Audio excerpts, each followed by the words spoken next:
Che Guevara Reader. Che Guevara Reader. Contents. Eco Beto Che Guevara. Introduction to the second edition by David Deutschman. Chronology. Part 1, The Cuban Revolutionary War. Selections from episodes of the Revolutionary War. A revolution begins. Alegría de Pio. The Battle of La Plata. A betrayal in the making. The murdered puppy. Interlude. A decisive meeting. The final offensive and the Battle of Santa Clara. El Patojo. What we have learned and what we have taught, December 1958. The essence of guerrilla struggle, 1960. Guerrilla warfare, a method, September 1963. Part 2, The Cuba years 1959 to 65. Social ideals of the rebel army, January 29, 1959. Political sovereignty and economic independence, March 20, 1960. Speech to medical students and health workers, August 20, 1960. Notes for the study of the ideology of the Cuban Revolution, October 1960. Cuba, historical exception or vanguard in the anti-colonial struggle. April 9, 1961. A New Culture of Work, August 21, 1962. The Cotter, Backbone of the Revolution, September 1962. To be a Young Communist, October 20, 1962. A Party of the Working Class, 1963. Against Bureaucratism, February 1963. On the Budgetary Finance System, February 1964. Socialism and Man in Cuba, 1965. Part 3, International Solidarity. Speech to the Latin American Youth Congress, July 28, 1960. The OAS Conference at Punta del Este, August 8, 1961. The Cuban Revolution's Influence in Latin America, May 18, 1962. Tactics and Strategy of the Latin American Revolution, October, November 1962. The Philosophy of Plunder Must Cease, March 25, 1964. At the United Nations, December 11, 1964. At the Afro-Asian Conference in Algeria, February 24, 1965. Create 2, 3, Many Vietnams, Message to the Tricontinental, April 1967. Part 4, Letters. To Jose E. Martí Leiva. To Jose T.K. To Dr. Fernando Beryl. To Carlos Franchi. To Guillermo Lorentzen. To Peter Marucci. To Dr. Aleta Coto Martinez. To the Compañeros of the Motorcycle Assembly Plant. To Pablo Diaz Gonzalez. To Lydia Aries Rodriguez. To Maria Rosario Guevara. To Jose Madero Mestre. To Eduardo B. Ordaz Tucung. To Haiti Santa Maria. To Dr. Regino G. Bodie. To Elias Andraalgo. To my children. To my parents. To Hildita. To Fidel Castro. To my children. Notes. Glossary. Bibliography of Che Guevara's writings and speeches. Index. We are realists. We dream the impossible. Che Guevara. Eco Beto Che Guevara. Eco Beto Guevara de la Serna was born in Rosario, Argentina on June 14, 1928. As a medical student in Buenos Aires and after earning his degree as doctor, he traveled throughout Latin America. Living in Guatemala during 1954, then under the elected government of Jacobo Arbenz, he became involved in political activity there and was an eyewitness to the overthrow of that government in a CIA-organized military operation. Forced to leave Guatemala under threat of death, Guevara went to Mexico City. There he linked up with exiled Cuban revolutionaries seeking to overthrow dictator Fulgencio Batista. In July 1955 he met Fidel Castro and immediately enlisted in the guerrilla expedition Castro was organizing. The Cubans nicknamed him Che, a popular form of address in Argentina. From November 25 to December 2, 1956, Guevara was part of the expedition that sailed to Cuba aboard the cabin cruiser Granma to begin the revolutionary armed struggle in the Sierra Maestra Mountains. Originally the troop doctor, he became the first rebel army commander in July 1957. In September 1958, Guevara and Camilo Cienfuegos each led guerrilla columns westward from the Sierra Maestra to the center of the island. Through fierce fighting they successfully extended the rebel army's operations to much of Cuba. At the end of December 1958, Guevara led the rebel army forces to victory in the Battle of Santa Clara, one of the decisive engagements of the war. Following the rebels' victory on January 1, 1959, Guevara became a key leader of the new revolutionary government. In September 1959 he began serving as head of the Department of Industry of the National Institute of Agrarian Reform. In November 1959 he became president of the National Bank, and in February 1961 he became Minister of Industry. He was also a central leader of the political organization that in 1965 became the Communist Party of Cuba. Guevara was a leading Cuban representative around the world, heading numerous delegations and speaking at the United Nations and other international forums. In April 1965 Guevara left Cuba to participate directly in revolutionary struggles abroad. He spent several months in the Congo in Africa, returning to Cuba secretly in December 1965.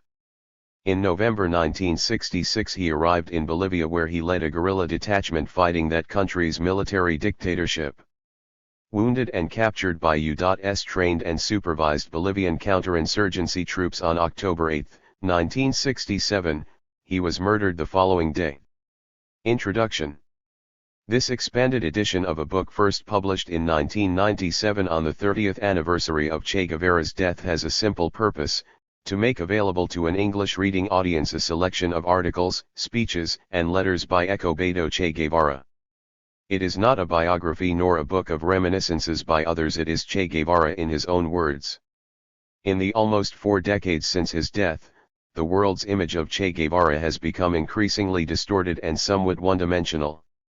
The romanticized portrait known to many is that of the individual guerrilla fighter, heroic to some, to others an adventurer. His organic connection to the Cuban Revolution fades in this picture. His work side by side with Fidel Castro for nearly a decade, his contributions to Marxist theory, his efforts as a government minister in the first years of the new Cuba after the overthrow of the Batista dictatorship, his tireless labor grappling with the problems of guiding the economic development of a backward country besieged and attacked by U.S. imperialism, his championing the interests of the people of Asia, Africa, and Latin America, all this is missing from most popular portrayals of Che Guevara outside of Cuba. This is reflected in the fact that for 2 decades or more after his death his writings were largely unavailable in English. Several collections of speeches by Che were published in the 1960s, but most were long out of print. The 30th anniversary of his death saw several new biographies and many commentaries on his life and death, but still few efforts to publish the ideas of Che himself, in his own words. This book presents the political lessons drawn by Che Guevara from his experiences and the many tasks that he took on, as rebel army commander and strategist of guerrilla warfare, as a leader of the July 26 movement, which played a central role in the overthrow of the U.S.-backed Batista dictatorship, as head of the National Bank and Ministry of Industry in the new government, as a forger of Cuba's close ties with liberation movements throughout the African continent, and as a representative of the Cuban government on platforms throughout the world. In a speech given before 1 million people in Havana on October 18, 1967, at a memorial service for Che Guevara, Cuba's Fidel Castro placed significant emphasis on the breadth of Guevara's political contribution. Those who attach significance to the lucky blow that struck Che down try in vain to deny his experience and his capacity as a leader. Che was an extraordinarily able military leader. But when we remember Che, when we think of Che, we do not think fundamentally of his military virtues. No. Warfare is a means and not an end. Warfare is a tool of revolutionaries. The important thing is the revolution. The important thing is the revolutionary cause, revolutionary ideas, revolutionary objectives, revolutionary sentiments, revolutionary virtues. And it is in that field, in the field of ideas, in the field of sentiments, in the field of revolutionary virtues, in the field of intelligence, that apart from his military virtues we feel the tremendous loss that his death means to the revolutionary movement. Che's extraordinary character was made up of virtues that are rarely found together. He stood out as an unsurpassed person of action, but Che was not only that, he was also a person of visionary intelligence and broad culture, a profound thinker. That is, the man of ideas and the man of action were combined within him. But it is not only that Che possessed the double characteristic of the man of ideas, of profound ideas, and the man of action, but that Che as a revolutionary united in himself the virtues that can be defined as the fullest expression of the virtues of a revolutionary, a person of total integrity, a person of supreme sense of honor, of absolute sincerity, a person of stoic and Spartan living habits, a person in whose conduct not one stain can be found. He constituted, through his virtues, what can be called a truly model revolutionary. Because of this, he has left to the future generations not only his experience, his knowledge as an outstanding soldier, but also, at the same time, the fruits of his intelligence. He wrote with the virtuosity of a master of our language. His narratives of the war are incomparable. The depth of his thinking is impressive. He never wrote about anything with less than extraordinary seriousness, with less than extraordinary profundity, and we have no doubt that some of his writings will pass on to posterity as classic documents of revolutionary thought. Thus, as fruits of that vigorous and profound intelligence, he left us countless memories, countless narratives that, without his work, without his efforts, might have been lost forever. An indefatigable worker, during the years that he served our country he did not know a single day of rest. Many were the responsibilities assigned to him, as President of the National Bank, as Director of the Central Planning Board, as Minister of Industry, as Commander of Military Regions, as the head of political or economic or fraternal delegations. His versatile intelligence was able to undertake with maximum assurance any task of any kind.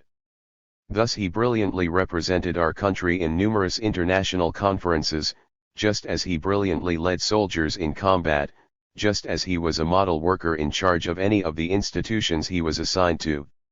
And for him there were no days of rest, for him there were no hours of rest.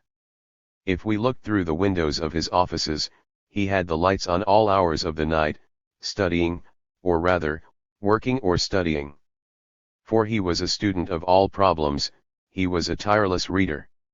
His thirst for learning was practically insatiable, and the hours he stole from sleep he devoted to study. He devoted his scheduled days off to voluntary work. He was the inspiration and provided the greatest incentive for the work that is today carried out by hundreds of thousands of people throughout the country. He stimulated that activity in which our people are making greater and greater efforts. As a revolutionary, as a communist revolutionary, a true communist, he had a boundless faith in moral values. He had a boundless faith in the consciousness of human beings.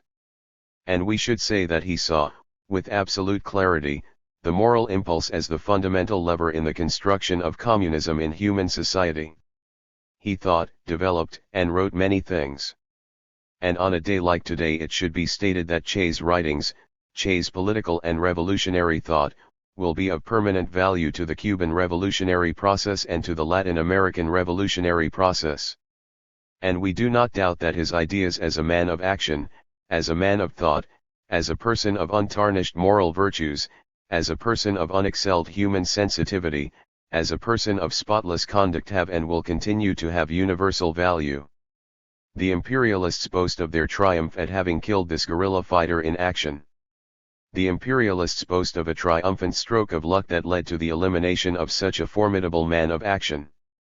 But perhaps the imperialists do not know or pretend not to know that the man of action was only one of the many facets of the personality of that combatant. And if we speak of sorrow, we are saddened not only at having lost a person of action. We are saddened at having lost a person of virtue. We are saddened at having lost a person of unsurpassed human sensitivity. We are saddened at having lost such a mind. We are saddened to think that he was only 39 years old at the time of his death. We are saddened at missing the additional fruits that we would have received from that intelligence and that ever richer experience. Che Guevara first left Cuba in April 1965. From that time rumors began to circulate as to his whereabouts. He was spotted in almost every country of Latin America while speculation grew that Fidel Castro had eliminated his rival. A campaign began which has managed to survive these past 4 decades to separate Guevara from both the Cuban Revolution and Fidel Castro. The most powerful and convincing rebuttal to this calumny is provided by Guevara himself in the words of the speeches and writings contained in this selection. A companion volume to Che Guevara Reader which takes up this theme is Che, a memoir by Fidel Castro. In the closest thing to a biography of Guevara to yet emerge from Cuba, Fidel Castro writes with candor and affection of his relationship with Guevara. In particular, Castro describes his last days with Che in Cuba, giving a remarkably frank assessment of the Bolivian mission of 1966-67, which resulted in Guevara's death in October 1967 at the hands of the Bolivian army acting under the instructions of the Central Intelligence Agency.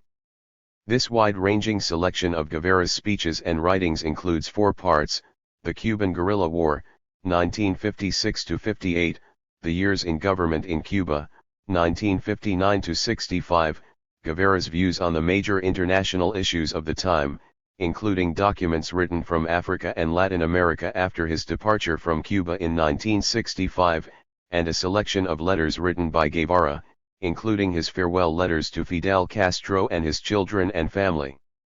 The first work on this book was the result of an editorial collaboration in 1987 between the editor and the José Martí publishing house in Havana, Cuba.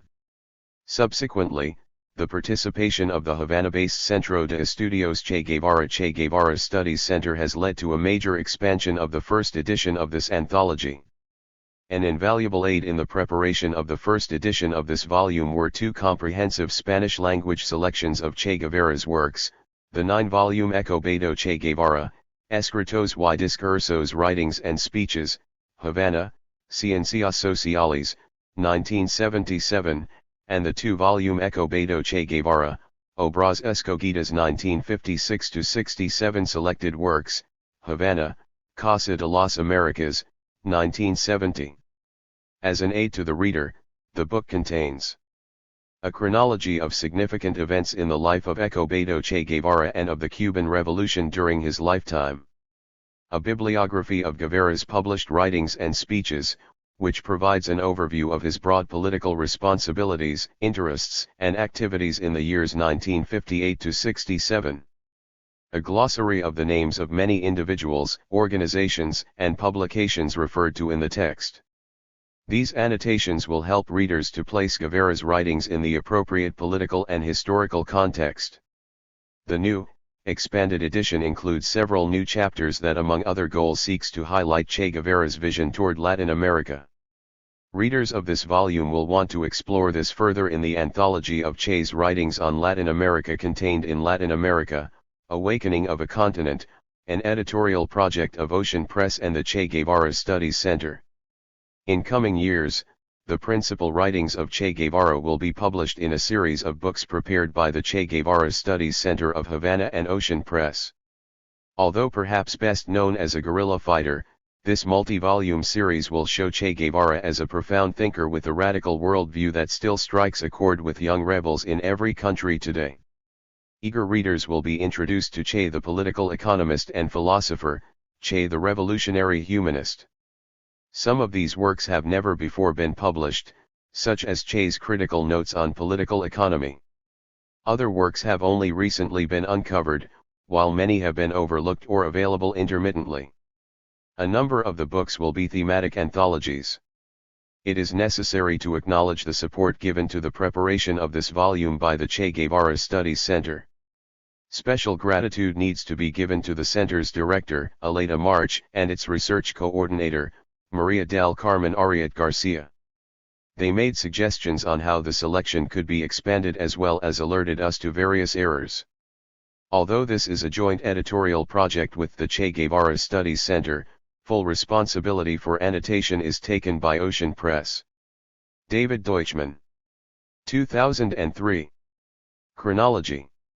June 14, 1928. Escobedo Guevara is born in Rosario, Argentina, of parents Escobedo Guevara Lynch and Celia de la Serna. He will be the oldest of 5 children. 1947 Guevara family moves to Buenos Aires. 1947-53 Escobedo Guevara is enrolled at medical school in Buenos Aires. December 1951 to July 1952 Guevara visits Chile, Peru, Colombia, and Venezuela. While in Peru he works in a leper colony treating patients. March 10, 1952 Fulgencio Batista carries out coup d'état in Cuba. March 1953 Guevara graduates as a doctor. July 6, 1953 After graduating, Guevara travels throughout Latin America. He visits Bolivia, observing the impact of the 1952 revolution. July 26, 1953 Fidel Castro leads an armed attack on the Moncada army garrison in Santiago de Cuba, launching the revolutionary struggle to overthrow the Batista regime. The attack fails and Batista's troops massacre more than 50 captured combatants. Castro and other survivors are soon captured and imprisoned. December 1953 Guevara has first contact with a group of survivors of the Moncada attack in San Jose, Costa Rica. December 24, 1953 Guevara arrives in Guatemala, then under the elected government of Jacobo Arbenz. January 4, 1954 Guevara meets Nico Lopez, a veteran of the Moncada attack, in Guatemala City. January, June 1954 Unable to find a medical position in Guatemala, Guevara obtains various odd jobs.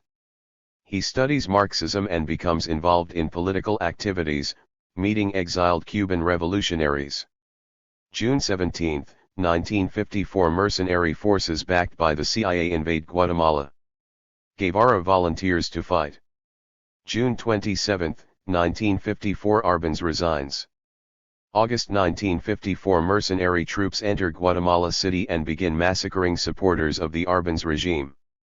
September 21, 1954 Guevara arrives in Mexico City after fleeing Guatemala, subsequently gets job as doctor at Central Hospital. May 15, 1955 Fidel Castro and other Moncada survivors are freed from prison in Cuba due to a massive public campaign in defense of their civil rights. June 1955 Guevara encounters Nico Lopez, who is also in Mexico City. Several days later Lopez arranges a meeting for him with Raúl Castro. July 7, 1955 Fidel Castro arrives in Mexico with the goal of organizing an armed expedition to Cuba.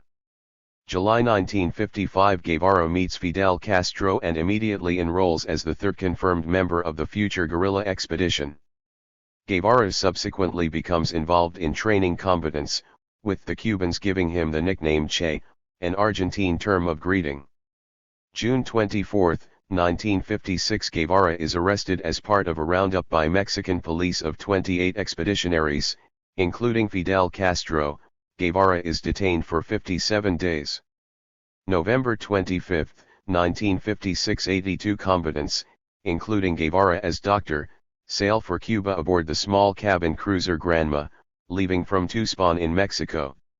November 30, 1956 Frank País leads uprising in Santiago de Cuba, timed to coincide with scheduled arrival of Granma expeditionaries. December 2, 1956 Granma reaches Cuba at Las Coloradas Beach in Oriente Province. December 5, 1956 The rebel combatants are surprised by Batista's troops at Alegria de Pio and dispersed. A majority of the guerrillas are either murdered or captured. Guevara is wounded. December 21, 1956 Guevara's group reunites with Fidel Castro. At this point there are 15 fighters in the rebel army. January 17, 1957 Rebel army overruns an army outpost in the Battle of La Plata. January 22, 1957 Rebel Army ambushes government column at Arroyo del Infierno.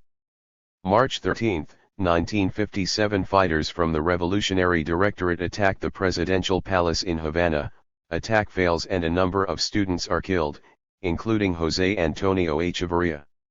May 27 to 28, 1957 Battle of El Llavero takes place in the Sierra Maestra, with a major victory for the rebel army as it captures a well-fortified army garrison.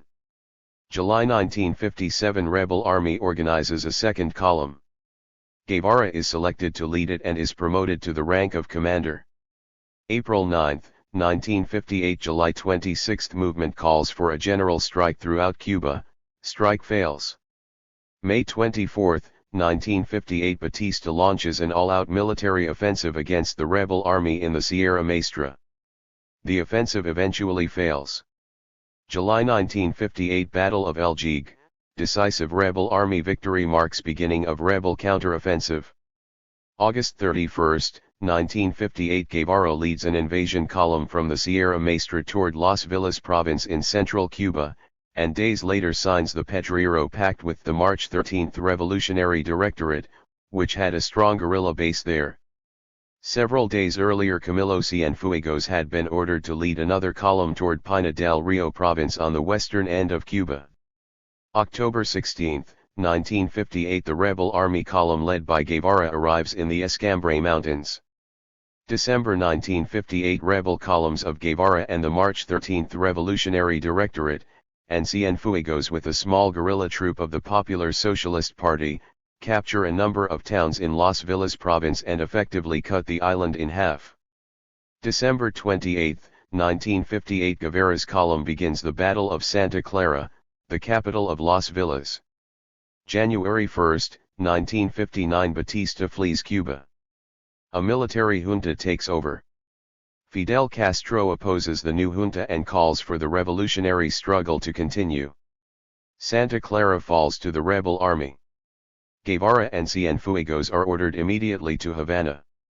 January 2, 1959 Cuban workers respond to Fidel Castro's call for a general strike and the country is paralyzed.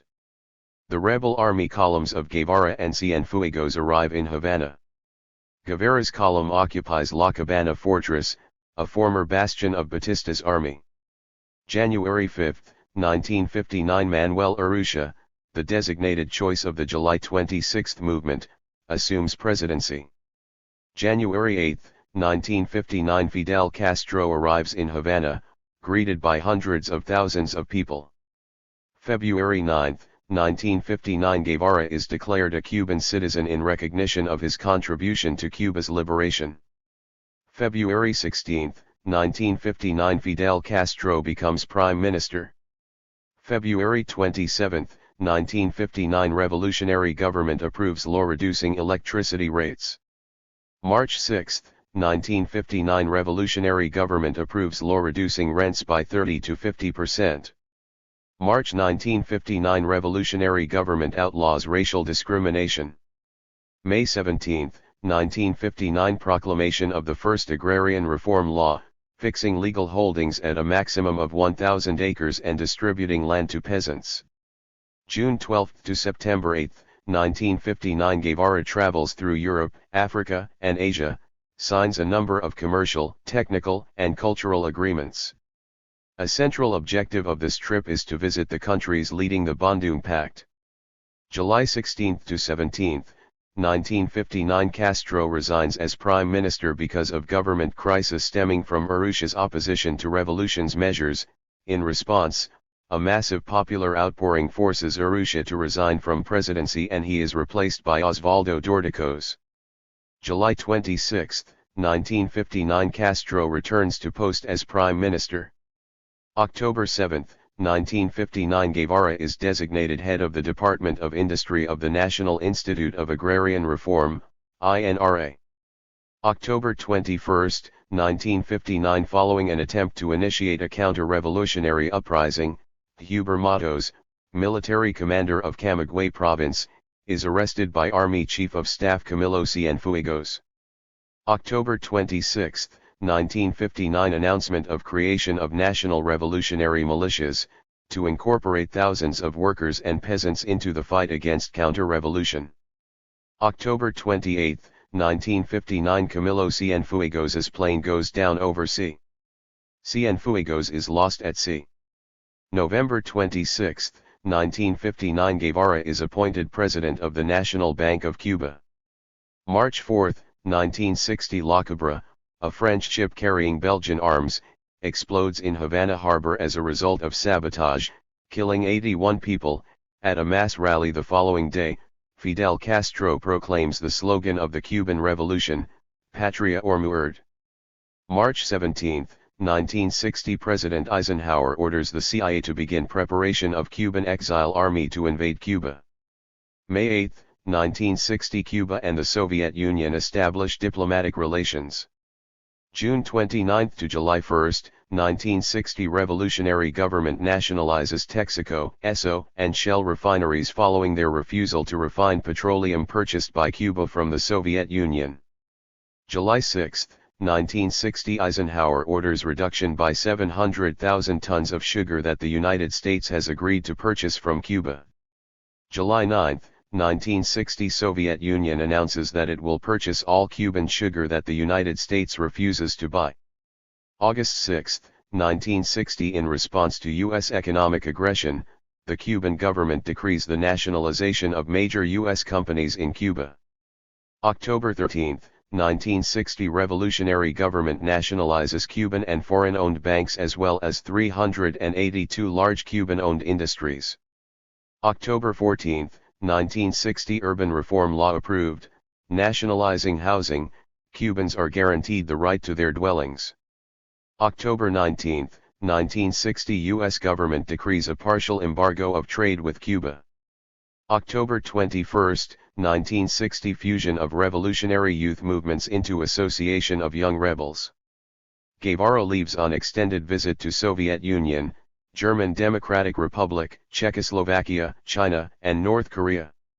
October 24, 1960 Cuban government nationalizes remaining U.S. companies in Cuba. January 3, 1961 Washington breaks diplomatic relations with Cuba. January 6, 1961 Guevara reports to Cuban people on economic agreements signed with Soviet Union and other countries.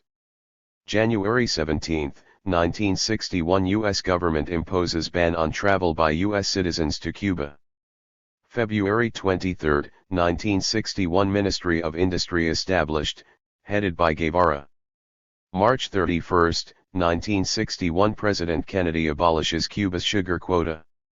April 15, 1961 As a prelude to planned invasion by U.S. organized mercenary army, planes attack Santiago de Cuba and Havana. April 16, 1961 At a mass rally to honor the victims of the previous day's attacks, Fidel Castro proclaims socialist character of the Cuban Revolution. Cuba is put on alert in anticipation of the impending attack. April 17 to 19, 1961 1,500 Cuban-born mercenaries, organized and backed by the United States, invade Cuba at the Bay of Pigs on the southern coast. The aim was to establish a provisional government to appeal for direct U.S. intervention. They are defeated within 72 hours, with the last one surrendering at Playa Girón, Girón Beach, which has come to be the name used by the Cubans for the battle. Guevara is sent to command troops in Pinar del Rio province.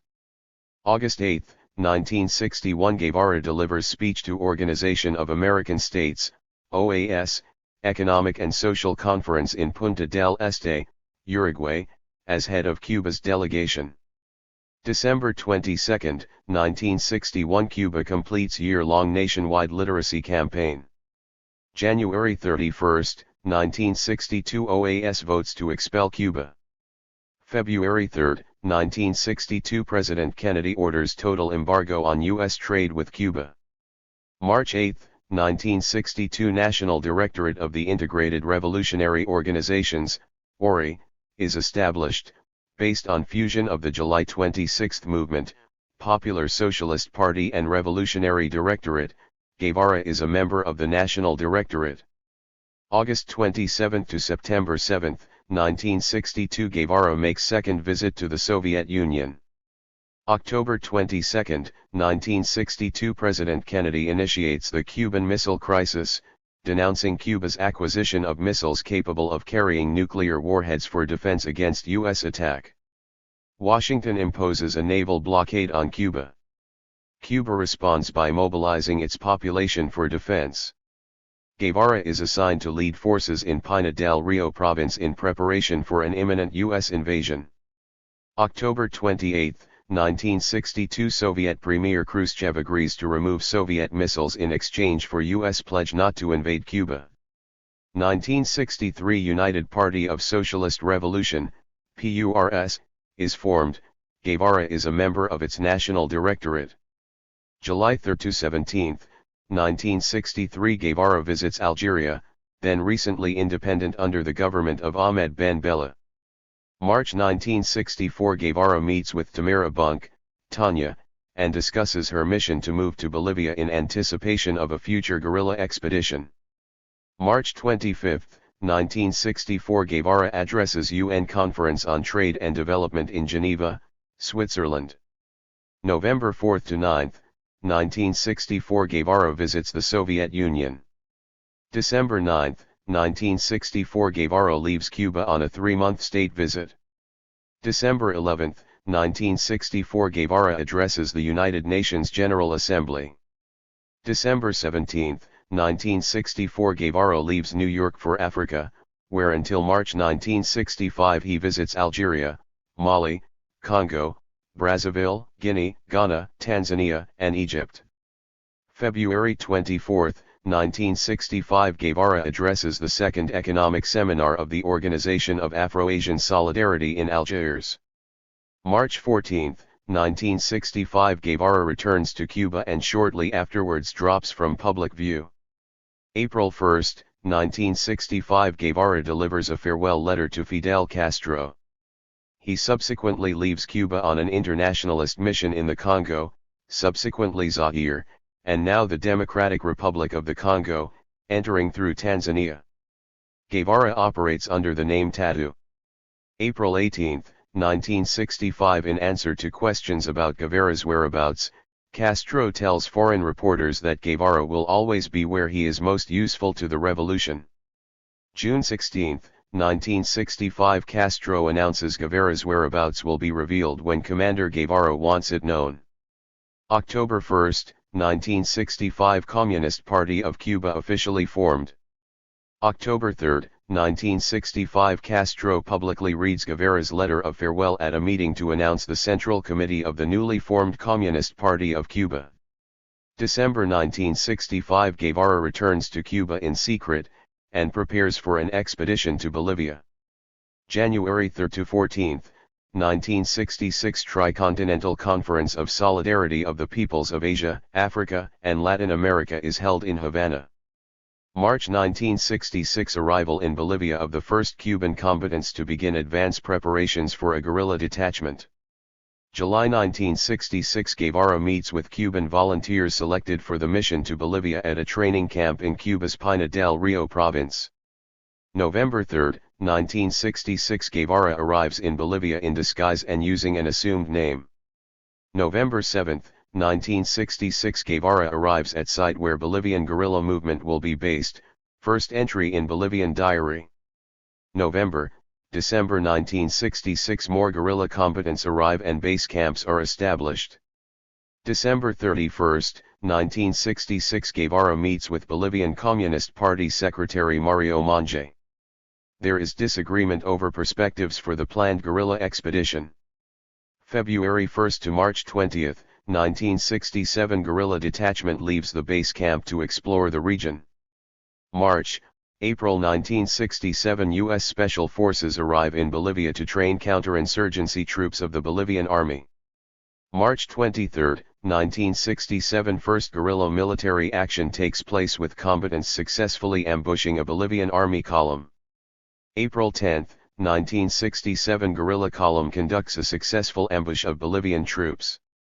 April 16, 1967 publication of Guevara's message to the Tricontinental with his call for the creation of 3 many Vietnams. April 17, 1967 guerrilla detachment led by Joachim is separated from the rest of the unit. The separation is supposed to last only 3 days, but the two groups are unable to reunite. April 20, 1967 Regis Debray is arrested after having spent several weeks with the guerrilla unit. He is subsequently tried and sentenced to 30 years imprisonment. July 6, 1967 guerrillas occupy the town of Sumapata. July 26, 1967 Guevara gives a speech to guerrillas on the significance of the July 26, 1953, attack on the Moncada garrison. July 31 to August 10, 1967 Organization of Latin American Solidarity, OLAS, conference is held in Havana. The conference supports guerrilla movements throughout Latin America. Che Guevara is elected honorary chair. August 4, 1967 Deserter leads the Bolivian army to the guerrillas' main supply cache, documents seized lead to arrest of key urban contacts. August 31, 1967 Joachim's detachment is ambushed and annihilated while crossing a river after an informer leads government troops to the site. September 26, 1967 guerrillas walk into an ambush. 3 are killed and government forces encircle the remaining guerrilla forces. October 8, 1967 remaining 17 guerrillas are trapped by Bolivian troops and conduct a desperate battle. Guevara is seriously wounded and captured. October 9, 1967 Guevara and 2 other captured guerrillas are murdered following instructions from the Bolivian government and Washington. October 15, 1967 in a television appearance Fidel Castro confirms news of Guevara's death and declares 3 days of official mourning in Cuba. October 8 is designated Day of the Heroic Guerrilla. October 18, 1967 Castro delivers memorial speech for Guevara in Havana's Revolution Plaza before an audience of almost 1 million people. February 22, 1968 3 Cuban survivors cross border into Chile, after having traveled across the Andes on foot to elude Bolivian army. They later returned to Cuba. Mid-March 1968 microfilm of Guevara's Bolivian diary arrives in Cuba. July 1, 1968 Guevara's Bolivian diary published in Cuba is distributed free of charge to the Cuban people. The introduction is by Fidel Castro. June 28, 1997 Guevara's remains are discovered in Bolivia, almost 3 decades after being hidden. October 1997 Guevara's remains are returned to Cuba and buried in Santa Clara along with others located in Bolivia. Part 1. The Cuban Revolutionary War. We are now in a position in which we are much more than simple instruments of one nation. We are now the hope of the unredeemed Americas. Episodes of the Revolutionary War. On December 2, 1956, Fidel Castro and 81 other combatants, including Che Guevara, landed in Cuba to begin the Revolutionary War against the U.S.-backed regime of Fulgencio Batista. Over the next 2 years, the rebel army conducted an ever-widening guerrilla struggle that won increasing popular support in the countryside and the cities, culminating in the revolution's victory on January 1, 1959. Between 1959 and 1964 Guevara wrote a number of articles describing some of his experiences as a guerrilla combatant and commander. These were later published in Cuba as a book entitled Paseos de la Guerra Revolucionaria Episodes of the Revolutionary War. These are several articles selected from that account. A revolution begins. The history of the military takeover on March 10, 1952. The bloodless coup led by Fulgencio Batista does not of course begin on the day of that barracks revolt. Its antecedents must be sought far back in Cuban history, much farther back than the intervention of U.S. Ambassador Sumner Welles in 1933, much farther back still than the Platt Amendment in 1901, much farther back than the landing of the hero Narciso Lopez, direct envoy of the U.S. annexationists. We would have to go back to the times of John Quincy Adams, who at the beginning of the 19th century announced his country's consistent policy toward Cuba, it was to be like an apple that, torn away from Spain, was destined to fall into the hands of Uncle Sam. These are all links in a long chain of continental aggression that has not been aimed solely at Cuba. 1. This tide, this ebb and flow of the imperial wave, is marked by the fall of democratic governments and the rise of new ones in the face of the uncontainable pressure of the multitudes.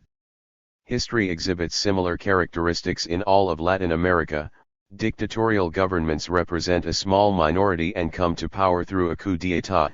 Democratic governments with a broad popular base arise laboriously, and, frequently, even before coming to power, are already compromised by a series of concessions they have had to make beforehand to survive. Although in this sense the Cuban Revolution marks an exception in all the Americas, it is necessary to point out the antecedents of this whole process. It was due to these causes that the author of these lines, tossed here and there by the waves of the social movements convulsing the Americas, had the opportunity to meet another Latin American exile, Fidel Castro. I met him on one of those cold Mexican nights, and I remember that our first discussion was about international politics. Within a few hours by dawn I was one of the future expeditionaries. But I would like to clarify how and why it was in Mexico that I met Cuba's current head of state. It was during the ebb of the democratic governments in 1954, when the last Latin American revolutionary democracy still standing in the area, that of Jacobo Arbenz Guzman, succumbed to the cold, premeditated aggression carried out by the United States of America behind the smokescreen of its continental propaganda. The visible head of that aggression was Secretary of State John Foster Dulles, who by a strange coincidence was also the lawyer for and a stockholder of the United Fruit Company, the main imperialist enterprise in Guatemala. I was returning from there, defeated, united with all Guatemalans by the pain, hoping, searching for a way to rebuild a future for that anguished country. And Fidel came to Mexico looking for neutral ground on which to prepare his men for the big effort. An internal split had already occurred after the assault on the Moncada military garrison in Santiago de Cuba.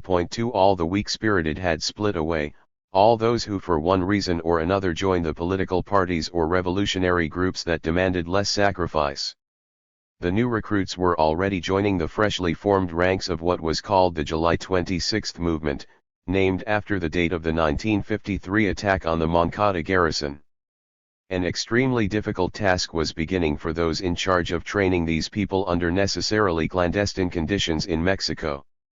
They were fighting against the Mexican government, agents of the US FBI and those of Batista against these three forces that in one way or another joined together, where money and buying people off played a large role.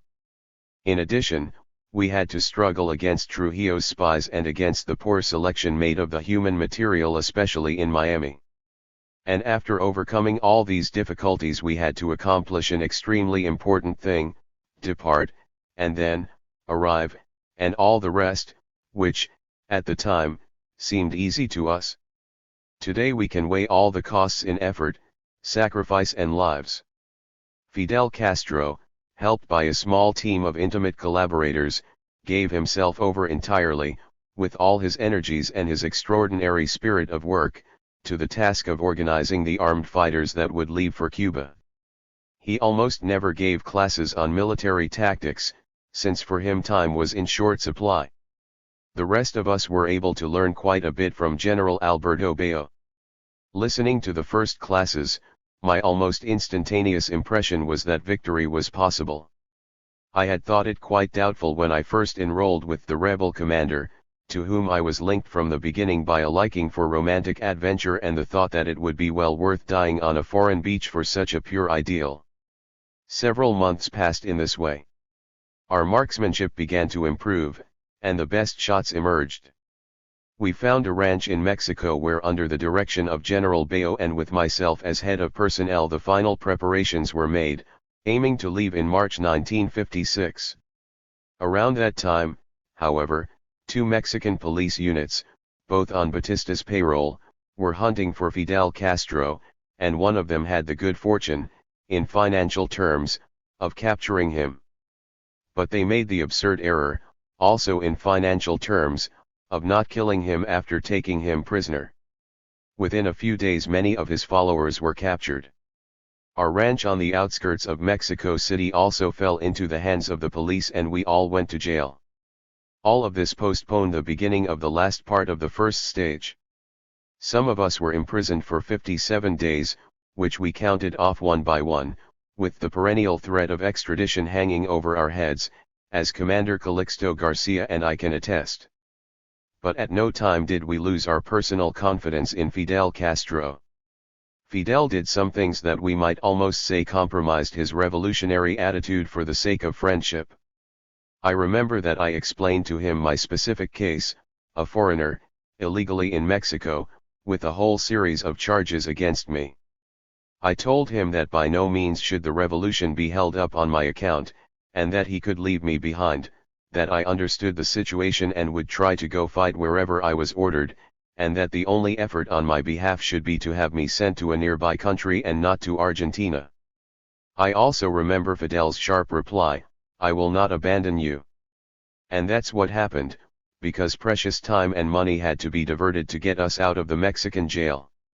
That personal attitude of Fidel's toward people whom he holds in esteem is the key to the fanatical loyalty he inspires. An adherence to principles and an adherence to the individual combine to make the rebel army an indivisible fist.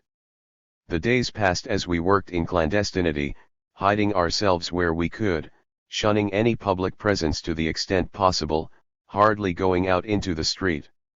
After several months, we found out that there was a traitor in our ranks, whose name we did not know, and that he had sold an arms shipment. We also learned that he had sold the yacht and a transmitter, although he had not yet drawn up the legal contract of the sale. That first installment served to show the Cuban authorities that the traitor in fact knew our internal workings. But it was also what saved us, since it showed us the same thing.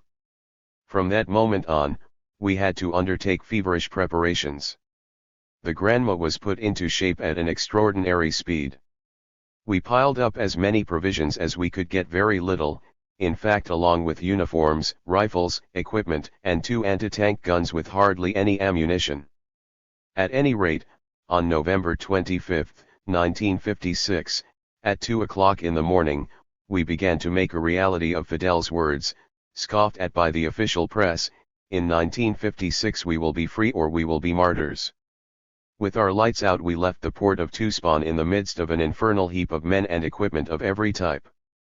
We had very bad weather, and although navigation was forbidden, the river's estuary remained calm.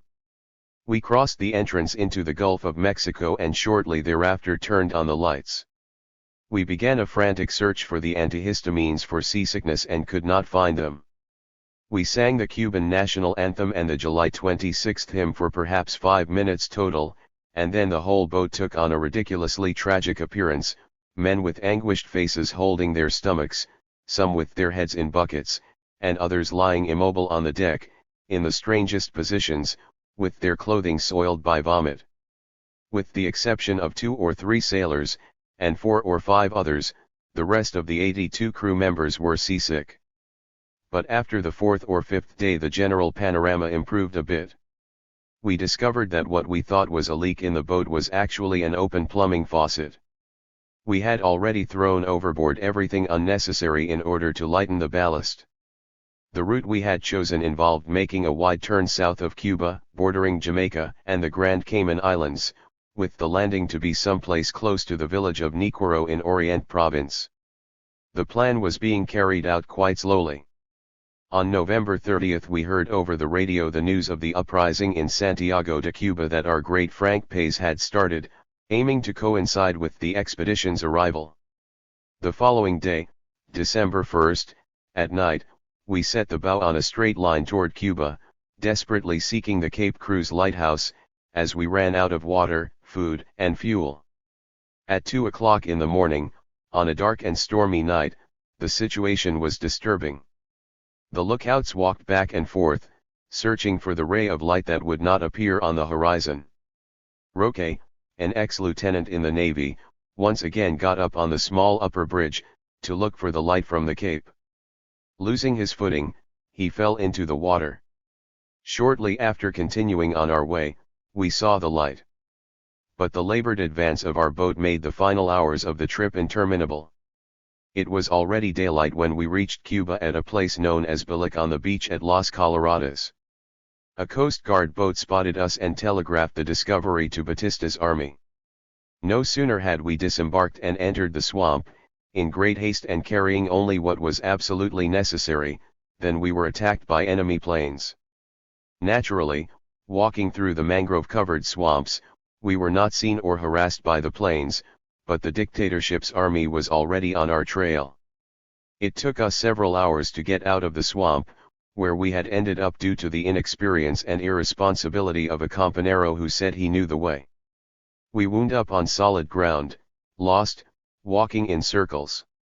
We were an army of shadows, of ghosts, who walked as if following the impulse of some dark psychic mechanism. It had been 7 days of continuous hunger and seasickness during the crossing, followed by 3 more days, terrible ones, on land. Exactly 10 days after the departure from Mexico, in the early morning hours of December 5, after a night march interrupted by fainting, exhaustion and rest for the troops, we reached a point known paradoxically by the name of Alegria de Pio, Joy of the Pious. It was a small grove of trees, bordering a sugar cane field on one side and open to some valleys on the other, with the dense forest starting further back. The place was ill-suited for an encampment, but we stopped there to rest for a day and resume our march the following night. Alegria de Pio. Alegria de Pio is a place in Orient Province, Niquero Municipality, near Cape Cruz, where on December 5, 1956, the dictatorship's forces surprised us. We were exhausted from a trek not long so much as painful. We had landed on December 2, at a place known as Las Coloradas Beach. We had lost almost all our equipment, and with new boots we had trudged for endless hours through saltwater marshes. Now almost the entire troop was suffering from open blisters on their feet. But boots and fungus infections were not our only enemies. We had reached Cuba following a 7-day voyage across the Gulf of Mexico and the Caribbean Sea, without food, in a boat in poor condition, with almost everyone plagued by seasickness from lack of experience in sea travel. We had left the port of Tuxpan on November 25, a day when a stiff gale was blowing and all navigation was prohibited. All this had left its mark upon our troop made up of raw recruits who had never seen combat. All that was left of our war equipment was our rifles, cartridge belts, and a few wet rounds of ammunition. Our medical supplies had disappeared, and most of our knapsacks had been left behind in the swamps. The previous night we had passed through one of the cane fields of the Niquero sugar mill, owned by Julio Lobo at the time. We had managed to satisfy our hunger and thirst by eating sugar cane, but due to our lack of experience we had left a trail of cane peelings and bagasse all over the place. Not that the guards looking for us needed any trail to follow our steps, for it had been our guide, as we found out years later, who had betrayed us and brought them there. We had let him go the night before, an error we were to repeat several times during our long struggle until we learned that civilians whose backgrounds were unknown to us were not to be trusted while in dangerous areas. We should never have permitted that false guide to leave. By daybreak on December 5 hardly anyone could go a step further. On the verge of collapse, we would walk a short distance and then beg for a long rest.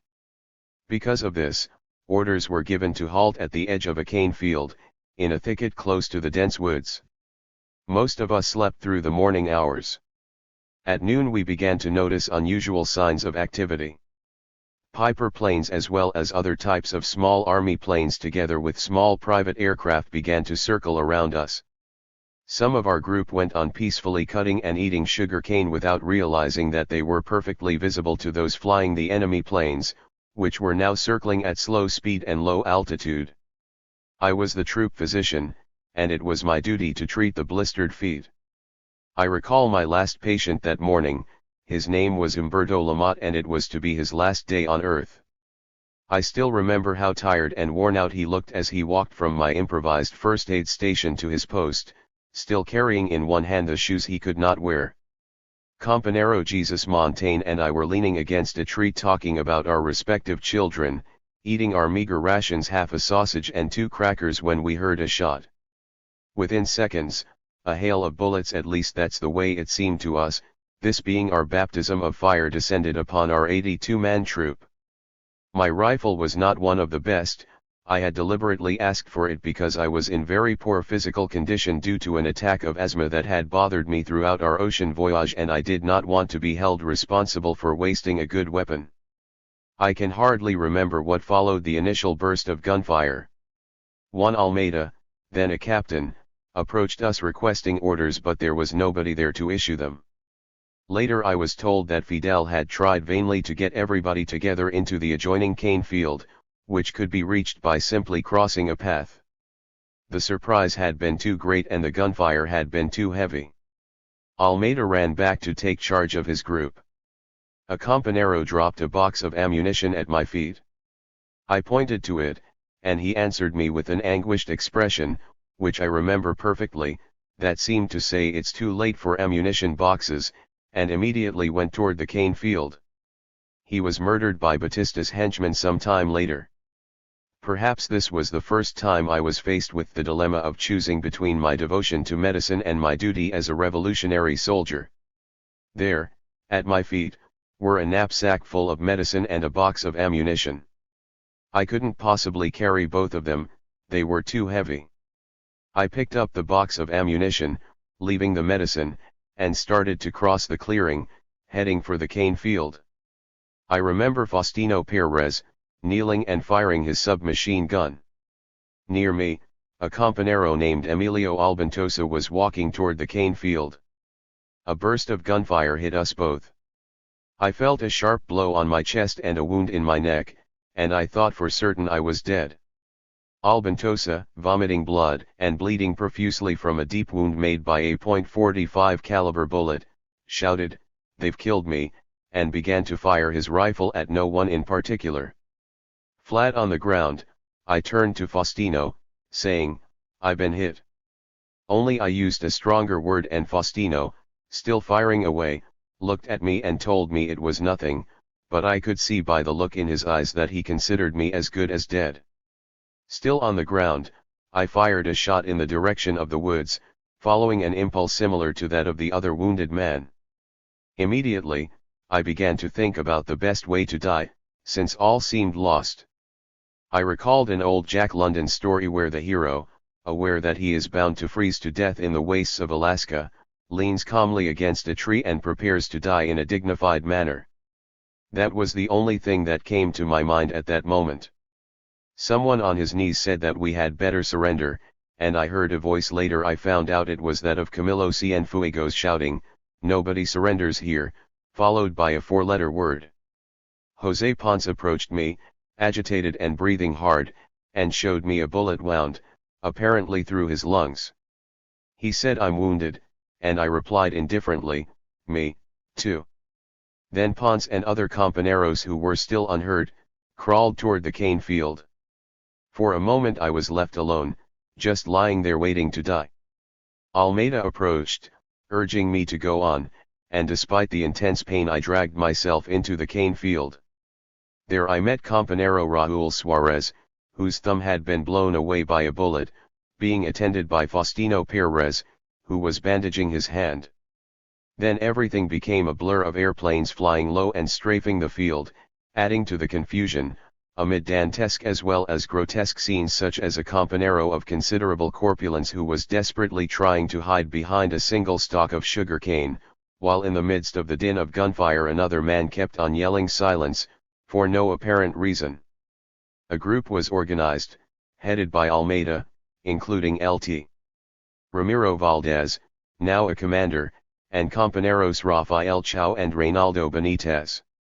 With Almeida leading, we crossed the last path among the rows of cane and reached the safety of the woods. The first shouts of fire were heard in the cane field and columns of flame and smoke began to rise. I cannot remember exactly what happened. I was thinking more of the bitterness of defeat and that I was sure I would die. We walked until the darkness made it impossible to go on, and decided to lie down and go to sleep all huddled together in a heap.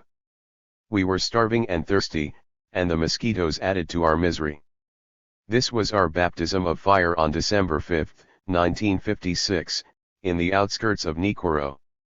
Such was the beginning of forging what would become the rebel army. The Battle of La Plata. Our first victory was the result of an attack on a small army garrison at the mouth of the La Plata River in the Sierra Maestra. The effect of our victory was electrifying and went far beyond that craggy region.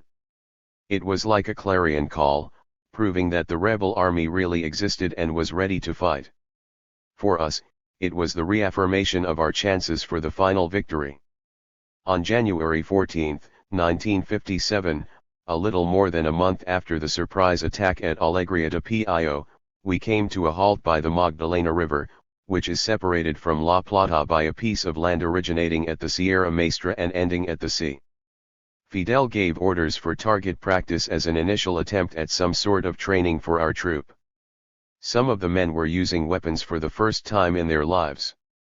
We had not washed for many days and we seized upon the opportunity to bathe. Those who were able to do so changed into clean clothes. At that time we had 23 weapons in operating condition, 9 rifles equipped with telescopic sights, 5 semi-automatic rifles, 4 bolt-action rifles, 2 Thompson machine guns, 2 submachine guns and a 16-gauge shotgun. That afternoon we climbed the last hill before reaching the environs of La Plata. We were following a not well-traveled trail marked specially for us with a machete by a peasant named Melquiades Elias. This man had been recommended by our guide Eudemio, who at that time was indispensable to us and seemed to be the prototype of the rebel peasant.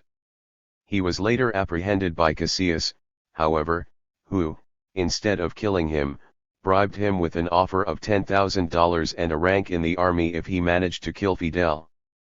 Eudemio came close to fulfilling his bargain but he lacked the courage to do so. He was nonetheless very useful to the enemy, since he informed them of the location of several of our camps.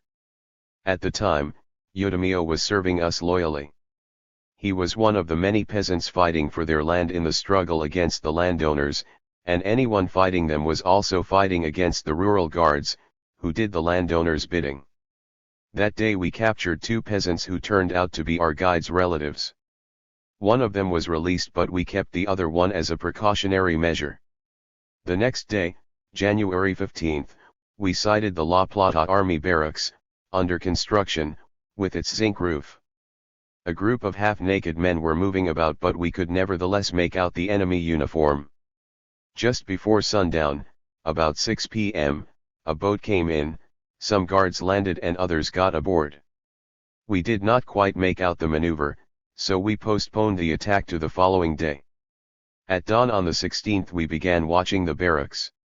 The boat had disappeared during the night and no soldiers could be seen anywhere. At 3 p.m. we decided to approach the road along the river leading to the barracks and take a look. By nightfall we crossed the shallow La Plata River and took up our positions on the road. 5 minutes later we took 2 peasants into custody, one of them had a record as an informer. When we told them who we were and reassured them that no harm would befall them, they gave us some valuable information. The barracks held about 15 soldiers. They also told us that Chicho Osorio, one of the region's most notorious foremen, was to go by at any moment. These foremen worked for the Lavati family plantation. The Lavatis had established an enormous fiefdom, holding onto it by means of a regime of terror with the help of characters such as Chicho Osorio. Shortly afterward, Chicho showed up, astride a mule, with a little black boy riding double. Chicho was drunk. Universo Sanchez gave him the order to halt in the name of the rural guards and immediately Chicho replied, "Mosquito." That was the password.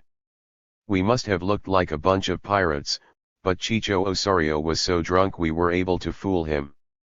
Fidel stepped forward and, looking very indignant, said he was an army colonel who had come to find out why the rebels had not yet been wiped out. He bragged about going into the woods, which accounted for his beard. He added that the army was botching things up. In a word, he cut the army's efficiency to pieces. Sheepishly, Chicho Osorio admitted that the guards spent all their time inside the barracks, eating and doing nothing but occasional useless rounds. He emphasized that the rebels must be wiped out. We began asking discreetly about friendly and unfriendly people living in the area, and we noted his replies, naturally reversing the roles. When Chicho called somebody a bad man, we knew he was one of our friends, and so on. We had about 20 odd names by now, and he was still jabbering away. He told us how he had killed 2 men, adding, "But my General Batista set me free at once." He spoke of having slapped 2 peasants who had gotten a little out of hand, adding that the guards would not do such a thing. On the contrary, they let the peasants talk without punishing them. Fidel asked Osorio what he would do if he ever caught Fidel Castro, and Osorio, with a very expressive gesture, replied, "We'll have to cut his off." He said he would do the same thing to Crescencio Perez. "Look," he said, showing us his shoes. They were the kind of Mexican-made shoes our men wore. These shoes belonged to one of those sons of we killed. Without realizing it, Chicho Osorio had signed his own death sentence. At Fidel's suggestion, he agreed to accompany us to the barracks in order to surprise the soldiers and prove to them they were badly prepared and were neglecting their duties. As we neared the barracks, with Chicho Osorio in the lead, I still did not feel so sure he had not become wise to our trick. But he kept going on, completely unaware, for he was so drunk he could not think straight. When he crossed the river to get near the barracks, Fidel told Osorio that military rules called for the prisoner to be tied up. The man did not resist, and he went on, this time unwittingly as a real prisoner. He explained to us that the only guards were set up at the entrance of the barracks under construction and at the house of a foreman named Honorio. Osorio guided us to a place near the barracks, near the road to El Macio. Compañero Luis Crespo, now a commander, went on to scout around and returned saying that the foreman's report was correct. Crespo had seen the barracks and the pinpoints of light made by the guards' cigarettes. We were just about ready to approach the barracks when we had to pull back into the woods to let 3 guards on horseback go by. The men were driving a prisoner on foot like a mule. They passed very close to me, and I remember the peasant saying, "I'm just like one of you," and the answer by one of the men whom we later identified as Corporal Basal, "Shut up and keep going or I'll use the whip on you." At the time we thought that the peasant would be out of danger by not being in the barracks and would escape our bullets when we attacked. But the following day, when the guards heard of the attack, they murdered him at El Macio. We had 22 weapons ready for the attack. It was a crucial moment because we were short of ammunition. The army barracks had to be taken at all costs, for a failure would have meant expending all our ammunition, leaving us practically defenseless. Lt.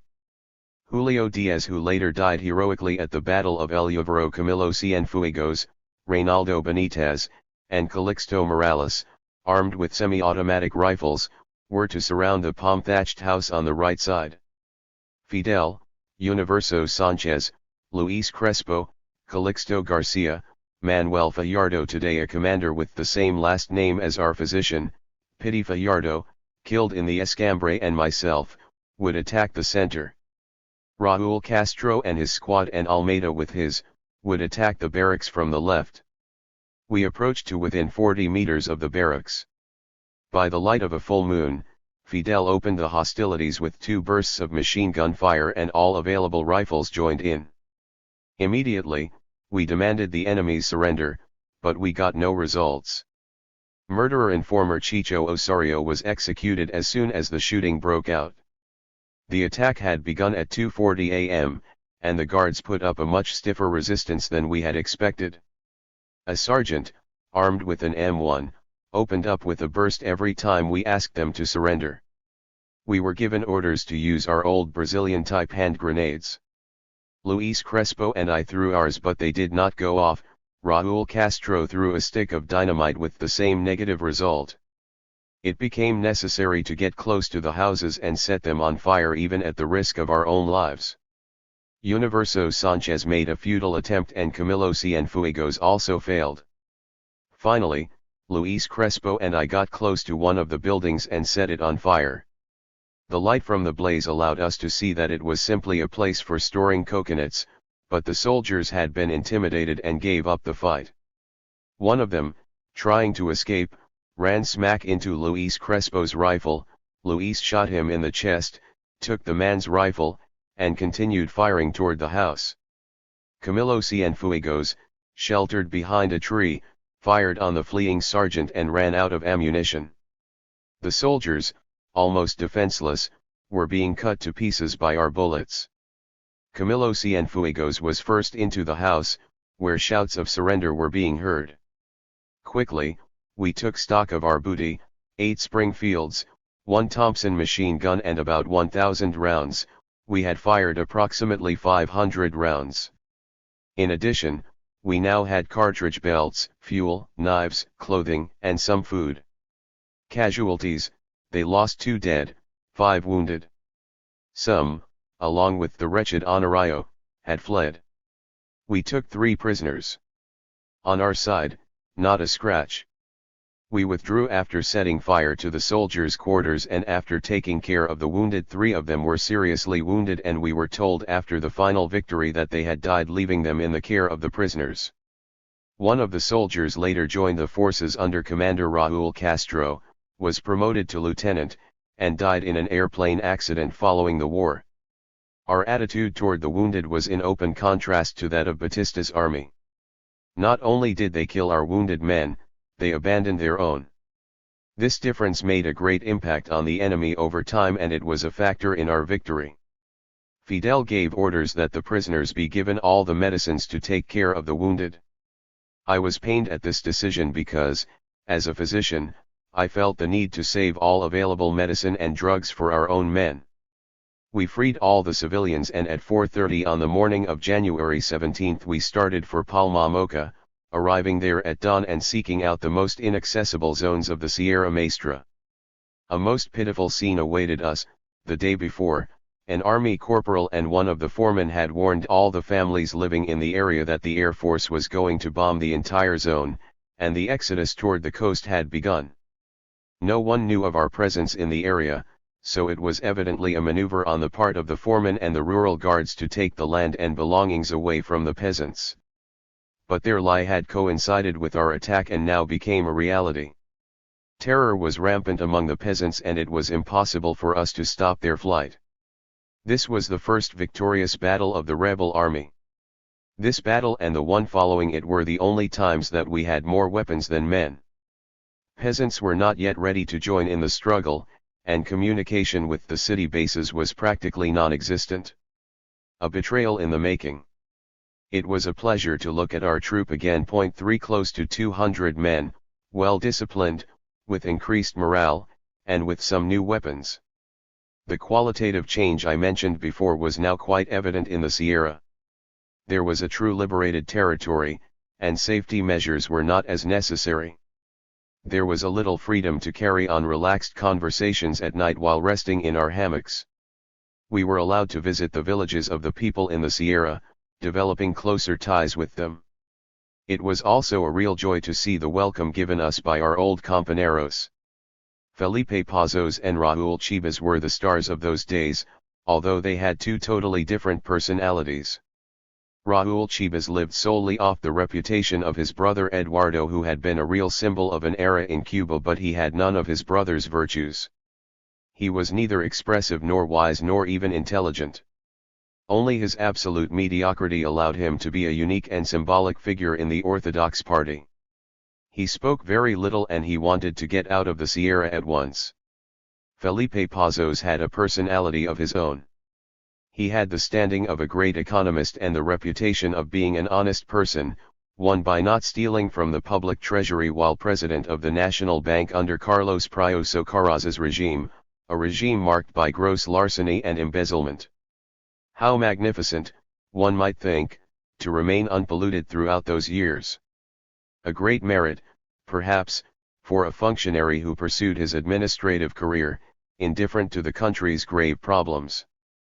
But how can anyone imagine a revolutionary who does not speak out daily against the inconceivable abuses rampant at the time? Felipe Pazos skillfully managed to keep his mouth shut, and following Batista's coup he left the post of president of the National Bank, adorned with a great reputation for honesty, intelligence, and talent as an economist. Petulantly, he expected to come to the Sierra and take over. This pint-sized Machiavelli thought he was destined to control the country's future. It is possible that he had already hatched the idea of betraying the movement, perhaps this came later. But his conduct was never entirely honest.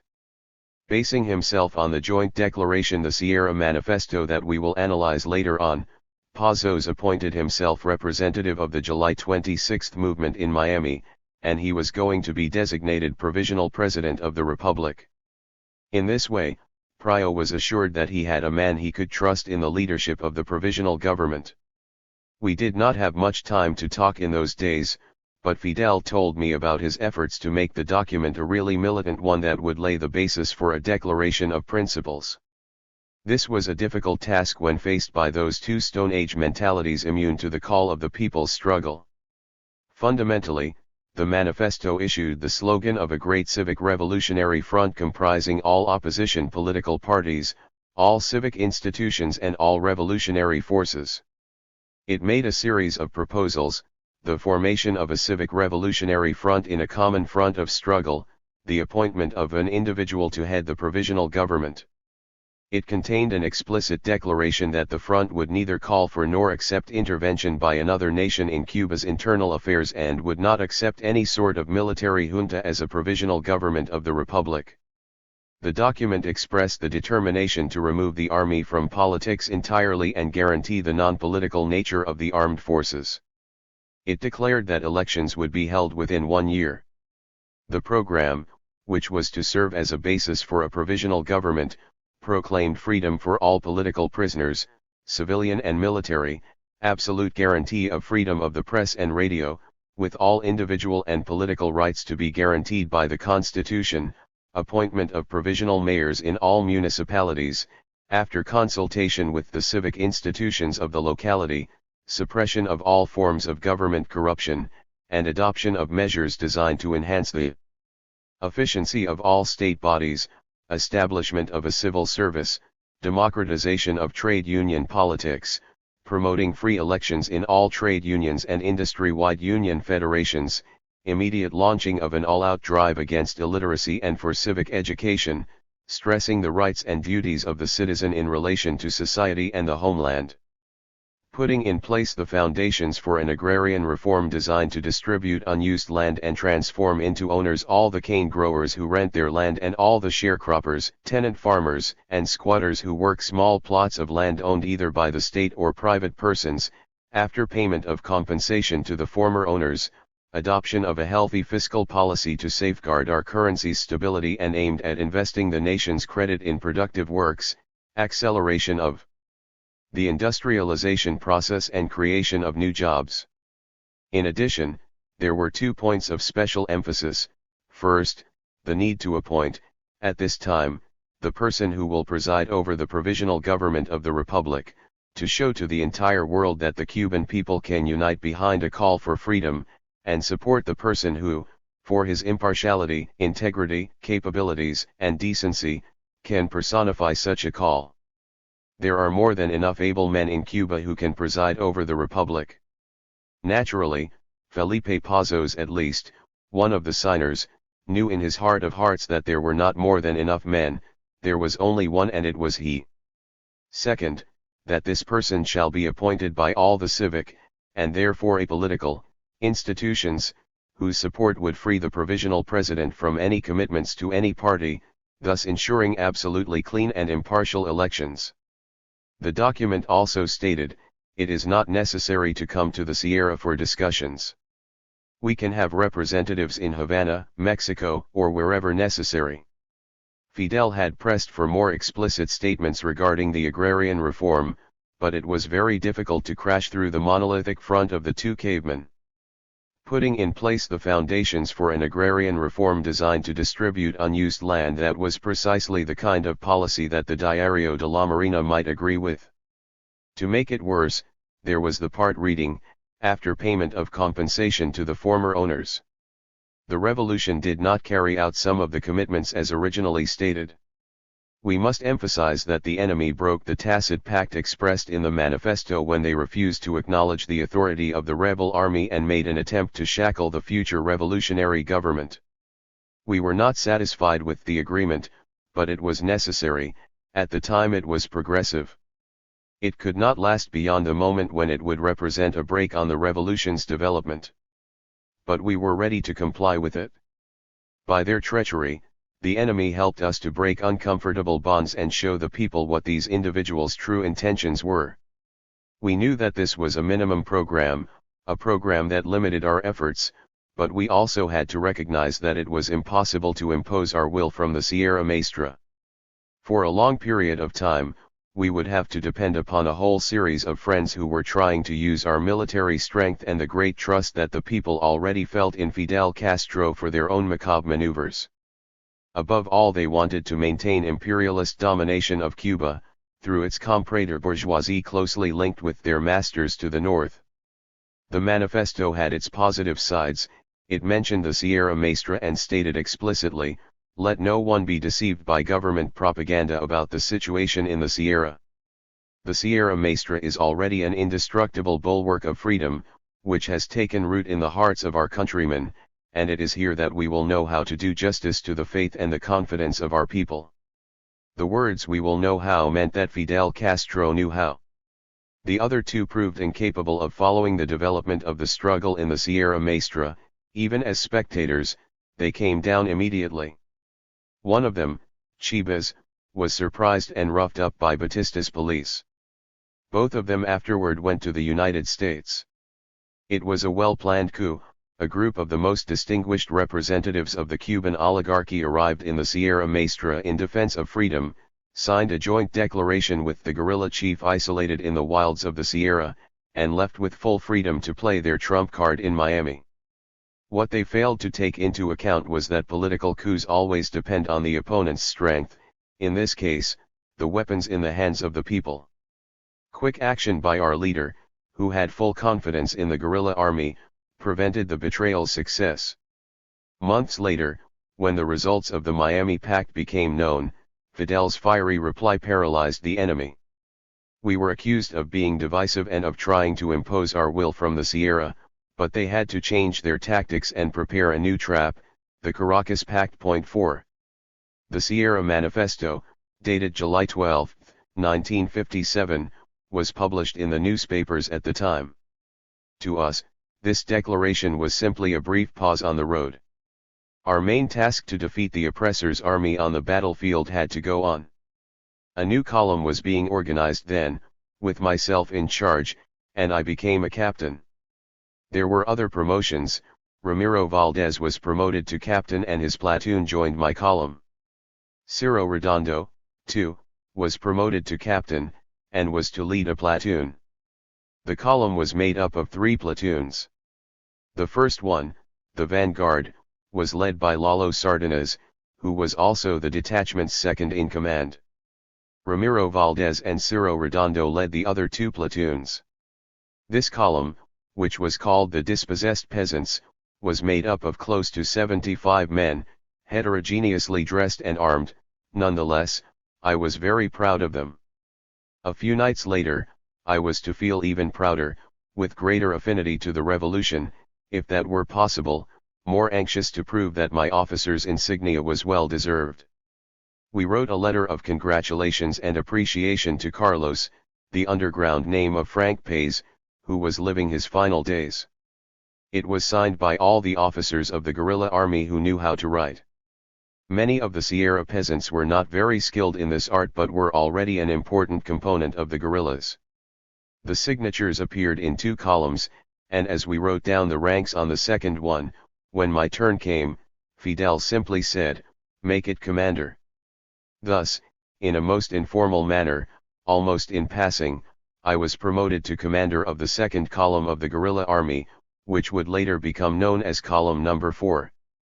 The letter, written in a peasant's house, was the guerrilla fighters' warm message to their brother in the city, who was fighting so heroically in Santiago itself to obtain supplies for us and lessen the enemy's pressure on us.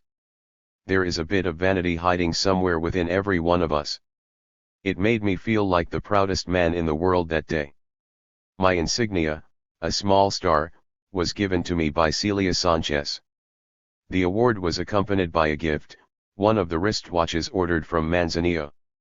With my recently formed column, my first task was to set a trap for Sanchez Mosquera, but he was the wheeliest of all the Batista henchmen and had already left the area. We had to do something to justify the semi-independent life we were to lead in what was to be our new zone, the region of El Umbrito where we were headed, so we began to plan a series of great deeds. We had to prepare to celebrate with dignity the glorious date of July 26 that was approaching, and Fidel gave me free rein to do whatever I could, as long as it was done prudently. At the final meeting we met a new doctor who had joined the guerrillas, Sergio Del Valle, now head of the general staff of our Revolutionary Army. At that time he practiced his profession as the conditions of the Sierra allowed. We needed to prove that we were still alive, since we had received a few setbacks on the plains. Weapons from the Miranda sugar mill that were to be used to open another front had been seized by the police, and several valuable leaders, among them Faustino Perez, had been captured. Fidel had opposed dividing our forces but had given in at the insistence of the Llano Compañeros. The correctness of Fidel's view was demonstrated, and from then on we devoted ourselves to strengthening the Sierra Maestra as the first step toward the expansion of the guerrilla army. 5. The murdered puppy. For all the harshness of conditions in the Sierra Maestra, the day was superb. We were hiking through Agua Reeves, one of the steepest and most intricate valleys in the Turquino Basin, patiently following Sanchez Mosquera's troops. The relentless killer had left a trail of burned-out farms, sadness, and despair throughout the entire region. But his trail led him, by necessity, to ascend along one of the 2 or 3 points of the Sierra where we knew Camilo would be, either the Nevada Ridge, or the area we called the Ridge of the Crippled, now known as the Ridge of the Dead. Camilo had left hurriedly with about a dozen men, part of his forward detachment, and this small number had to be divided up in 3 different places to stop a column of over 100 soldiers. My mission was to attack Sanchez Mosquera from behind and surround him. Our fundamental aim was encirclement. We therefore followed him patiently, over a considerable distance, past the painful trail of burning peasant houses, set aflame by the enemy's rear guard. The enemy troops were far away, but we could hear their shouts. We did not know how many of them there were. Our column's march was a difficult one, along the slopes, while the enemy advanced through the center of a narrow valley. Everything would have been perfect had it not been for our new mascot, a little hunting dog only a few weeks old. Despite repeated commands by Felix Mendoza for the animal to return to our center of operations, a house where the cooks were staying, the puppy continued to trail behind the column. In that part of the Sierra Maestra, crossing over the slopes is extremely difficult due to the lack of paths. We went through a difficult patch of felled trees covered over by newly grown foliage, and passage became extremely arduous. We were bounding through tree trunks and bushes, trying not to lose touch with our guests. Our small column marched silently along. Not even the sound of a broken twig intruded upon the usual noises of the forest. Suddenly the silence was broken by the disconsolate, nervous barking of the little dog. It had remained behind and was barking desperately, calling on its masters to help it through the difficult patch. Someone picked up the animal, and we continued on again.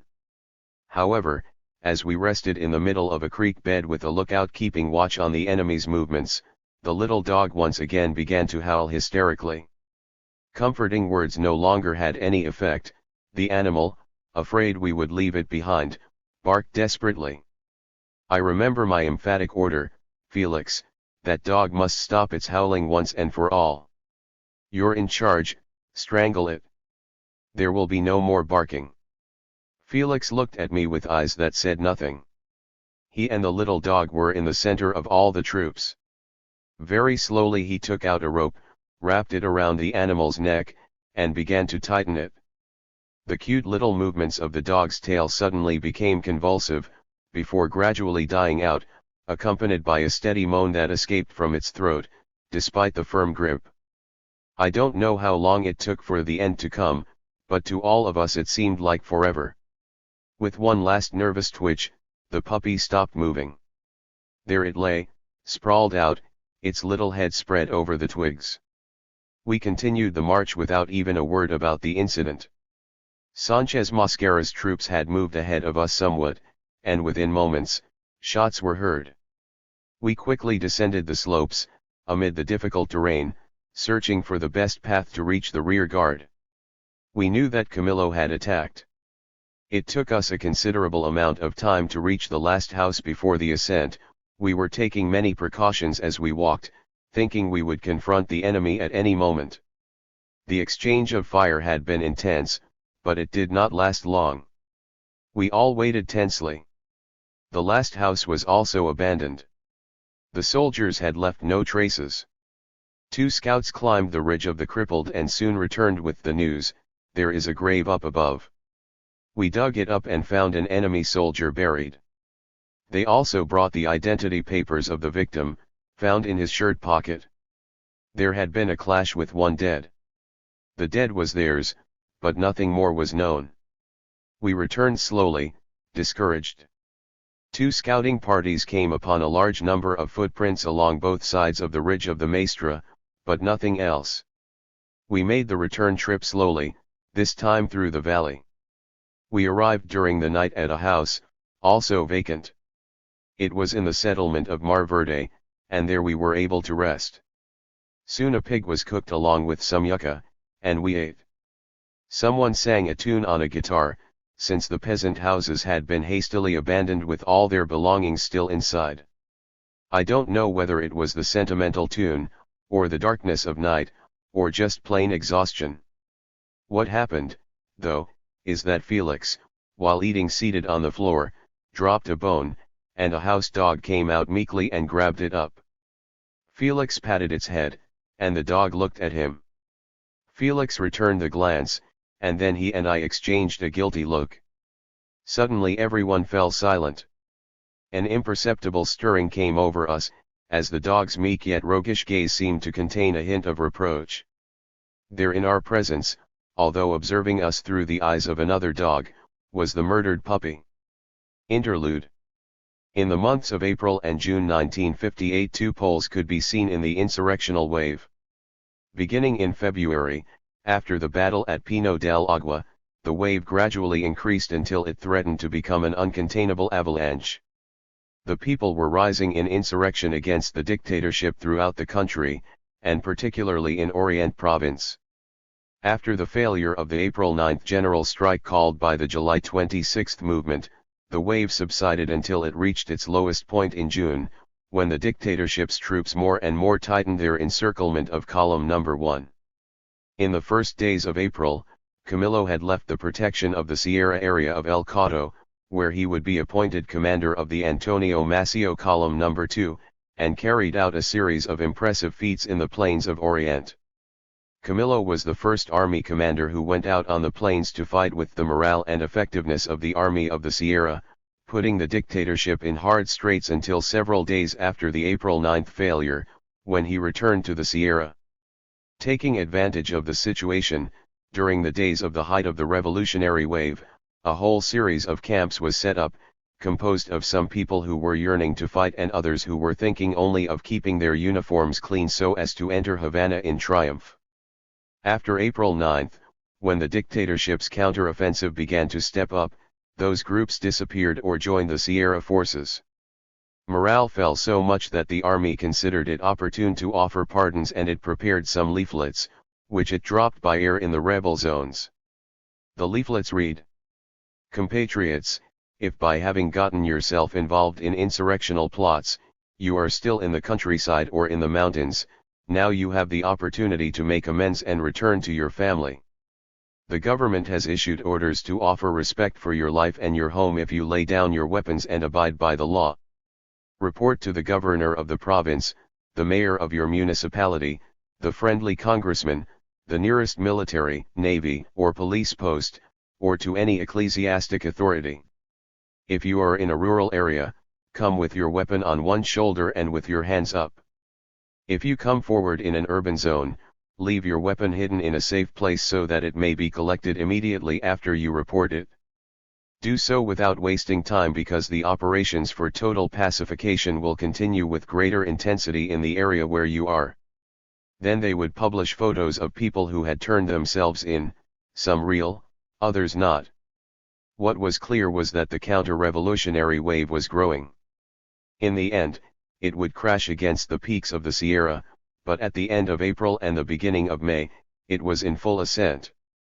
Our mission, in the first phase of the period we are discussing, was to hold the front occupied by the 4th Brigade, which extended to the outskirts of the town of Las Minas de Biasido. Sanchez Mosquera was quartered there, and our struggle consisted of fleeting clashes without either side risking a decisive battle. At night we would fire our M26s at them, but they already knew the scant killing power of that weapon and had simply put up a large wire mesh netting where the TNT charges exploded in their shells of condensed milk cans, causing only a lot of noise. 6.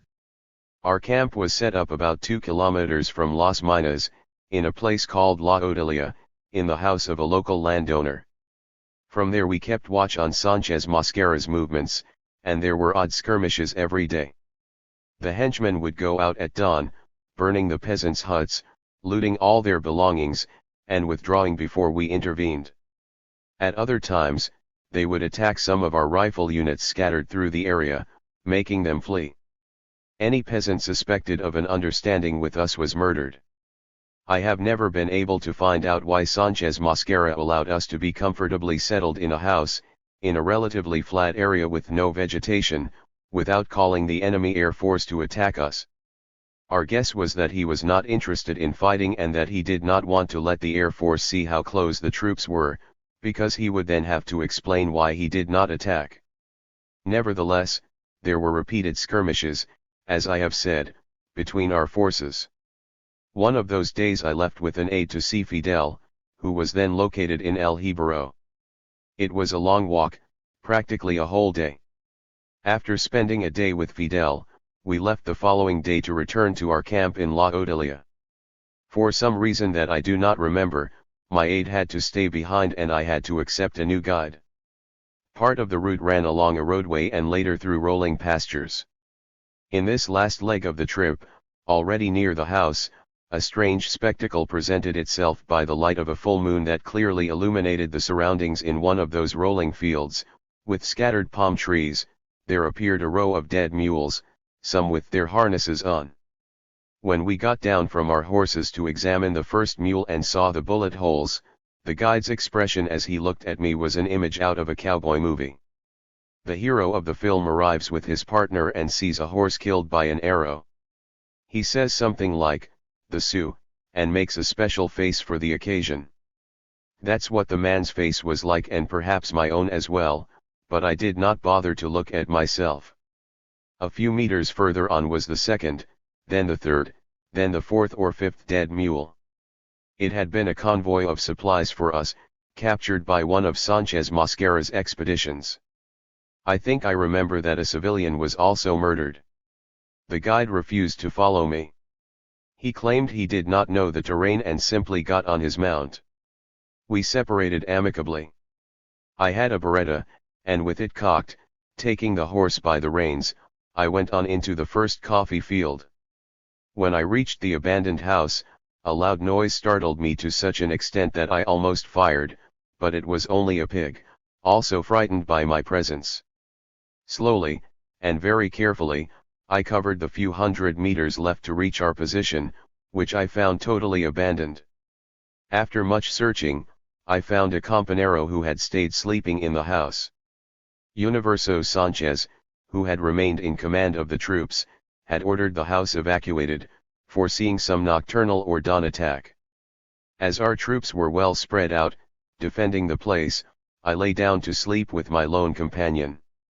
That whole scene has no significance for me other than the satisfaction I experienced at having overcome fear during a journey that seemed eternal until at last, alone, I reached the command post. That night I felt brave. But the toughest confrontation with Sanchez Mosquera took place in a very small village or hamlet called Santa Rosa. As always, at dawn we were warned that Sanchez Mosquera was there and we headed quickly to the place. I had a touch of asthma and therefore was riding a bay horse with which I had made good friends. The fighting spread out over certain places in a fragmented manner. I had to abandon my mount. With the group of men that was with me, we took up positions on a small hill, scattering ourselves at 2 or 3 different heights. The enemy was firing some mortars, without very good aim. For a moment, the shooting got more intense to my right, and I set off to check the positions, but halfway there it also began on my left. I sent my aide off to I don't know where, and I remained alone, between the 2 extremes of fire. To my left, Sanchez Mosquera's forces, after firing some mortar shells, climbed the hill amidst tremendous shouting. Our people, with little experience, managed to fire only 1 or 2 isolated shots, and took off running down the hill. Alone, in an open field, I saw soldiers' helmets begin to appear. A henchman began to run down the hill in pursuit of our fighters, who were heading into the coffee fields. I fired my Beretta at him, missed, and immediately several rifles found me and opened fire. I began a zigzagging race, carrying 1,000 bullets in an awesome leather cartridge belt on my shoulders, greeted by the contemptuous shouts of some enemy soldiers. As I got close to the shelter of the trees, my pistol fell. My only insolent gesture of that sad morning was to stop, retrace my steps, pick up the pistol and take off running, greeted this time by the small dust clouds the rifle bullets kicked up like darts around me. When I felt I was out of danger, without knowing about my compañeros or the result of the offensive, I stayed resting, barricaded behind a large rock in the middle of the woods. The asthma, mercifully, had let me run a few meters, but it was taking revenge and my heart was jumping inside my chest. I heard branches being broken by people approaching, but it was no longer possible to keep fleeing, which was what I really felt like doing. This time it was another compañero of ours, lost, a recruit who had recently joined our troop. His words of consolation were more or less, "Don't worry, Commander, I will die with you." I had no desire to die and felt tempted to say something about his mother. I don't think I did. That day I felt cowardly. At night we would recount all the events. A magnificent compañero Marino was his last name, had been killed in one of the skirmishes. Other than that the result was very poor for the enemy. The body of a peasant shot through the mouth, murdered who knows why, was all that remained in the army's abandoned positions. There, with a small box camera, the Argentine journalist Jorge Ricardo Massetti, who was visiting us in the Sierra for the first time and with whom we would later maintain a deep and lasting friendship, took a photograph of the murdered peasant. After those battles we withdrew a bit further back from La Odalia, but I was already being replaced as commander of column number 4 by Ramiro Valdez, who had been promoted. I left the area, accompanied by a small group of fighters, to take charge of the school for recruits, where the men who would have to cross from Orient to Las Villas would get their training. Moreover, we had to prepare for what was already imminent, the Army's offensive. All the following days, late April and early May, were devoted to preparing the defensive points and to trying to take the largest possible quantity of food and medicine up to the hills to be able to resist what we saw coming, a large-scale offensive. As a parallel task, we were trying to collect a tax on the sugar plantation owners and cattle ranchers. In those days, Remigio Fernandez went up to see us. He was a cattle rancher who offered us the moon and the stars, but he forgot his promises when he reached the plains.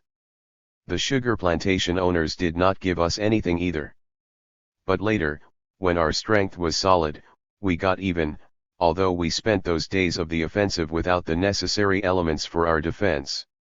A short time later, Camillo was called to better cover our small territory, which contained countless riches, a radio station, hospitals, munitions depots and, on top of that, an airstrip located among the hills of La Plata, where a light plane could land.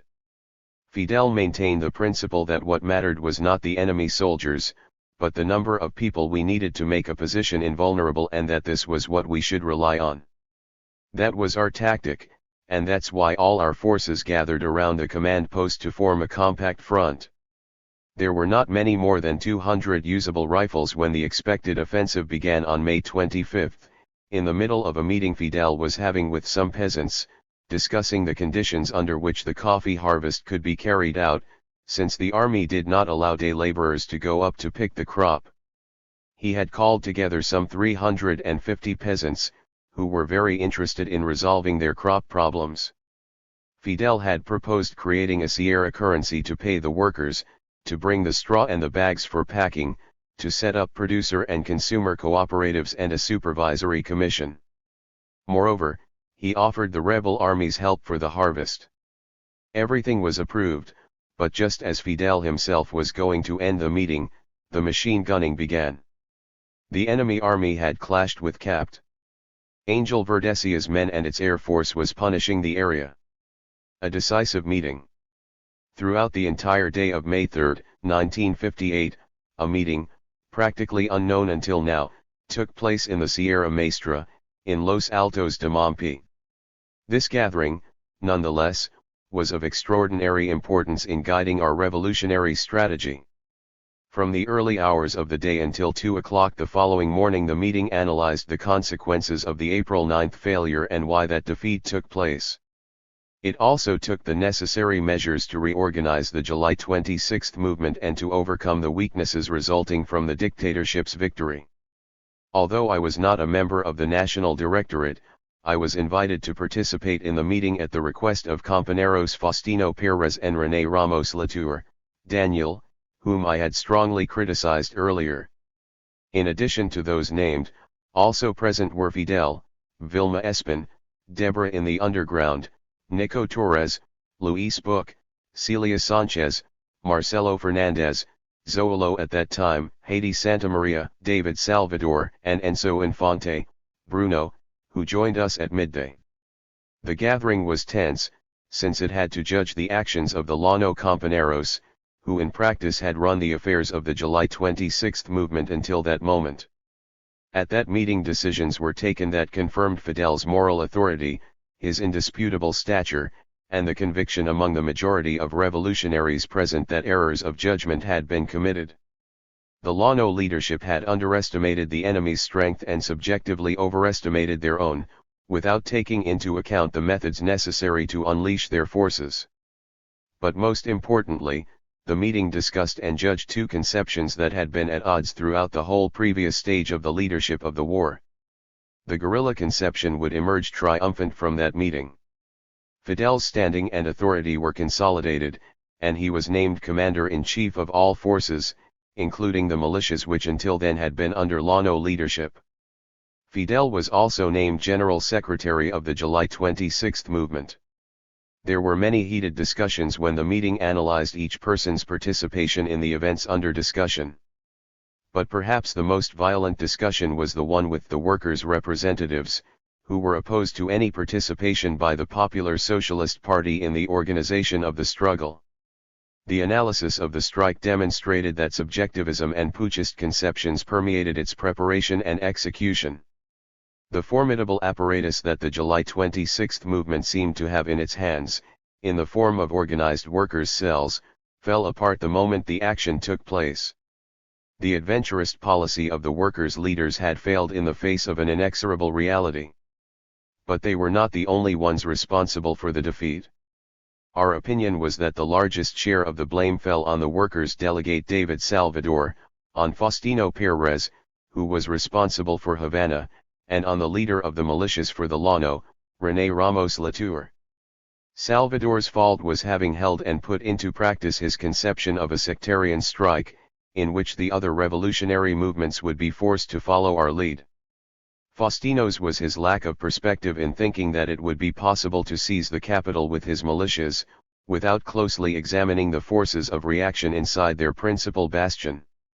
Daniel was criticized for the same lack of vision, but in reference to the Llano militias, which were organized as parallel troops to ours, but without the training or the combat morale, and without having gone through the rigorous process of selection in the war. The division between the Sierra and the Llano was a real one. There were certain objective bases for it, due to the higher level of maturity achieved over the course of the guerrilla struggle by the Sierra representatives and the lower level of maturity of the fighters from the Llano. But there was also an extraordinarily important element, something that might be called an occupational hazard. The compañeros of the Llano had to work in their environment, and little by little they became accustomed to viewing the work methods required under those conditions as the ideal ones and as the only ones possible for the movement. Moreover, logically enough from a human standpoint, they began to consider the Llano as having a greater relative importance than the Sierra. After the failures in confronting the dictatorship's forces, there now arose only one authoritative leadership, the Sierra, and concretely one sole leader, one commander-in-chief, Fidel Castro. At the end of an exhaustive and often violent discussion, the meeting resolved to relieve Faustino Perez of his duties, replacing him with Delio Gomez Ochoa, and to relieve David Salvador of his duties, replacing him with Nico Torres. This last change did not amount to a substantive step forward as far as the conception of the struggle was concerned. For when the meeting raised the need for unity of all working class forces to prepare the next revolutionary general strike, which would be called from the Sierra, Nico expressed his readiness to work in a disciplined manner with the Stalinists, but said that he did not think this would lead to anything. He referred in those terms to the compañeros of the Popular Socialist Party.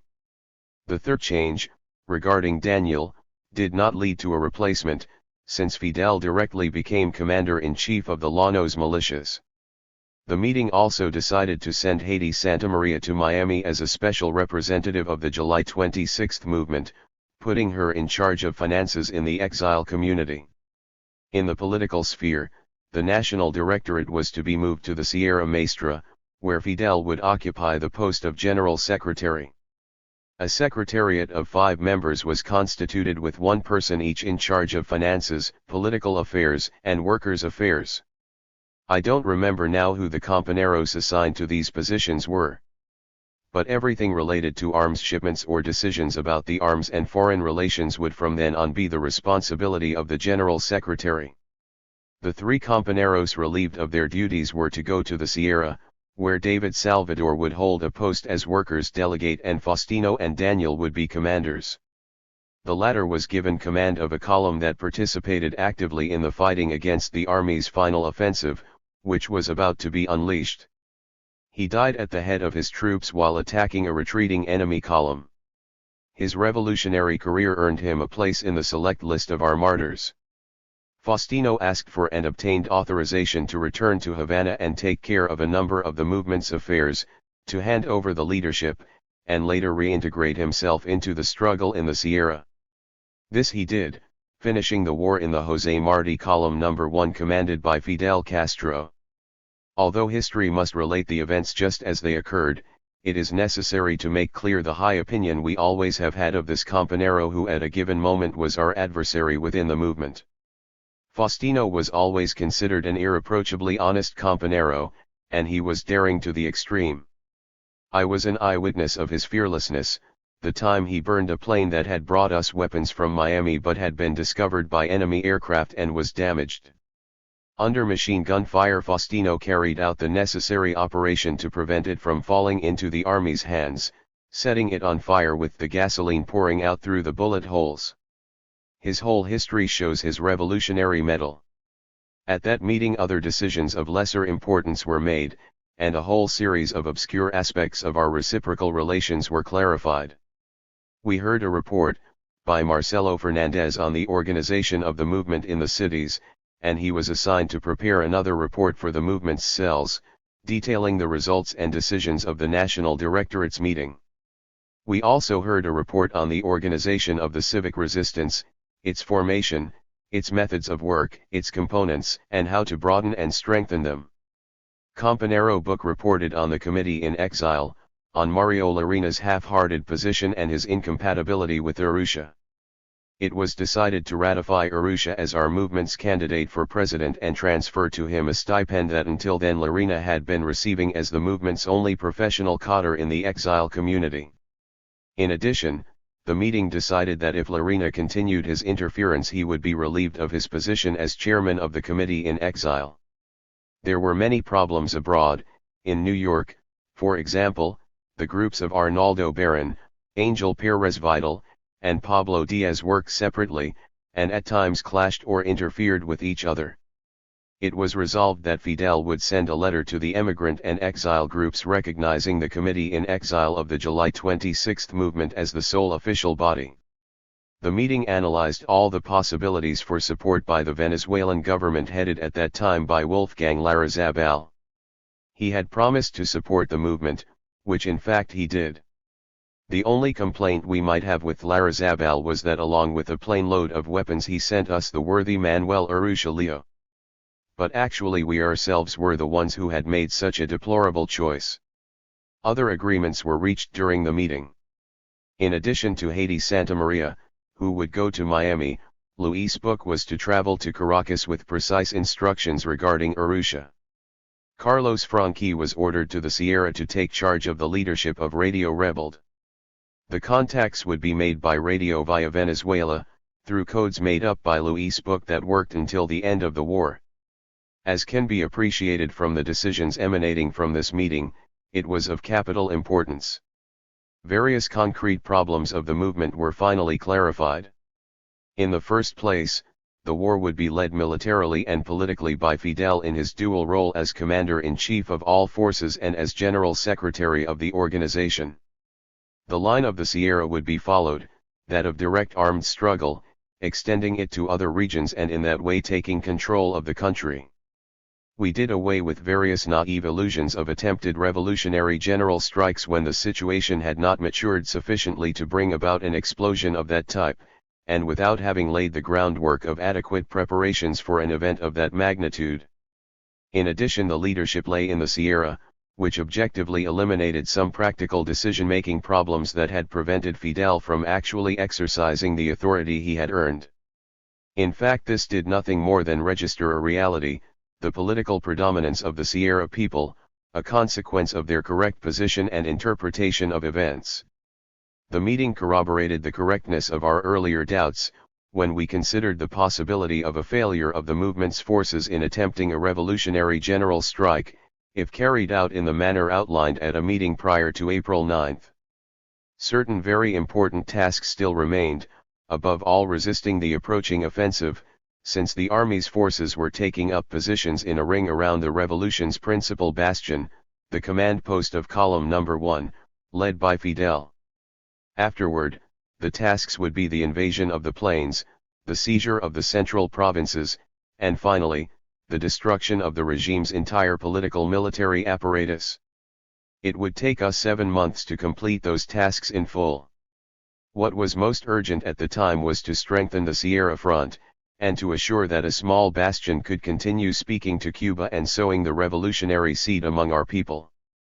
It was also important to maintain communications with abroad. A few days earlier I had witnessed a radio conversation between Fidel and Justo Carrillo, who represented the Monte Cristi group, that is, a group of aspiring thugs including representatives of imperialism such as Carrillo himself and Ramon Barcan. Justico offered the moon and the stars, but asked that Fidel make a declaration supporting the pure military men. Fidel answered that while this was not impossible, it would be difficult for our movement to understand a call of this nature when our people were falling victim to soldiers of whom it was difficult to distinguish the good from the bad, since they were all lumped together. In short, the declaration was not made. Larina was also spoken with, I seem to recall, as well as Urrutia. An attempt was made to issue a call for unity to try to prevent the breakup of the flimsy grouping of disparate personalities. From Caracas, they were trying to capitalize on the armed movement for their own gain, but they represented our aspirations for international recognition, and we therefore had to be careful. Immediately after the meeting, the participants scattered. It was my task to inspect a whole series of zones, trying to create defensive lines with our small forces to resist the army's push. The really strong resistance would begin in the most mountainous zones, from the Sierra de Caracas, where the small and poorly armed groups of Crescencio Perez would be located, to the zones of La Botella or La Mesa, where Ramiro Valdez's forces were distributed. This small territory had to be defended, with not much more than 200 functioning rifles, when a few days later Batista's army began its encirclement and annihilation offensive. The final offensive and the Battle of Santa Clara. April 9 was a resounding defeat that never endangered the regime's stability. Not only that, after that tragic date, the government was able to transfer troops and gradually place them in Orient Province, spreading its destruction to the Sierra Maestra. Our defense more and more had to be from within the Sierra Maestra, and the government kept increasing the number of regiments it placed in front of our positions, until there were 10,000 men. With these forces it began the offensive May 25 in the town of Las Mercedes, which was our forward position. There, Batista's army gave proof of its poor combat effectiveness, and we showed our lack of resources, 200 usable rifles to fight against 10,000 weapons of all sorts. It was an enormous disadvantage. Our boys fought bravely for 2 days, with odds of 1 against 10 or 15, fighting moreover, against mortars, tanks, and the Air Force, until the small group was forced to abandon the town. It was commanded by Capt. Angel Verdesia, who 1 month later would courageously die in action. By that time, Fidel Castro had received a letter from the traitor Eulogio Cantillo, who, true to his charlatan's politicking attitude, wrote to the rebel leader as the enemy's chief of operations, saying that the offensive would be launched in any case, but that the man, Fidel, should take care to await the final result. The offensive, in fact, ran its course, and in 2.5 months of hard fighting, the enemy lost over 1,000 men, counting dead, wounded, prisoners, and deserters. They also left 600 weapons in our hands, including a tank, 12 mortars, 12 tripod machine guns, over 200 submachine guns and countless automatic weapons, also, an enormous amount of ammunition and equipment of all sorts, and 450 prisoners, who were handed over to the Red Cross when the campaign ended. Batista's army came out of that last offensive in the Sierra Maestra with its spine broken, but it had not yet been defeated. The struggle would go on.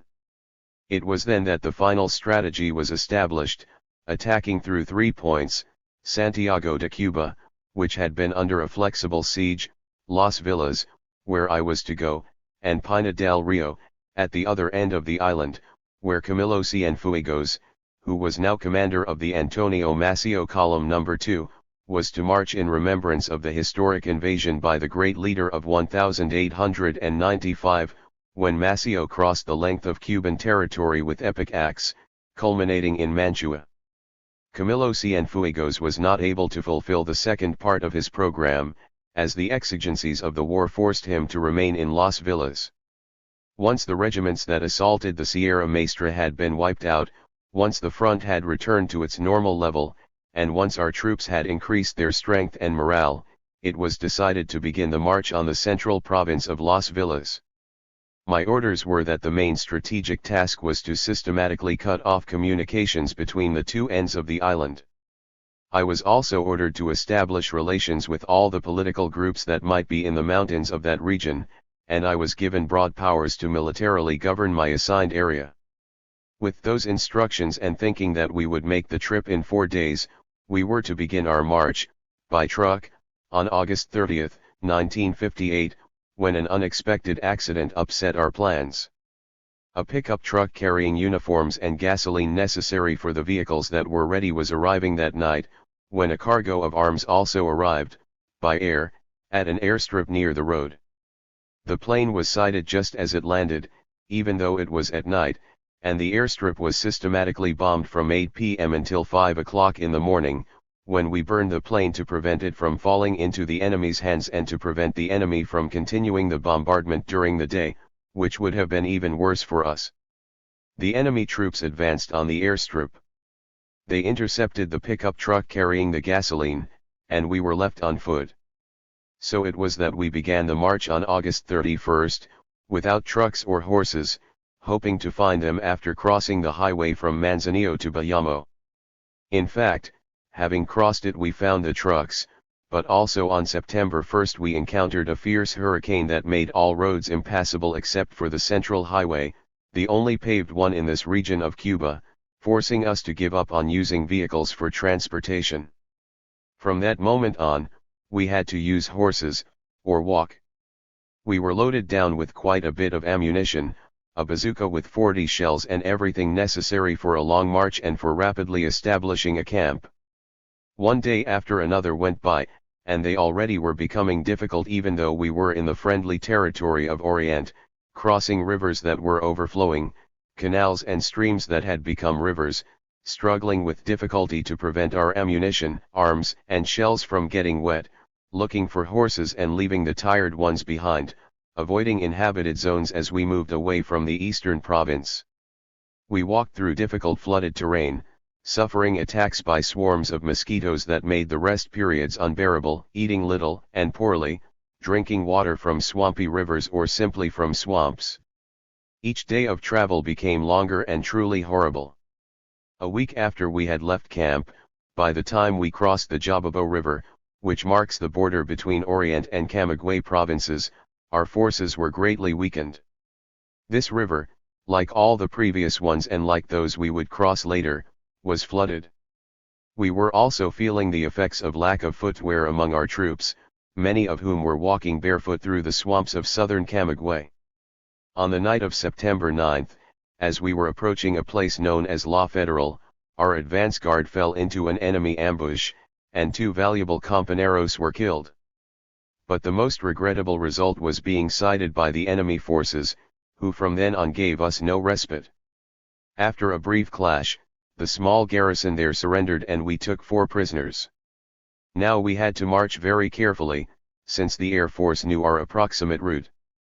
Thus, 1 or 2 days later, we reached a place known as Laguna Grande, along with Camillo's force, which was much better equipped than ours. This zone is remarkable for its extraordinary number of mosquitoes, which made it absolutely impossible for us to rest outside without a mosquito net, which some of us did not have. These were days of tiring marches through desolate expanses where there was only water and mud.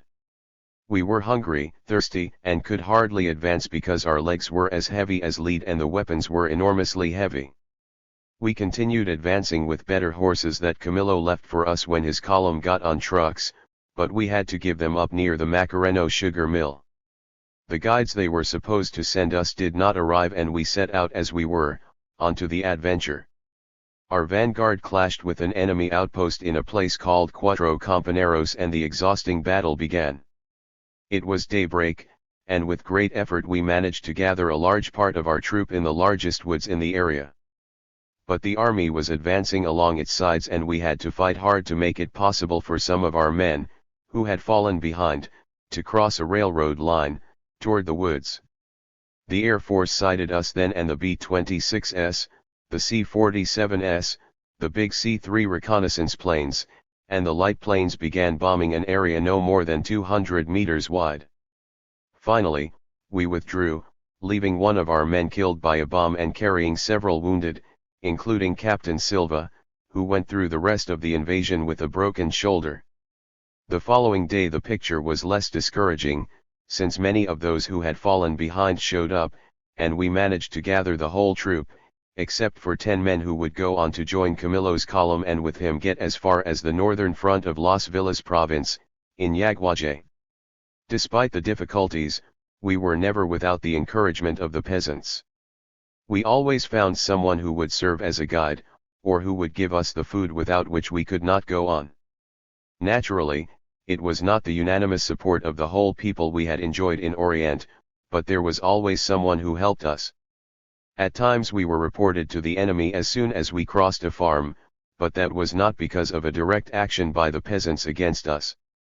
Rather it was because their living conditions made these people slaves of the landowner and, fearful of losing their daily subsistence, they would report to their master that we had passed through that region. The latter in turn would take charge of graciously informing the military authorities. One afternoon we were listening on our field radio to a report by Gen. Francisco Tabernil Adalts. With all his thuggish bombast, he was announcing that the hordes led by Che Guevara had been destroyed and giving extensive details on the dead, the wounded, names, and all sorts of things, which were the product of the booty they took from our knapsacks after that disastrous encounter with the enemy a few days earlier. All of this was mixed in with false information cooked up by the Army High Command. This news of our demise produced great merriment among our troop. But pessimism was getting hold of them little by little. Hunger and thirst, weariness, the feeling of impotence against the enemy forces that were increasingly closing in on us, and above all, the terrible foot disease that the peasants call Mazamora, which turned each step our soldiers took into an intolerable torment, had made us an army of shadows. It was difficult to advance, very difficult. Our troops' physical condition worsened day by day, and the meals today yes, tomorrow no, the next day maybe in no way helped to alleviate the level of misery we were suffering. We spent the hardest days besieged in the vicinity of the Baragua sugar mill in stinking swamps, without a drop of water, continuously attacked by the Air Force, without a single horse that could carry the weakest through barren marshes, with our shoes totally demolished by the muddy sea water, full of vegetation that injured our bare feet. Our situation was really disastrous when, with difficulty, we broke out of the encirclement at Baragua and reached the famous Jacaro Moron Trail, a historic spot, the scene of bloody fighting between patriots and the Spaniards during the War of Independence. We did not have time to recover even a little when a new downpour, bad weather, in addition to enemy attacks or reports of their presence, forced us to march on. The troop was increasingly tired and disheartened. When the situation was most tense, however, when insults, pleas and tongue lashings were the only way to get the weary men to advance, a sight far away in the distance lit up their faces and instilled new spirit in the guerrillas. That sight was a blue streak to the west, the blue streak of the Las Villas mountain range, seen for the first time by our men. From that moment on, the same hardships, or similar ones, became much more bearable, and everything seemed easier. We slipped through the last encirclement by swimming across the Jacaro River, which divides the provinces of Camagüey and Las Villas, and it seemed already that a new light was shining on us. 2 days later we were in the heart of the Trinidad Sancti Spiritus mountain range, safe, ready to begin the next stage of the war. We rested for another 2 days. We had to be on our way immediately and prepare ourselves to prevent the elections scheduled for November 3rd. We had reached the mountain region of Las Villas on October 16th. Time was short and the task was enormous. Camillo was doing his part in the north, sowing fear among the dictatorship's men. Our task, upon arriving for the first time in the Escambray Mountains, was well defined. We had to harass the dictatorship's military apparatus, above all its communications. And, as an immediate goal, we had to prevent the elections from taking place. But the task was made difficult because time was scarce, and because of the disunity among the revolutionary forces, which resulted in internal quarrels that cost us dearly, including in human lives. We were supposed to attack the neighboring towns to prevent the elections, and plans were worked out to do this simultaneously in the cities of Cabeguan, Fomento, and Sancti Spiritus, in the rich plains of the center of the island. Meanwhile, the small garrison at Guinea de Miranda in the mountains surrendered, and later the Baneo garrison was attacked with little results. The days prior to November 3rd, the date of the elections, were extraordinarily busy. Our columns were mobilized everywhere, almost totally preventing voters in those areas from going to the polls. Camilo Cienfuegos's troops in the northern part of the province paralyzed the electoral farce. In general, everything was halted, from the transport of Batista's soldiers to commercial traffic. In Orient, there was practically no voting. In Camagüey, the percentage was a bit higher, and in the western region, in spite of everything, mass abstention was clear. This abstention was achieved spontaneously in Las Villas, as there had not been time to synchronize the masses' passive resistance with the guerrillas' activity. In Orient, successive battles were taking place on the first and second fronts, as well as on the third with the Antonio Guterres column. They were insistently exerting pressure on Santiago de Cuba, the provincial capital.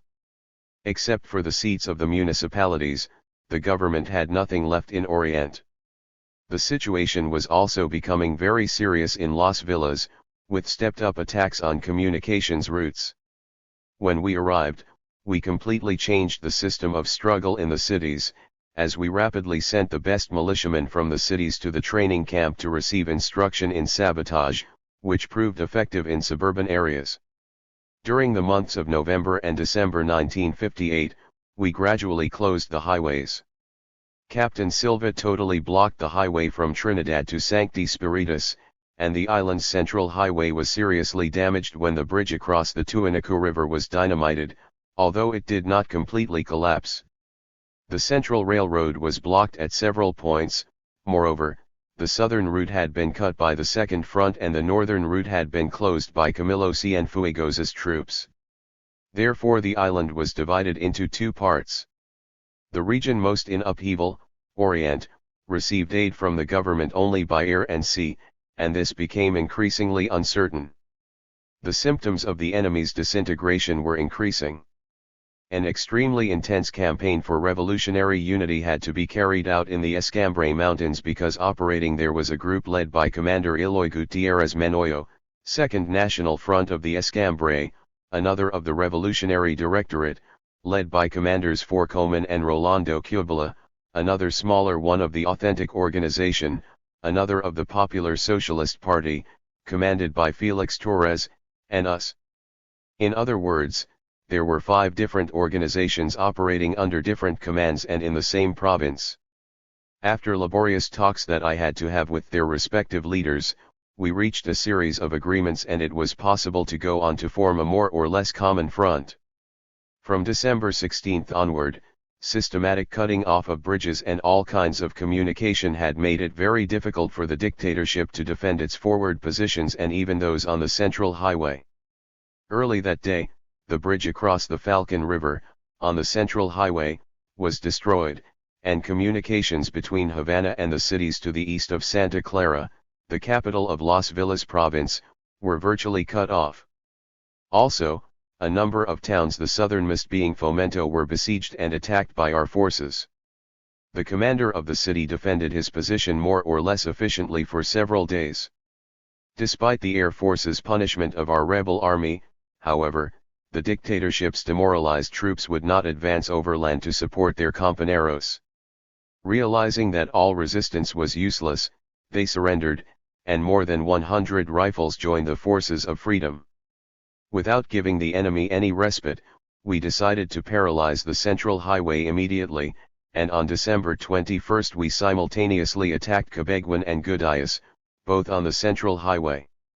The latter town surrendered in a few hours, and during the following days, so did Cabeguan with its 90 soldiers. The surrender of the garrisons was negotiated on the political basis of letting the soldiers go free on the condition that they leave the liberated territory. Thus, they were given the opportunity to surrender their weapons and to save themselves. Cabeguan once again proved the dictatorship's ineffectiveness, as it never sent infantry units to reinforce those under siege. In the northern region of Las Villas, Camilo Cienfuegos was attacking several towns, which he was subduing at the same time that he laid siege to Yaguaje, the last bastion of the dictatorship's troops. It was under the command of a captain of Chinese ancestry who resisted for 11 days, immobilizing the revolutionary troops in the region. At the same time our troops were already advancing along the Central Highway toward Santa Clara, the provincial capital. After Cabeguan had fallen, we set out in active collaboration with the forces of the Revolutionary Directorate to attack Placetas, which surrendered after only 1 day of struggle. After taking Placetas, we liberated in rapid succession Remedios and Cabarine on the northern coast, the latter an important port. The picture was turning gloomy for the dictatorship, because in addition to the continuous victories scored in Orient, the Second Front of the Escambray was defeating small garrisons, and Camilo Cienfuegos controlled the north. When the enemy withdrew from Camajuani without offering resistance, we were ready to launch the definitive attack on the capital of Las Villas Province. Santa Clara is the hub of the island's central plain, with 150,000 inhabitants, center of the railway system and of all communications in the country. It is surrounded by small bare hills, which had previously been taken by the troops of the dictatorship. At the time of the attack, our forces had considerably increased our weaponry, as we had taken several positions and some heavy weapons, for which there was no ammunition. We had a bazooka without shells, and we had to fight against about 10 tanks. But we also knew that for us to fight most effectively, we had to reach the city's populous neighborhoods, where the tank's efficiency diminishes a lot. While the troops of the Revolutionary Directorate were taking the Rural Guards Garrison number 31, we set about to besiege almost all of Santa Clara's fortified positions. Our fight focused mainly on the defenders of the armored train stationed at the entrance of the road to Camajuani. These positions were tenaciously defended by the army, which was well equipped. On December 29 we began the struggle. At first the university served as our base of operations. Later, we established our headquarters closer to the city's downtown area. Our men were fighting against troops supported by armored units and would force them to flee, although many paid for their boldness with their lives. The dead and wounded began to fill up the improvised cemeteries and hospitals. I remember an episode that shows the spirit of our forces in those final days. I had admonished a soldier because he was sleeping in the midst of battle, and he replied that he had been disarmed for accidentally firing his weapon. I responded with my customary dryness, "Get yourself another rifle by going disarmed to the front line, if you're up to it." In Santa Clara, while I was speaking to the wounded in the Hospital de Sangre, a dying man touched my hand and said, "Do you remember, Commander? In Remedios you sent me to find a weapon, and I earned it here." He was the fighter who had accidentally fired his weapon. He died a few minutes later, and I think he was content for having proven his courage. Such was our rebel army. The hills of Capiro continued to resist, and we went on fighting there all day December 30th, at the same time gradually taking different points in the city. By then, communications between downtown Santa Clara and the armored train had been cut off. Those in the train, seeing that they were surrounded on the hills of Capiro, tried to escape by rail, with all their magnificent cargo. Arriving at the spur that we had previously destroyed, the locomotive and some cars were derailed. Then a very interesting battle began, in which the men were forced out of the armored train by our Molotov cocktails. They were very well protected, but willing to fight only at a distance, from comfortable positions, and against a virtually unarmed enemy, in the style of the colonists against the Indians of the U.S. West. Cornered by men who, from nearby points and adjoining railroad cars, were throwing bottles with burning gasoline, the train became, thanks to the armored plating, a veritable oven for the soldiers. In a few hours, the whole complement surrendered with its 22 cars, its anti-aircraft guns, its machine guns of the same type and its fabulous quantity of ammunition, fabulous, of course, compared with our meager supply. We had been able to take the power station and the city's whole northwest side. We went on the air to announce that Santa Clara was almost in the hands of the revolution. In that announcement, which I made as Commander-in-Chief of the Armed Forces in Las Villas, I remember I had the sorrow of informing the Cuban people of the death of Capt. Roberto Rodriguez, El Vaquerito, the little cowboy, small in height and young in years, leader of the Suicide Squad, who had played with death 1,001 times fighting for freedom. The Suicide Squad was an example of revolutionary morale, and only selected volunteers joined it. But whenever a man died, and that happened in every battle when the new candidate was named, those not chosen would be grief-stricken and even cry. How curious to see those seasoned and noble figures showing their youth in their tears of despair, because they did not have the honor of being in the front line of combat and death. Next fell the police station, surrendering the tanks that defended it. And in rapid succession Garrison number 31 surrendered to Commander Guevara, while the jail, the courthouse, the provincial government palace and the Grand Hotel where snipers had kept firing from the 10th floor almost until the combat ended surrendered to our forces. At that moment, only the Leoncio Vidal garrison, the largest fortress in central Cuba, had not surrendered. But by January 1, 1959, there were already signs of growing weakness among the forces defending it. That morning, we sent Captains Núñez Jiménez and Rodríguez de la Vega to negotiate the surrender of the garrison. The reports were contradictory and extraordinary. Batista had fled that day, leaving the armed forces high command in a shambles. Our two delegates established radio contact with Gen. Euligio Cantillo, telling him of the surrender offer. But he refused to go along because this constituted an ultimatum, and he had taken over command of the army in strict accordance with instructions from the leader Fidel Castro. We immediately contacted Fidel, telling him the news, but giving our opinion of Cantillo's treacherous attitude, an opinion with which he absolutely agreed. In those decisive hours, Cantillo let all the main figures responsible for Batista's government escape. His attitude was even more wretched if one considers that he was an officer who had made contact with us and whom we had trusted as a military man of honor. The results that followed are known to everyone: Castro's refusal to recognize Cantillo's authority, Fidel's order to march on the city of Havana, Colonel Barkin's taking over command of the army after leaving the Isle of Pines prison, the seizure of Camp Colombia by Camilo Cienfuegos and of La Cabana Fortress by our Column No. 8, and the final installation, in a few days, of Fidel Castro as Prime Minister of the Provisional Government. All this belongs to the country's present political history. We are now in a position in which we are much more than simple instruments of one nation. We are now the hope of the unredeemed Americas. All eyes, those of the great oppressors and those of the hopeful, are firmly on us.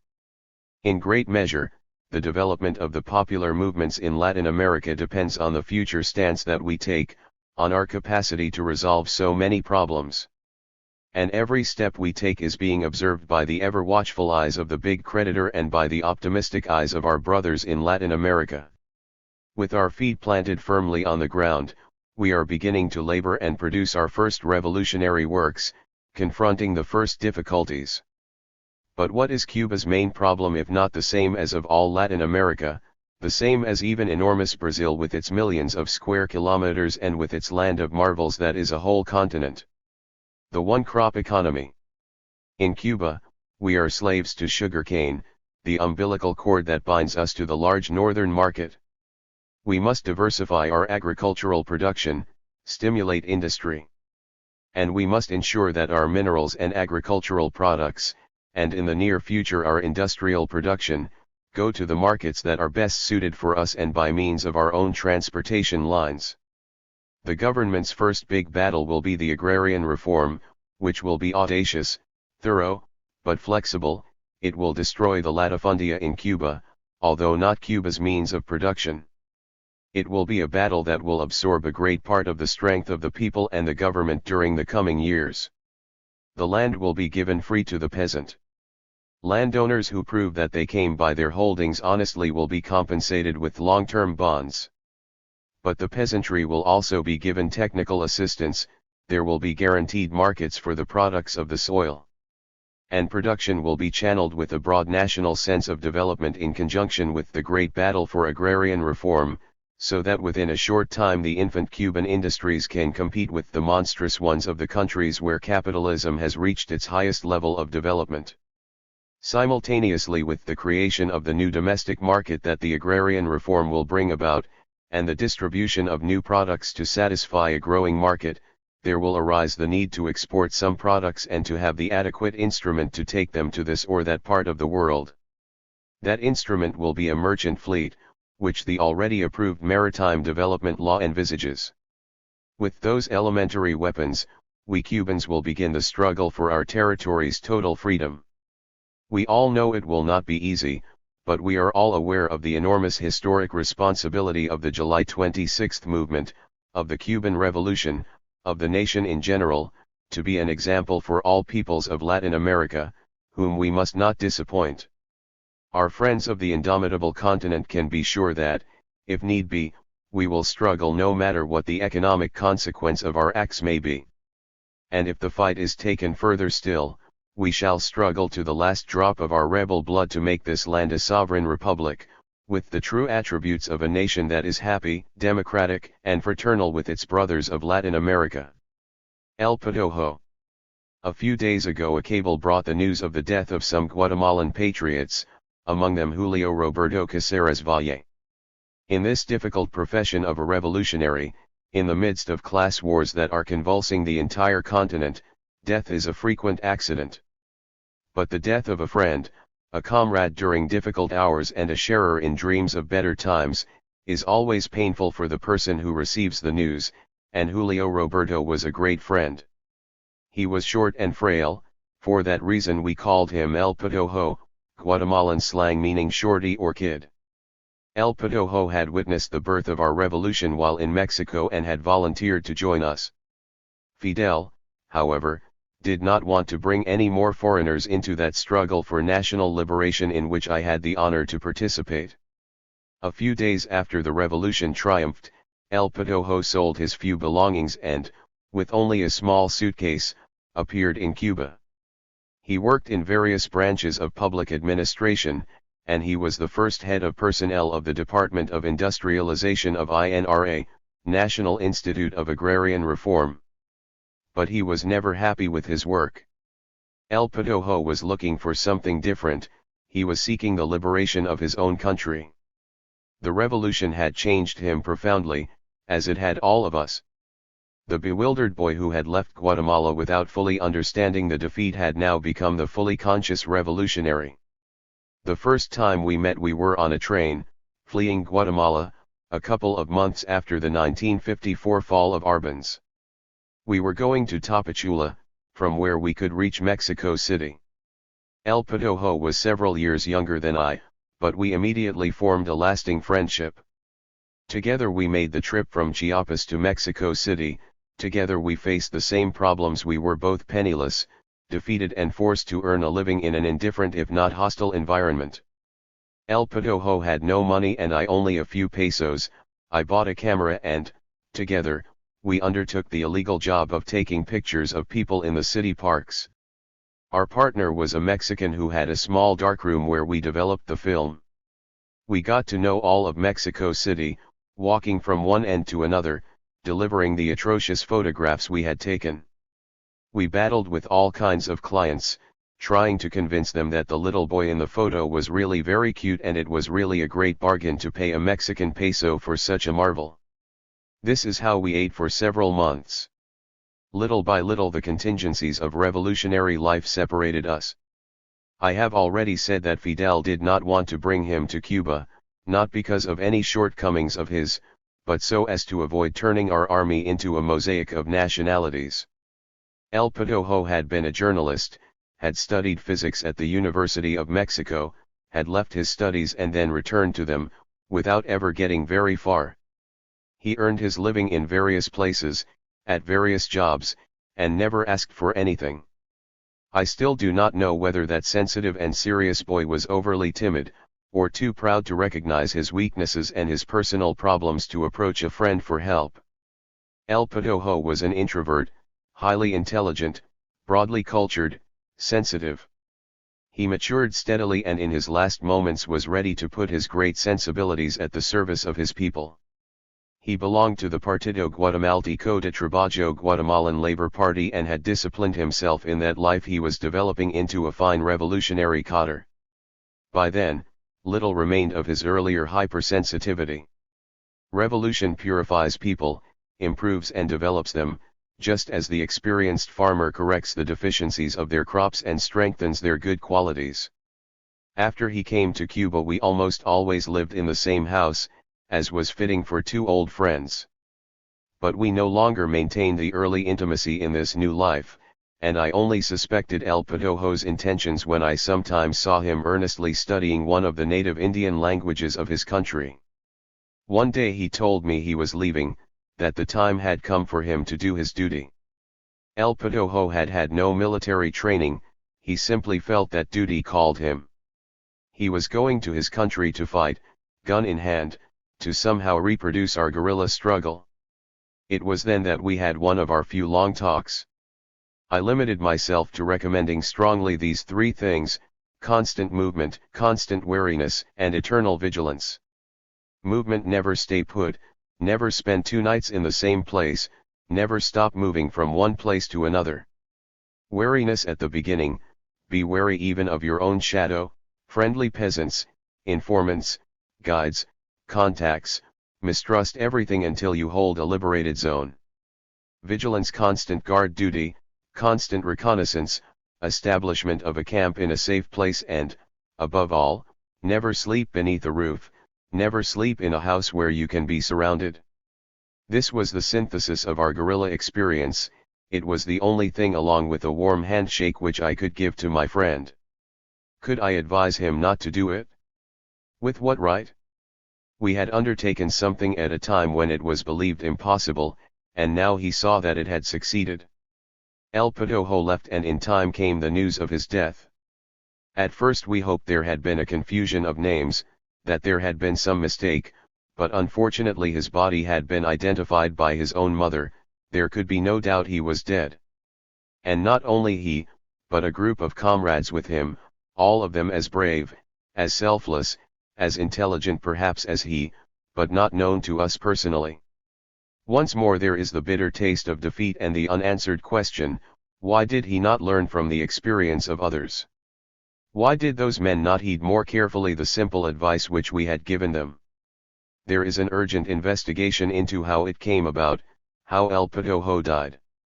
We still do not know exactly what happened, but we do know that the region was poorly chosen, that the men were not physically prepared, that they were not sufficiently wary, and, of course, that they were not sufficiently vigilant.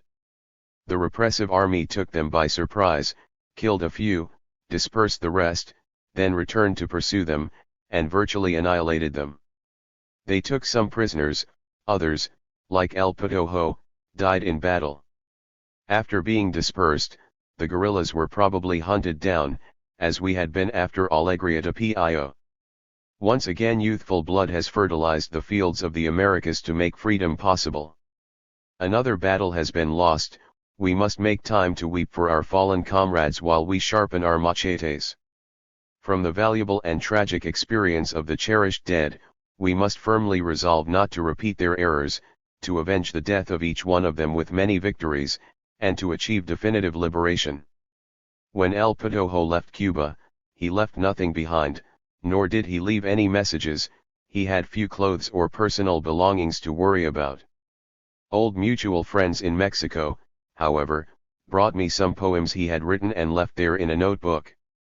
They are the last verses of a revolutionary. They are, in addition, a love song to the revolution, to the homeland, and to a woman. To that woman whom El Patojo knew and loved in Cuba are addressed these final verses, this injunction. Take this, it is only my heart. Hold it in your hand. And when the dawn arrives, open your hand, and let the sun warm it. El Patojo's heart has remained among us, in the hands of his beloved and in the loving hands of an entire people, waiting to be warmed beneath the sun of a new day which will surely dawn for Guatemala and for all the Americas. Today, in the Ministry of Industry where he left many friends, there is a small school of statistics named in his memory Julio Roberto Caceres Valle. Later, when Guatemala is free, his beloved name will surely be given to a school, a factory, a hospital, to any place where people fight and work to build a new society. What we have learned and what we have taught. December 1958. This article, written in the final weeks before victory, was published on January 1, 1959, in Patria, official organ of the rebel army in Las Villas province. Here in December, the month of the second anniversary of the Granma landing, it's worth taking a look back over the years of armed struggle and the long revolutionary battle. The initial ferment was provided by Batista's coup of March 10, 1952, and the first bell sounded on July 26, 1953, with the tragic Battle of Moncada. The road has been long and full of hardships and contradictions.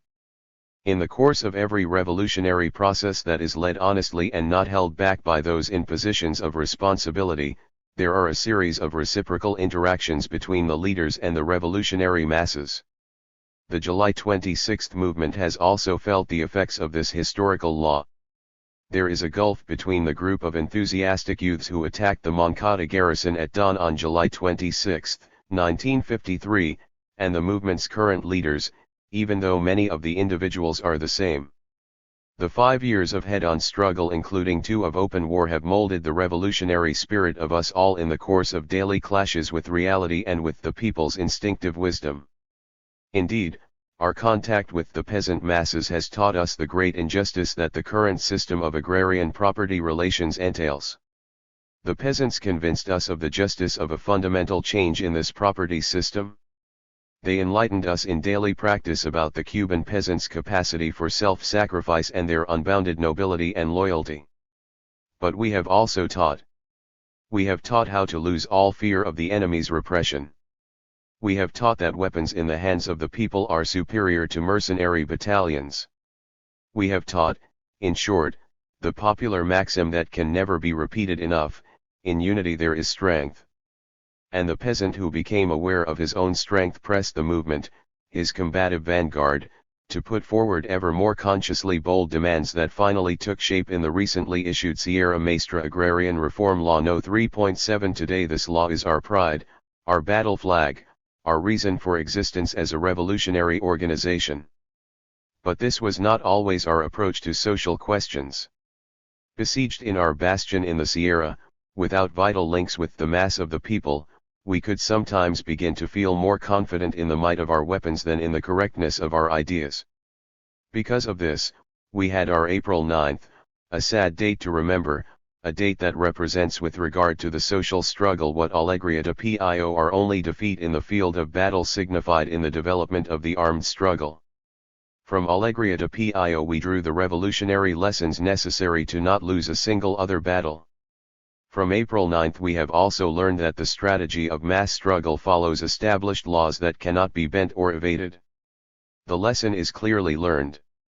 To the work among the peasant masses whom we have united, regardless of affiliation, in the struggle for the land we add today the raising of workers' demands that unite the proletarian masses under a single banner of struggle, the United National Workers' Front, FONU, and a single immediate tactical goal, the revolutionary general strike.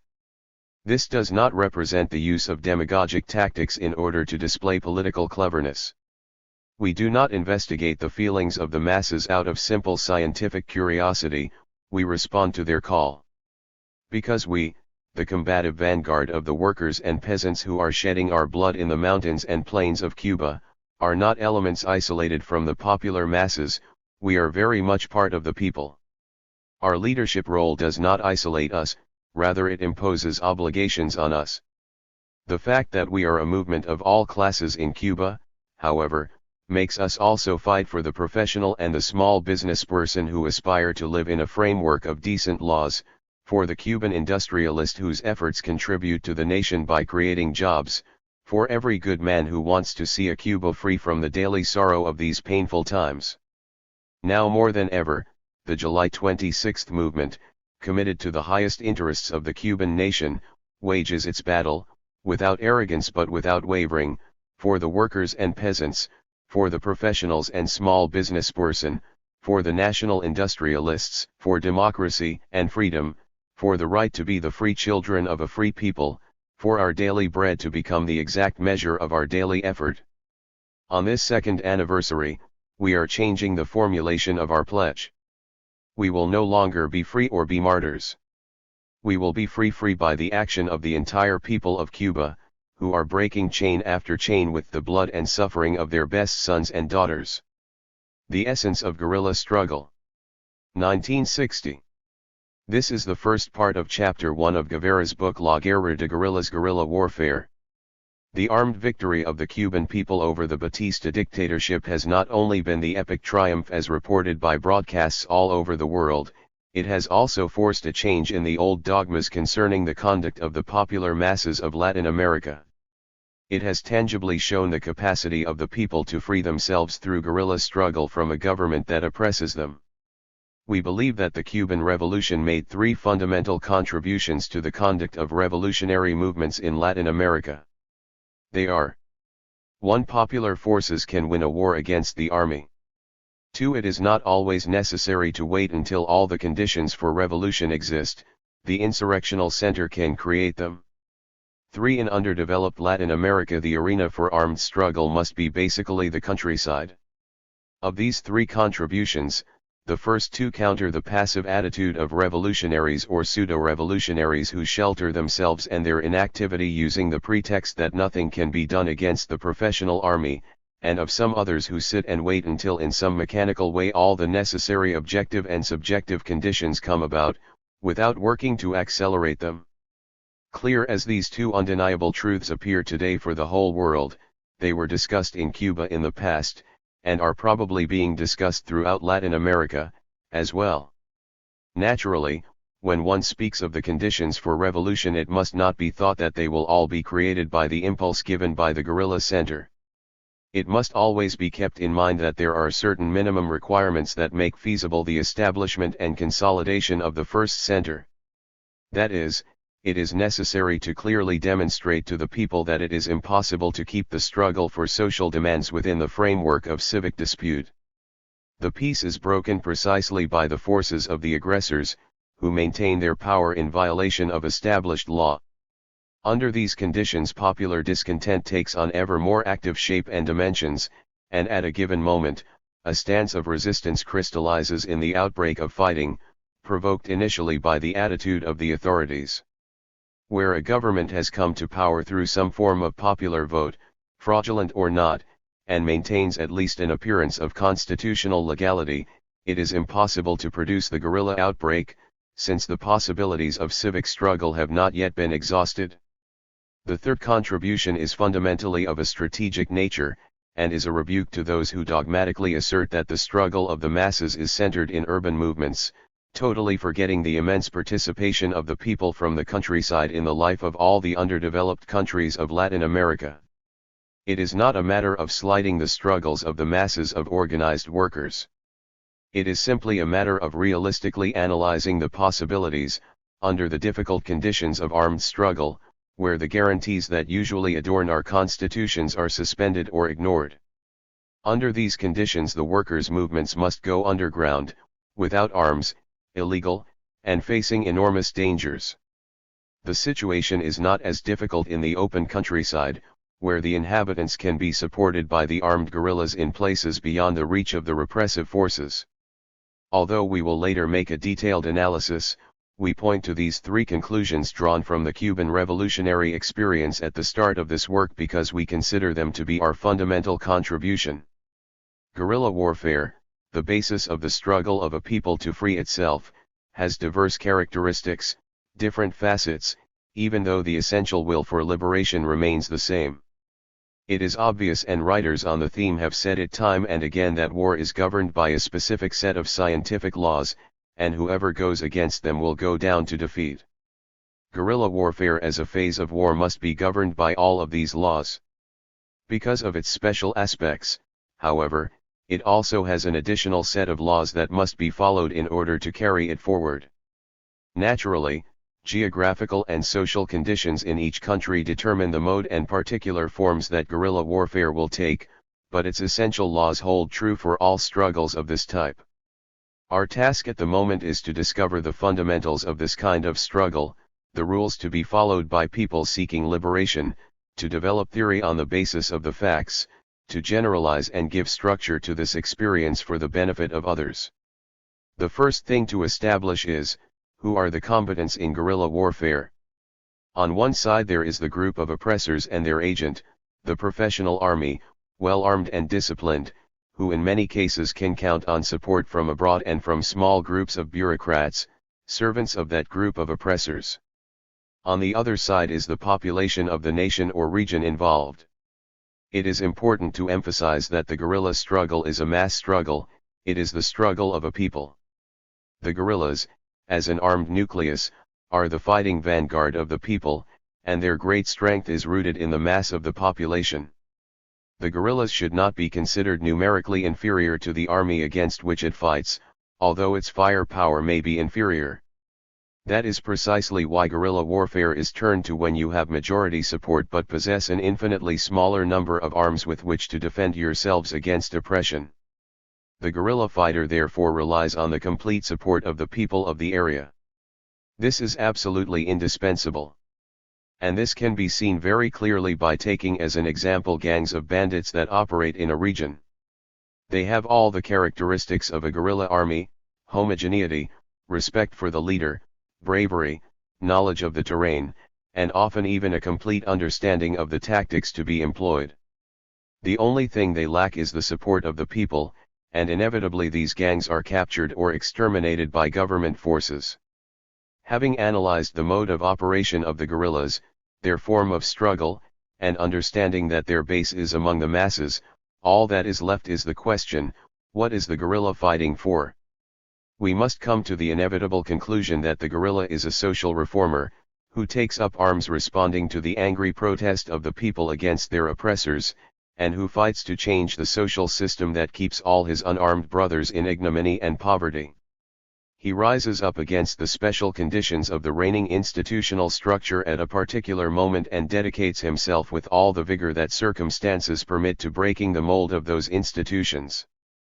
When we analyze more deeply the tactic of guerrilla warfare, we will see that the guerrilla fighter must have a thorough knowledge of the terrain he treads, his access and escape routes, the possibilities of rapid maneuver, the extent of popular support, naturally, and places to hide.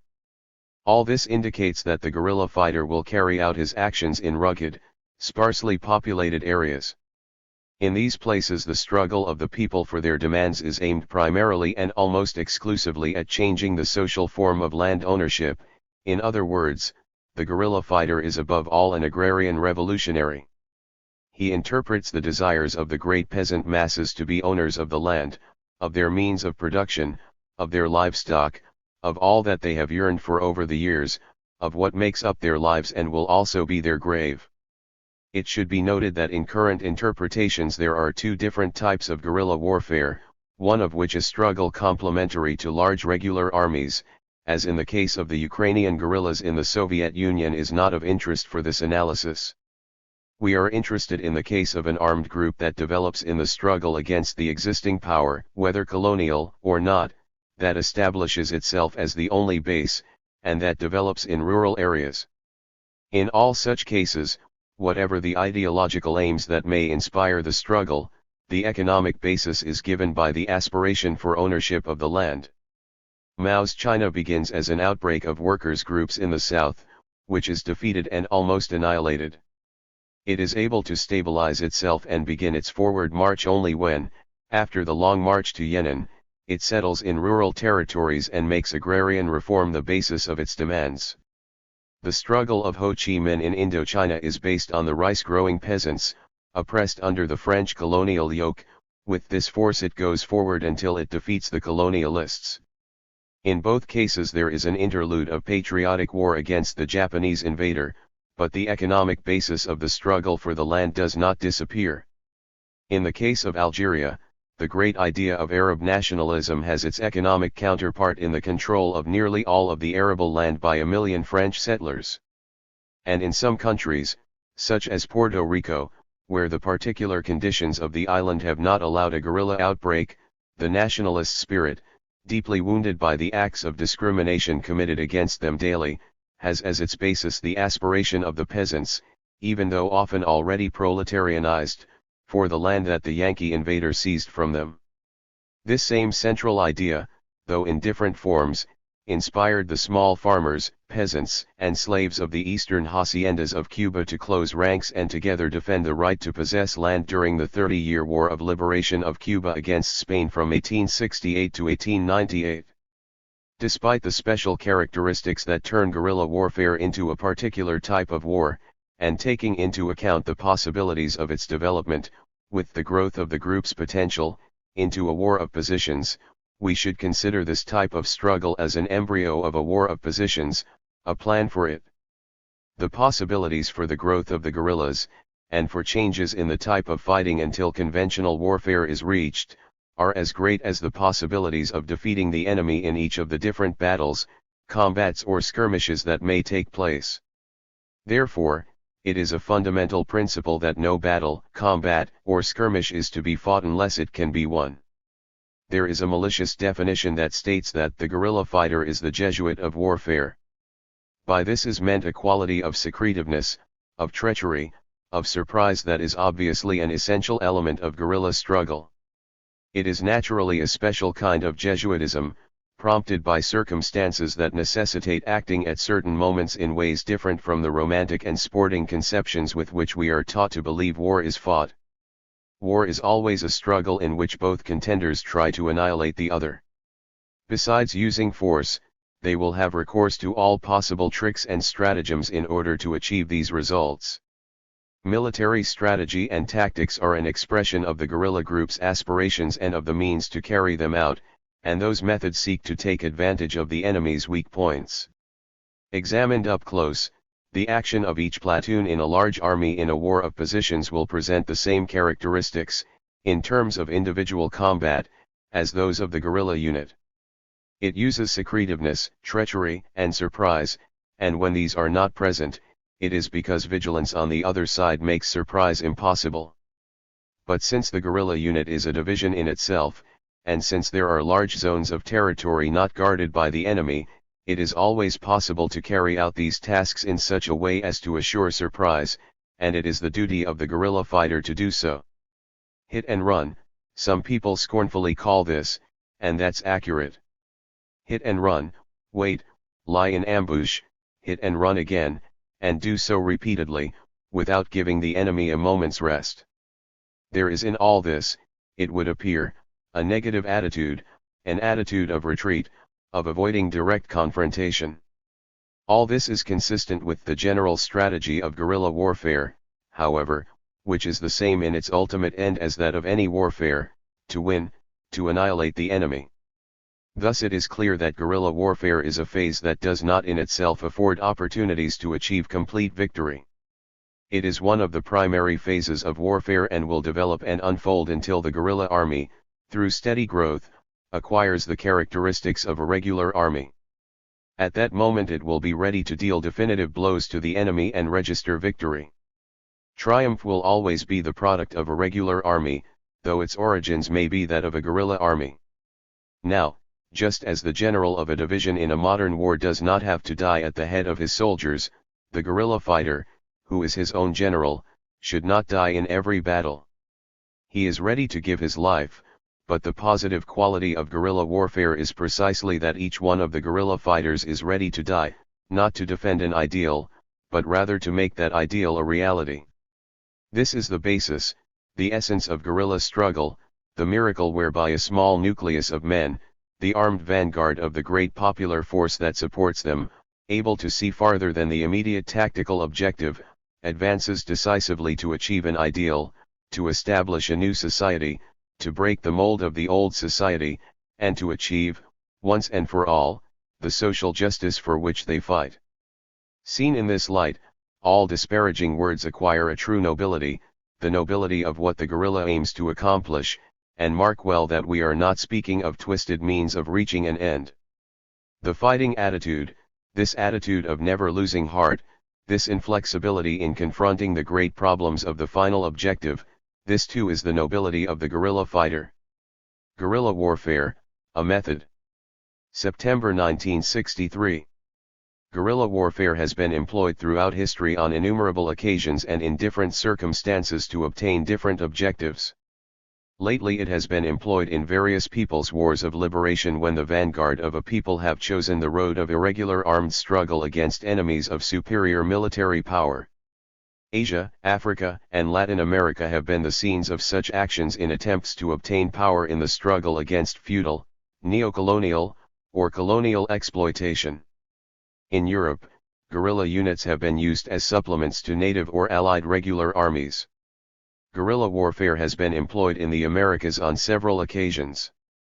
We have had, as a case in point, the experience of Cesar Augusto Sandino fighting against the Yankee Expeditionary Force on Nicaragua's Segovia River. Recently we had Cuba's Revolutionary War. In the Americas since then the problem of guerrilla war has been raised in theoretical discussions by the progressive parties of the continent with the question of whether its utilization is possible or convenient. This has become the topic of very controversial polemics. This article will express our views on guerrilla warfare and its correct utilization. Above all, we must emphasize at the outset that this form of struggle is a means to an end. That end, essential and inevitable for any revolutionary, is the conquest of political power. In the analysis of specific situations in different countries of America, we must therefore use the concept of guerrilla warfare in the limited sense of a method of struggle in order to gain that end. Almost immediately the questions arise: is guerrilla warfare the only formula for seizing power in Latin America? Or, at any rate, will it be the predominant form? Or will it simply be one formula among many used during the struggle? And ultimately we may ask, will Cuba's example be applicable to the present situation on the continent? In the course of polemics, those who want to undertake guerrilla warfare are criticized for forgetting mass struggle, implying that guerrilla warfare and mass struggle are opposed to each other. We reject this implication, for guerrilla warfare is a people's warfare. An attempt to carry out this type of war without the population's support is a prelude to inevitable disaster. The guerrilla is the combat vanguard of the people, situated in a specified place in a certain region, armed and willing to carry out a series of warlike actions for the one possible strategic end: the seizure of power. The guerrilla is supported by the peasant and worker masses of the region and of the whole territory in which it acts. Without these prerequisites, guerrilla warfare is not possible. We consider that the Cuban Revolution made three fundamental contributions to the laws of the revolutionary movement in the current situation in America. First, people's forces can win a war against the army. Second, it is not always necessary to wait for all conditions favorable to revolution to be present, the insurrection itself can create them. Third, in the underdeveloped parts of America, the battleground for armed struggle should in the main be the countryside. Escobedo Che Guevara, guerrilla warfare. Such are the contributions to the development of the revolutionary struggle in America, and they can be applied to any of the countries on our continent where guerrilla warfare may develop. The Second Declaration of Havana points out: in our countries two circumstances are linked, underdeveloped industry and an agrarian system of feudal character. So no matter how hard the living conditions of the urban workers are, the rural population lives under even worse conditions of oppression and exploitation. With few exceptions, the rural population also constitutes the absolute majority, comprising more than 70% of the Latin American populations. Not counting the landowners who often live in the cities, this great mass earns its livelihood by working for miserable wages as peons on plantations. They till the soil under conditions of exploitation no different from those of the Middle Ages. These circumstances determine in Latin America that the poor rural population constitutes a tremendous potential revolutionary force. The armies in Latin America are set up and equipped for conventional warfare. They are the force through which the power of the exploiting classes is maintained. When they are confronted with the irregular warfare of peasants based on their home ground, they become absolutely powerless. They lose 10 men for every revolutionary fighter who falls. Demoralization among them mounts rapidly when they are beset by an invisible and invincible army which provides them no chance to display their military academy tactics and their military fanfare, of which they boast so heavily, and which they use to repress the city workers and students. The initial struggle of the small fighting units is constantly nurtured by new forces. The mass movement begins to grow bold. Bit by bit the old order breaks into 1,000 pieces, and that is when the working class and the urban masses decide the battle. What is it that from the very beginning of the fight makes these units invincible, regardless of the numbers, strengths, and resources of their enemies? It is the people's support, and they can count on an ever-increasing mass support. The peasantry, however, is a class that, because of the ignorance in which it has been kept and the isolation in which it lives, requires the revolutionary and political leadership of the working class and the revolutionary intellectuals. It cannot launch the struggle and achieve victory alone. In the present historical conditions of Latin America, the national bourgeoisie cannot lead the anti-feudal and anti-imperialist struggle. Experience demonstrates that in our nations this class, even when its interests clash with those of Yankee imperialism, has been incapable of confronting imperialism, paralyzed by fear of social revolution and frightened by the clamor of the exploited masses. Completing the foresight of the preceding statements that constitute the essence of the Revolutionary Declaration of Latin America, the Second Declaration of Havana states: the subjective conditions in each country, the factors of revolutionary consciousness, organization, and leadership, can accelerate or delay revolution, depending on the state of their development. Sooner or later in each historic epoch objective conditions ripen, consciousness is acquired, organization is achieved, leadership arises, and revolution takes place. Whether this takes place peacefully or comes into the world after painful labor does not depend on the revolutionaries, it depends on the reactionary forces of the old society, who resist the birth of the new society engendered by contradictions carried in the womb of the old. Revolution, in history, is like the doctor assisting at the birth of a new life, who will not use forceps unless necessary, but who will use them unhesitatingly every time labor requires them. It is a labor bringing the hope of a better life to the enslaved and exploited masses. In many Latin American countries revolution is inevitable. This fact is not determined by the will of any person.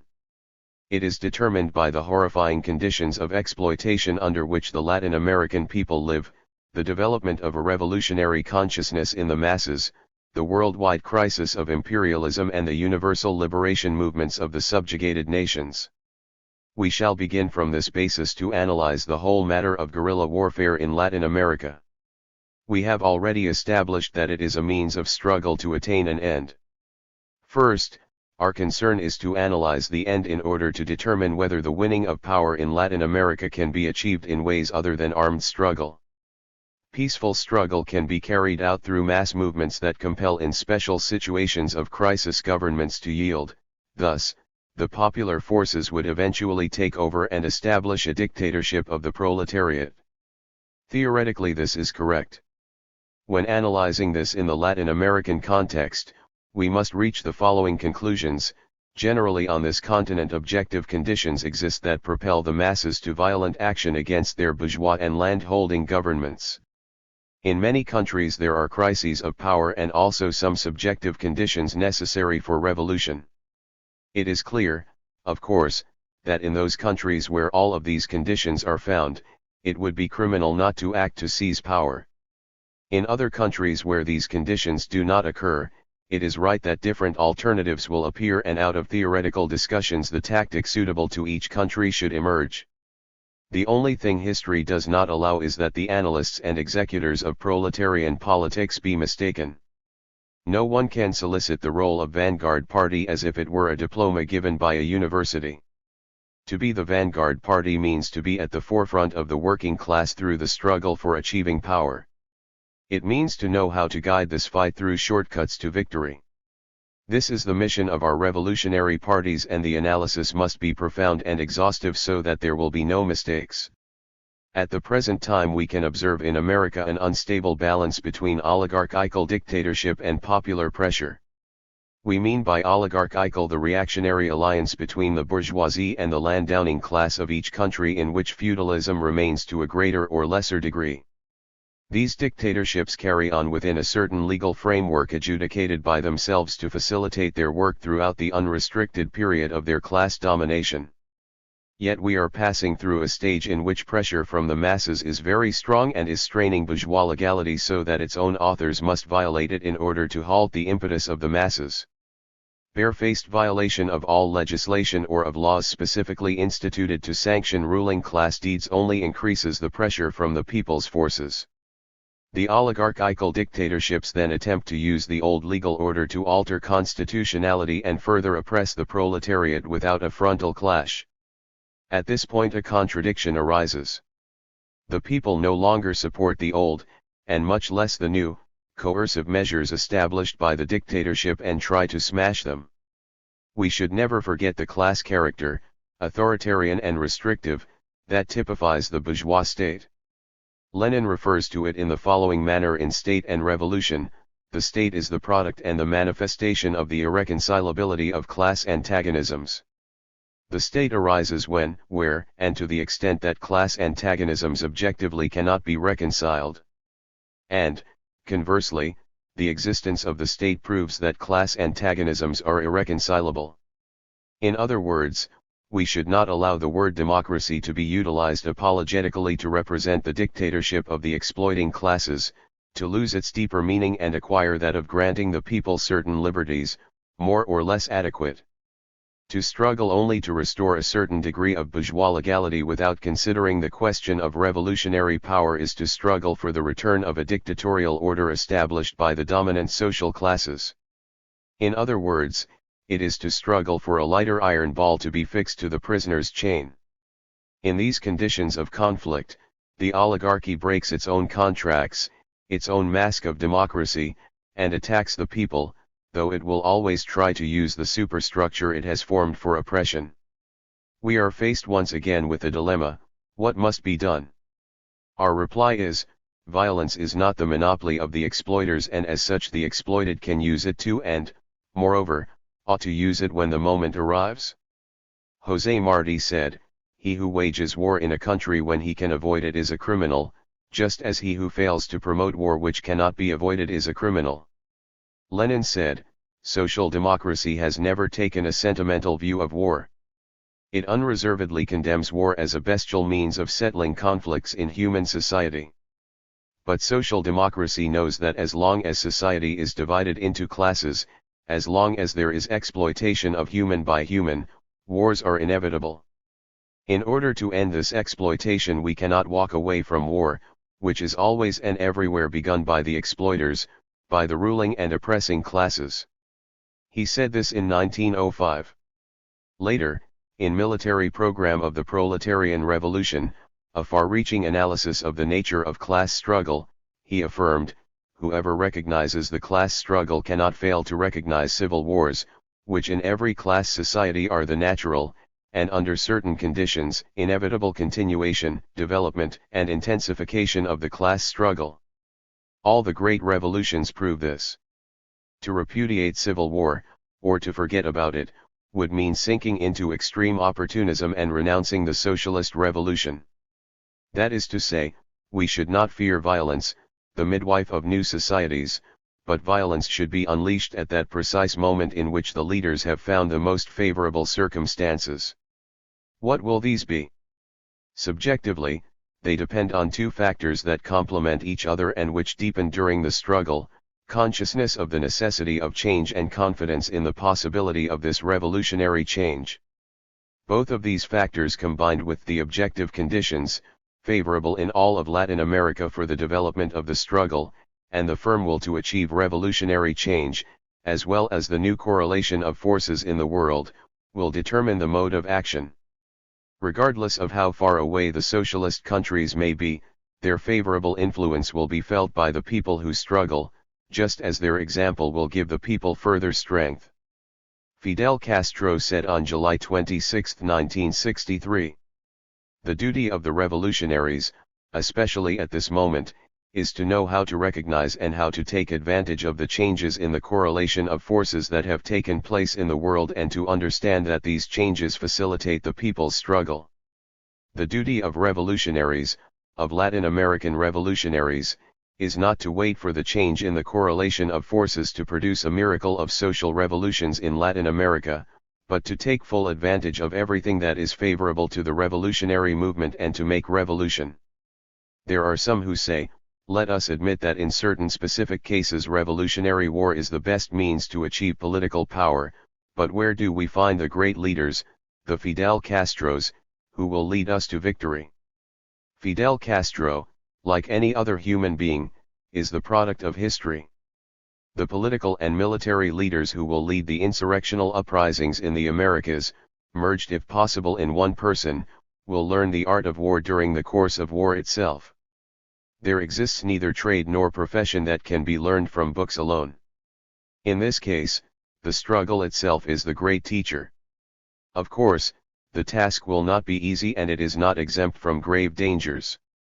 During the development of armed struggle, there are two moments of extreme danger for the future of the revolution. The first of these arises in the preparatory stage, and the way it is dealt with will give the measure of determination to struggle as well as clarity of purpose of the people's forces. When the bourgeois state advances against the people's positions, obviously there must arise a process of defense against the enemy who at this point, being superior, attacks.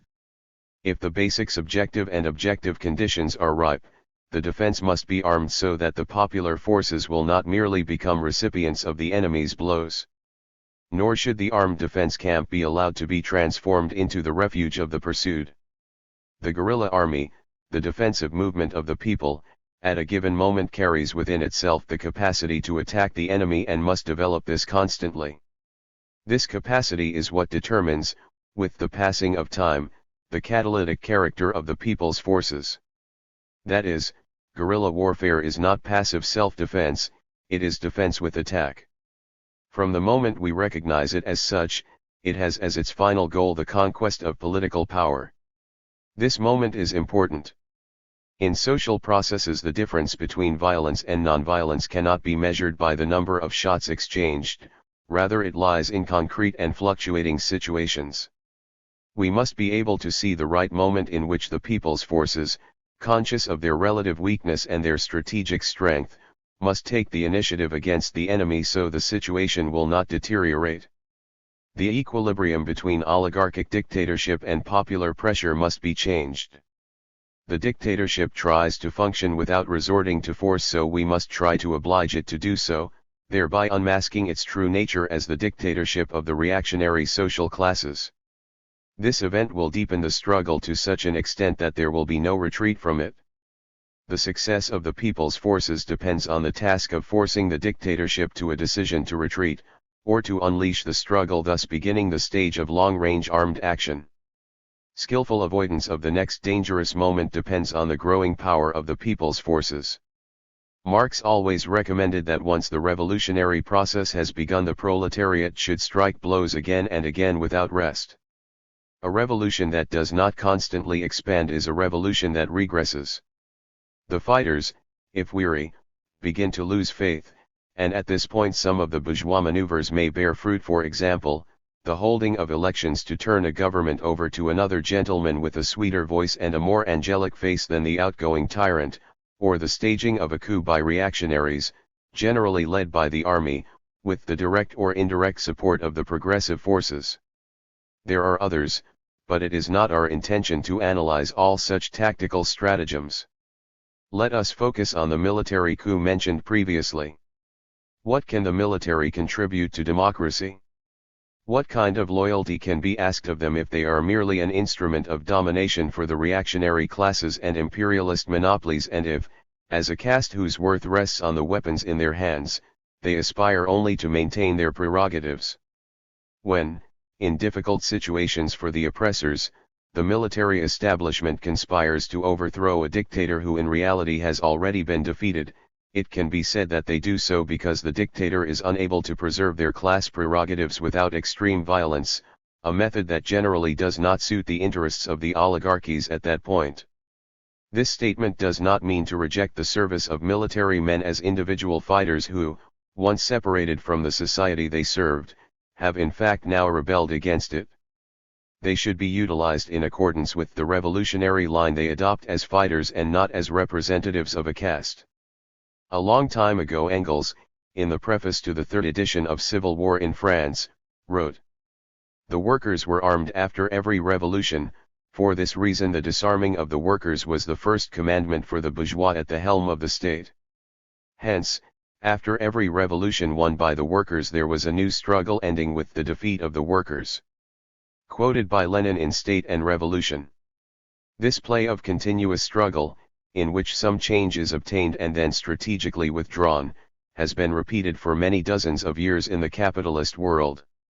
Moreover, the permanent deception of the proletariat along these lines has been practiced for over a century. There is danger also that progressive party leaders, wishing to maintain conditions more favorable for revolutionary action through the use of certain aspects of bourgeois legality, will lose sight of their goal, which is common during the action, thus forgetting the primary strategic objective, the seizure of power. These two difficult moments in the revolution, analyzed briefly here, become obvious when the leaders of Marxist-Leninist parties are capable of clearly perceiving the implications of the moments and of mobilizing the masses to the fullest, leading them on the correct path of resolving fundamental contradictions. In developing the thesis, we have assumed that eventually the idea of armed struggle as well as guerrilla warfare as a method of struggle will be accepted. Why do we think that in the present situation in the Americas guerrilla warfare is the best method? There are fundamental arguments that in our opinion determine the necessity of guerrilla action as the central axis of struggle in the Americas. First, accepting as true that the enemy will fight to maintain itself in power, one must think about destroying the oppressor army. To do this, a people's army is necessary. Such an army is not born spontaneously, rather it must be armed from the enemy's arsenal, and this requires a long and difficult struggle in which the people's forces and their leaders will always be exposed to attack from superior forces and will be without adequate defense and maneuverability. On the other hand, the guerrilla nucleus, established in terrain favorable for the struggle, ensures the security and continuity of the revolutionary command. The urban forces, led by the General Staff of the People's Army, can perform actions of the greatest importance. The eventual destruction of these groups, however, would not kill the soul of the revolution. Its leadership would continue from its rural bastion to spark the revolutionary spirit of the masses and would continue to organize new forces for other battles. More importantly, in this region begins the construction of the future state apparatus entrusted to lead the class dictatorship efficiently during the transition period. The longer the struggle becomes, the larger and more complex the administrative problems, and in solving them, cadres will be trained for the difficult task of consolidating power and, at a later stage, economic development. Second, there is the general situation of the Latin American peasantry and the ever more explosive character of the struggle against feudal structures within the framework of an alliance between local and foreign exploiters. Returning to the Second Declaration of Havana. At the outset of the past century, the peoples of the Americas freed themselves from Spanish colonialism, but they did not free themselves from exploitation. The feudal landlords assumed the authority of the governing Spaniards, the Indians continued in their painful serfdom, the Latin American remained a slave one way or another, and the minimal hopes of the peoples died under the power of the oligarchies and the tyranny of foreign capital. This is the truth of the Americas, to one or another degree of variation. Latin America today is under a more ferocious imperialism that is more powerful and ruthless than the Spanish colonial empire. What is Yankee imperialism's attitude toward confronting the objective and historically inexorable reality of the Latin American Revolution? To prepare to fight a colonial war against the peoples of Latin America, to create an apparatus of force establishing the political pretexts and the pseudo-legal instruments underwritten by the representatives of the reactionary oligarchies in order to curb, by blood and by iron, the struggle of the Latin American peoples. This objective situation shows the dormant force of our peasants and the need to utilize it for Latin America's liberation. Third, there is the continental nature of the struggle. Could we imagine this stage of Latin American emancipation as the confrontation of two local forces struggling for power in a specific territory? Hardly. The struggle between the people's forces and the forces of repression will be to the death. This also is predicted within the paragraph cited previously. The Yankees will intervene due to conjunction of interest and because the struggle in Latin America is decisive. As a matter of fact, they are intervening already, preparing the forces of repression and the organization of a continental apparatus of repression. But from now on they will do so with all their energies. They will punish the popular forces with all the destructive weapons at their disposal. They will not allow a revolutionary power to consolidate, and, if it ever happens, they will attack again. They will not recognize such a power, and will try to divide the revolutionary forces. They will infiltrate saboteurs, create border problems, force other reactionary states to oppose it, and will impose economic sanctions attempting, in one word, to annihilate the new state. This being the panorama in Latin America, it is difficult to achieve and consolidate victory in an isolated country. The unity of the repressive forces must be confronted with the unity of the popular forces. In all countries where oppression reaches intolerable proportions, the banner of rebellion must be raised, and this banner of historical necessity will have a continental character. As Fidel has said, The Cordillera of the Andes will be the Sierra Maestra of Latin America, and the immense territories this continent encompasses will become the scene of a life-or-death struggle against imperialism. We cannot predict when this struggle will reach a continental dimension or how long it will last. But we can predict its advent and triumph because it is the inevitable result of historical, economic, and political conditions, and its direction cannot change. The task of the revolutionary forces in each country is to initiate the struggle when the conditions are present there, regardless of the conditions in other countries. The development of the struggle will bring about the general strategy. The prediction of the continental character of the struggle is the outcome of the analysis of the strength of each contender, but this does not exclude independent outbreaks.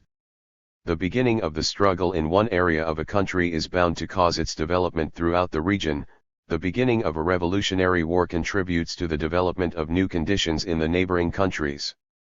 The development of revolution has usually produced high and low tides in inverse proportion.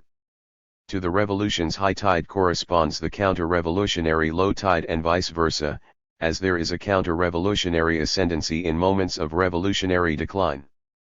In those moments, the situation of the people's forces becomes difficult and they should resort to the best means of defense in order to suffer the least damage. The enemy is extremely powerful and has continental scope.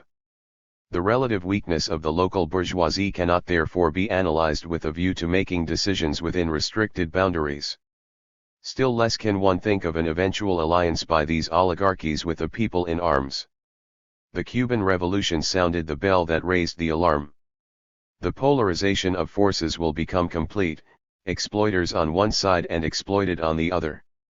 The mass of the petty bourgeoisie will lean to one side or the other according to their interests and the political skill with which they are handled. Neutrality will be an exception. This is how a revolutionary war will be. Let us think how a guerrilla foco can start.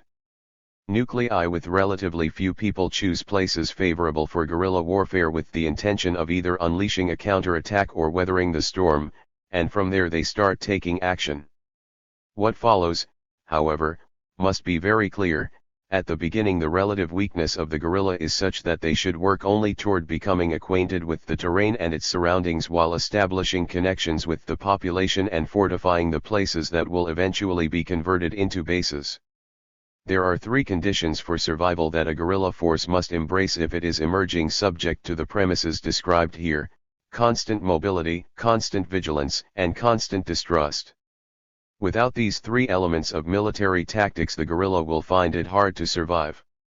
We must remember that the heroism of the guerrilla fighter, at this moment, consists of the scope of the planned goal and the enormous number of sacrifices they must make in order to achieve it.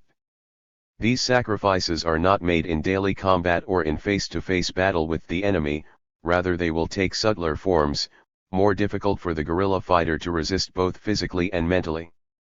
Perhaps the guerrillas will be punished heavily by the enemy, divided at times into groups, while at other times those who are captured will be tortured. They will be pursued as hunted animals in the areas where they have chosen to operate. The constant anxiety of having the enemy on their track will be with them. They must distrust everyone, for the terrorized peasants will in some cases give them away to the repressive troops in order to save themselves. Their only alternatives are life or death, at times when death is a concept 1,000 times present and victory only a myth for a revolutionary to dream about. This is the guerrilla's heroism. For this it is said that walking is a form of fighting and that avoiding combat at a given moment is another. Facing the general superiority of the enemy at a given place, one must find the tactics with which to gain relative superiority at that moment, either by being capable of concentrating more troops than the enemy or by using the terrain fully and well in order to secure advantages that unbalance the correlation of forces. In these conditions tactical victory is assured. If relative superiority is not clear, it is better not to act. As long as the guerrilla army is in the position of deciding the how and the when, no combat should be fought that will not end in victory. Within the framework of the great political military action of which they are a part, the guerrilla army will grow and reach consolidation. Bases will continue to be formed, for they are essential to the success of the guerrilla army. These bases are points the enemy can enter only at the cost of heavy losses. They are the revolution's bastions. They are both refuge and starting point for the guerrilla army's more daring and distant raids. This point is reached if difficulties of a tactical and political nature have been overcome. The guerrillas cannot forget their function as vanguard of the people, their mandate, and as such they must create the necessary political conditions for the establishment of a revolutionary power based on the support of the masses. The peasants' aspirations or demands must be satisfied to the degree and in the form that circumstances permit, so as to bring about the decisive support and solidarity of the whole population. If the guerrillas' military situation is difficult from the very first moment, the political situation is just as delicate. If a single military error can liquidate the guerrilla, a political error can hold back its development for long periods. The struggle is political-military and it must be developed and understood as such. In the process of the guerrilla's growth, the fighting reaches a point where its capacity for action in a given region is so great there are too many fighters in too great a concentration. Then begins the beehive action, in which one of the commanders, a distinguished guerrilla, moves to another region and repeats the chain of development of guerrilla warfare. That commander is nevertheless subject to a central command. It is imperative to point out that one cannot hope for victory without the formation of a popular army. The guerrilla forces can be expanded to a certain magnitude, the people's forces in the cities and in other areas can inflict losses, but the military potential of the reactionaries will still remain intact. One must always keep in mind the fact that the final objective is the enemy's annihilation. All these new zones that are being created, as well as the infiltrated zones behind enemy lines and the forces operating in the principal cities, should be unified under one command. Guerrilla war or liberation war will generally have three stages. First is the strategic defensive stage, when the small force nibbles at the enemy and runs. It is not sheltered to make a passive defense within a small circumference, but rather its defense consists of the limited attacks it can successfully strike. After this comes a state of equilibrium in which the possibilities of action on both sides, the enemy and the guerrillas, are established. Finally, the last stage consists of overrunning the repressive army, leading to the capture of the big cities, large-scale decisive encounters, and ultimately the complete annihilation of the enemy. After reaching a state of equilibrium, when both sides respect each other, the guerrilla war develops and acquires new characteristics. The concept of maneuver is introduced, large columns attacking strong points, mobile warfare with the shifting of forces and relatively potent means of attack. But due to the capacity for resistance and counterattack that the enemy still has, this war of maneuver does not replace guerrilla fighting, rather, it is only one form of action taken by the guerrillas until that time when they crystallize into a people's army with an army corps. Even at this moment the guerrilla, marching ahead of the action of the main forces, will continue the tactics of the first stage, destroying communications and sabotaging the whole defensive apparatus of the enemy. We have predicted that the war will be continental. This means that it will be a protracted war, it will have many fronts, and it will cost much blood and countless lives for a long period of time. Another phenomenon occurring in Latin America is the polarization of forces, that is, the clear division between exploiters and exploited. When the armed vanguard of the people achieves power, both the imperialists and the national exploiting class will be liquidated at one stroke. The first stage of the socialist revolution will have crystallized and the people will be ready to heal their wounds and initiate the construction of socialism. Are there less bloody possibilities? A while ago the last dividing up of the world took place and the United States took the lion's share of our continent. Today the imperialists of the old world are developing again, and the strength of the European common market frightens the United States itself. All this might lead to the belief that the possibility exists for us merely to observe as spectators, perhaps in alliance with the stronger national bourgeoisie, the struggle among the imperialists trying to make further advances. Yet a passive policy never brings good results in class struggle, and alliances with the bourgeoisie, though they might appear to be revolutionary, have only a transitory character. The time factor will induce us to choose another ally. The sharpening of the most important contradiction in Latin America appears to be so rapid that it disturbs the normal development of the imperialist camp's contradiction in its struggle for markets. The majority of national bourgeoisie have united with U.S. imperialism, so their fate shall be the same. Even in the cases where pacts or common contradictions are shared between the national bourgeoisie and other imperialists, this occurs within the framework of a fundamental struggle which will sooner or later embrace all the exploited and all the exploiters. The polarization of antagonistic forces among class adversaries is up till now more rapid than the development of the contradiction among exploiters over splitting the spoils. There are two camps. The alternative becomes clearer for each individual and for each specific stratum of the population. The Alliance for Progress attempts to slow that which cannot be stopped.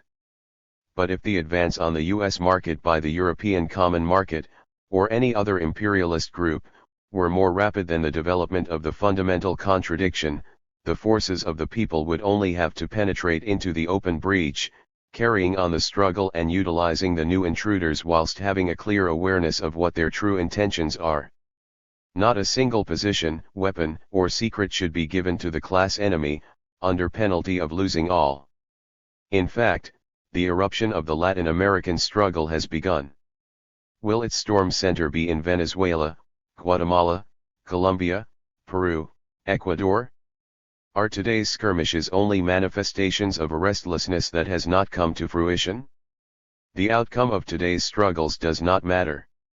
It does not matter in the final count that one or two movements were temporarily defeated, because what is definite is the decision to struggle which matures every day, the consciousness of the need for revolutionary change, and the certainty that it is possible. This is a prediction. We make it with the conviction that history will prove us right. Analysis of the objective and subjective conditions of Latin America and the imperialist world indicates to us the certainty of these assertions based on the Second Declaration of Havana. Part 2. The Cuba years 1959–65. One must have a large dose of humanity, a large dose of a sense of justice and truth in order to avoid dogmatic extremes, cold scholasticism, or an isolation from the masses. We must strive every day so that this love of living humanity is transformed into actual deeds. Social Ideals of the Rebel Army. January 29, 1959. Tonight it is necessary to invoke José Martí, as was suggested by the person who introduced me. When we speak of the social ideals of the rebel army, I think we are basically referring to the dream Martí himself hoped to realize. As this is a night of remembrance, we shall briefly outline the past development of our revolution before we discuss the topic and its historical significance. I shall not begin with the attack on the Moncada barracks of July 26, 1953.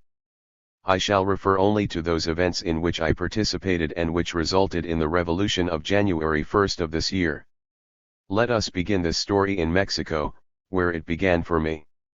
It is very important for us to know the actual thinking of those who constitute our rebel army, the thinking of that group who embarked on the Granma adventure, and the evolution of that thinking born from the very heart of the July 26 movement and its successive changes throughout the revolutionary process that have reached the final stage in this last chapter, of which the insurrectional part has just ended. In Mexico I met several members of the July 26 movement. Those men had very different social ideals prior to sailing on the Granma, prior to the first schism of the July 26 movement, when it comprised of the entire surviving nucleus of the attack on the Moncada barracks.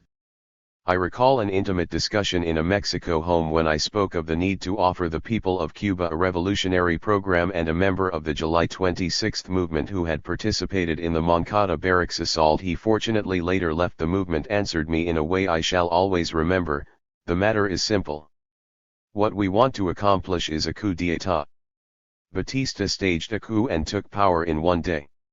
We must carry out another coup to get him out.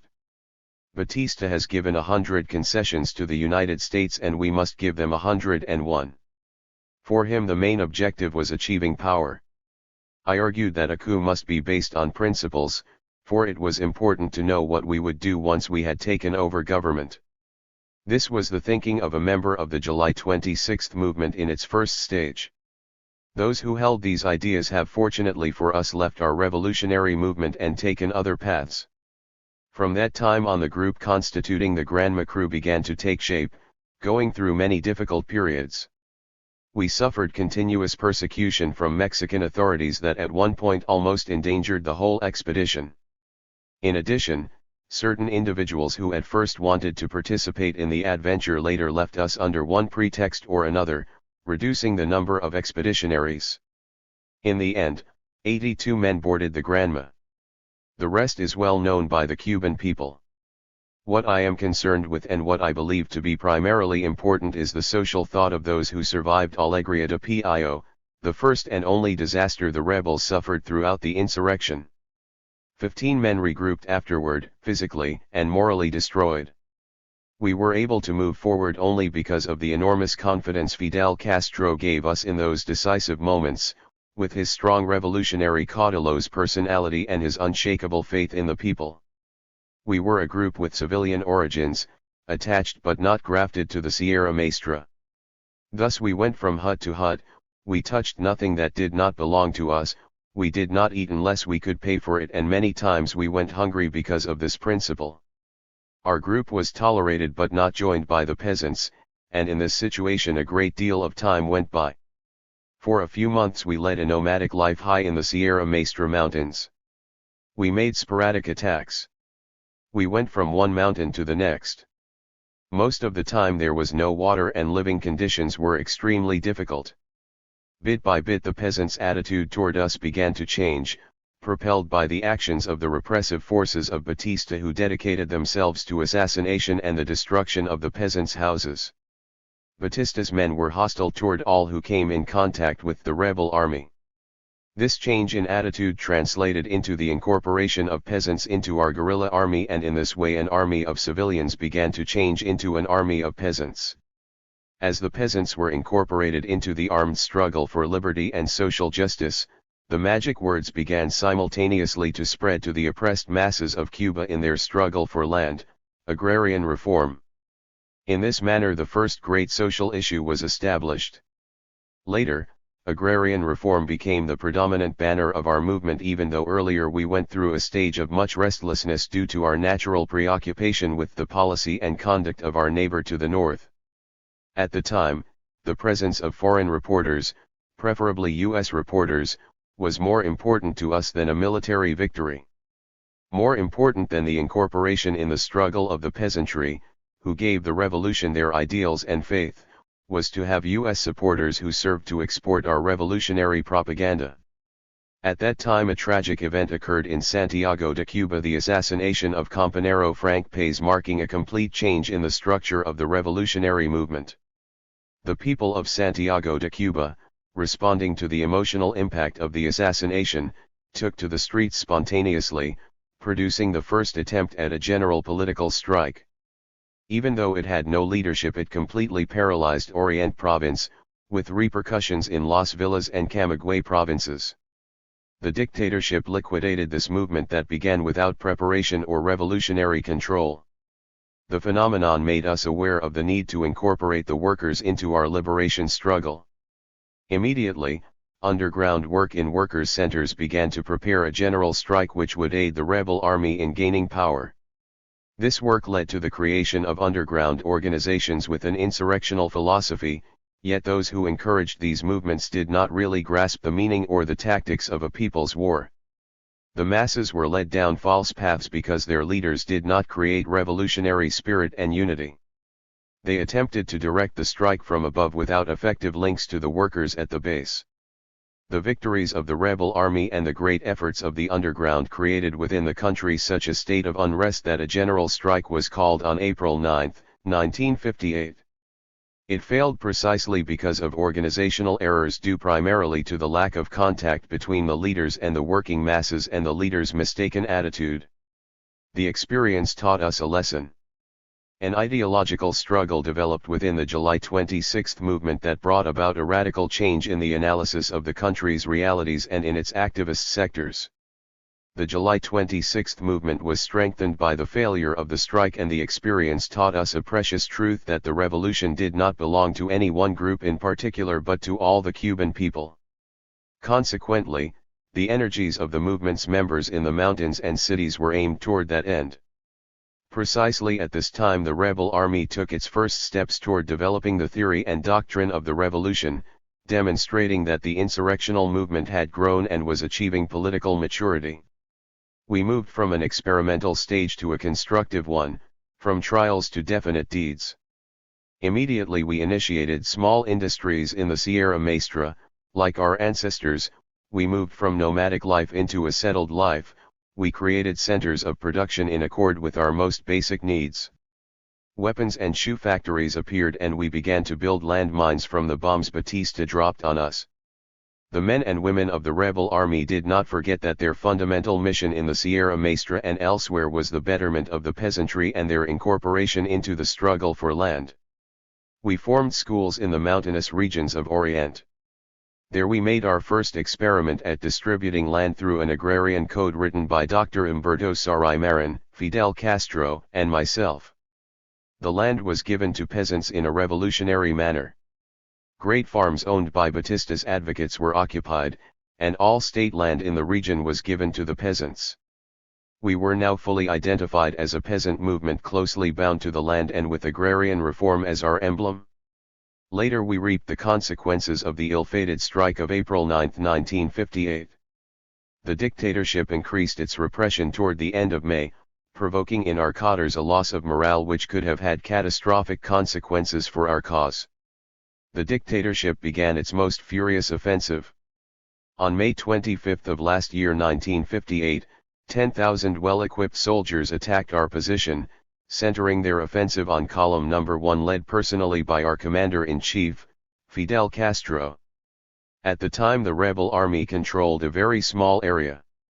It is incredible that we faced a force of 10,000 soldiers whilst we had 300 rifles, the only rifles in the Sierra Maestra at the time.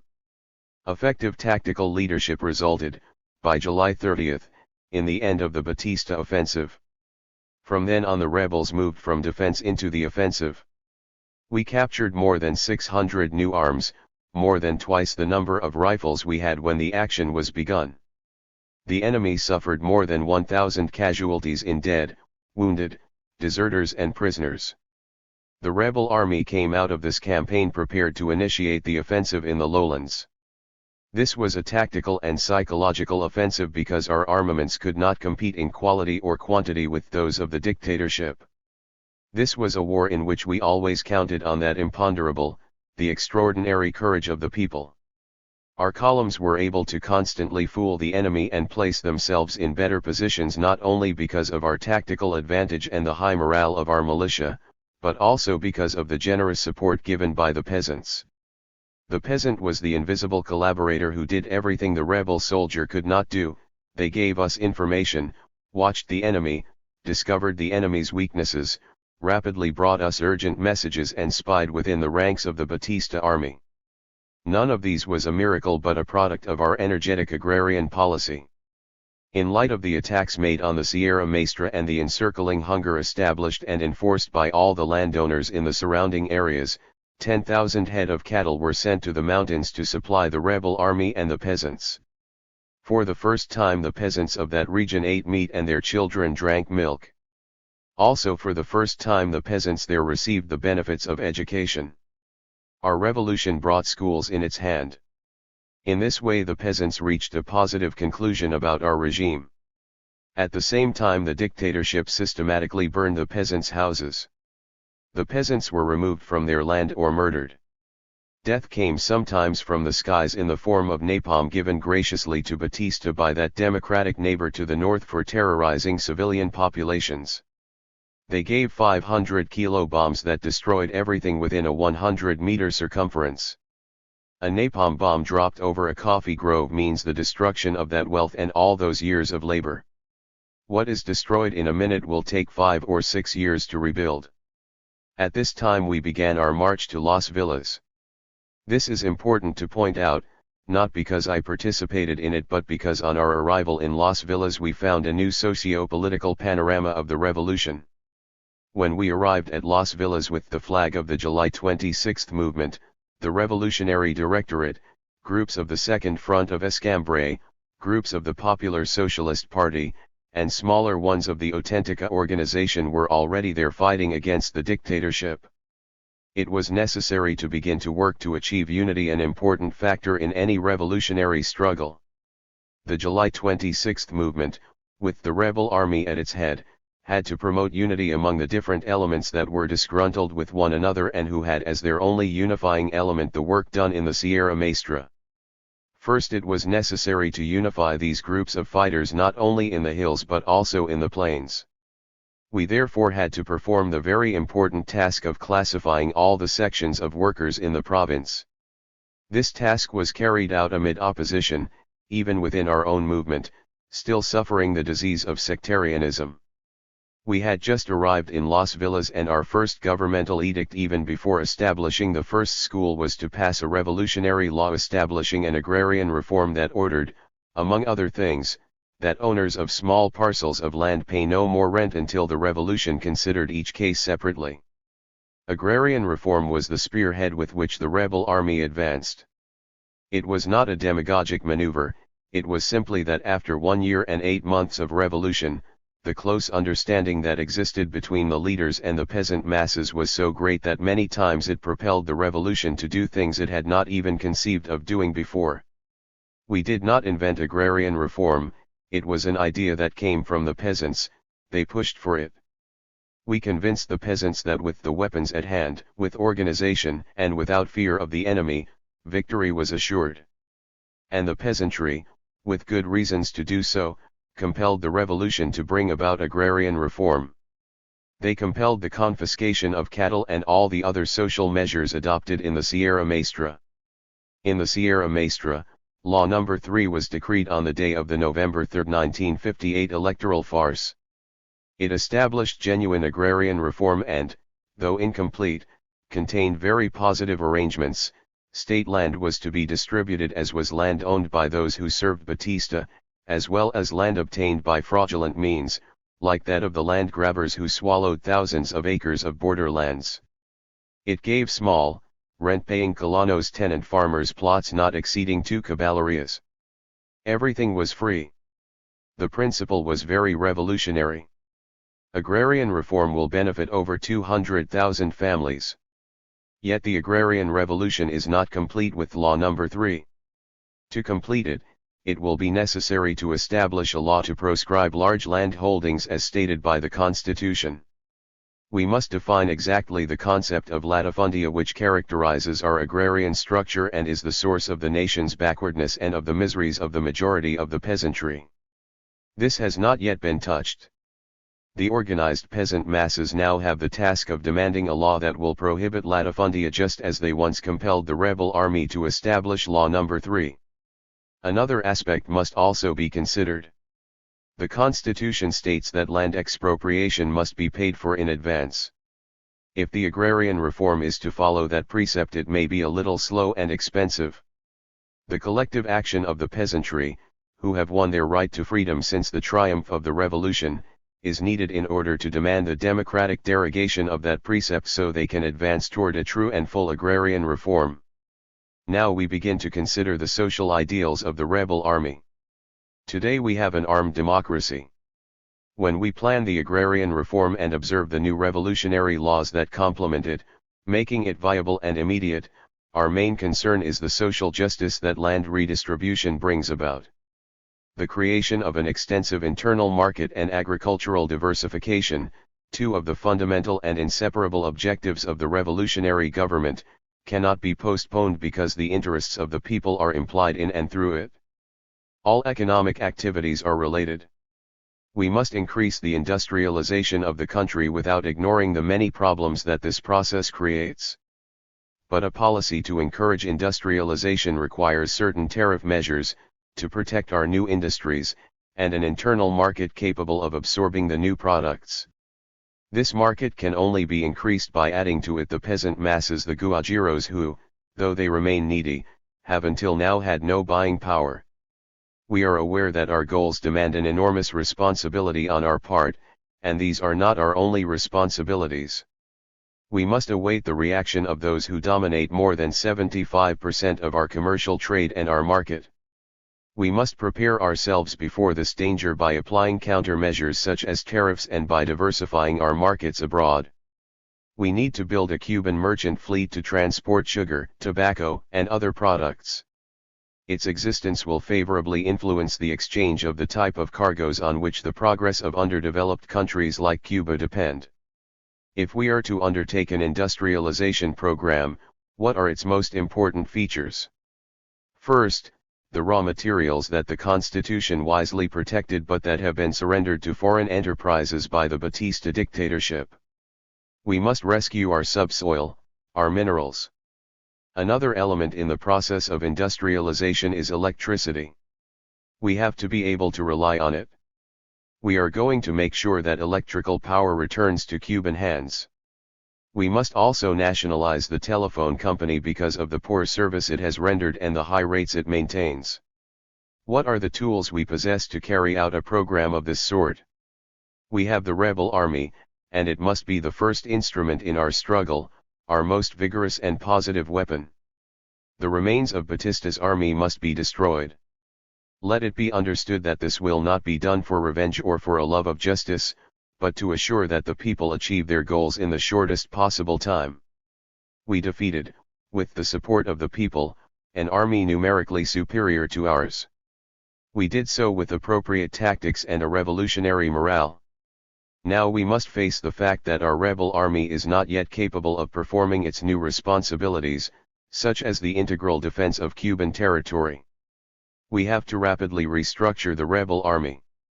We initially formed an armed force of workers and peasants, many of them illiterate and without technical preparation.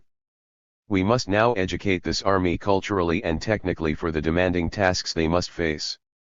The rebel army is the vanguard of the Cuban people, and when we refer to its technical and cultural development, we should understand the contemporary meaning of these terms. We have symbolically begun this education with a reading imbued almost exclusively with the spirit and teachings of José Martí. The process of national reconstruction must destroy many privileges, and we must be on the alert to defend the nation from its real and hidden enemies. The new army must adapt to the new modes that have arisen in this war of liberation. We know that if, for example, Cuba suffers external aggression originating from a small island, it would be with the support of a nation that occupies almost an entire continent. We would have to face on our soil an immense aggressive force. That is why we must anticipate and prepare our vanguard with a guerrilla spirit and strategy so that our defenses will not disintegrate with the first attack and will maintain their cohesive unity. All the Cuban people must become a guerrilla army. The rebel army is a growing institution whose capacity is limited only by our population of 6 million people. Each and every Cuban must learn to handle and, if necessary, to use firearms in the defense of the nation. I have briefly outlined the social ideals of the rebel army after victory and its role as it moves the government toward realizing its revolutionary aspirations. There is something most interesting thing to tell you before ending this talk. The example our revolution has set in Latin America and the teachings implied in it have destroyed all café society theories. We have demonstrated that a small group of determined fighters with the support of the people and without fear of death can, if necessary, defeat a regular and disciplined army. This is the fundamental lesson. Another lesson that should be learned by our brothers and sisters in the Americas, because they find themselves economically in the same agrarian category as ourselves, is that agrarian revolutions must be made. We must struggle in the countryside, in the mountains, and from there take the revolution to the cities. One cannot pretend to make revolution in the cities devoid of any social substance. Now, with all the experiences we have had, we are faced with the question of what our future will be, a future very closely related to that of all the underdeveloped countries of Latin America. This revolution is not limited to the Cuban nation. It has touched the consciousness of Latin America and has also alerted the enemies of our peoples. We have warned that any aggression will be repelled with arms in hand. The example of Cuba has provoked unrest in all of Latin America, in all oppressed countries. The revolution has placed the dictators of Latin America on death row. They, like foreign monopolies, are the enemies of popular government. We are a small country and we need the support of all democratic countries and especially of the people of Latin America. We have to inform the entire world truthfully of the noble goals of the Cuban Revolution. We have to call on the friendship of U.S. people and Latin Americans. We have to create a spiritual unity among all of our countries, a unity that will transcend words and bureaucracy, a friendship that will transform itself into effective aid to our brothers and sisters by sharing with them our experience. Finally, we must open new roads identifying our common interests as underdeveloped countries. We must be aware of all efforts to divide us and struggle against those who try to sow the seeds of discord among us, those who, hiding behind well-known masks, aspire to profit from our political disagreements and incite unfounded prejudices in this country. Today the people of Cuba are conducting the struggle on their feet and must continue to do so. Their victory against dictatorship is not transitory but rather is the first step toward Latin America's victory. Political Sovereignty and Economic Independence. March 20, 1960. This speech was given as the first in a television series entitled People's University, a program of talks by leaders of the revolution. Televised live every Sunday, the format of the program was a presentation followed by an open question and discussion period. This speech, the first in a series on the development of Cuba's economy, was given before a studio audience of several hundred. Naturally, when beginning an appearance of this kind we have to extend greetings to all the listeners in Cuba. We should also reiterate our compañero's explanation of the importance of this type of popular education directly reaching all our workers and peasants, explaining the truths of the revolution while stripping away the cover of language specifically designed to distort the truth, bearing the truth of all deceptions, and showing it as it is. I am honored to begin this series of appearances that although initially assigned to compañero Raúl Castro have fallen to me since they deal with economic issues. As soldiers of the revolution, we carry out the tasks that duty calls for, although often we don't have the ideal training, to say the least. Perhaps this is one of those tasks, to put into simple words, and into concepts that everyone can understand, the enormous importance of the issues of political sovereignty and economic independence, and to also explain the extremely close link between these two goals. One can sometimes precede the other as happened at a certain point in Cuba, but they necessarily go together, and in a short time they must join together. In some cases this union is a positive affirmation, as in Cuba, which achieved its political independence and immediately afterwards set out to win economic independence. There are also negative cases, countries that achieve or enter onto the road of political independence, but because they do not secure their economic independence, little by little the former gets weaker and finally disappears.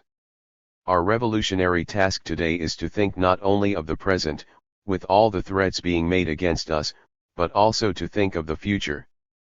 The watchword of this moment is planning, the conscious, intelligent restructuring of all the problems that will face the people of Cuba in future years. We cannot just think of a rejoinder, of a counterattack when faced with a more or less immediate aggression. We have to make an effort to draw up a whole plan to be able to predict the future. The men of the revolution have to advance toward their destiny consciously, but it is not enough for this to be done by the men of the revolution.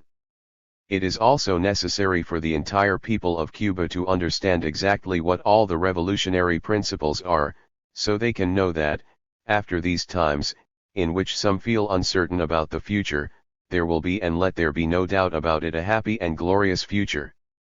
Because we have been the ones who have set the cornerstone of liberty in Latin America. That is why a program of this kind is so important, a program in which everyone who has something to say comes and says it. Not that this is new, because every time our Prime Minister appears before the cameras he gives a masterful lesson, as only a teacher of his stature can give. But we have also planned our teaching, we are trying to divide it into specific topics and are not just answering interview questions. So we will go into the topic of political sovereignty and economic independence, as I said before. But before talking about the tasks that the revolution is carrying out to make these two terms a reality, these two concepts that must always go together, it would be good to define them and make them clear to you. Definitions always have defects, they always tend to freeze terms, to make them dead. But it would be good to at least give a general idea of these twin terms. It happens that there are some people who do not understand or do not want to understand, which is the same thing, what sovereignty is. They are frightened when our country, for example, signs an agreement in which, by the way, I had the honor of taking part, like the trade agreement with the Soviet Union, and also receives a line of credit from that nation. This whole struggle is something that has its antecedents in the history of Latin America. Recently, exactly 2 days ago, was the anniversary of the expropriation of the Mexican oil companies during the government of General Lázaro Cárdenas. 1 We young people were very young children in those days. More than 20 years have gone by, and we cannot remember exactly the commotion it brought about in Latin America. In any case, the accusations were exactly the same as the ones Cuba has to put up with today, as the ones Guatemala had to put up with in a more recent past, and that I personally lived through, and as the accusations all countries that decide to follow this road of liberty will have to put up with in the future. We can say today, almost without making a caricature, that big business, the news media, and the opinion columnists in the United States provide us the key to a leader's importance and honesty, only in reverse. When a leader is most attacked, then undoubtedly he is better. And today we have the privilege of being the most attacked country and government, not only at this moment, but perhaps ever in the history of Latin America, much more than Guatemala, and perhaps more than Mexico in 1938, or 1936, when General Cárdenas ordered the expropriation. Oil at that time played a very important role in Mexico's life. In our case, sugar has the same importance, the role of a single product that goes to a single market. Without sugar there is no country, screamed the spokesman of Reaction. And they also believe that if the market that buys our sugar stops doing so, the country's ruin will be absolute. As if that market were buying our sugar just because they want to help us out. For centuries political power was in the hands of slave owners, then of feudal lords. And to facilitate their war-making against enemies and against rebellions of the oppressed, they delegated power to one man among them, the one who united them, the most determined one, the most cruel perhaps. He became king, the sovereign, the despot. Little by little, throughout various epochs of history, he imposed his will until at a certain point it became absolute. Naturally, we are not going to recount the whole historical process of humanity. And anyway, the times of the kings are gone. There are just a few token ones left in Europe. Fulgencio Batista never thought of calling himself Fulgencio I. It was enough for him that a certain powerful neighbor recognized him as president, and that the officers of an army obeyed him. That is, he had the support and obedience of those with the physical power, with the material forces, with implements of destruction. They supported and obeyed him as the strongest among them, as the most cruel, or as the one with the best friends abroad. Today there are kings without crowns, they are the monopolies, the true masters of entire nations and at times of entire continents. That has been the case until now on the African continent and a good part of the Asian continent, and unfortunately on our Latin American continent as well. Other times they have tried to rule the world. First it was Hitler, a representative of the big German monopolies, who tried to take the idea of the superiority of a race and impose it on the world in a war that cost 40 million lives. The importance of the monopolies is immense, so great that it makes political power disappear in many of our republics. Some time ago I was reading an essay by Papini where his character, Gog, bought a republic and said that although the republic thought it had presidents, legislatures, armies, and that it was sovereign, he had actually bought it. The caricature is exact. Some republics have all the formal characteristics necessary to be one, but actually depend on the all-embracing will of the United Fruit Company, for example, whose hated director was a lawyer who is now deceased. Others are dependent on Standard Oil or some other oil monopoly, while still others are under the control of the kings of tin or the coffee merchants. These are just some examples on our continent, not to mention Africa or Asia. In other words, political sovereignty is a term not to be sought in formal definitions. Rather, we have to go deeper, we have to look for its roots. All the treaties, codes of law and politicians in the world maintain that national political sovereignty is an idea inseparable from the notion of a sovereign state, of a modern state. If that were not so, some powers would not feel obliged to call their colonies associated free states, that is, to conceal colonization with a phrase. Point 2 Whether the internal regime of each nation allows its sovereignty to be exercised to a greater or lesser degree, or in full, or absolutely not at all, that should be a matter to be decided by that nation. However, national sovereignty means, in the first place, the right of a country to have no one interfere in its life, the right of a people to choose whatever form of government and way of life suits it. That should depend on its will, and only that nation can decide whether a government changes or not. But all these concepts of political sovereignty, of national sovereignty, are fictitious if there is no economic independence to go along with them. At the beginning we said that political sovereignty and economic independence go hand in hand. If a country does not have its own economy, if it is penetrated by foreign capital, then it cannot be free from the tutelage of the country it is dependent on. Much less can a country make its will prevail if it clashes with the powerful interests of the country that dominates it economically. That idea is not yet absolutely clear to the Cuban people, and it is necessary to go over it time and again. The pillars of political sovereignty, which were put in place on January 1, 1959, will be totally consolidated only when we achieve absolute economic independence. And we can say we are on the right track if every day we take measures to assure our economic independence.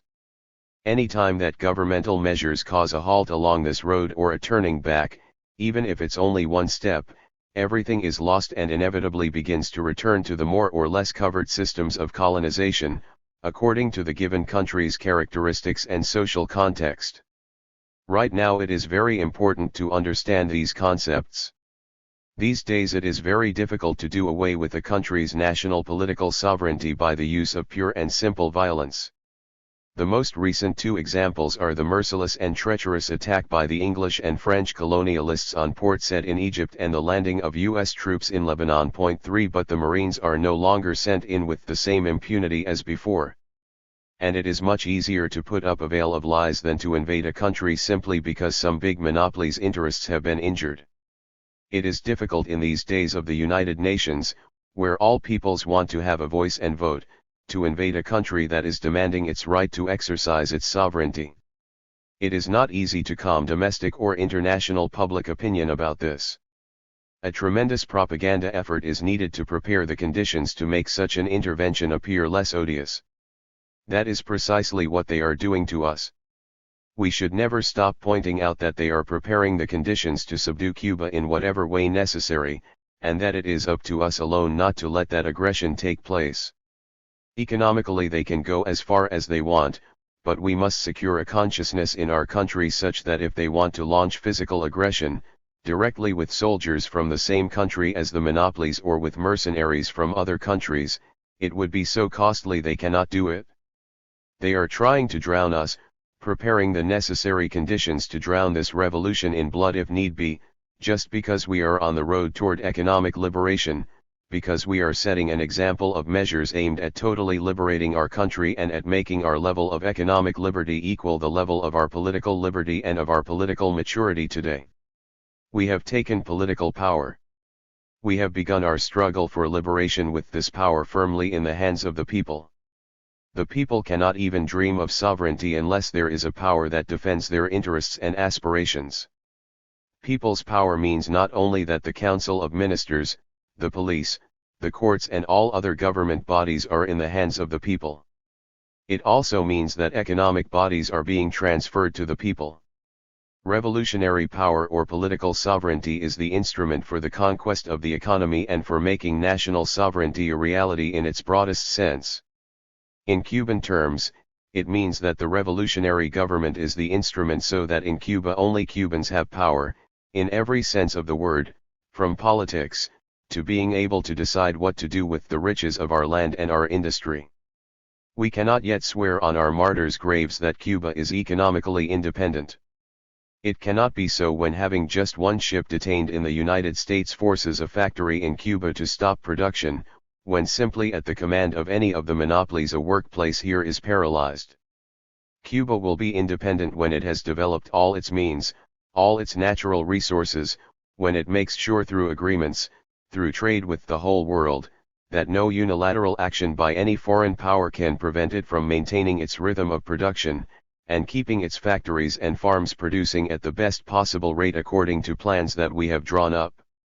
What we can say for sure is the exact date on which Cuba won its national political sovereignty as a first step.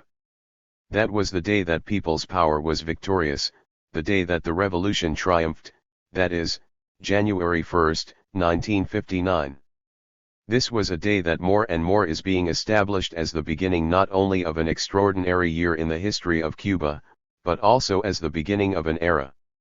And we even like to think that it is not only the beginning of an era in Cuba, but the beginning of an era in Latin America. For Cuba, January 1 is the culmination of July 26, 1953, and August 12, 1933, and also of February 24, 1895, or October 10, 1868.4. But for Latin America, too, it is a glorious date. It may be the continuation of that May 25, 1809, when Murillo rose up in arms in Upper Peru, or of May 25, 1810, the date of the Cabildo Abierto in Buenos Aires, or of any other date that marks the beginning of the struggle of the peoples of Latin America for their political independence at the beginning of the 19th century. 5.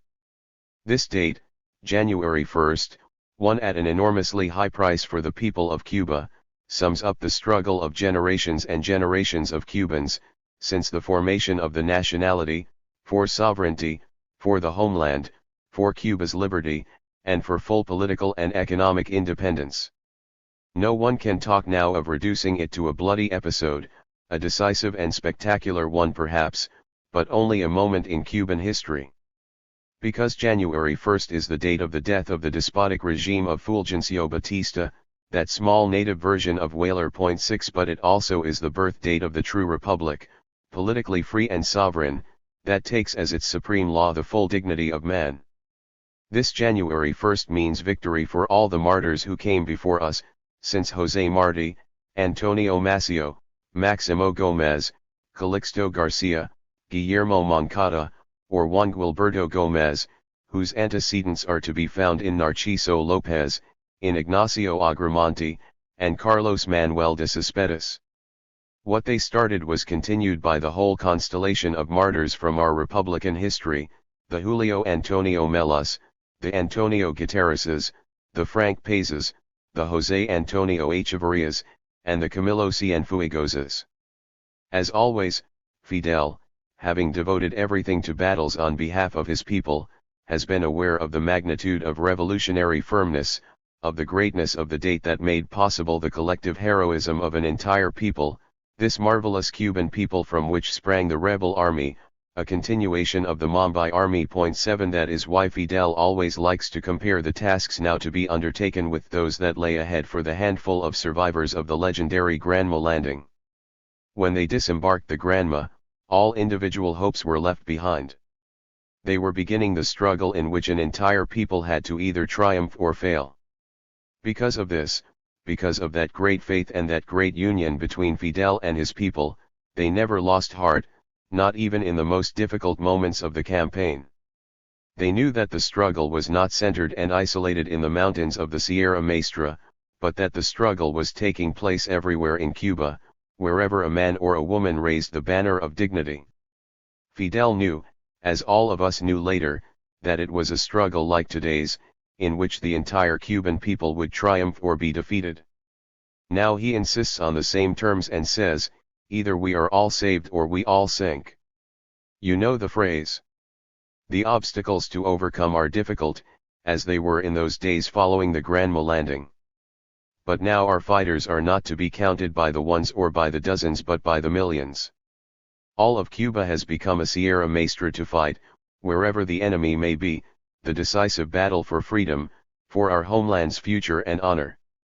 And at this point, unfortunately, Cuba alone is ready to wage the struggle. Cuba's battle is the battle of all Latin America, not the definitive one, at least not definitive in one sense. Even assuming Cuba loses the battle, it would not be lost for all Latin America. But if Cuba wins this battle, the entire continent will have won the fight. That is the importance of our island, and that is why they want to suppress this bad example we are setting. Back in 1956, the strategic objective, that is, the broad objective of our war, was to overthrow the Batista dictatorship. In other words, the re-establishment of all the ideas of democracy and sovereignty and independence that were trampled underfoot by the foreign monopolies. Starting from the days of March 10, 1952, all Cuba had become a garrison like those that we are now turning over to the people as a school. All of Cuba was a garrison. March 10 was not the work of one man but of a caste, a group of men united by a series of privileges. One of them, the most ambitious, the most daring, the Fulgencio of our story, was the captain. This caste defended the interests of the reactionary class in our country, the large landowners, parasitic capitalists, and was closely linked to foreign colonialism. It was made up of a whole series of specimens who disappeared like magic, from the cheap huckster politicians to the journalists who hung around presidential halls, from the scabs to the czars of gambling and prostitution. The fundamental strategic objective of the revolution at that time was achieved on January 1 with the destruction of the dictatorship that for almost 7 years had brutalized the Cuban people. But our revolution, which is a conscious revolution, knows that political sovereignty is closely linked to economic sovereignty. This revolution does not want to repeat the mistakes committed in the 1930s, simply getting rid of one man without realizing that this man is a representative of a class and of a status quo, and that if that whole status quo is not destroyed, then the enemies of the people create another man. 8 For that reason the revolution is compelled to destroy the roots of the evil that afflicted Cuba. We would have to imitate Marty and repeat once again that a radical is nothing less than that one who goes to the roots. Those who do not see the roots of things, those who do not aid men's security and happiness, are not radicals. This revolution is determined to eliminate injustice at the roots, as Fidel has said, paraphrasing Marty. We have achieved the great strategic goal of the fall of the dictatorship and the establishment of the revolutionary power that arose from the people and is responsible to it, whose armed branch is now an army synonymous with the people. Today, the new strategic goal is the conquest of economic independence, once again the conquest of total national sovereignty. Yesterday, the tactical objectives of the struggle were the Sierra, the Plains, Santa Clara, the Presidential Palace, Camp Columbia, the production centers which were to be conquered through direct attack, a siege, or underground action. Our tactical objectives today are the triumph of the agrarian reform, which provides the basis for the country's industrialization, diversification of foreign trade, and raising the people's living standards to reach that great strategic goal of the liberation of the national economy. The economic front has turned out to be the main battlefield, although there are others of enormous importance, such as education, for example. Recently, we talked about the importance of an education system that would make it possible to provide the necessary technicians for this battle. But that itself indicates that in this battle the economic front is the most important, and that education is aimed at providing officers for this battle in the best possible conditions. I can call myself a military man of the people, who took up arms like so many others, simply responding to a call, who fulfilled his duty when it was necessary, and who today is assigned to the post you know. I do not pretend to be an economist. Like all revolutionary fighters, I am simply in this new trench where I have been assigned, and I have to worry, as few others do, about the fate of the national economy, since the future of the revolution depends on it. These battles on the economic front are different from those waged in the Sierra. These are battles of positions, battles where the unexpected almost never happens, where you gather troops and prepare the attacks very carefully. Victories are the result of work, perseverance, and planning. This is a war that demands collective heroism, sacrifice by all. And it does not last a day or a week or even a month. It is very long, it is longer the more isolated we are, and longer still the less we study all the characteristics of the battlefield and analyze the enemy over and over again. It has to be waged with many weapons, too, from the contribution of 4% from the workers for the country's industrialization 9 to work in each cooperative, to the establishment of branches hitherto unknown in the national industry such as petrochemicals, heavy chemicals, or the steel industry. And the main strategic goal, and we must underline this constantly, is the conquest of national sovereignty. In other words, in order to conquer something we have to take it away from somebody, and it is good to speak clearly and not hide behind concepts that could be misinterpreted. That something we must conquer, the country's sovereignty, has to be taken away from that somebody called monopoly. And that somebody called monopoly, although monopolies as a rule have no homeland, at least they have a common definition. All the monopolies that have been in Cuba, that have benefited from the Cuban land, have very close ties with the United States. That means that our economic war will be fought against the big power to the north, that our war is not a simple one. It means that our road to liberation will be opened up with a victory over the monopolies, and concretely over the US monopolies. Control of one country's economy by another without a doubt hurts that country's economy. Fidel asked on February 24 at the CTC, how can anyone think that a revolution would sit back and wait for a solution from private foreign investment capital? How can anyone think that a revolution that was born defending workers' rights, which had been trampled underfoot for many years, would sit back and wait for the solution to the problem from private foreign investment capital, which acts according to its interests, which is not invested in products that are the most necessary for the country, but rather the most profitable for the owners? So the revolution could not follow this road. This was a road of exploitation. In other words, another road had to be found. We had to strike at the most troublesome of all the monopolies, the monopoly in land ownership, destroy it, turn the land over to the people, and then start the real struggle, because despite everything, this was just the first contact between two enemies. The battle was not waged at the level of the agrarian reform, that is a fact. Point 10. The battle will be waged now. It will be waged in the future, because although the monopolies had large land holdings here, that is not where the most important holdings are. The most important ones are in the chemical industry, in engineering, in oil, and that is where Cuba's example worries them, the bad example, as they call it. We had to start with the agrarian reform, however. 1.5% of the landowners, Cubans or foreigners, but owners of Cuban land, possessed 46% of the national territory, while 70% owned only 12% of the national territory. There were 62,000 farms that had less than 3/4 of a caballeria. Under our agrarian reform, 2 caballerias are considered to be the vital minimum, that is, the minimum required on non-irrigated land for a family of 5 to live, satisfying their minimum needs. In Camagüey, 5 companies, 5 or 6 sugar companies, controlled 56,000 caballerias of land, 20% of Camagüey's total area.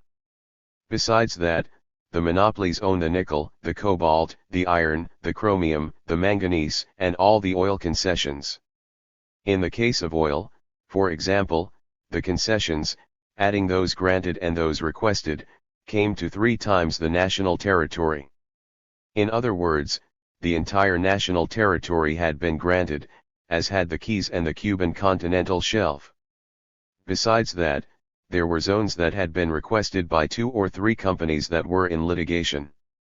We have proceeded to eliminate these holdings of U.S. companies.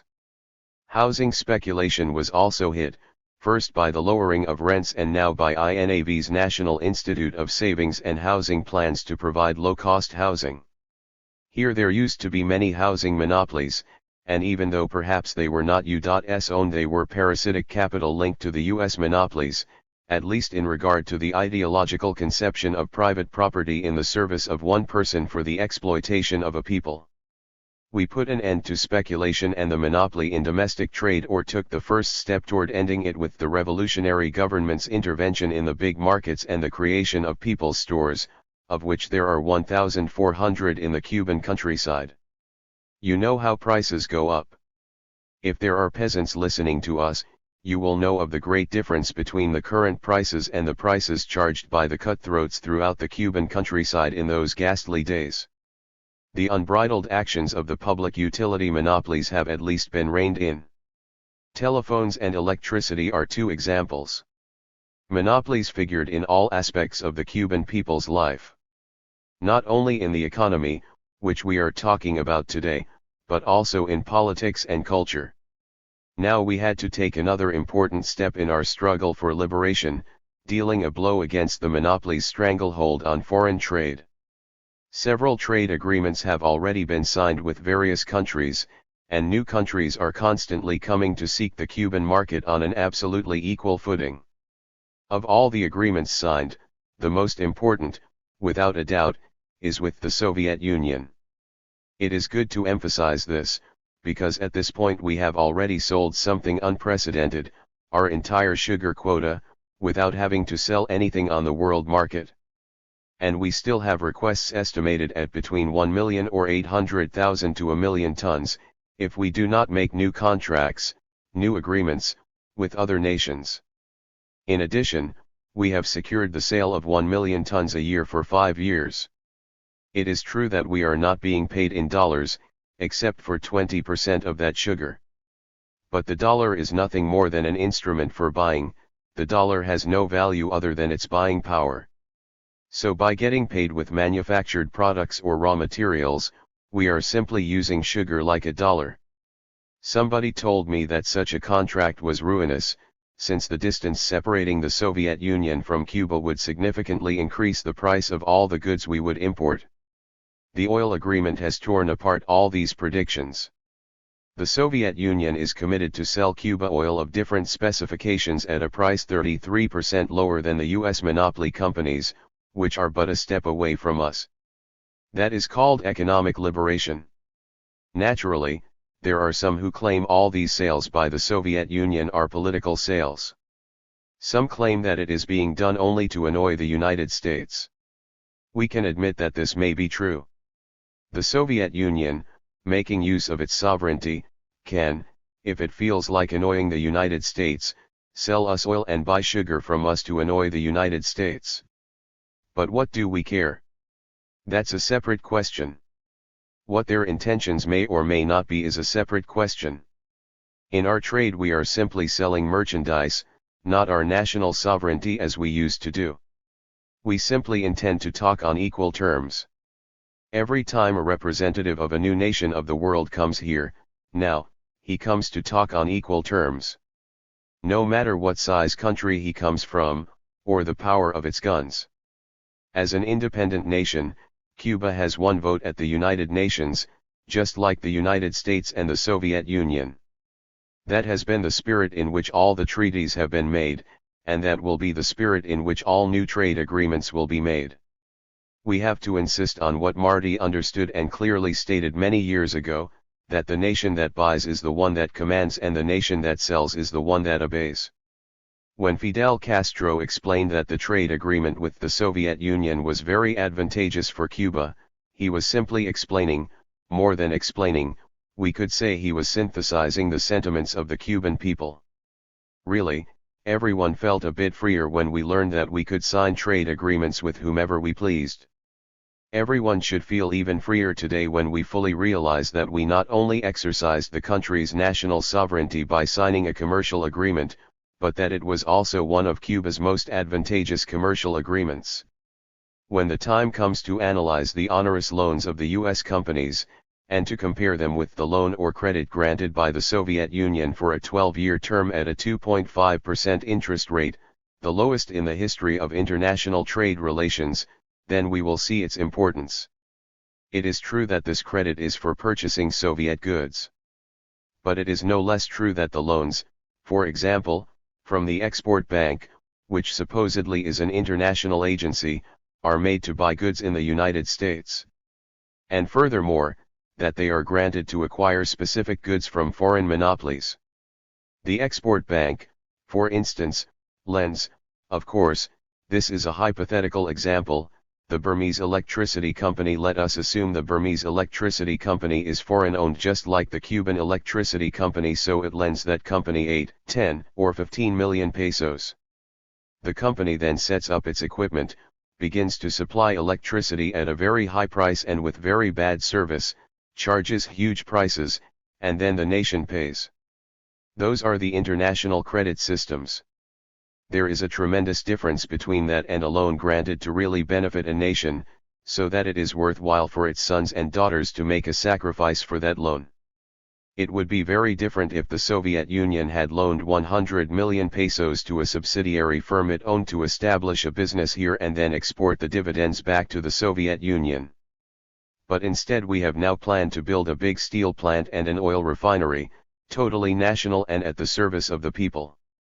In other words, today whatever we pay represents only the payment for what we receive, and it is a correct and honest payment, as we have seen in the case of oil. I am not saying that as we sign other contracts, in the same open way that the Cuban government explains everything, we will be able to report extraordinarily cheap prices for all goods produced by the Soviet Union, and furthermore for all quality manufactured products. The Diario de la Marina, we have to quote it one more time, is opposed to the trade agreement. Unfortunately, I did not bring a very interesting article that gives 5, 6, or 7 reasons why it thinks the agreement is a bad one. Of course, they are all false. But not only is their interpretation false, which is bad enough. Even their news is false. It is false, for example, when they say that this means Cuba is committed to supporting Soviet moves in the United Nations. It is an entirely different matter that in a declaration absolutely separate from this agreement and drafted by mutual accord, Cuba commits itself to struggle for peace within the United Nations. In other words, as Fidel has explained, Cuba is being accused of doing exactly what the United Nations was created for, according to its founding charter. All the other economic issues raised have been refuted very well by our Minister of Trade, and suffer from very big flaws, including gross lies. The most important lie is related to the price. As you know, the price of sugar naturally depends on the world market, on supply and demand. The Diario de la Marina says that if that million tons of sugar that Cuba sells is later put back on the market by the Soviet Union, then Cuba has not gained anything. That is a lie, for the simple reason that it is clearly established in the agreement that the Soviet Union can export sugar only to countries that usually buy it from them. The Soviet Union is a sugar importer, but it also exports refined sugar to some neighboring countries that have no refineries, such as Iran, Iraq, Afghanistan. And the Soviet Union will, naturally, continue to supply those countries to which it usually exports. But our sugar will be used entirely in the plans to increase that country's domestic consumption. If up in the United States they are very worried since they are already talking in Congress itself about the Soviet Union overtaking them if they believe the Soviet Union, then why shouldn't we? Especially when the Soviet Union tells us and puts it in writing besides, because it's not just verbal that this sugar is for their domestic consumption. Why does any newspaper here have to spread doubts that are picked up internationally and that can indeed adversely affect sugar prices? It is nothing but the work of the counter-revolution, of those who do not want to resign themselves to losing their privileges. On another point, with regard to the price of Cuban sugar, which merited an unwarranted comment by U.S. spokesman Lincoln Price, regarding a statement we made a few days ago, they insist that those extra $100 or $150 million they are paying for our sugar is a gift to Cuba. That is not so. For that, Cuba signs tariff agreements that obligate us to buy $1.15 worth of U.S. goods for every dollar spent by the U.S. interests in Cuba. That means that in 10 years $1 billion has been transferred from the hands of the Cuban people to the U.S. monopolies. We don't have to give things away to anybody, but if they went from the hands of the Cuban people to the hands of the people of the United States we would be happier. However, they go into the monopolies' coffers, which are only used as instruments of oppression to prevent the subjugated peoples of the world from beginning their road to liberation.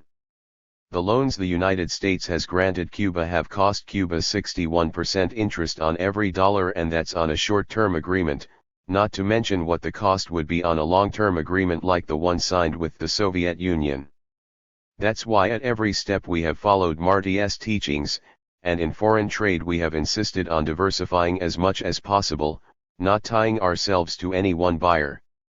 And we are not only diversifying our foreign trade but also our domestic production in order to be able to serve more markets. So Cuba is moving forward. We are living a truly brilliant moment of our history, a moment in which all the countries of Latin America have their eyes on this small island, and the reactionary governments accuse Cuba of responsibility for every explosion of popular indignation anywhere in the continent. We have stated very clearly that Cuba does not export revolutions. Revolutions cannot be exported. Revolutions take place when there are a series of insurmountable contradictions within a country. Cuba does export an example, that bad example I've mentioned.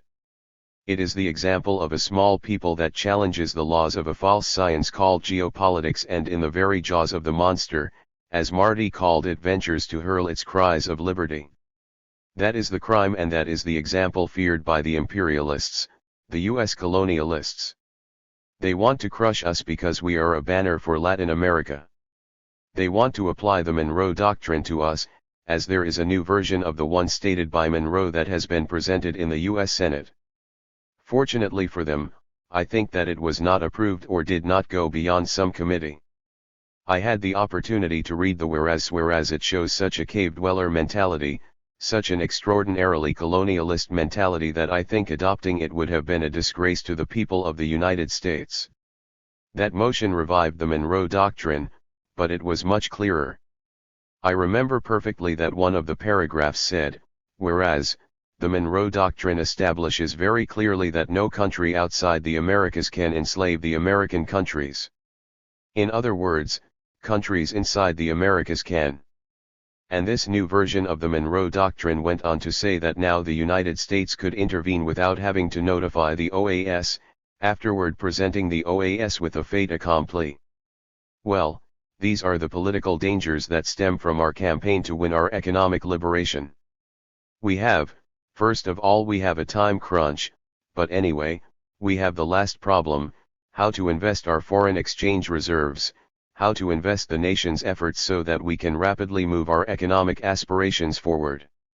Speaking to the workers on February 24, when he was presented with the symbolic total amount of that 4%, Fidel Castro said, when the revolution came to power, the reserves could not have been more depleted, and the people were used to consuming more imports than what was exported.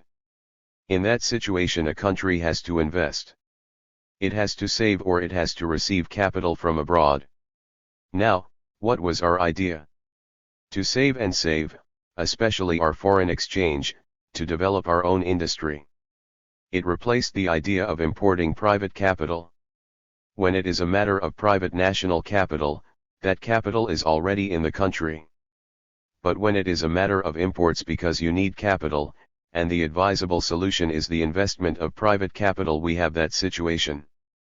Private foreign capital is not motivated by generosity, it's not motivated by an act of noble charity, it's not motivated by the desire to reach the people. Foreign capital is motivated by the desire to help itself. Private foreign capital is the surplus capital of a country that is transferred to another country, where wages and living conditions are lower, where raw materials are cheaper, in order to obtain higher profits. What motivates private foreign capital is not generosity but profit. And the idea that had always been upheld here was to give guarantees to private investment capital in order to solve the problems of industrialization. In agriculture and industry together $300 million will be invested. That is the battle to economically develop our country and solve its ills. Of course, it is not an easy road.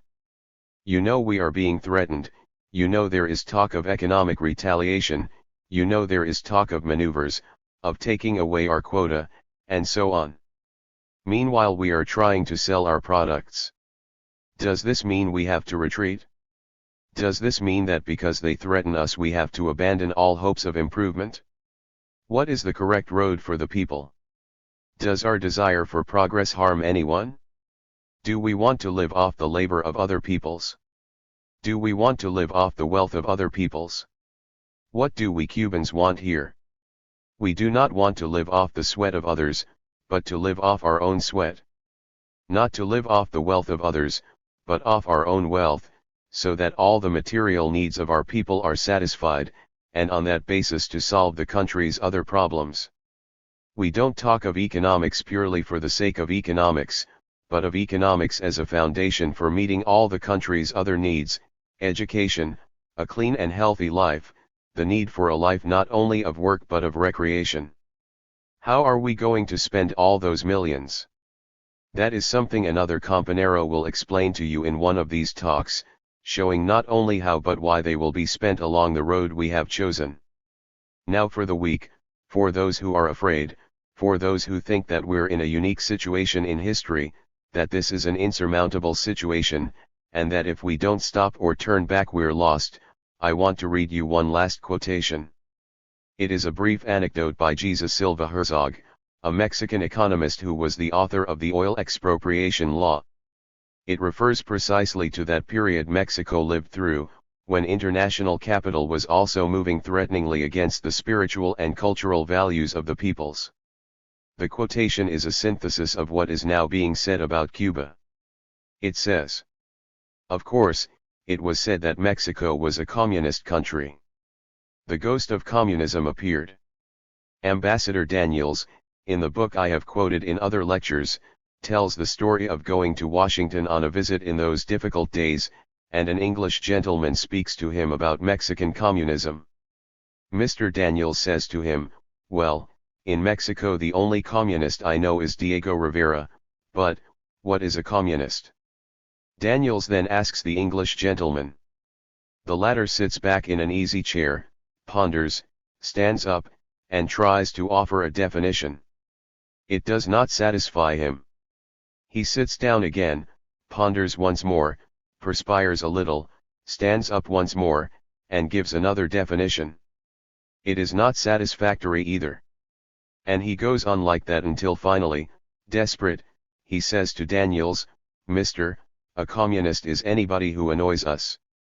You can see how historical situations repeat themselves. I am sure that all of us annoy other people quite a bit. It seems I have the honor, along with Raúl Castro, of being among the most annoying. But historical situations have their similarities. Just as Mexico nationalized its oil and was able to move forward, and Cardenas is recognized as the greatest president that republic has had, so we will continue to forge ahead. All those who are on the other side will call us whatever names they wish. They will say whatever they wish. What is certain is that we are working for the benefit of the people, that we will not go back, and that they, the expropriated, the confiscated, will not return." Speech to medical students and health workers. August 20, 1960. This speech was given at the inauguration of a series of political talks and discussions organized by the Ministry of Public Health. Opened by Commander Dr. José Machado, the Minister of Public Health, this meeting in the Assembly Hall of the Confederation of Cuban Workers, CTC, was attended by several hundred medical students and health workers. Although this modest ceremony is only one among hundreds held as the Cuban people celebrate day by day their freedom and the advance of all their revolutionary laws, their advance along the road to total independence, I nevertheless find it interesting. Almost everyone knows that I started my career as a doctor a number of years ago. When I started off as a doctor, when I began to study medicine, the majority of the concepts I hold today as a revolutionary were absent from the storehouse of my ideals. I wanted to succeed, as everybody wants to succeed. I dreamed about being a famous researcher. I dreamed of working tirelessly to achieve something that could really be put at the disposal of humanity, but that, at the same time, would be a personal triumph. I was, as we all are, a child of my environment. Through special circumstances and perhaps also because of my character, after receiving my degree I began to travel through Latin America and I got to know it intimately. Except for Haiti and the Dominican Republic, I have visited in one way or another all the other countries of Latin America. In the way I traveled, first as a student and afterward as a doctor, I began to come into close contact with poverty, with hunger, with disease, with the inability to cure a child because of lack of resources, with the numbness that hunger and continued punishment cause until a point is reached where a parent losing a child is an unimportant accident, as often happens among the hard-hit classes of our Latin American homeland. And I began to see that there was something that, at that time, seemed to me almost as important as being a famous researcher or making some substantial contribution to medical science, and it was helping those people. But I continued being, as all of us always continue being, a child of my environment, and I wanted to help those people through my personal efforts. I had already traveled a lot. I was then in Guatemala, the Guatemala of Arbans, and I had begun to make some notes to guide the conduct of a revolutionary doctor. I began to look into what I needed to be a revolutionary doctor. However, the aggression came, the aggression unleashed by the United Fruit Company, the State Department, Foster Dulles. In reality, they are all the same thing, and the puppet they put in named Castillo Armas, that was his name. The aggression was successful, given that the people had not yet reached the level of maturity the Cuban people have today. And one fine day, I, like so many others, took the road to exile, or at least I took the road of fleeing from Guatemala, since that was not my homeland. Then I realized one fundamental thing: to be a revolutionary doctor or to be a revolutionary, there must first be a revolution. The isolated effort, the individual effort, the purity of ideals, the desire to sacrifice an entire lifetime to the noblest of ideals goes for naught if that effort is made alone, solitary, in some corner of Latin America, fighting against hostile governments and social conditions that do not permit progress. A revolution needs what we have in Cuba, an entire people mobilized, who have learned the use of arms and the practice of combative unity, who know what a weapon is worth and what the people's unity is worth. Then we get to the heart of the problem that today lies ahead of us. We already have the right and even the obligation to be, before anything else, a revolutionary doctor, that is, a person who puts the technical knowledge of his profession at the service of the revolution and of the people. Then we come back to the earlier questions: how does one do a job of social welfare effectively? How does one reconcile individual effort with the needs of society? We again have to recall what each of our lives was like, what each of us did and thought, as a doctor or in any other public health function, prior to the revolution. We have to do so with profound critical enthusiasm. We will then conclude that almost everything we thought and felt in that past epoch should be filed away, and that a new type of human being should be created. If each one of us is his own architect of that new human type, then creating that new type of human being who will be the representative of the new Cuba will be much easier. It is good for you, those present, the residents of Havana, to absorb this idea, that in Cuba a new type of human being is being created, which cannot be entirely appreciated in the capital, but which can be seen in every corner of the country. Those of you who went to the Sierra Maestra on July 26 must have seen two absolutely unheard of things: an army with picks and shovels, an army that takes the greatest pride in marching in the patriotic celebrations in Orient Province with its picks and shovels ready, while the militia compañeros are marching with their rifles. But you must have also seen something much more important: you must have seen some children who by their physical stature would appear 8 or 9 years old, but who nevertheless are almost all 13 or 14. They are the most authentic children of the Sierra Maestra, the most authentic children of hunger and poverty in all its forms. They are the creatures of malnutrition. In this small Cuba, with 4 or 5 television channels, with hundreds of radio stations, with all the advances of modern science, when those children arrived at school at night for the first time and saw the electric lights, they exclaimed that the stars were very low that night. Those children, whom some of you would have seen, are now learning in the collective schools, From the ABCs right up to learning a trade, right up to the very difficult science of being revolutionaries. These are the new types of human beings born in Cuba. They are being born in isolated places, in remote parts in the Sierra Maestra and also in the cooperatives and centers of work. All that has a lot to do with the topic of our talk today, the integration of the doctor or any other medical worker into the revolutionary movement. Because the revolution's the task of training and nourishing the children, the task of educating the army, the task of distributing the lands of the old absentee landlords among those who sweated every day on that same land without reaping its fruit is the greatest work of social medicine that has been done in Cuba. The battle against disease should be based on the principle of creating a robust body, not creating a robust body through a doctor's artistic work on a weak organism, but creating a robust body through the work of the whole collectivity, especially the whole social collectivity.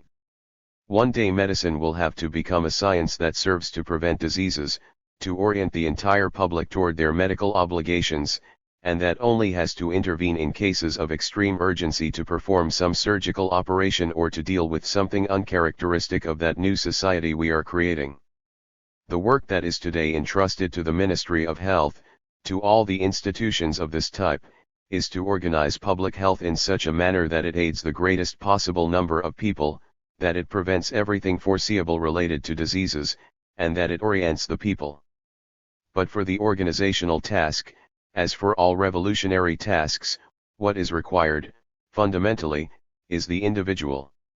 The revolution is not, as some claim, a standardizer of collective will, of collective initiative. To the contrary, it is a liberator of man's individual capacity. What the revolution does do, however, is to orient that capacity. Our task today is to orient the creative talent of all the medical professionals toward the tasks of social medicine. We are at the end of an era, and not only here in Cuba. Despite all that is said to the contrary and despite all the hopes of some people, the forms of capitalism we have known, under which we have been raised and have suffered, are being defeated throughout the world. The monopolies are being defeated. Collective science every day registers new and important triumphs. And we have had the pride and the self-sacrificing duty of being the vanguard in Latin America of a liberation movement that began some time ago, in the other subjugated continents of Africa and Asia. That very profound social change also demands very profound changes in the mentality of the people. Individualism as such, as the isolated action of a person alone in a social environment, must disappear in Cuba. Individualism tomorrow should be the proper utilization of the whole individual, to the absolute benefit of the community. But even when all this is understood today, even when these things I am saying are comprehended, and even when everyone is willing to think a little about the present, about the past, and about what the future should be, changing the manner of thinking requires profound internal changes and helping bring about profound external changes, primarily social. Those external changes are taking place in Cuba every day. One way of learning about this revolution, of getting to know the forces the people keep stored inside themselves, forces that have been dormant for so long, is to visit all of Cuba, visit the cooperatives and all the work centers being created. And one way of getting to the heart of the medical question is not only knowing, not only visiting these places, but also getting to know the people who make up those cooperatives and work centers. Go there and find out what diseases they have, what their ailments are, what extreme poverty they have lived in over the years, inherited from centuries of repression and total submission. The doctor, the medical worker, should then go to the heart of his new work, which is as a man among the masses, a man within the community. Whatever happens in the world, by always being close to the patient, by knowing his psychology so deeply, by being the representative of those who come near pain and relieve it, the doctor always has a very important job, a job of great responsibility in social life. Some time ago, a few months, it so happened here in Havana that a group of students, recently certified as doctors, did not want to go to the countryside and were demanding extra payment for going. From the viewpoint of the past, it is more than logical that this would occur, at least it seems that way to me, and I understand it perfectly. I simply remember that this was the way it was thought about some years ago. Once more, it is the gladiator in rebellion, the solitary fighter who wants to ensure a better future, better conditions, and to achieve recognition of what he does. But what would happen if it were not those boys, the majority of whose families could afford several years of study, who completed their courses and are now beginning to practice their profession? What if instead it was 200 or 300 peasants who had emerged, let's say by magic, from the university lecture halls? What would have happened, simply, is that those peasants would have run immediately, and with great enthusiasm, to attend to their brothers and sisters. They would have requested the posts with the most responsibility and the most work, in order to show that the years of study given them were not in vain. What would have happened is what will happen within 6 or 7 years, when the new students, children of the working class and the peasantry, receive their professional degrees of whatever type. But we should not view the future with fatalism and divide men into children of the working class or peasantry and counter-revolutionaries. That is simplistic, it is not true, and there is nothing that educates an honorable man more than living within a revolution. None of us, none of the first group that arrived in the Granma, who established ourselves in the Sierra Maestra, and who learned to respect the peasant and the worker, living together with him, none of us had a past as a worker or peasant. Naturally, there were those who had to work, who had known certain wants in their childhood. But hunger, true hunger, that none of us had known, and we began to know it, temporarily during the 2 long years in the Sierra Maestra. And then many things became very clear. We, who at the beginning severely punished anyone who touched even an egg of some rich peasant or some landowner, one day took 10,000 head of cattle to the Sierra and told the peasants simply, "Eat." And the peasants, for the first time in many years, and some for the first time in their lives, ate beef. The respect we had for the sacrosanct property of those 10,000 head of cattle was lost in the course of the armed struggle, and we learned perfectly that the life of a single human being is worth millions of times more than all the property of the richest man on earth. We learned it there, we who were not sons of the working class or the peasantry. So why should we now shout to the 4 winds that we are the privileged ones and that the rest of the Cuban people cannot learn too? Yes, they can learn. In fact, the revolution today demands that they learn, demands that they understand well that the pride of serving our fellow man is much more important than a good income, that the people's gratitude is much more permanent, much more lasting than all the gold one can accumulate. Each doctor, in the sphere of his activity, can and should accumulate that prized treasure, the people's gratitude. We must then begin to erase our old concepts and come ever closer and ever more critically to the people. Not in the way we got closer before, because all of you will say, "No, I am a friend of the people. I enjoy talking with workers and peasants, and on Sundays I go to such and such a place to see such and such a thing." Everybody has done that. But they have done it practicing charity, and what we have to practice today is solidarity. We should not draw closer to the people to say, "Here we are. We come to give you the charity of our presence, to teach you with our science, to demonstrate your errors, your lack of refinement, your lack of elementary knowledge." We should go with an investigative zeal and with a humble spirit, to learn from the great source of wisdom that is the people. Often we realize how mistaken we were in concepts we knew so well, they had become part of us and, automatically, of our consciousness. Every so often we ought to change all our concepts, not just general, social, or philosophical concepts, but also, at times, our medical concepts. We will see that diseases are not always treated as one treats an illness in a big city hospital. We will see then that the doctor also has to be a farmer, that he has to learn to cultivate new foods and, by his example, to cultivate the desire to consume new foods, to diversify this food structure in Cuba, so small and so poor, in an agricultural country that is potentially the richest on earth. We will then see that under those circumstances we will have to be a little bit pedagogic, at times very pedagogic, that we will also have to be politicians, that the first thing we will have to do is not go offering our wisdom, but showing that we are ready to learn with the people, to carry out that great and beautiful common experience to build a new Cuba. We have already taken many steps, and the distance between that January 1st, 1959, and today cannot be measured in the conventional manner. It was some time ago that the people understood that not only had a dictator fallen here, but that a system had fallen as well.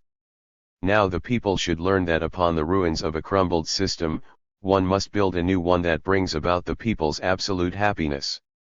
I remember when Compañero Nicolas Guillen arrived from Argentina early last year.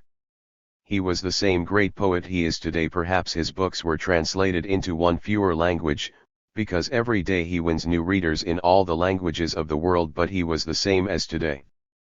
But it was difficult for Guillen to read his poems, which were the poems of the people, because that was the first period, the period of prejudices. Nobody ever stopped to think that for years and years, with incorruptible dedication, the poet Guillen had put all his extraordinary artistic gifts at the service of the people and at the service of the cause he believed in. Point 11. The people saw in him not the glory of Cuba, but the representative of a political party that was taboo. But all that is behind us. We have already learned that we cannot have divisions based on opinions about certain internal structures in our country, if we have a common enemy and if we are trying to reach a common goal. We have definitively become convinced that there is a common enemy. We know that everyone looks around to see if someone will hear him, if someone is listening from some embassy who will transmit his opinion, before clearly stating an opinion against the monopolies, before saying clearly, our enemy, and the enemy of all Latin America, is the monopolistic government of the United States of America. If everybody already knows that this is the enemy, and if our starting point is knowing that whoever struggles against that enemy has something in common with us, then comes the second part. What are our goals here in Cuba? What do we want? Do we want the people's happiness or not? Are we struggling for Cuba's absolute economic liberation or not? Are we or are we not struggling to be a free country among free countries, without belonging to any military bloc, without having to consult any embassy of any great power on earth about any domestic or foreign decision we make? Are we thinking of redistributing the wealth of those who have too much, to give to those who have nothing? Are we thinking here of doing creative work, a dynamic daily source of all our happiness? If so, then we already have the goals to which we referred. And everyone who shares those goals is our friend. If that person also has other ideas, if he belongs to one or another organization, those are discussions of lesser importance. At times of great dangers, at times of great tensions and great creations, what counts are the great enemy and the great goals. If we agree, if we all already know where we are going, then whatever happens, we must begin our work. I was telling you that to be a revolutionary requires having a revolution. We already have it. And a revolutionary must also know the people with whom he is to work. I think we still don't know one another well. I think we still have to travel a while along that road. If someone asks me how to go about getting to know the people, in addition to going into the interior, learning about cooperatives, living in cooperatives, and not everybody can do that, and there are many places where the presence of a medical workers is very important. In those cases, I will tell you that one of the Cuban people's greatest expressions of solidarity is the revolutionary militias, militias that now give the doctor a new function and prepare him for what was at least until recently a sad and almost fatal reality in Cuba, that is, that we were going to be prey or if not prey at least victims of a large-scale armed attack. As a revolutionary militia member, the doctor should be warned to always be a doctor. He should not commit the error we made in the Sierra, or perhaps it was not an error, but all the doctor compañeros of that period know it, that it appeared dishonorable for us to be at the side of a wounded or ill person, and we sought any means possible to grab a rifle and show on the battlefield what should be done. Now conditions are different. The new armies being formed to defend the country should be armies that use different methods, as part of which the doctor will have an enormous importance. He should continue being a doctor, which is one of the most beautiful and most important tasks of war. And not just the doctor but also the nurses, laboratory technicians, all those who dedicate themselves to this humane profession. But all of us, even knowing that the danger is latent and even while preparing to repel the aggression that still hangs over us, should stop thinking about that. Because if we center our efforts on war preparations, we cannot build what we want, we cannot devote ourselves to creative work. All work, all capital that is invested in preparing for military action, is labor lost, money lost. Unfortunately, it has to be done, because there are others preparing. But the money I am most saddened to see leave the national bank coffers, and I say this with all honesty and pride as a soldier, is the money to pay for some weapon of destruction. The militias have a function in peacetime, however. The militias should be, in the populated areas, the arm that unifies and gets to know the people. They should practice real solidarity, as the companeros have told me is being done in the medical militias. They should immediately set out to resolve the problems of the needy throughout Cuba at all times of danger. But they are also an opportunity to get to know one another, an opportunity to live alongside men of all Cuba's social classes, made equal and made brothers by a common uniform. If we achieve this, medical workers, and allow me to use again a term I had forgotten some time ago, if we all use that new weapon of solidarity, if we know the goals, if we know the enemy, and if we know the direction in which we have to travel, then the only thing left for us is to know the daily stretch of the road and to take it. Nobody can point out that stretch is the personal road of each individual. It is what he will do every day, what he will gain from his individual experience, and what he will give of himself in practicing his profession, dedicated to the people's well-being. If we already possess all the elements with which to march toward the future, let us recall that phrase of Marty, which at this moment I am not putting into practice, but which we must constantly put into practice. The best form of saying is doing. And let us then march toward the future of Cuba. Notes for the study of the ideology of the Cuban Revolution. October 1960.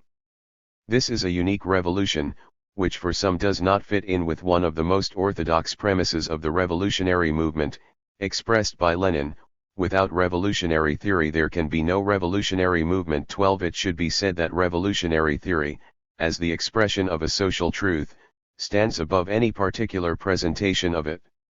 In other words, one can make a revolution if historical reality is interpreted correctly and if the forces involved are utilized correctly, even without knowing theory.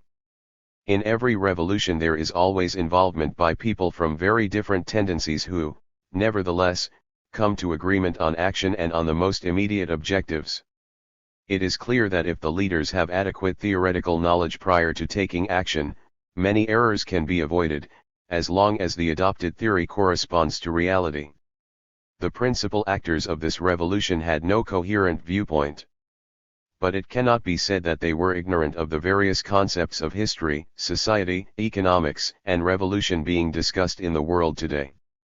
A profound knowledge of reality, a close relationship with the people, the firmness of the objective being sought, and the experience of revolutionary practice gave those leaders the opportunity to form a more complete theoretical conception.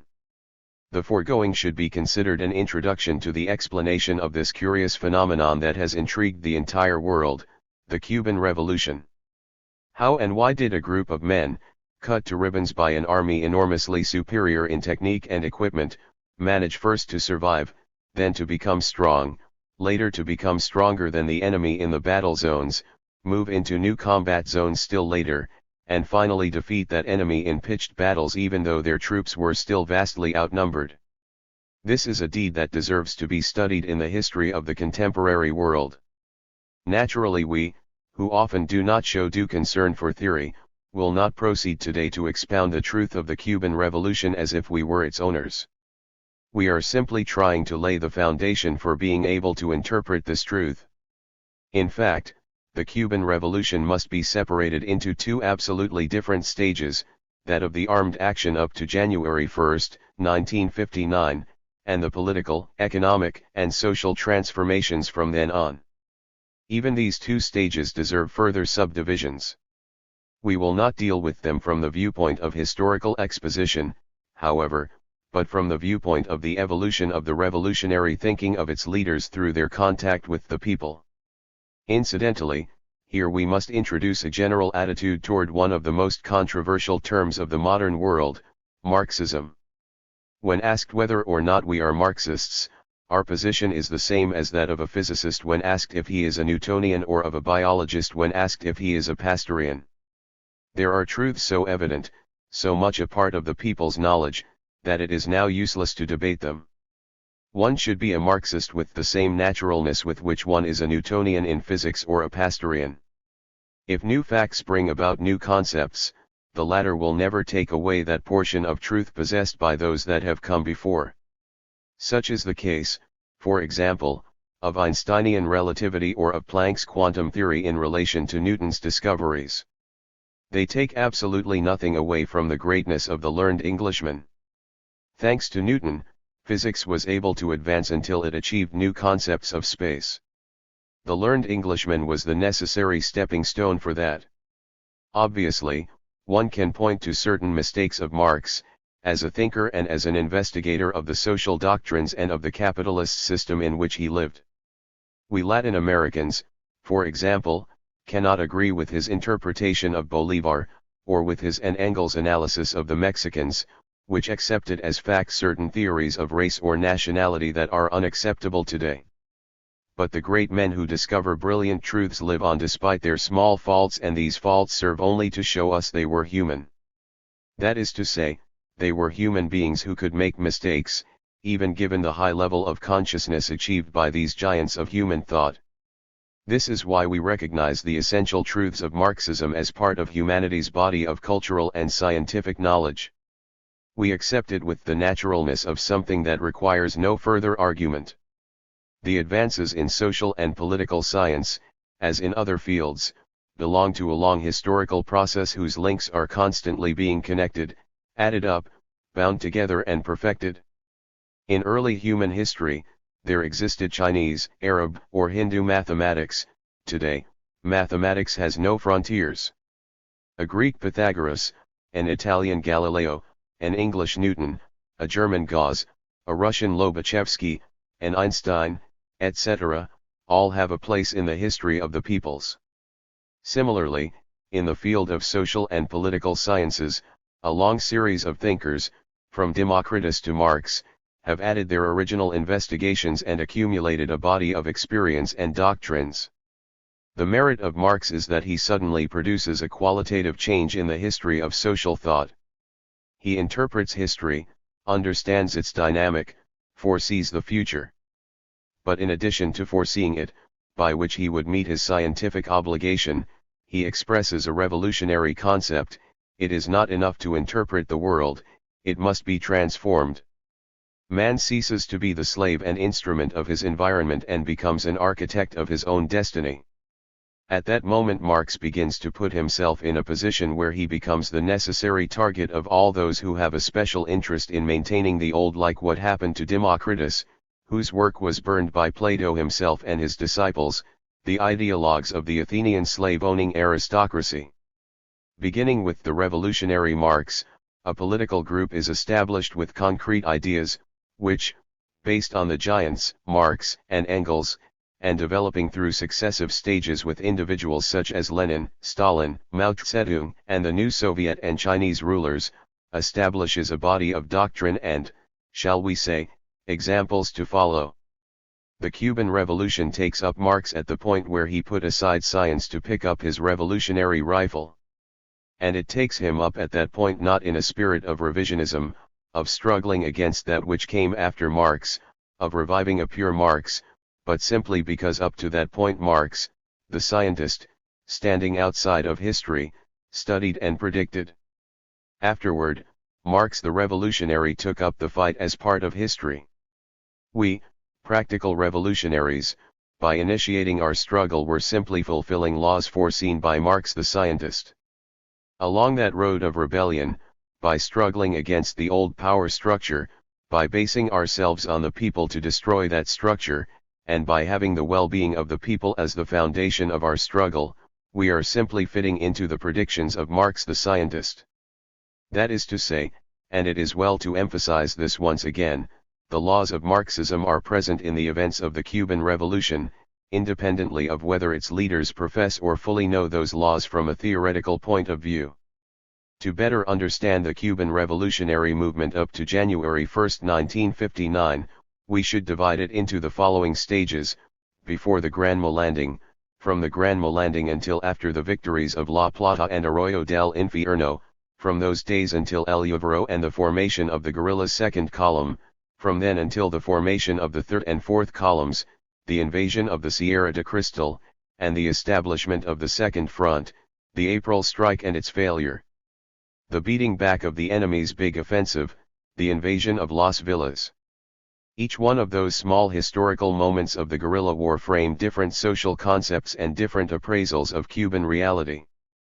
They shaped the thinking of the military leaders of the revolution, who in time would also reaffirm their status as political leaders. Before the landing of the Granma, a mentality predominated that, to some degree, might be called subjectivist: blind confidence in a rapid popular explosion, enthusiasm and faith in being able to destroy Batista's might by a swift uprising combined with spontaneous revolutionary strikes, and the subsequent fall of the dictator. The movement was the direct heir of the Orthodox Party and its main slogan, "Honor against money." In other words, administrative honesty as the principal idea of the new Cuban government. Nevertheless, Fidel Castro had noted in History Will Absolve Me the foundations that the revolution has now almost completely fulfilled. Point 13 The revolution has also gone beyond these foundations, moving toward a deepening in the economic arena. This in turn has brought about a parallel deepening in the political arena, both nationally and internationally. After the landing comes the defeat, the almost total destruction of the forces, their regroupment and formation as a guerrilla force. The small numbers of survivors with the will to struggle, were characterized by their understanding of the falsehood of the imagined schema of spontaneous outbursts throughout the island. They understood also that the fight would have to be a long one and that it would need to have a large peasant participation. At this point too, the first peasants joined the guerrillas. Also, two clashes were fought, of little importance in terms of the number of combatants, but of great psychological value, since they erased the uneasiness toward the peasants felt by the guerrilla central group, made up of people from the cities. The peasants, in turn, distrusted the group and, above all, feared barbarous reprisals from the government. Two things were demonstrated at this stage, both very important for these interrelated factors. The peasants saw that the bestialities of the army and all the persecution would not be sufficient to put an end to the guerrillas, but would be capable of wiping out the peasants' homes, crops, and families. So a good solution was to take refuge with the guerrillas, where their lives would be safe. In turn, the guerrilla fighters learned the ever greater necessity of winning the peasant masses. This obviously meant that we had to offer them something they yearned for with all their might. And there is nothing a peasant desires more than land. What followed then was a nomadic stage in which the rebel army went about conquering zones of influence. It still could not remain in them very long, but neither could the enemy army, which could hardly even enter them. Various battles established a vaguely defined front between the two sides. May 28, 1957, marked a milestone. We attacked El Lluvero, a well-armed, quite well-entrenched garrison located by the sea and equipped with an airfield, which made possible rapid reinforcement. The victory of the rebel forces in this battle, one of the bloodiest of the war, 30% of the forces that went into battle were killed or wounded, totally changed the picture. There was now a territory in which the rebel army did as it pleased, where no news of this army filtered out to the enemy and from where it could descend in force onto the plains in rapid, sudden attacks and strike at its adversaries' positions. Shortly afterward, the 1st Division of forces came about, and two guerrilla columns were established. The second took the name Column No. 4 in a quite infantile attempt at disguise. The two columns immediately showed signs of activity. On July 26, Estrada Palma was attacked, and 5 days later Buenos, some 30 kilometers away. By then these shows of force became more important. On solid ground we would await the repressive forces, halting several of their attempts to go up into the Sierra. Battle fronts with wide no-man's lands were established, punctured by punitive incursions from both sides, although the fronts remained basically unchanged. Nevertheless, the guerrillas kept enlarging their forces with substantial additions from among the peasants in the region and some members of the July 26 movement from the cities. The guerrillas became more combative and their fighting spirit increased. In February 1958, after suffering a number of enemy offensives that were beaten back, Juan Almeida's Column No. 3 left to take up positions close to Santiago, and during the first days of March Raúl Castro's Column No. 6, named after our hero Frank País, who had been killed a few months earlier, managed the feat of crossing the Central Highway. Going into the hills of Mayari, it created the Frank País Second Front of Orient. News of the growing successes of our rebel forces began to filter through the censorship, and the people were rapidly approaching the climax of revolutionary activity. At this point the proposal was raised, from Havana, of taking the struggle to the entire country through a revolutionary general strike, which was to destroy the enemy's forces by attacking them at all points simultaneously. The rebel army's function in this case would be that of a catalyst or, perhaps, that of an irritating thorn that could unleash the movement. In those days our guerrillas stepped up their activity and Camilo Cienfuegos began creating his heroic legendary reputation, fighting for the first time in the Orient Plains, operating with a feel for organization and responding to a central leadership. The revolutionary strike was not correctly approached, however, since the importance of working-class unity was ignored, and since no attempt was made to have the workers themselves, in exercising their own revolutionary activity, select the right moment. The strike was called over the radio in an attempt to clandestinely launch a rapid, sudden attack. Ignored was the fact that the secret of the appointed day and hour had filtered through to Batista's henchmen, but not to the people. The strike movement failed, and many valuable revolutionary patriots were mercilessly murdered. A curious fact that should be noted at some point in the revolution's history is that Jules Dubois, the gossip monger for the U.S. monopolies, knew ahead of time the day when the strike would break out. At this point one of the most important qualitative changes in the war's development occurred. We acquired the certainty that the triumph could be achieved only through a gradual increase in the guerrilla forces, until the defeat of the enemy army in pitched battles. By then broad relations had been established with the peasantry. The rebel army had issued its penal and civil codes, dispensed justice, distributed food supplies and collected taxes in the zones it administered. The neighboring zones also felt the influence of the rebel army. The enemy prepared large-scale offensives, but the balance sheet of 2 months of battle was 1,000 casualties for the totally demoralized invading army and an increase of our fighting capacity by 600 weapons. We had already shown that the army could not defeat us. There was definitely no force in Cuba capable of conquering the peaks of the Sierra Maestra and the hills of the Frank País Second Front of Orient. For the dictatorship's troops the roads of Orient became impassable. With the enemy's offensive defeated, Camilo Cienfuegos and his Column No. 2, and the author of these lines, with the Cerro Redondo Column No. 8, were assigned to cross Camagüey province, establish ourselves in Las Villas, and cut the enemy's communications. Camilo was supposed to later continue his advance in order to repeat the feat of the hero for whom his column was named, Antonio Maceo, an invasion across the entire island from east to west.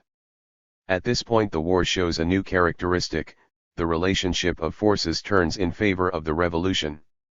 During a month and a half, 2 small columns, one of 80 and the other of 140 men, constantly surrounded and harassed by an army that mobilized thousands of soldiers, crossed the plains of Camagüey, arrived at Las Villas, and began the job of cutting the island in two. At times it may seem strange, or incomprehensible, or even incredible that 2 columns of such small size without communications, without transport, without the most elementary arms of modern warfare could fight against well-trained, and above all, well-armed troops. The fundamental thing is the characteristic of each group. The fewer comforts the guerrilla fighter has, the more he is initiated into the rigors of nature, the more he feels at home, the higher his morale, the higher his sense of security.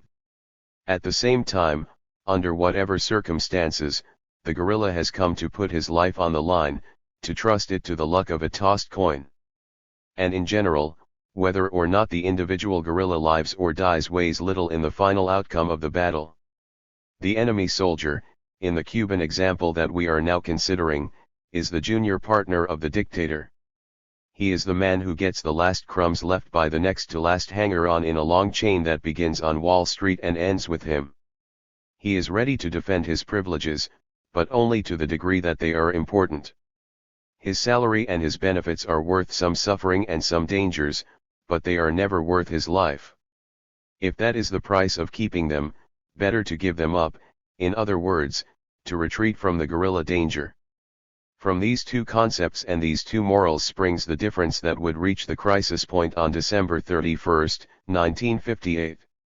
The superiority of the rebel army was being established more and more clearly. Furthermore, the arrival of our columns in Las Villas showed the greater popularity of the July 26 movement compared to all other groups, the Revolutionary Directorate, the Second Front of Las Villas, the Popular Socialist Party and some small guerrilla forces of the authentic organization. In large part this was due to the magnetic personality of its leader, Fidel Castro, but the greater correctness of its revolutionary line was also a factor. Here ended the insurrection. But the men who arrive in Havana after 2 years of arduous struggle in the mountains and plains of Orient, in the plains of Camagüey, and in the mountains, plains, and cities of Las Villas are not the same ideologically as the ones who landed on the beaches of Las Coloradas, or who joined in the first phase of the struggle. Their distrust of the peasant has turned into affection and respect for his virtues. Their total ignorance of life in the countryside has turned into a profound knowledge of the needs of our peasants. Their dabbling with statistics and with theory has been replaced by the firm cement of practice. With agrarian reform as their banner, the implementation of which begins in the Sierra Maestra, these men come up against imperialism. They know that the agrarian reform is the basis upon which the new Cuba will be built.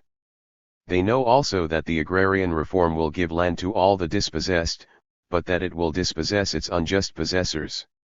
And they know that the largest of the unjust possessors are also influential men in the State Department or in the government of the United States of America.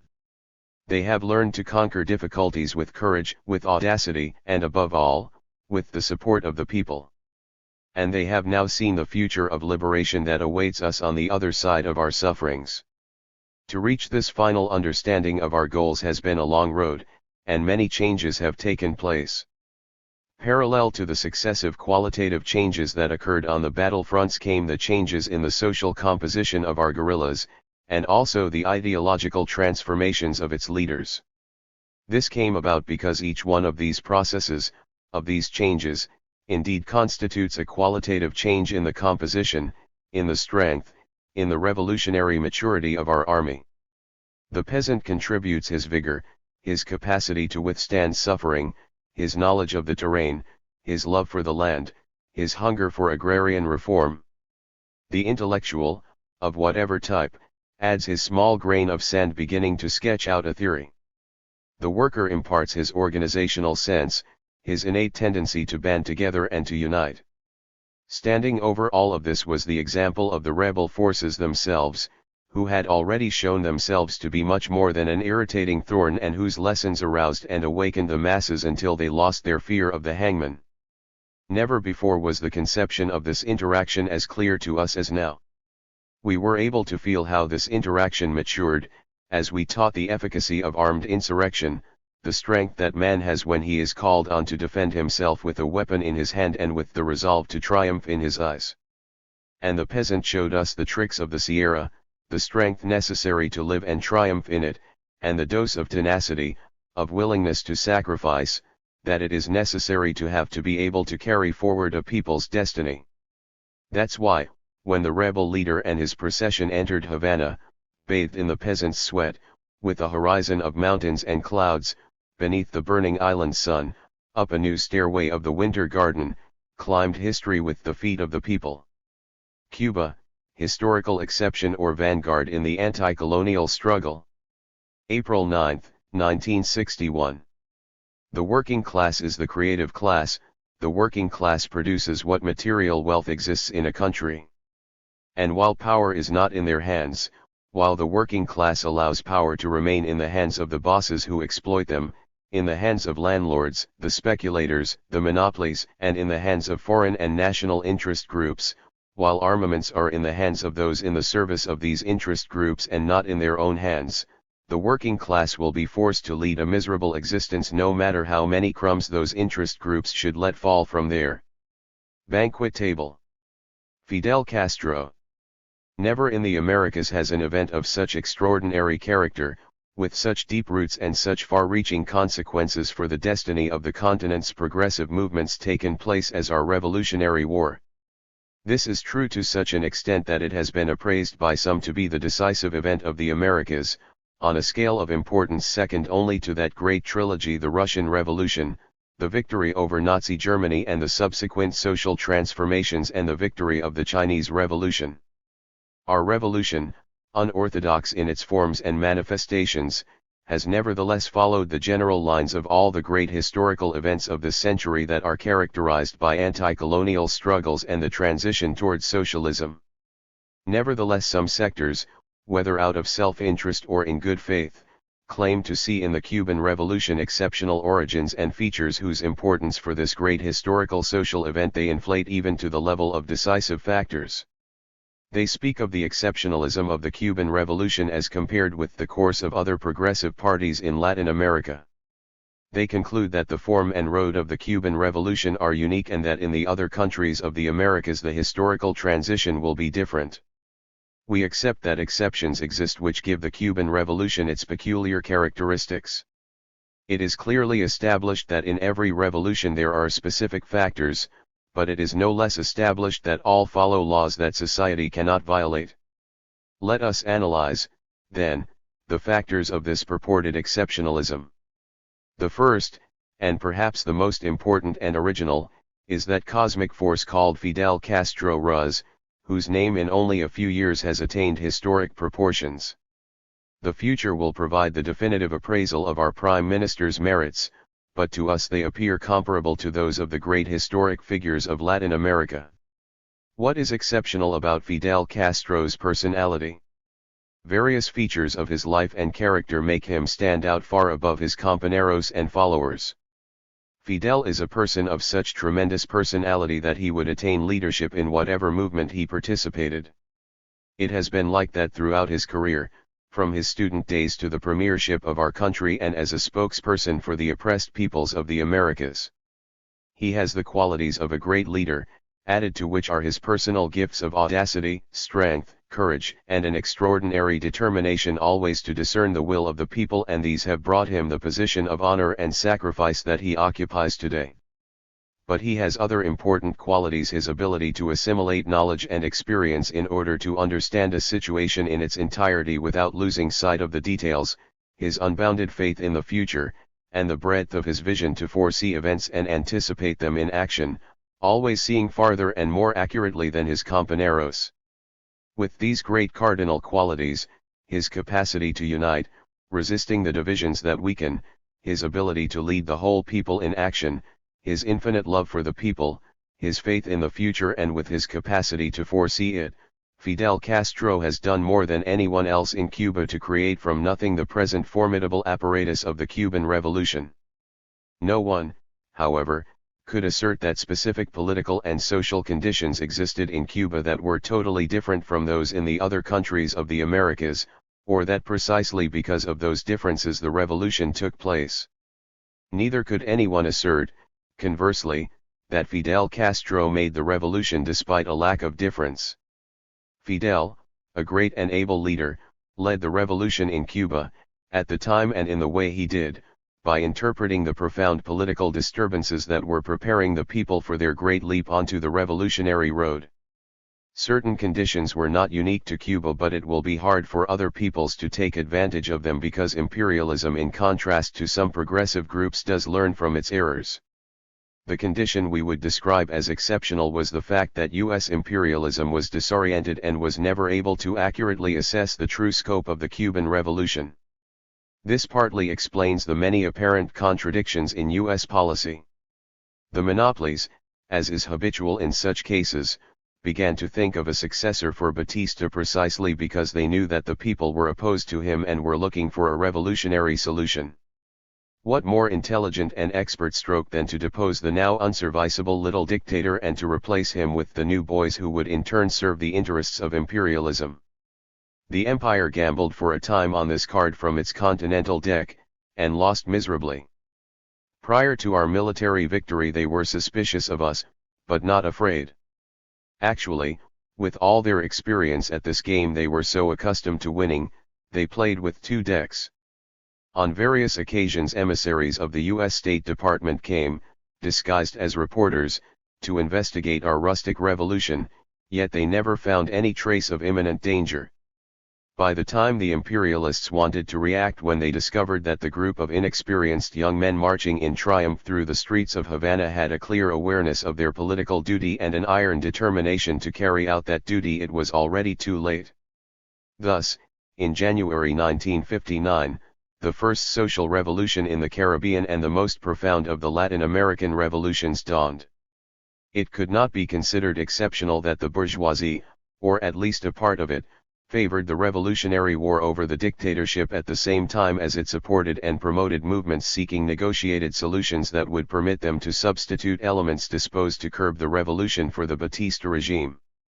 Considering the conditions in which the Revolutionary War took place and the complexity of the political tendencies that opposed the dictatorship, it was not at all exceptional that some elements adopted a neutral, or at least a non-belligerent, attitude toward the insurrectionary forces.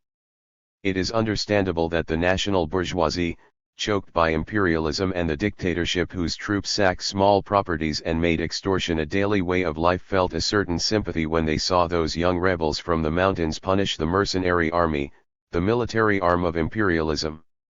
Non-revolutionary forces did indeed aid the coming of revolutionary power. A further exceptional factor was that in most of Cuba the peasants had been progressively proletarianized due to the needs of large-scale, semi-mechanized capitalist agriculture. They had reached a new level of organization and therefore a greater class consciousness. In mentioning this we should also point out, in the interest of truth, that the first area in which the rebel army operated, comprising the survivors of the defeated column who had made the Grand Voyage, was an area inhabited by peasants whose social and cultural roots were different from those of the peasants found in the areas of large-scale, semi-mechanized Cuban agriculture. In fact, the Sierra Maestra, the site of the first revolutionary settlement, is a place where peasants who had struggled against large landholders took refuge. They went there seeking new land somehow overlooked by the state or the voracious landholders on which to earn a modest income. They struggled constantly against the demands of the soldiers, always allied to the landholders, and their ambitions extended no further than a property deed. The peasants who belonged to our first guerrilla armies came from that section of this social class which most strongly shows love for the land and the possession of it, that is to say, which most perfectly demonstrates the petty bourgeois spirit. The peasants fought because they wanted land for themselves and their children, to manage and sell it and to enrich themselves through their labor. Despite their petty bourgeois spirit, the peasants soon learned that they could not satisfy their desire to possess land without breaking up the large land-holding system. Radical agrarian reform, the only type that could give land to the peasants, clashed directly with the interests of the imperialists, the large landholders and the sugar and cattle magnates. The bourgeoisie was afraid to clash with those interests, but the proletariat was not. In this way the course of the revolution itself brought the workers and peasants together. The workers supported the demands of the peasants against the large landholders. The poor peasants, rewarded with ownership of land, loyally supported the revolutionary power and defended it against its imperialist and counter-revolutionary enemies. In our opinion, no further exceptionalism can be claimed. We have been generous to extend it this far. We shall now examine the permanent roots of all social phenomena in the Americas, the contradictions that mature in the wombs of present societies and produce changes that can reach the magnitude of a revolution such as Cuba's. First, in chronological order although not in order of importance at present, is the large landholding system. It was the economic power base of the ruling class throughout the entire period following the great anti-colonial revolutions of the last century. The large landholding social class, found in all Latin American countries, generally lags behind the social developments that move the world. In some places, however, the most alert and clear-sighted members of this class are aware of the dangers and begin to change the form of their capital investment, at times opting for mechanized agriculture, transferring some of their wealth to industrial investment or becoming commercial agents of the monopolies. In any case, the first liberating revolutions never destroyed the large landholding powers that always constituted a reactionary force and upheld the principle of servitude on the land. This phenomenon, prevalent in all the countries of the Americas, has been the foundation of all the injustices committed since the era when the King of Spain gave huge grants of land to his most noble conquistadores. In the case of Cuba, only the unappropriated royal lands, the scraps left between where three circular land holdings met, were left for the natives, Creoles, and mestizos. In most countries the large landholders realized they couldn't survive alone and promptly entered into alliances with the monopolies, the strongest and most ruthless oppressors of the Latin American peoples. U.S. capital arrived on the scene to exploit the virgin lands and later carried off, unnoticed, all the funds so generously given, plus several times the amount originally invested in the beneficiary country. The Americas were a field of inter-imperialist struggle. The wars between Costa Rica and Nicaragua, the separation of Panama from Colombia, the infamy committed against Ecuador in its dispute with Peru, the fight between Paraguay and Bolivia, are nothing but expressions of this gigantic battle between the world's great monopolistic powers, a battle decided almost completely in favor of the U.S. monopolies following World War II.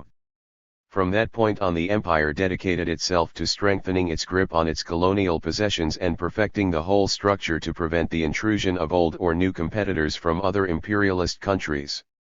This resulted in a monstrously distorted economy which has been described by the shamefaced economists of the imperialist regime with an innocuous vocabulary revealing the deep compassion they feel for us inferior beings.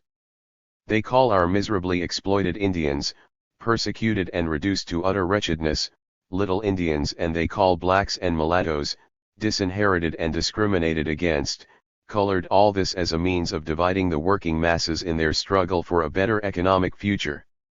For all of us, the peoples of the Americas, they have a polite and refined term: underdeveloped. What is underdevelopment? A dwarf with an enormous head and a swollen chest is underdeveloped inasmuch as his weak legs or short arms do not match the rest of his anatomy. He is the product of an abnormal formation distorting his development. In reality, that is what we, politely referred to as underdeveloped, in truth are colonial, semi-colonial or dependent countries. We are countries whose economies have been distorted by imperialism, which has abnormally developed those branches of industry or agriculture needed to complement its complex economy. Underdevelopment, or distorted development, brings a dangerous specialization in raw materials, inherent in which is the threat of hunger for all our peoples. We, the underdeveloped, are also those with the single crop, the single product, the single market. A single product whose uncertain sale depends on a single market imposing and fixing conditions. That is the great formula for imperialist economic domination. It should be added to the old, but eternally youthful Roman formula: divide and conquer. The system of large landholding, then, through its connections with imperialism, completely shapes so-called underdevelopment, resulting in low wages and unemployment that in turn create a vicious cycle producing ever lower wages and greater unemployment. The great contradictions of the system sharpen, constantly at the mercy of the cyclical fluctuations of its own economy, and provide the common denominator for all the peoples of America, from the Rio Bravo to the South Pole. This common denominator, which we shall capitalize and which serves as the starting point for analysis by all who think about these social phenomena, is called the people's hunger. The people are weary of being oppressed, persecuted, exploited to the maximum.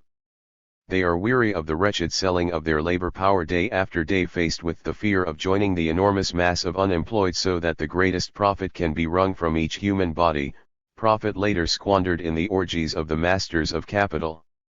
We see that there are great and inescapable common denominators in Latin America, and we cannot say we were exempt from any of those, leading to the most terrible and permanent of all, the people's hunger. Large land holding, whether in its primitive form of exploitation or as a form of capitalist monopoly, adjusts to the new conditions and becomes an ally of imperialism, that form of finance and monopoly capitalism which goes beyond national borders in order to create economic colonialism, euphemistically called underdevelopment, resulting in low wages, underemployment and unemployment, the people's hunger. All this existed in Cuba. Here, too, there was hunger. Here, the proportion of unemployed was one of the highest in Latin America. Here, imperialism was more ruthless than in many countries of America. And here, large land holdings existed as much as they did in any other Latin American country. What did we do to free ourselves from the vast imperialist system with its entourage of puppet rulers in each country, its mercenary armies to protect the puppets, and the whole complex social system of the exploitation of human by human? We applied certain formulas, discoveries of our empirical medicine for the great ailments of our beloved Latin America, empirical medicine which rapidly became scientific truth. Objective conditions for the struggle are provided by the people's hunger, their reaction to that hunger, the terror unleashed to crush the people's reaction, and the wave of hatred that the repression creates. The rest of the Americas lacked the subjective conditions, the most important of which is consciousness of the possibility of victory against the imperialist powers and their internal allies through violent struggle. These conditions were created through armed struggle, which progressively clarified the need for change and permitted it to be foreseen, and through the defeat and subsequent annihilation of the army by the popular forces, an absolutely necessary condition for every genuine revolution. Having already demonstrated that these conditions are created through armed struggle, we have to explain once more that the scene of the struggle should be the countryside. A peasant army pursuing the great objectives for which the peasantry should fight, the first of which is the just distribution of land, will capture the cities from the countryside. The peasant class of Latin America, basing itself on the ideology of the working class whose great thinkers discovered the social laws governing us, will provide the great liberating army of the future, as it has already done in Cuba. This army, created in the countryside where the subjective conditions for the taking of power mature, proceeds to take the cities, uniting with the working class and enriching itself ideologically. It can and must defeat the oppressor army, at first in skirmishes, engagements, and surprises, and, finally, in big battles, when the army will have grown from small-scale guerrilla footing to a great popular army of liberation. A vital stage in the consolidation of the revolutionary power, as we have said, will be the liquidation of the old army. If these conditions present in Cuba existed in the rest of the Latin American countries, what would happen in other struggles for power by the dispossessed classes? Would it be feasible to take power or not? If it was feasible, would it be easier or more difficult than in Cuba? Let us mention the difficulties that in our view will make the new Latin American revolutionary struggles more difficult. There are general difficulties for every country and more specific difficulties for some whose level of development or national peculiarities are different. We mentioned at the beginning of this essay that we could consider the attitude of imperialism, disoriented in the face of the Cuban Revolution, as an exceptional factor. The attitude of the national bourgeoisie was, to a certain extent, also exceptional. They too were disoriented and even looked sympathetically upon the action of the rebels due to the pressure of the empire on their interests, a situation which is indeed common to all our countries. Cuba has again drawn the line in the sand, and again we see Pizarro's dilemma: on the one hand there are those who love the people, and on the other, those who hate the people. The line between them divides the two great social forces, the bourgeoisie and the working class, each of which are defining, with increasing clarity, their respective positions as the process of the Cuban Revolution advances. Imperialism has learned the lesson of Cuba well. It will not allow itself to be caught by surprise in any of our 20 republics or in any of the colonies that still exist in the Americas. This means that vast popular struggles against powerful invading armies await those who now attempt to violate the Peace of the Sepulchres, Pax Romana. This is important because if the Cuban Liberation War was difficult, with its 2 years of continuous struggle, anguish, and instability, the new battles awaiting the people in other parts of Latin America will be infinitely more difficult. The United States hastens the delivery of arms to the puppet governments they see as being increasingly threatened. It makes them sign pacts of dependence to legally facilitate the shipment of instruments of repression and death and of troops to use them. Moreover, it increases the military preparation of the repressive armies with the intention of making them efficient weapons against the people. And what about the bourgeoisie? The national bourgeoisie generally is not capable of maintaining a consistent struggle against imperialism. It shows that it fears popular revolution even more than the oppression and despotic dominion of imperialism, which crushes nationality, tarnishes patriotic sentiments, and colonizes the economy. A large part of the bourgeoisie opposes revolution openly, and since the beginning has not hesitated to ally itself with imperialism and the landowners to fight against the people and close the road to revolution. A desperate and hysterical imperialism, ready to undertake any maneuver and to give arms and even troops to its puppets in order to annihilate any country which rises up, ruthless landowners, unscrupulous and experienced in the most brutal forms of repression, and, finally, a bourgeoisie willing to close, through any means, the roads leading to popular revolution. These are the great allied forces which directly oppose the new popular revolutions of Latin America.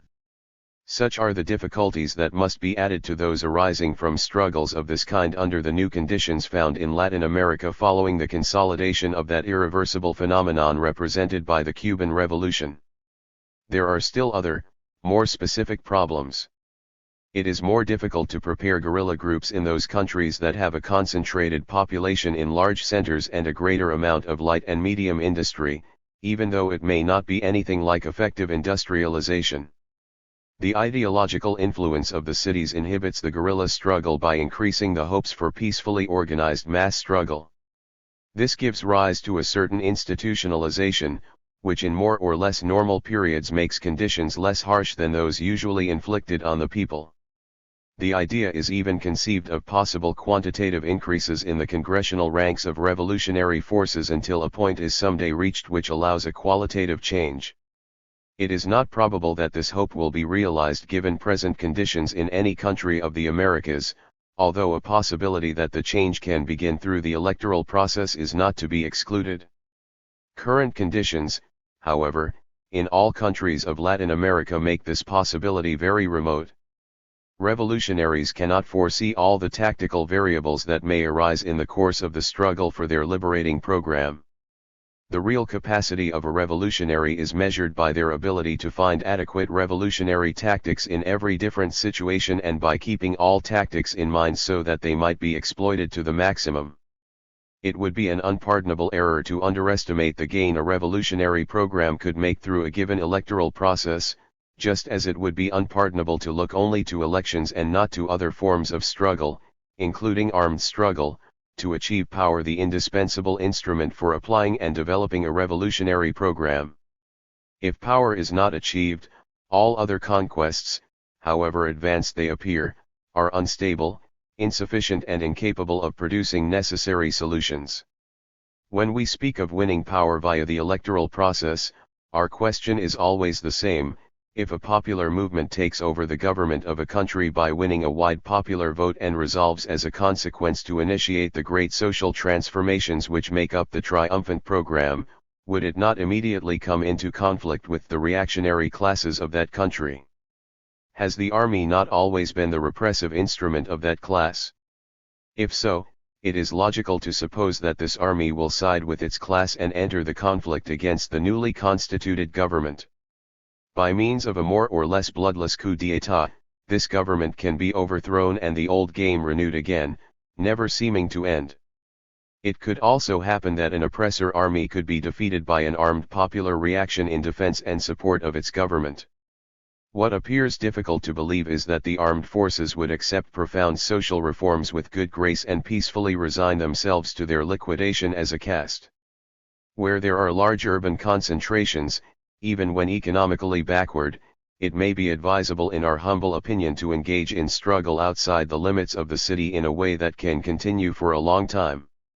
The existence of a guerrilla center in the mountains of a country with populous cities maintains a perpetual focus of rebellion because it is very improbable that the repressive powers will be able, either rapidly or over a long period of time, to liquidate guerrilla groups with established social bases in territory favorable to guerrilla warfare, if the strategy and tactics of this type of warfare are consistently employed.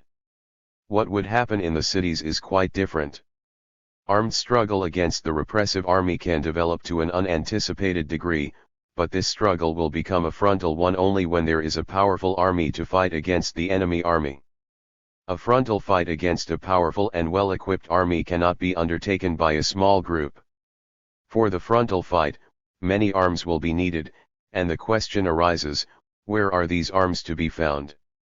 They do not appear spontaneously, they must be seized from the enemy. But in order to seize them from the enemy, it is necessary to fight, and it is not possible to fight openly. The struggle in the big cities must therefore begin clandestinely, capturing military groups or weapons one by one in successive assaults. If this happens, a great advance can be made. Still, we would not dare to say that victory would be denied to a popular rebellion with a guerrilla base inside the city. No one can object on theoretical grounds to this strategy, at least we have no intention of doing so. But we should point out how easy it would be as the result of a betrayal, or simply by means of continuous raids, to eliminate the leaders of the revolution. In contrast, if while employing all conceivable maneuvers in the city, such as organized sabotage and, above all, that effective form of action, urban guerrilla warfare, and if a base is also maintained in the countryside, the revolutionary political power, relatively safe from the contingencies of the war, will remain untouched even if the oppressor government defeats and annihilates all the popular forces in the city. The revolutionary political power should be relatively safe, but not outside the war, not giving directions from some other country or from distant places. It should be within its own country fighting. These considerations lead us to believe that even in countries where the cities are predominant, the central political focus of the struggle can develop in the countryside. Returning to the example of relying on help from the military class in effecting the coup and supplying the weapons, there are two problems to analyze.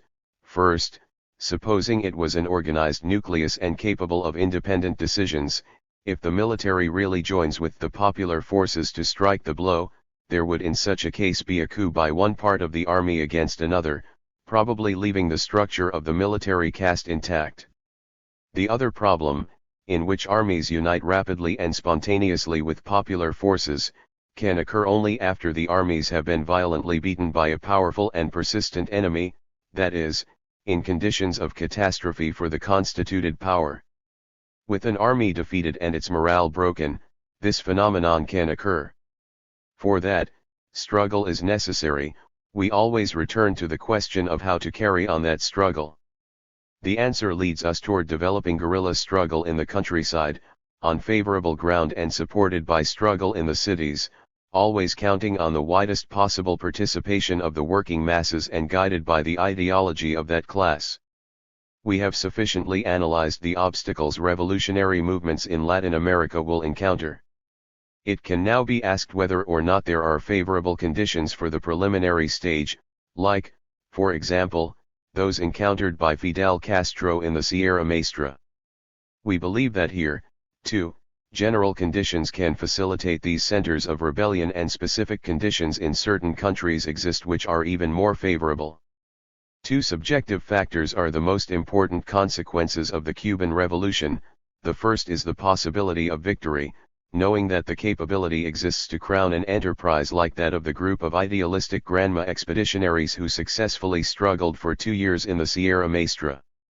This immediately indicates there can be a revolutionary movement operating from the countryside, mixing with the peasant masses, that will grow from weakness to strength, that will destroy the army in a frontal fight, that will capture cities from the countryside, that will strengthen through its struggle the subjective conditions necessary for seizing power. The importance of this fact is demonstrated in the huge number of exceptionalists who have recently appeared. Exceptionalists are those special beings who say they find in the Cuban Revolution a unique event which cannot be followed, led by someone who has few or no faults, who led the revolution through a unique path. We affirm this is completely false. Victory by the popular forces in Latin America is clearly possible in the form of guerrilla warfare undertaken by a peasant army in alliance with the workers, defeating the oppressor army in a frontal assault, taking cities by attack from the countryside, and dissolving the oppressor army as the first stage in completely destroying the superstructure of the colonial world. We should point out a second subjective factor: the masses not only know the possibility of triumph, they know their destiny.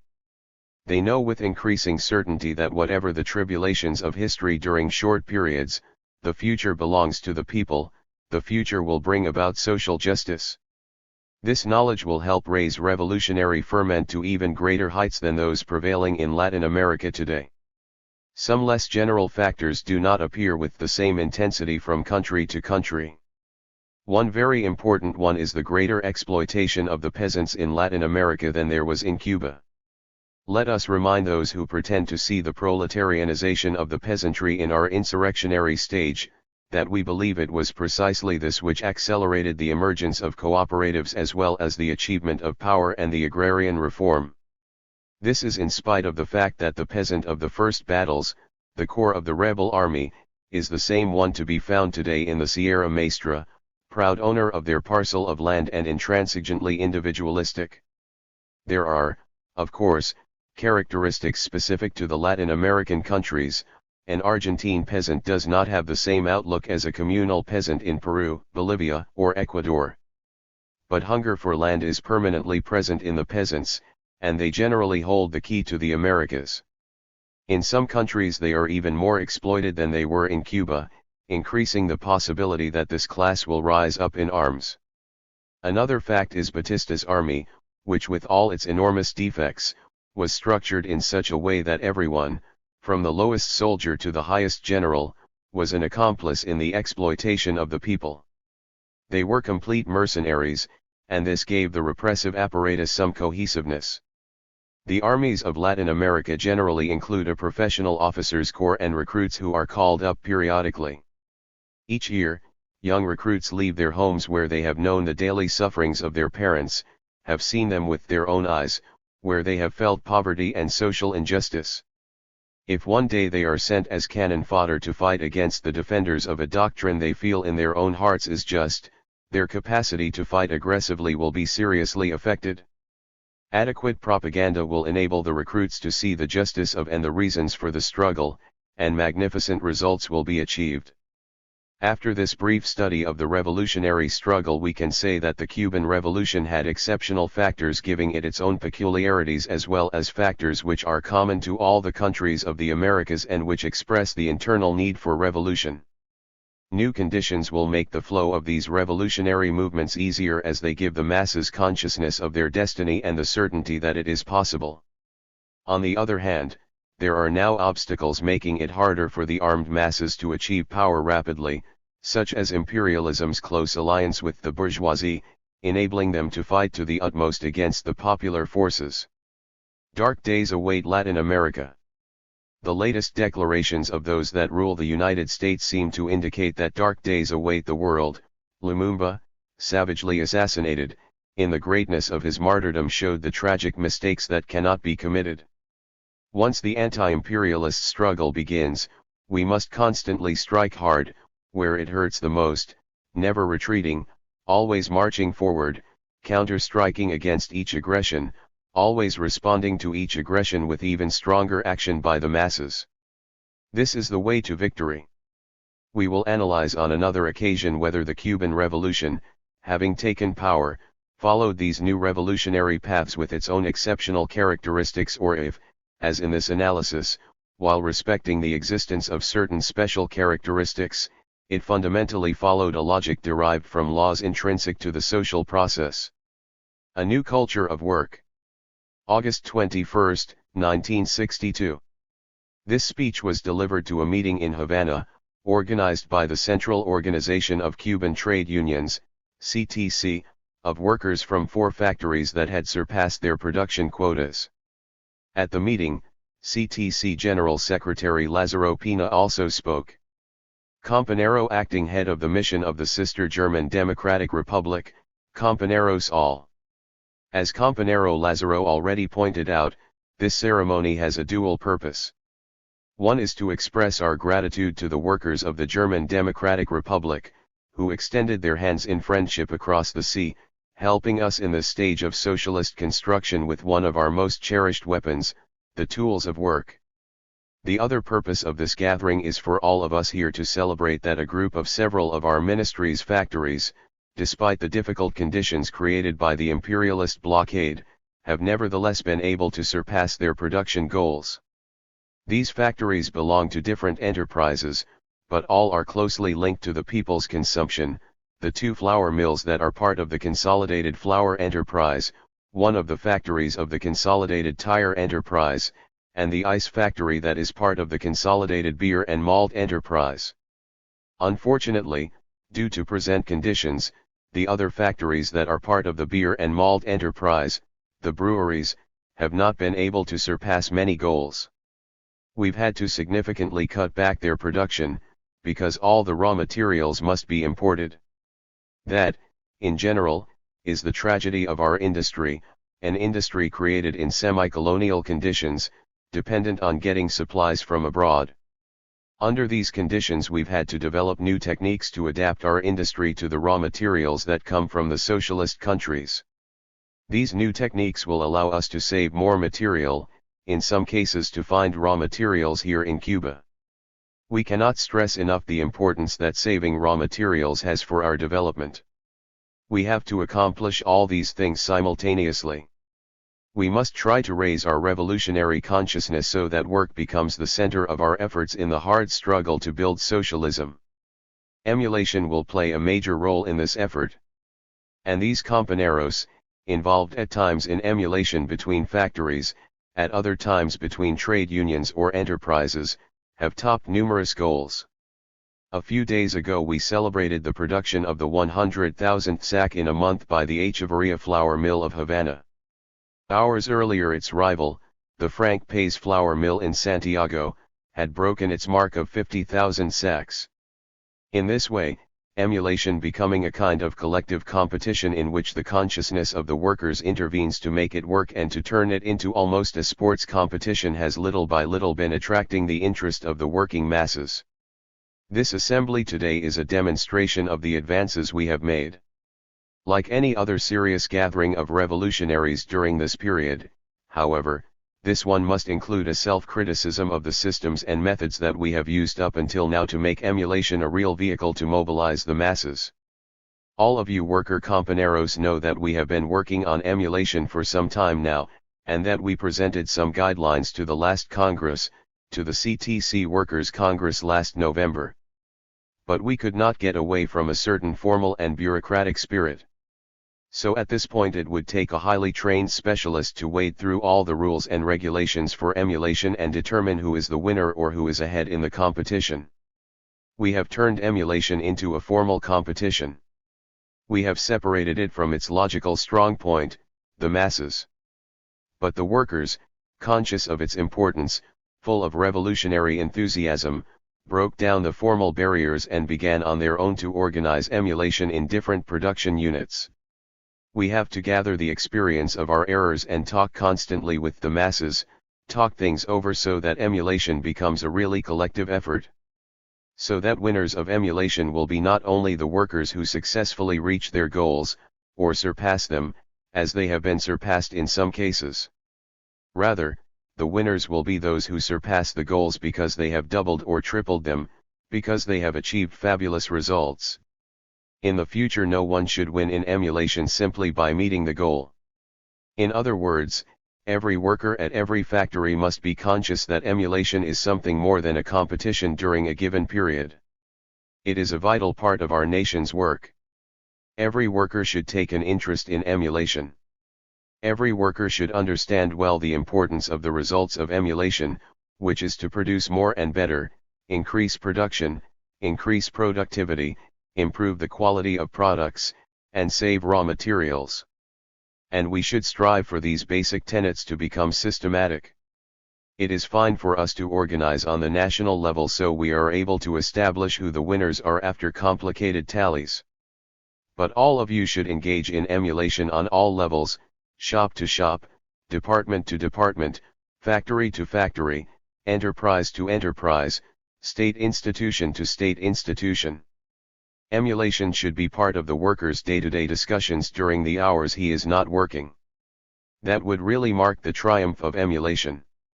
That is very important because we are at a difficult stage of the revolution. We are at the stage of building socialism in the face of the imperialist blockade, 150 kilometers from the shores of the United States, surrounded by the enemy day and night, spied on by their planes that violate our territory and by spies sent out from the Guantanamo base, our territory trampled upon by the stain of Guantanamo, facing constant threats of an invasion that could signify the cruelest war in the history of humanity. We feel ourselves to be, in a certain sense, the vanguard of the world proletariat, part of a broad battlefield with many vanguard positions. But we are proud of defending here what man values most, the right to develop freely, the right to build a new society under new conditions, where there are no exploiters and exploited. All this, as long as imperialist aggression does not come about, as long as it is only a threat, as long as it is not necessary to pick up the rifle, to pick up whatever weapon the revolution happens to assign us, whether by luck or by the aid of our friends, while we become increasingly stronger and better able to beat back an invasion. As long as that time doesn't come, work is our daily battlefield. It is the battlefield on which we confront imperialism every hour of our working day. And this work should be done as well as possible, taking as much interest in it as possible. Because socialism is built on the fruits of labor, on optimum production, on the greatest productivity. It would be useless to deepen our consciousness to the maximum if we did not increase our production, if we did not have goods to share out among the people. Socialism is a social system based on equal distribution of society's wealth. But this requires that society has wealth to distribute, that there are machines with which to work, and that these machines have raw materials to produce the necessary goods for our population's consumption. To the extent that we increase the number of products available for the whole population, we move forward in building socialism. New factories will have to be built because socialism is based on the factory. Socialism takes root in a technologically developed society. It cannot exist under feudal conditions, under agrarian conditions. It develops on the basis of technology. Work, therefore, contributes its fruits to production. In addition, daily work, applied with creative enthusiasm, develops socialist consciousness in all of us. Productivity, more production, consciousness, these are the foundations upon which the new society can be built. But let's not forget that we still have not created the new society. Memories of the past, memories of struggle, and the vices of a wretched past, of a past that strangled man, have not yet been erased. Let's not forget that the working masses who today are beginning the task of building socialism are not pure. They are made up of human beings who carry along with them a whole series of bad habits inherited from the previous epoch. I say bad habits, we all have those bad habits inherited from the previous epoch, which weighed heavily on us over many years. We are all children of that environment. We have destroyed the fundamental thing and have changed it, but we have not been able to wipe out as rapidly those bad habits from our consciousness. Not even social labor, community labor, collective labor, is sufficient to create that new consciousness, when man begins to look upon work as a moral necessity, not just a material necessity to earn a salary for his children and relatives. At this stage there are a whole series of measures to create closer ties between the masses and the government, to rid ourselves of the vices of the past, to build a strong and prosperous state, to have the nation's best sons and daughters contribute their work to the tasks of leading more rapidly to the period of the transition to socialism and the subsequent period of communist society. Even though it's a distant future, we should already be thinking about communism, which is the perfect society, the fundamental aspiration of the first men who could see beyond the present and foresee humanity's destiny. Among those factors we should point to, and point to as very important, is discipline. When the structure of the old society was torn down, the worker felt freed from a series of burdens that weighed upon him. Many compañeros thought that reaching this new stage of society automatically meant being free from responsibilities and acquiring only rights. That is precisely the reflection of the old society in the consciousness of men who are building a new society. Discipline, however, is fundamental to the work of construction, compañeros. Don't think of discipline as a negative attitude, that is, as submission to management. In this stage discipline must be absolutely dialectical. It consists of abiding by majority decisions in accordance with democratic centralism. It means following the guidelines of a government supported by the masses. It means collectively discussing, on each level, the fundamental problems of the shop, the factory, or the enterprise to ensure better production. It means increasing the workers' participation through their organizations in the management of the factory, in the sense of being able to participate in discussions and decisions about production and to constantly supervise the administration in carrying out every one of the disciplinary rules that we must all impose upon ourselves. We were undisciplined at every level, but especially in the economic sphere. Our guerrilla fighters started off with the characteristics of guerrillas, of soldiers unfamiliar with the formal discipline of the barracks, and had to begin to form new units that required a rigid discipline, because the command of soldiers in battle must be that way, rigid and automatic. But the economic apparatus marched to a different beat, and the understanding of these problems by the worker compañeros on all levels was not always clear. We have had to take drastic measures to definitively re-establish discipline and establish the principle of authority, of central responsibility in state administration. One of the factory directors, the director of one of the prize-winning factories today, was penalized for not complying with a recommendation of the Central Planning Board transmitted through our ministry. Several enterprise directors were also penalized. We have the highest opinion of all of them as revolutionaries, as workers, and as administrators. But their enthusiasm led them to believe that their own enterprise was the most important thing, that they had to assure supplies for their own enterprise, forgetting that the enterprise is only a tiny grain within the entire administrative apparatus. So we had to take drastic measures. It so happens that some of the penalized compañeros were among our best and most hard-working directors within the Ministry of Industry. In other words, their revolutionary enthusiasm in making their factory produce to the maximum made them lose perspective, and along with it, lose the necessary discipline. But that discipline should not be applied only on the administrative level, that discipline should be adopted by the workers. And that's your job, to cooperate fully in this task through your mass organizations and also as individuals.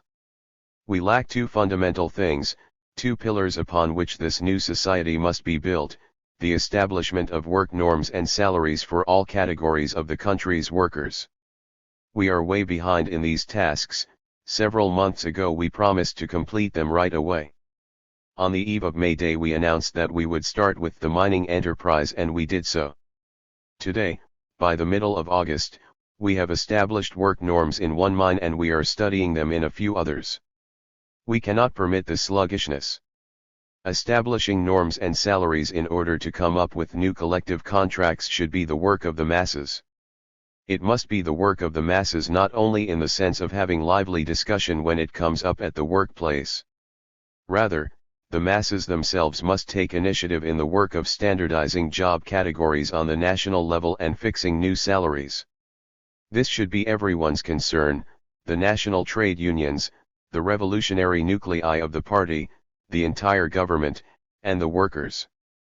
These norms will set the quantity and quality of what each worker must contribute to society.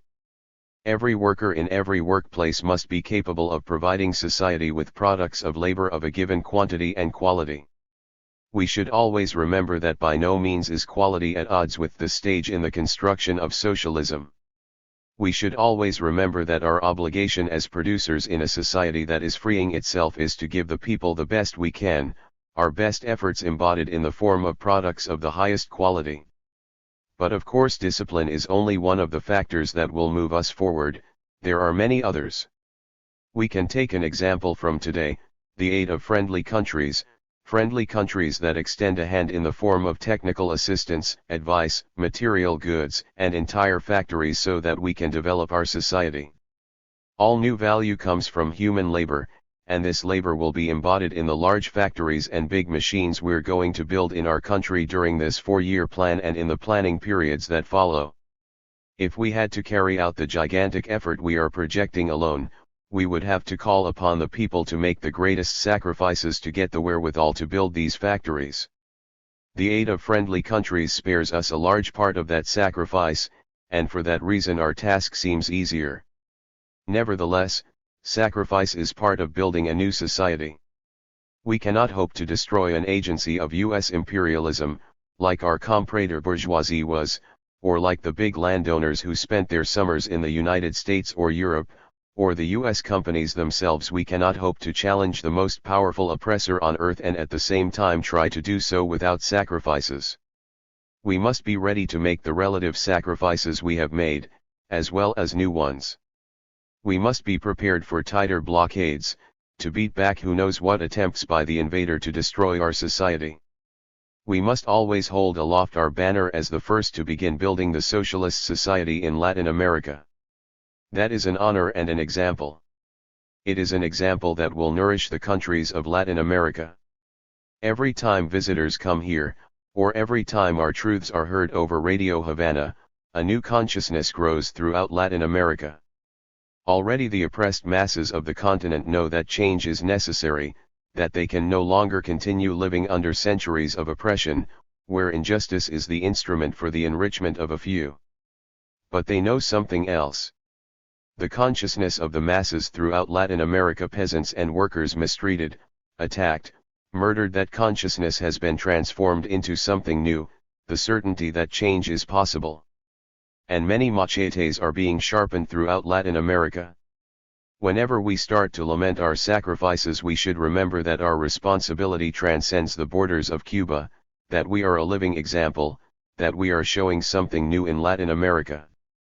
And we must overcome whatever difficulty we may confront. All right, compañeros. In order to build the society, we also need a superior technique, a modern technology.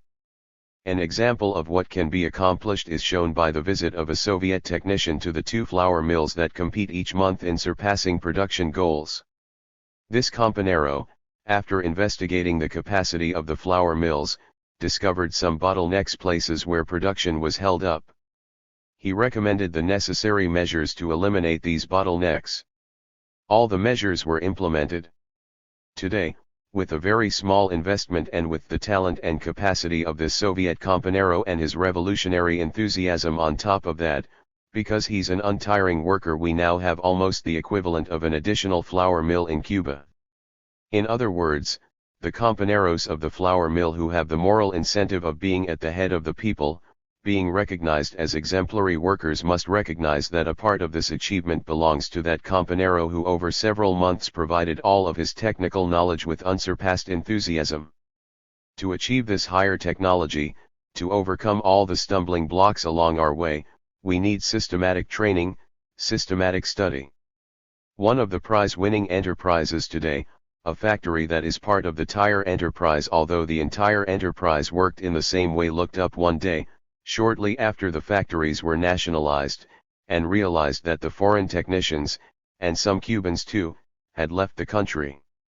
It was only through the effort of the workers of that enterprise, and of one Cuban technician who handled all the problems that arose, that the factory was kept running. They were able to overcome all the technical inconveniences, adapt technology to the new raw materials, and through continual changes they were able to increase the rate of production. Today it is one of the factories in the front ranks of production. Enthusiasm, discipline, the spirit of self-sacrifice, working as hard as possible, none of these things will result in a great outcome if there is not also the necessary technical knowledge. Technical knowledge, then, together with constant training on all levels to obtain it, should also be a daily concern of the working class. Let's not forget the basic technical course, the training course, nor the follow-up course. Let's not forget that each particle of knowledge we gain helps us cement the foundation of the future. Let's not think about our age or our lack of knowledge. Let's not analyze the impossibilities, let's analyze the possibilities, and sweep away the impossibilities. These should be our slogans. These should be the slogans of the working class at this time.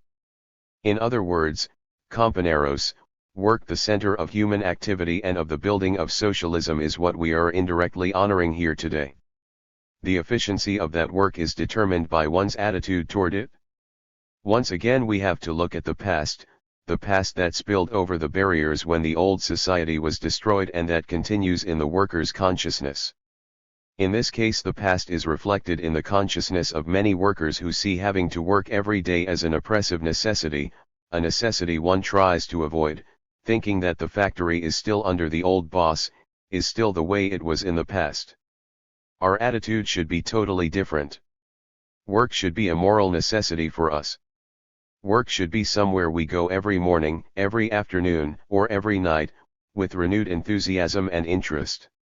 We have to learn to extract from work what's interesting, what's creative, to know the tiniest secret of the machine or the work process. If we don't like the job, let's acquire training to obtain one we do like.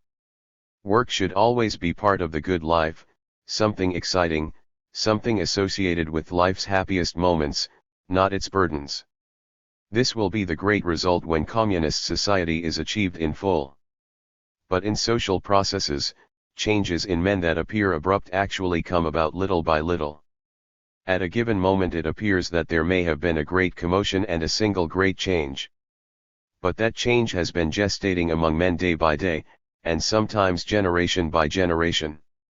We have to begin today adopting that new attitude toward work, new for some, because many pioneers have already begun adopting it.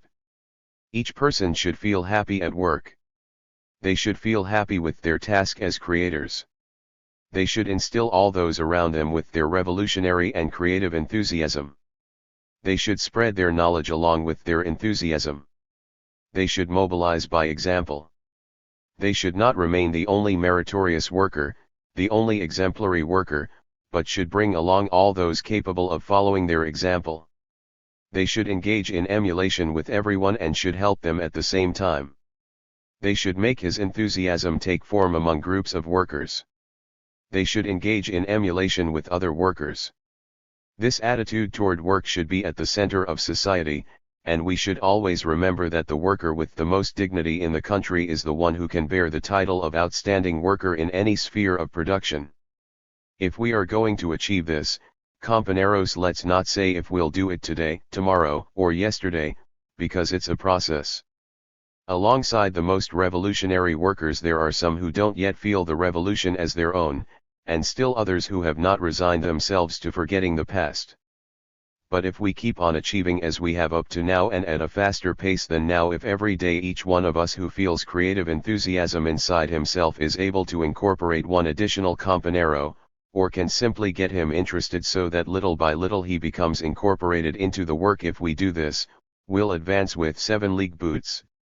We'll advance rapidly toward building socialism, toward socialist society. The task has been laid out. We should not leave this task up in the air, as something that's contained in some speech and is analyzed and discussed for 1 or 2 days after that. The task we've laid out should be taken up by the masses as the center of their activity. Let me stress and insist upon this.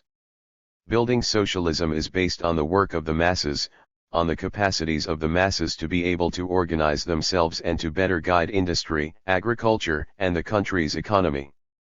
It is based on the capacity of the masses to improve their knowledge every day, on their capacity to incorporate all the technicians, all the compañeros that have remained here to work with us in the revolution's tasks, on their capacity to create more products for all our people, on their capacity to see the approaching future approaching in historical terms, not in the life of any one man, and to enter onto the road toward that future with enthusiasm. Today we're honoring quite a few compañeros. Not merely the vanguard, they make up what we could call the spearhead of the vanguard, those who occupy the front rank, the first to confront danger. We have issued a challenge for everyone to meet, the challenge for all of us to link arms in a single and unbroken chain, advancing as an unbroken and uncontainable wave. In this way we can arrive rapidly at the first stage of our journey and be able to say, already looking back at a past accomplishment: we have reached socialism and we continue forward. Venceremos. We will win. The Cadre, backbone of the revolution. September 1962. It is not necessary to dwell on the characteristics of our revolution, on the original way, with strokes of spontaneity, that the transition took place from a revolution of national liberation to a socialist revolution. Nor on the accumulation of rapidly passing stages in the course of its development, led by the same people who participated in the initial epoch of the attack on the Moncada garrison, proceeding through the Granma landing, and culminating in the declaration of the socialist character of the Cuban Revolution. New sympathizers, cadres, and organizations joined the weak organizational structure of the early movement, until it became the flood of people that today characterizes our revolution. When it became clear that a new social class had definitively taken command in Cuba, we also saw the great limitations that would be faced in the exercise of state power because of the conditions in which we found the state. There were no cadres to carry out the enormous number of jobs that had to be filled in the state apparatus, in the political organization, and on the entire economic front. Immediately after the seizure of power, bureaucratic posts were filled simply by pointing a finger. There were no major problems, there were none, because the old structure had not yet been shattered. The apparatus functioned at the slow and weary pace of something old and almost lifeless. But it had an organization and within it sufficient coordination to maintain itself through inertia, disdaining the political changes that were taking place as a prelude to the change in the economic structure. The July 26 movement, deeply wounded by the internal struggles between its right and left wings, could not devote itself to tasks of construction, and the Popular Socialist Party, because it had endured fierce attacks and illegality for years, had not been able to develop intermediate cadres to handle the newly arising responsibilities. When the first state interventions in the economy took place, the task of finding cadres was not very complicated, and it was possible to choose from among many people who had some minimum basis for exercising positions of leadership. But with the acceleration of the process, beginning with the nationalization of the U.S. enterprises and later of the large Cuban enterprises, a real hunger for administrative technicians came about.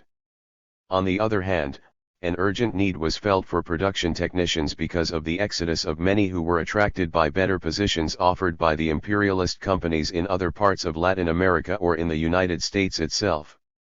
While engaged in these organizational tasks, the political apparatus had to make an intense effort to provide ideological attention to the masses who had joined the revolution eager to learn. We all performed our roles as well as we could, but not without problems and embarrassments. Many errors were committed in administrative areas on the central executive level. Enormous mistakes were made by the new administrators of enterprises, who had overwhelming responsibilities in their hands. We also committed big and costly errors in the political apparatus, which little by little degenerated into a pleasant and peaceful bureaucracy, seen almost as a springboard for promotions and for bureaucratic posts of greater or lesser importance, totally separated from the masses.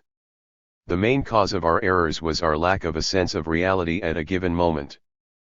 But the tool that we lacked, which blunted our ability to see and was turning the party into a bureaucratic organization, endangering administration and production, was the lack of developed cadres at the intermediate level. It became evident that the development of cadres was synonymous with the policy of going to the masses. The watchword was to once again establish contact with the masses, a contact that had been closely maintained by the revolution in its earliest days. But this had to be established through some type of mechanism that would afford the most beneficial results, both in feeling the pulse of the masses and in the transmission of political leadership, which in many cases was only being given through the personal intervention of Prime Minister Fidel Castro or some other leaders of the revolution. At this point, we can pose the question, what is a cadre? We should state that a cadre is an individual who has achieved sufficient political development to be able to interpret the larger directives emanating from the central authority, make them his own, and convey them as an orientation to the masses, a person who at the same time also perceives the signs manifested by the masses of their own desires and their innermost motivations. A cadre is someone of ideological and administrative discipline, who knows and practices democratic centralism and who knows how to evaluate the contradictions in our current methods in order to make the best of them. In the field of production, he knows how to practice the principle of collective discussion and individual decision-making and responsibility. He is an individual of proven loyalty, whose physical and moral courage has developed in step with his ideological development, in such a way that he is always willing to face any debate and to give even his life for the good of the revolution. He is, in addition, an individual who can think for himself, which enables him to make the necessary decisions and to exercise creative initiative in a way that does not conflict with discipline. The cadre, therefore, is a creator, a leader of high standing, a technician with a good political level, who by reasoning dialectically can advance his sector of production, or develop the masses from his position of political leadership. This exemplary human being, apparently cloaked in difficult-to-achieve virtues, is nonetheless present in the people of Cuba, and we encounter him daily. The essential thing is to take advantage of all the opportunities that exist to develop him to the maximum, to educate him, to draw from each individual the greatest benefit and convert it into the greatest value for the nation. The development of a cadre is achieved through performing everyday tasks. But the tasks must be undertaken systematically, in special schools where competent teachers' examples in their own right for the students will encourage the most rapid ideological advancement. In a system that is beginning to build socialism, cadres must clearly be highly developed politically. But when we consider political development, we must take into account not only knowledge of Marxist theory. We must also demand responsibility of the individual for his actions, a discipline that restrains any passing weaknesses and that is not at odds with a big dose of initiative. And we must demand constant preoccupation with all the revolution's problems. In order to develop a cadre, we must begin by establishing the principle of selection among the masses. It is there that we find the individuals who are developing, tested by sacrifice or just beginning to show their concerns, and assign them to special schools, or when these are not available, give them greater responsibility so that they are tested in practical work. In this way, we have been finding a multitude of new cadres who have developed in recent years. But their development has not been an even one, since the young compañeros have had to face the reality of revolutionary creation without an adequate party leadership. Some have succeeded fully, but there were others who could not completely make it and were left midway, or were simply lost in the bureaucratic labyrinth, or in the temptations that power brings. To assure the triumph and the total consolidation of the revolution, we have to develop different types of cadres. We need the political cadre who will be the foundation of our mass organizations, and who will lead the masses through the action of the United Party of the Socialist Revolution. 15. We are already beginning to establish this foundation with the national and provincial schools of revolutionary instruction and with studies and study groups at all levels. We also need military cadres. To achieve that, we can utilize the selection the war made among our young combatants, since there are still many living who are without great theoretical knowledge but who were tested under fire. They were tested under the most difficult conditions of the struggle, with a fully proven loyalty to the revolutionary regime with whose birth and development they have been so intimately connected since the first guerrilla battles of the Sierra. We should also develop economic cadres who will dedicate themselves specifically to the difficult tasks of planning and the tasks of the organization of the socialist state in these moments of creation. It is necessary to work with the professionals, urging the youth to follow one of the more important technical careers in an effort to give science the energy of ideological enthusiasm that will guarantee accelerated development. And it is imperative to create an administrative team that will know how to take advantage of and adapt the special technical knowledge of others and guide the enterprises and other organizations of the state to bring them into step with the powerful rhythm of the revolution. The common denominator for all of these cadres is political clarity. This does not consist of unthinking support for the postulates of the revolution, but a reasoned support.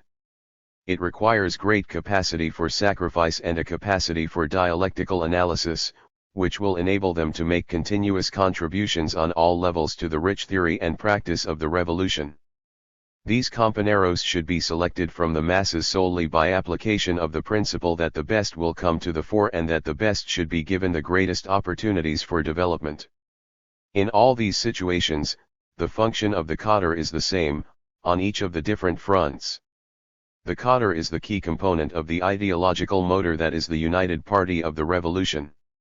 It is something that we could call the dynamic gear of that motor. A gear inasmuch as he is a working part of the motor, making sure it works right. Dynamic inasmuch as he is not simply a transmitter of slogans or demands upward or downward, but a creator who will aid in the development of the masses and the information of the leaders, serving as a point of contact between them.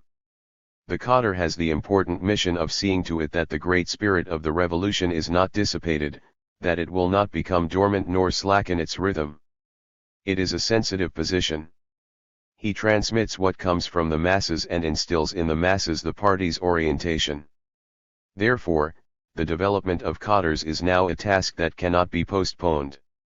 The development of cadres has been undertaken with great determination by the revolutionary government with its programs of scholarships based on the principles of selection, with its programs of study for workers, offering various opportunities for technological development, with the development of the special technical schools, with the development of secondary schools and universities, opening new careers.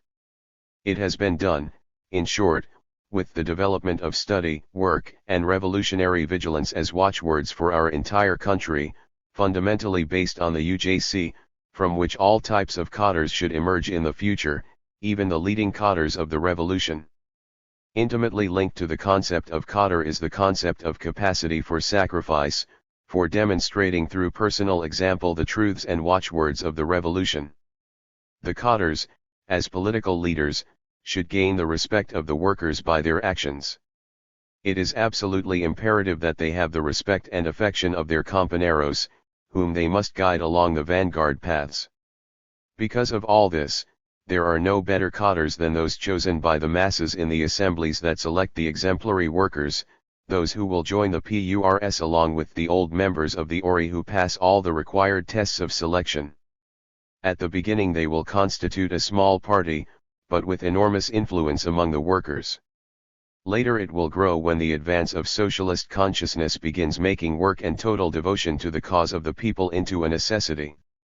With intermediate leaders of this quality, the difficult tasks that we have before us will be accomplished with fewer mistakes. After a period of confusion and poor methods, we have arrived at a correct policy that will never be abandoned. With the ever-renewed impulse of the working class nourishing from its inexhaustible fountain the ranks of the future united party of the socialist revolution, and with the leadership of our party, we fully undertake the task of forming cadres who will guarantee the vigorous development of our revolution. We must triumph in this effort. To be a young communist. October 20, 1962.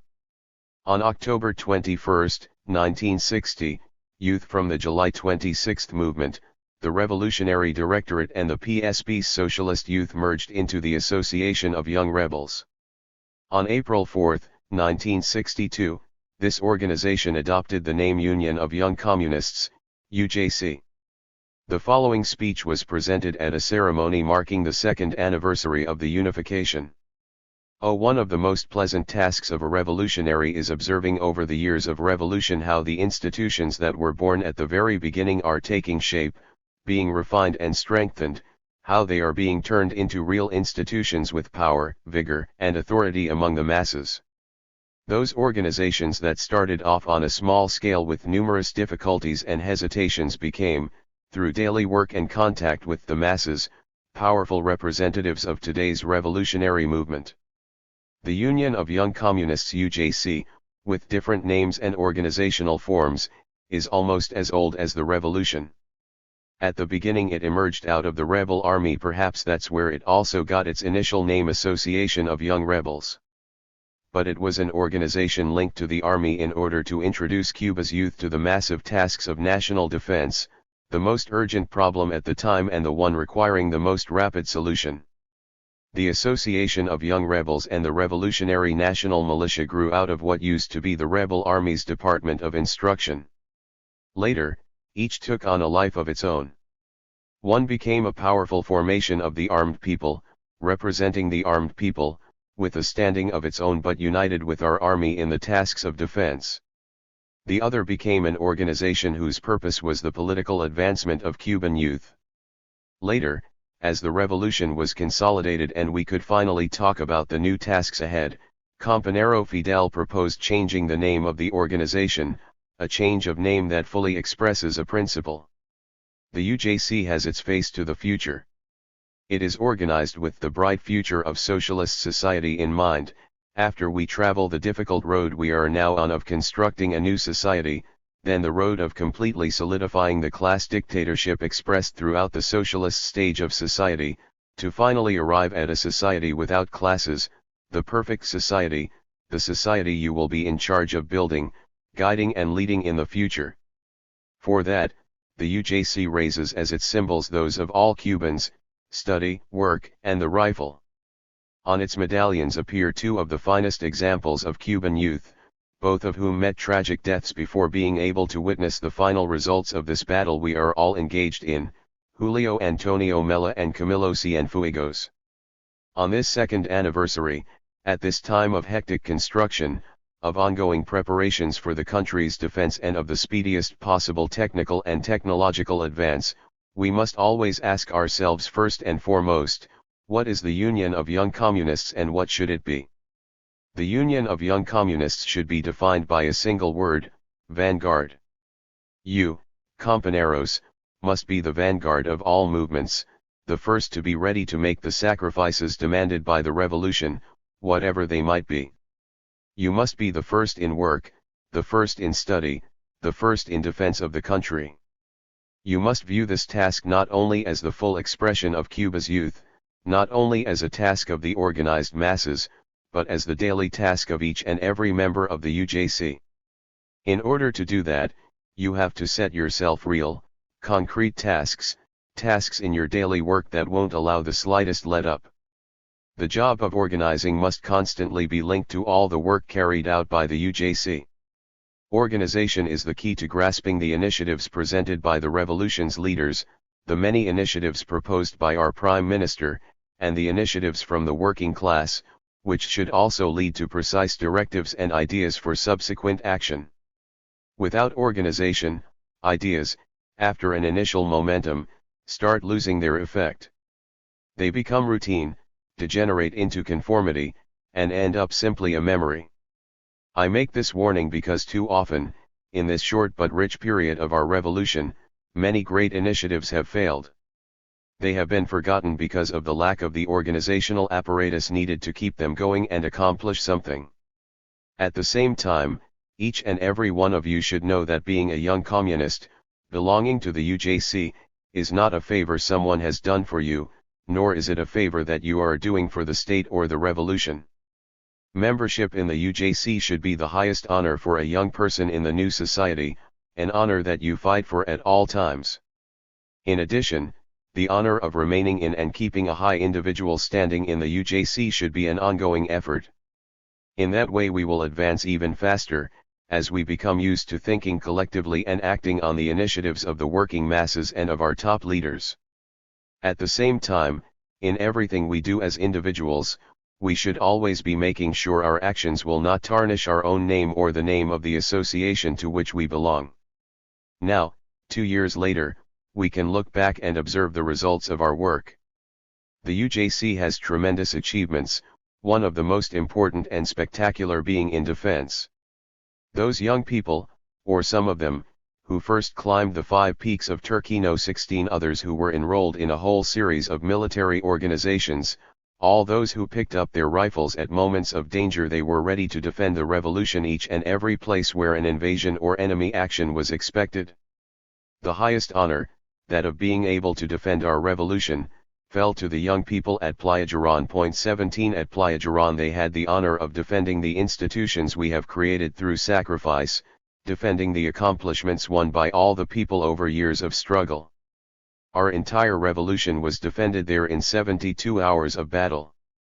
The intention of the enemy was to create a sufficiently strong beachhead there, with an airfield that would allow it to attack our entire territory, to bomb it mercilessly, reduce our factories to ashes and our means of communication to dust, ruin our agriculture, in a word, to sow chaos across the country. But our people's decisive action wiped out that imperialist attack in only 72 hours. There, young people, many of them still children, were covered in glory. Some of them are here as examples of that heroic youth. As for others, only their memory remains, spurring us on to new battles that we will surely have to fight, to new heroic responses in the face of imperialist attack. At the moment when the country's defense was our most important task, the youth were there. Today, defense is still at the top of our concerns. But we should not forget that the watchword that guides the young communists: study, work, and the rifle is a unified whole. The country cannot be defended with arms alone. We must also defend the country by building it with our work and preparing the new technical cadres to speed up its development in the coming years. This is enormously important now, just as important as armed defense. When these problems were raised, the youth once again were there. Youth brigades, responding to the call of the revolution, invaded every corner of the country, and so after a few months of hard battle in which there were also martyrs of our revolution, martyrs in education, we were able to announce something new in Latin America. Cuba was a territory free of illiteracy in the Americas. 18. Study at all levels is also a task of today's youth, study combined with work, as in the case of those students picking coffee in Orient, using their vacations to pick that bean so important to our country, to our foreign trade and to ourselves, who consume a tremendous amount of coffee every day. That task is similar to the literacy campaign. It is a task of sacrifice that is carried out joyfully, bringing student compañeros together once more in the mountains of our country, taking their revolutionary message. This task is very important because the UJC, the young communists, not only give in this work but also receive. In some cases they receive more than they give. They receive new experiences in human contact, new experiences in seeing how our peasants live, in learning what life and work are like in the most out-of-the-way places, in everything that has to be done to bring those areas up to the same level as the cities and to make the countryside a better place to live. They receive experience and revolutionary maturity. Compañeros who go through the tasks of teaching reading and writing or picking coffee, of being in direct contact with our people, helping them while far away from home, receive, and I can vouch for this, much more than they give. And they give a lot. This is the kind of education that best suits youth who are being educated for communism. It is a kind of education in which work stops being an obsession, as it is in the capitalist world, and becomes a pleasant social duty, done joyfully to the rhythm of revolutionary songs, amid the most fraternal camaraderie and human relationships that are mutually invigorating and uplifting. In addition, the UJC has advanced a lot in its organization. There is a big difference between that weak embryo that was formed as a branch of the rebel army and this organization today. There are young communists all over, in every workplace, in every administrative body. Wherever they can have an effect, there they are, young communists working for the revolution. The organizational progress must also be considered an important achievement of the UJC. Nevertheless, compañeros, there have been many problems along this difficult road, big difficulties, gross errors, and we have not always been able to overcome them all. It is obvious that the Union of Young Communists, as a youth organization, a younger brother of the integrated revolutionary organizations, must drink from the fountain of experiences of companeros who have worked longer in all the tasks of the revolution. It is obvious that they should always listen, and listen with respect, to the voice of that experience. But the youth also must create. Youth that does not create is really an anomaly. The UJC has been a bit lacking in that creative spirit. Through its leadership it has been too docile, too respectful, and not decisive in looking at problems on its own. Now that is breaking down. Compañero Joel Iglesias was telling us about the initiatives regarding work on state farms. That is an example of how total dependency on the older organization, which became an absurdity, is beginning to break down, of how the youth are beginning to think for themselves. Because we, and our youth along with us, are recovering from an illness that fortunately was not a very long one but that had a lot to do with the ideological development of our revolution. We are all convalescing from the illness called sectarianism. What did sectarianism lead to? It led to mechanical imitation, it led to formal analyses, it led to separation of the leadership from the masses. It led to these things even within our national directorate, and it had a direct reflection here in the UJC.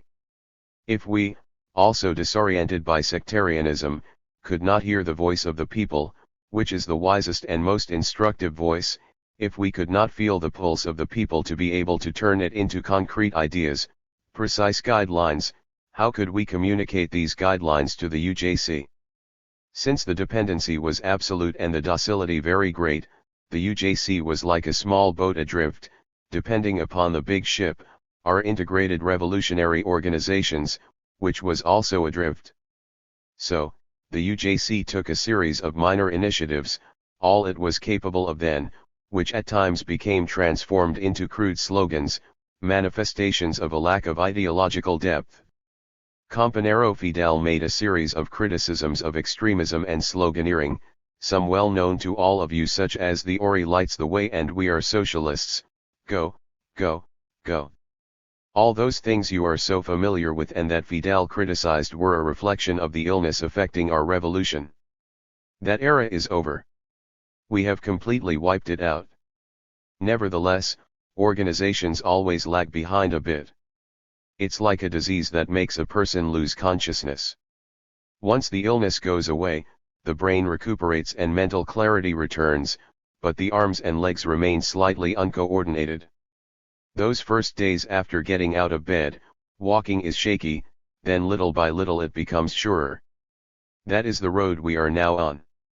And we must objectively define and analyze all our organizations so we can continue our house cleaning. We must realize that we are still walking shakily so as not to fall, not to trip and fall to the ground. We must understand our weaknesses in order to eliminate them and gain strength. This lack of initiative is due to a long-standing ignorance of the dialectic that moves mass organizations, forgetting that an organization like the UJC cannot be a leadership organization that simply sends directives to the ranks all the time and doesn't listen to anything they have to say. It was thought that the UJC or all Cuba's other organizations had one-way lines from the leadership to the ranks, without another line that came the other way and brought communication back from the ranks. It is this constant two-way exchange of experiences and ideas that should produce the most important guidelines, those that can focus the work of our youth. At the same time, this can help identify the weakest areas of work, the areas where there is a slackening off. We still see today how the youth heroes, almost like in the novels, who can give their lives 100 times over for the revolution, who can respond as one to whatever specific task they are called upon for, nevertheless sometimes do not show up at work because they had a UJC meeting. Or because they stayed up late the night before discussing some initiative of the youth organization. Or sometimes for no reason at all, with no justifiable reason. So when a volunteer work brigade looks around to see where the young communists are, they are often absent, they haven't shown up. The leader had a meeting to attend, another one was sick, still another was not really told about the work. The result is that the fundamental attitude, the attitude of being a vanguard of the people, the attitude of that moving, living example that drives everybody forward, as did the youth at Playa Girón. That attitude is not duplicated at work. The seriousness that today's youth must have in meeting its great commitments, and the major commitment is the construction of socialist society, is not reflected in actual work. There are big weaknesses and we must work on them, work at organizing, work at defining the sore spot, the area with weaknesses to be corrected. Each one of you has to work on having it very clear in your consciousness that you cannot be a good communist if you think about the revolution only at the moment of decisive sacrifice, at the moment of combat, of heroic adventure, of what is out of the plain and ordinary, but in your work you are mediocre or less than mediocre. How can that be? You already bear the name Young Communists, a name we as a leadership organization, as a leadership party, do not yet have.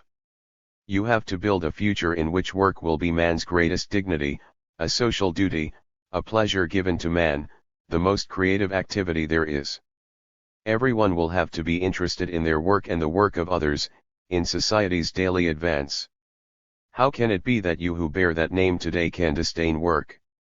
There is a weakness here, a weakness in organization, in clarifying what work is. This is a natural human weakness. People, all of us, it seems to me, much prefer something that breaks the monotony of life, something every once in a while that suddenly reminds us of our own personal worth, of our worth within society. I can imagine the pride of those companeros who were manning an anti-aircraft battery, for example, defending their homeland from Yankee planes. Suddenly, one of them is lucky enough to see his bullets hit an enemy plane. Clearly, that is the happiest moment of a man's life, something never to be forgotten. Those companeros who lived through that experience will never forget it. We have to defend our revolution, that revolution we are building, every day. And in order to defend it we have to make it, build it, fortify it, with the work that youth doesn't like today, or at least gets left as the last of its duties. That is an old-fashioned mentality that dates back to the capitalist world, where work was indeed a duty and a necessity, but a sad duty and necessity. Why does that happen? Because we still have not been able to give work its true content. We have not been able to imbue the worker with the consciousness of the importance of that creative act that he performs every day. The worker and the machine, the worker and the object to which he applies his labor, these are still different and antagonistic things. That has to be changed, because new generations must be formed whose main interest is work and who know how to find in work a permanent and constantly changing source of fresh excitement. They need to make work something creative, something new. That is perhaps the weakest point in our UJC today, and that is why I am harping on it. That's why, amidst the happiness of celebrating your anniversary, I am adding a small drop of bitterness in order to touch that sensitive spot, and to call on the youth to respond. Today we held a meeting at the Ministry of Industry where we discussed emulation. Many of you have probably already discussed emulation at your workplaces and have read that long paper about it. What is the problem with emulation, companeros? The problem is that emulation cannot be led by papers containing rules, orders, and models. Rules and models are necessary later on in order to compare the work of enthusiastic people who are involved in emulation. When two companeros begin an emulation with each one producing something on a machine, after a while they find they have to set up some rule to know who is getting the most out of his machine, to determine product quality, the number of hours worked, what shape the machines are in when they finish, how they are taken care of, any number of things.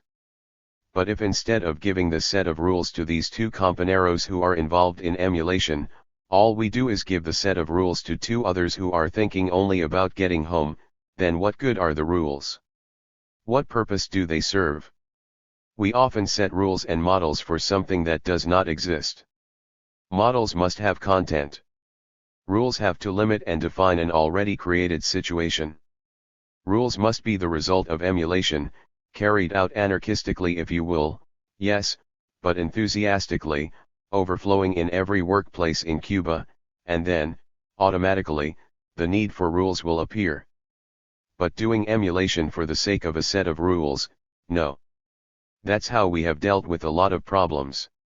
That's how formal we've been in dealing with a lot of things.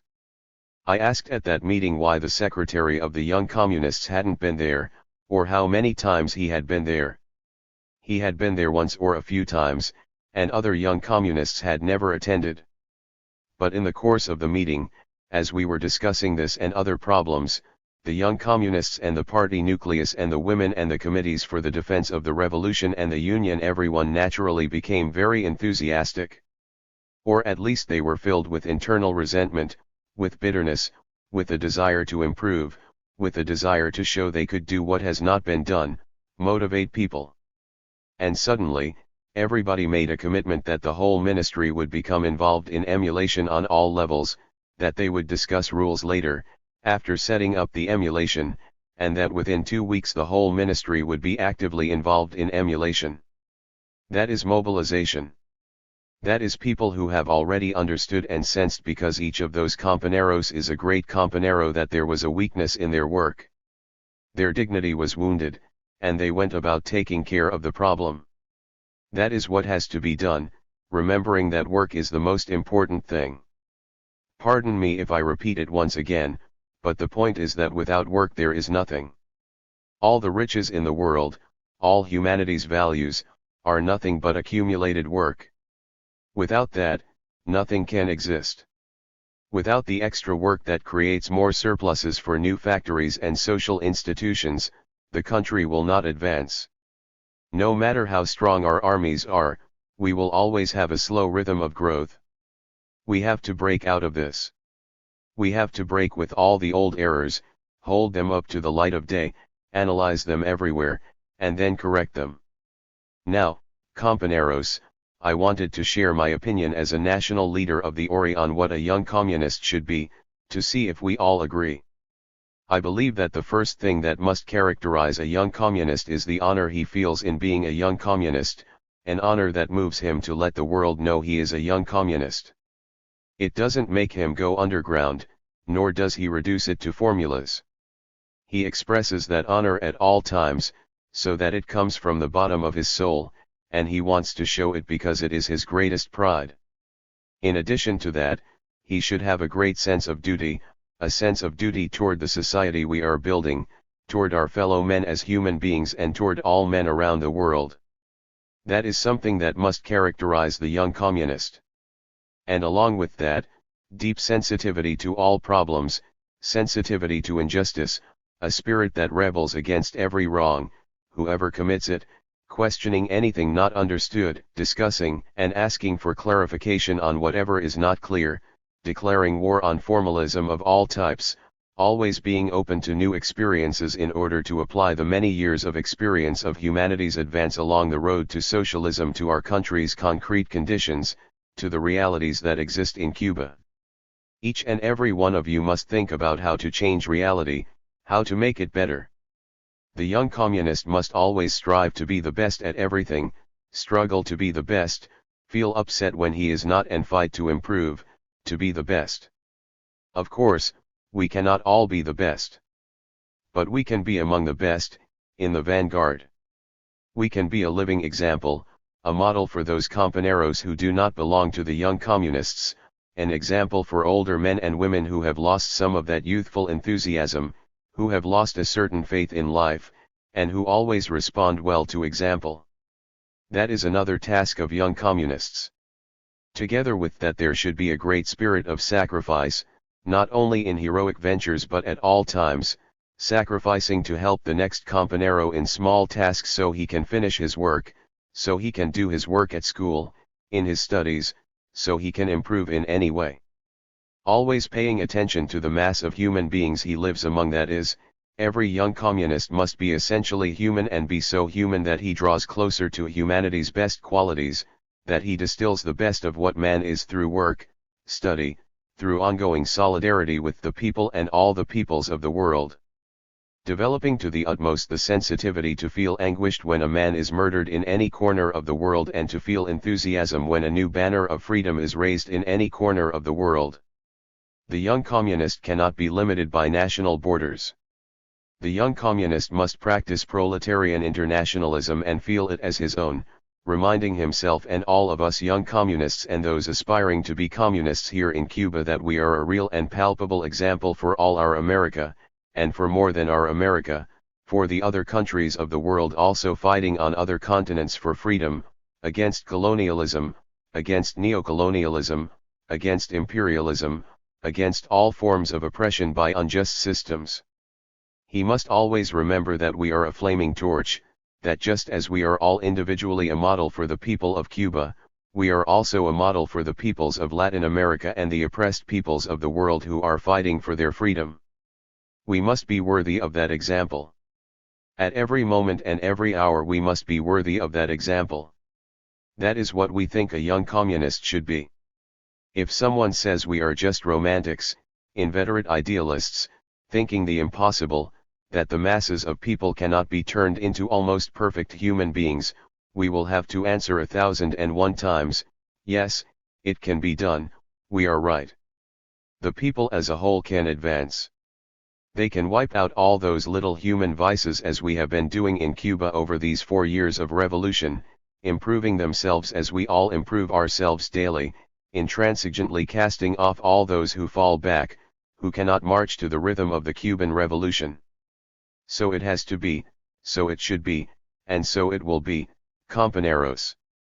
So it will be because you are young communists, creators of the perfect society, human beings destined to live in a new world where everything decrepit, everything old, everything that represents the society whose foundations have just been destroyed will have definitively disappeared. To reach that goal we have to work every day, work in the inner sense of improving ourselves, of gaining knowledge and understanding about the world around us, of inquiring, finding out, and knowing why things are the way they are and always considering humanity's great problems as our own. Thus, at any given moment, on an ordinary day in the years ahead, after much sacrifice, yes, after seeing ourselves perhaps many times on the brink of destruction, perhaps after seeing our factories destroyed and having rebuilt them, after the death and massacre of many of us and the reconstruction of what is destroyed. After all this, on an ordinary day, almost without noticing it, we will have created together with the other peoples of the world communist society, our ideal. Compañeros, speaking to the youth is a very pleasant task. You feel able to communicate some things and you feel that the youth understand. There are many more things I would like to say to you about all our efforts, our desires, about how, nevertheless, we have to start all over after moments of weakness, about how contact with the people, the purity and ideals of the people fills us with new revolutionary fervor. There are many more things to talk about, but we too have duties to carry out. By the way, I will take this opportunity to explain to you why I am saying goodbye to you, with an ulterior motive, perhaps. I am saying goodbye because I am going to fulfill my duty as a volunteer worker at a textile factory.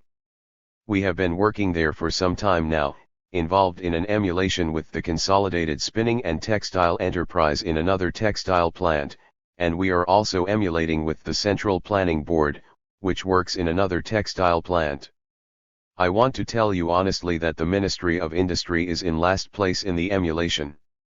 We have to make a bigger, greater effort, repeatedly, to move ahead, to meet the goals we ourselves set of being the best, of aspiring to be the best, because it hurts us to be last in socialist emulation. What happened is simply what has happened to a lot of you. The emulation is cold, a little bit artificial, and we have not known how to get in direct contact with the mass of workers in that industry. We have a meeting tomorrow to discuss these problems and try to resolve all of them, to find a common ground, a common language, an absolute identity between the workers from that industry and us workers from the ministry. After we do that, I am sure our output will shoot up, and we will be able to at least fight a clean, honorable battle for first place. At any rate, at next year's meeting we will tell you what happens. So until then. A Party of the Working Class. 1963. Guevara wrote this article as an introduction to a book entitled The Marxist-Leninist Party, published by the National Directorate of the United Party of the Socialist Revolution. This small book aims to introduce party members to the extensive and very rich body of Marxist-Leninist ideas. The choice of themes is simple and effective. It includes a chapter from the Manual of Marxism-Leninism by Otto V. Kusenin and a series of speeches by Fidel Castro. The selection is good, because the chapter from the Manual of Marxism-Leninism synthesizes the experiences of fraternal parties and offers a general outline of what a Marxist-Leninist party should be and how it should act. The section containing speeches by Compañero Fidel presents the course of our country's political history through the words, in some cases autobiographical, of the revolution's leader. The two things are closely linked: the general theory as an expression of the experiences of the Communist Party of the Soviet Union and other Marxist-Leninist parties around the world, and the practical application of these general ideas to our special characteristics. From the peculiarities that form the framework of the development of social phenomena in this part of the world, one should not infer that historical exceptions exist. Rather, the specific case of Cuba fits into the general framework of the theory, which is the fruit of the experience of the international workers' movement, adding new experiences to it. The manual shows us with dazzling clarity what a Marxist-Leninist party is: persons united around common ideas, who join together to give life to Marxist ideas, that is, to carry out the historic mission of the working class. It also explains that a party cannot exist isolated from the masses, that it must be in permanent contact with them, that it must practice criticism and self-criticism and be very severe with respect to its own errors, that it must base itself not only on negative concepts of struggle against something, but also on positive concepts of struggle for something. It explains that Marxist parties cannot just sit back and wait for the objective and subjective conditions which are formed through the complex mechanism of the class struggle to meet all the necessary requirements for power to fall into the hands of the people like ripe fruit. The manual teaches about the leading and catalyzing role of the party, the vanguard of the working class, the leader of its class, which knows how to show it the road to victory and speed the way to new social conditions. It insists that even in moments of social ebb, it is necessary to know how to retreat and keep cadres firm in order to gain strength from the next wave and thereby advance closer toward the party's fundamental goal in the first revolutionary period, conquering power. Naturally, the party must be a class party. A Marxist-Leninist party could hardly be anything else. Its mission is to find the shortest route to achieving the dictatorship of the proletariat. Its best members, its leading cadres, and its tactics all come from the working class. One cannot conceive of beginning the building of socialism with a party of the bourgeois class, with a party having a lot of exploiters in its ranks, and with these exploiters entrusted with setting its political line. Clearly, a group of this sort can lead the struggle only in a national liberation stage, up to a certain level and under specific circumstances. In the following stage, the revolutionary class would become reactionary, and new conditions would be established that would require the appearance of a Marxist-Leninist party as the leader of the revolutionary struggle. Already, in Latin America at least, it is practically impossible to speak of liberation movements led by the bourgeoisie. The Cuban Revolution has polarized the forces. Faced with the dilemma of choosing between the people or imperialism, the weak national bourgeoisies choose imperialism and definitively betray their country. In this part of the world the possibility is almost totally gone for there to be a peaceful transition to socialism. If the Marxist-Leninist Party is able to foresee the coming historical stages, and is capable of becoming the banner and vanguard of the people even before having completed the national liberation stage, speaking of the colonial countries, then this party will have accomplished a dual historical mission, and it will be able to face the tasks of building socialism with greater strength, with greater authority among the masses. Then there is the Cuban experience, a rich experience because of all that is new, because of all its vigor in this period of the development of the Latin American Revolution, and also because of the rich lessons to be drawn from its mistakes, which are analyzed and corrected publicly, in contact with the masses and facing the judgment of public opinion. Particularly important are the speeches of Compañero Fidel referring to the United Party of the Socialist Revolution and to the methods of work employed in the ORI, which mark two fundamental stages of our development. In the first speech of December 2, 1961, Fidel talks about the previous confusion of a thoroughgoing revolutionary who, having now arrived at the pinnacle of the ascending road in the evolution of his thinking, proclaims, without any doubts and to the whole world, his Marxist-Leninist convictions.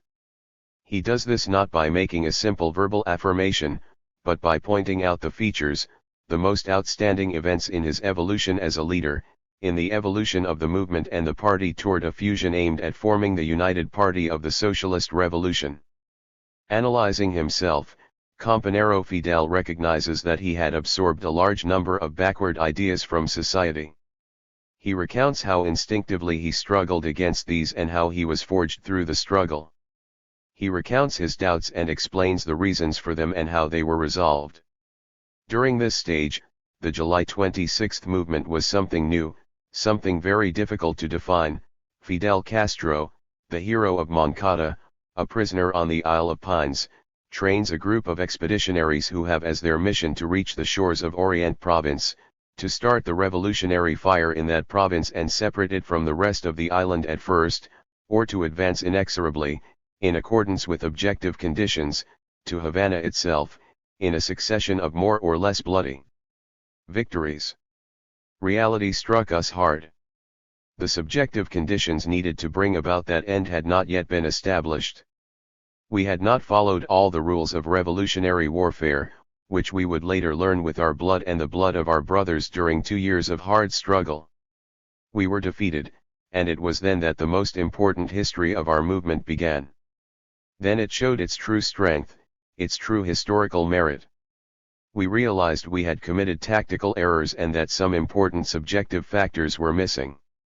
The people were conscious of the need for change but were not certain it was possible. The task was to create that certainty, and it was in the Sierra Maestra that the long process began that served as the catalyst for the entire movement on the island, eventually provoking uninterrupted hurricanes, uninterrupted revolutionary fires throughout the territory. It began to be demonstrated with deeds that the Revolutionary Army, providing a correct orientation to the faith and enthusiasm of the people, and given favorable conditions for the struggle, could gradually increase its strength through the proper use of weapons and one day destroy the enemy army. That is a great lesson in our history. Before achieving victory, the relationship of forces kept changing until it became overwhelmingly favorable to the revolutionary movement. The necessary subjective conditions to carry out the change were created, and we brought about the crisis of power essential for a change to take place. Latin America was given a new revolutionary experience. It was demonstrated that the great truths of Marxism-Leninism are always fulfilled. In this case, it was shown that the mission of the leaders and of the parties is to create all the necessary conditions for taking power and not to become new spectators of the revolutionary way being born from within the people. At the same time, by demonstrating the need for the armed nuclei that can defend the people's sovereignty against surprises, attacks and destruction, the Cuban experience shows how important it is for the armed struggle to be fought on the terrain most favorable for guerrilla warfare, that is, the most rugged rural areas. This is another of the revolution's contributions to our struggle for the emancipation of Latin America. We went from the countryside to the city, from lesser to greater, creating the revolutionary movement that culminated in Havana. Elsewhere, Fidel clearly states that the essential quality of a revolutionary is to know how to interpret reality. Referring to the April 1958 strike, he explains that we were unable to interpret the situation at that time and thus we suffered a catastrophe. Why was the April strike declared? Because within the movement there were a series of contradictions between what we called the Sierra and the Llano. These surfaced over the analysis of what elements should be considered fundamental to a victory in the armed struggle, and each wing had a diametrically different view of what these elements were. The Sierra was ready to defeat the army as many times as necessary, to win battle after battle, to seize its weapons and to arrive someday at the total seizure of power on the basis of its rebel army. The Llano was for generalized armed struggle throughout the country, culminating in a revolutionary general strike that would expel the Batista dictatorship and establish the rule of civilian authority, making the new army apolitical. The clash between these views was constant and not the most appropriate for the unity of command necessary at moments like that. The April strike was prepared and decreed by the Llano with the consent of the Sierra leadership, which despite serious doubts about the outcome did not feel capable of preventing it, and with the explicit reservations of the PSP, which warned of the danger in time. The revolutionary commanders went down into the plains to help with the strike, and that was how Camilo Cienfuegos, our unforgettable army chief, began his first incursions into the Bayamo region. The roots of those contradictions went deeper than mere tactical disagreements. The rebel army was already proletarian in its ideology, and it thought in terms of the dispossessed class. The Llano continued to be petty bourgeois, with future traders among its leadership and heavily influenced by the milieu in which it worked. It was a secondary struggle for internal control within the framework of the great revolutionary struggle for power. The recent events in Algeria can be explained clearly through analogy with the Cuban Revolution.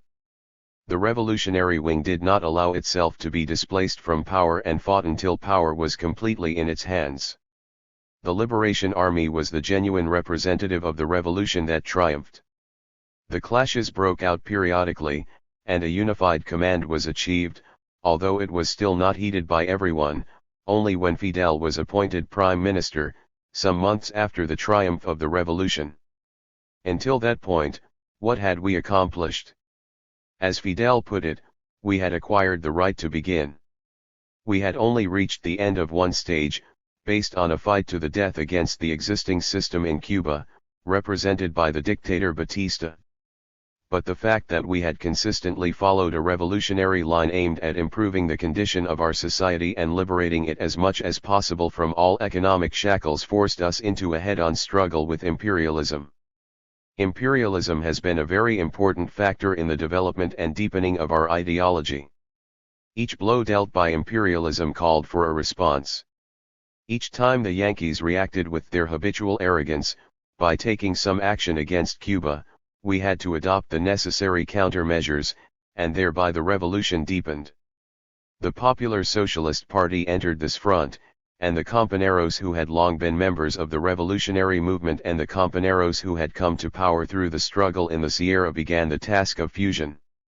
Already at that time Fidel had warned against some dangers of sectarianism, and he criticized those who rubbed other people's noses in their own 15 or 20 years of party membership, as well as the sectarianism of the bearded ones from the Sierra or the shoot MUPs from the cities. During the period of the armed struggle, there was a group of Compañeros who tried to protect the movement from Compañero Fidel's apparent caudillismo, and they made the mistake which would be repeated later on during the period of sectarianism of confusing the great merits of the revolution's leader and his undeniable talent of commanding, with an individual whose only concern was assuring the unconditional support of his followers and establishing a caudillo system. It was a fight waged by a group of Compañeros on the basis of false principles, a fight that did not end on January 1 nor even when Fidel became prime minister, but only much later, when the right wing of the July 26 movement was destroyed. That is how, for opposing the people's will, traitors such as Manuel Urrutia, José Miro Cardona, Manuel Rey, Huber Matos, David Salvador, and many others fell. After the total victory over the right wing, there arose the need to structure a party, the United Party of the Revolution, the champion of Marxism-Leninism in the new conditions of Cuba. It had to be an organization linked to the masses through rigorously selected cadres of a centralized, yet flexible, organization. For all of this, we blindly put our confidence in the authority gained by the Popular Socialist Party over many years of struggle, giving up almost all of our organizational criteria. In this way, a series of conditions were created that allowed the fruit of sectarianism to ripen. In this process of structuring, Compañero Aníbal Escalante was put in charge of organization, and a dark, although happily, very short stage in our development began. Mistakes were made in methods of leadership. The party was losing its essential links with the masses, losing democratic centralism and its spirit of self-sacrifice. At times, through real juggling acts, persons without experience and without merit were put in leadership positions simply because they had accommodated themselves to the status quo. The Ori lost its function as an ideological motor force and its corresponding control over the entire productive apparatus and became an administrative apparatus. Under these circumstances, warnings that should have come from the provinces explaining the series of problems that existed there got lost, since those who were supposed to analyze the work of the administrative officials were precisely the Ori leaders who were carrying out a dual function, party and public administration. Fortunately, the stage of mistaken concepts, great big mistakes, and mechanical transplants has come to an end. The old foundations of this sectarian concoction have been broken. In the face of these problems, the decision of the National Directorate, headed by Fidel, was to turn to the masses, to appeal to the masses. A system of consultation with all work centers was established in order for the masses to elect exemplary workers, with the possibility that these would be selected to join the nuclei of the party, of a party intimately linked to the masses. As part of these changes in the party, its education system was reformed. In the past period the enlightened and the professors of Marxism had been given priority. Now, first place would go to the best workers, to men who through their attitude toward the revolution, their daily work, their enthusiasm and their spirit of self-sacrifice had demonstrated the superior qualities required of members of the leading party. In keeping with this we changed all the criteria and began a new period of strengthening the party and its methods. Opening up before us is a wide and bright road of socialist construction, in which the party's task is to lead. This leadership will not be a leadership of mechanical and bureaucratic orders, of narrow and sectarian control, of issuing commands, of advice that has to be followed just because some leaders say so, or because of their past ideas or long record, rather than on the basis of the living example that they are setting. The party of the future will be intimately linked to the masses and will absorb from them those great ideas that will then take shape as concrete guidelines. It will be a party that will strictly apply its discipline in keeping with democratic centralism and, at the same time, where there will permanently be discussion and open criticism and self-criticism, in order to continuously improve our work. At this stage it will be a party of cadres, of the best. These cadres will have to carry out their dynamic task of being in contact with the people, of transmitting their experiences to higher bodies, of transmitting concrete guidelines to the masses, and of marching in the front ranks. The cadres of our party must be first in study, first in work, first in revolutionary enthusiasm, first in sacrifice. At all times they must be better, purer, and more humane than all the others. One must always remember that a Marxist is not an automatic, fanatical machine aimed at a certain target like a guided missile. Fidel deals explicitly with this problem in one of his speeches on April 11, 1962.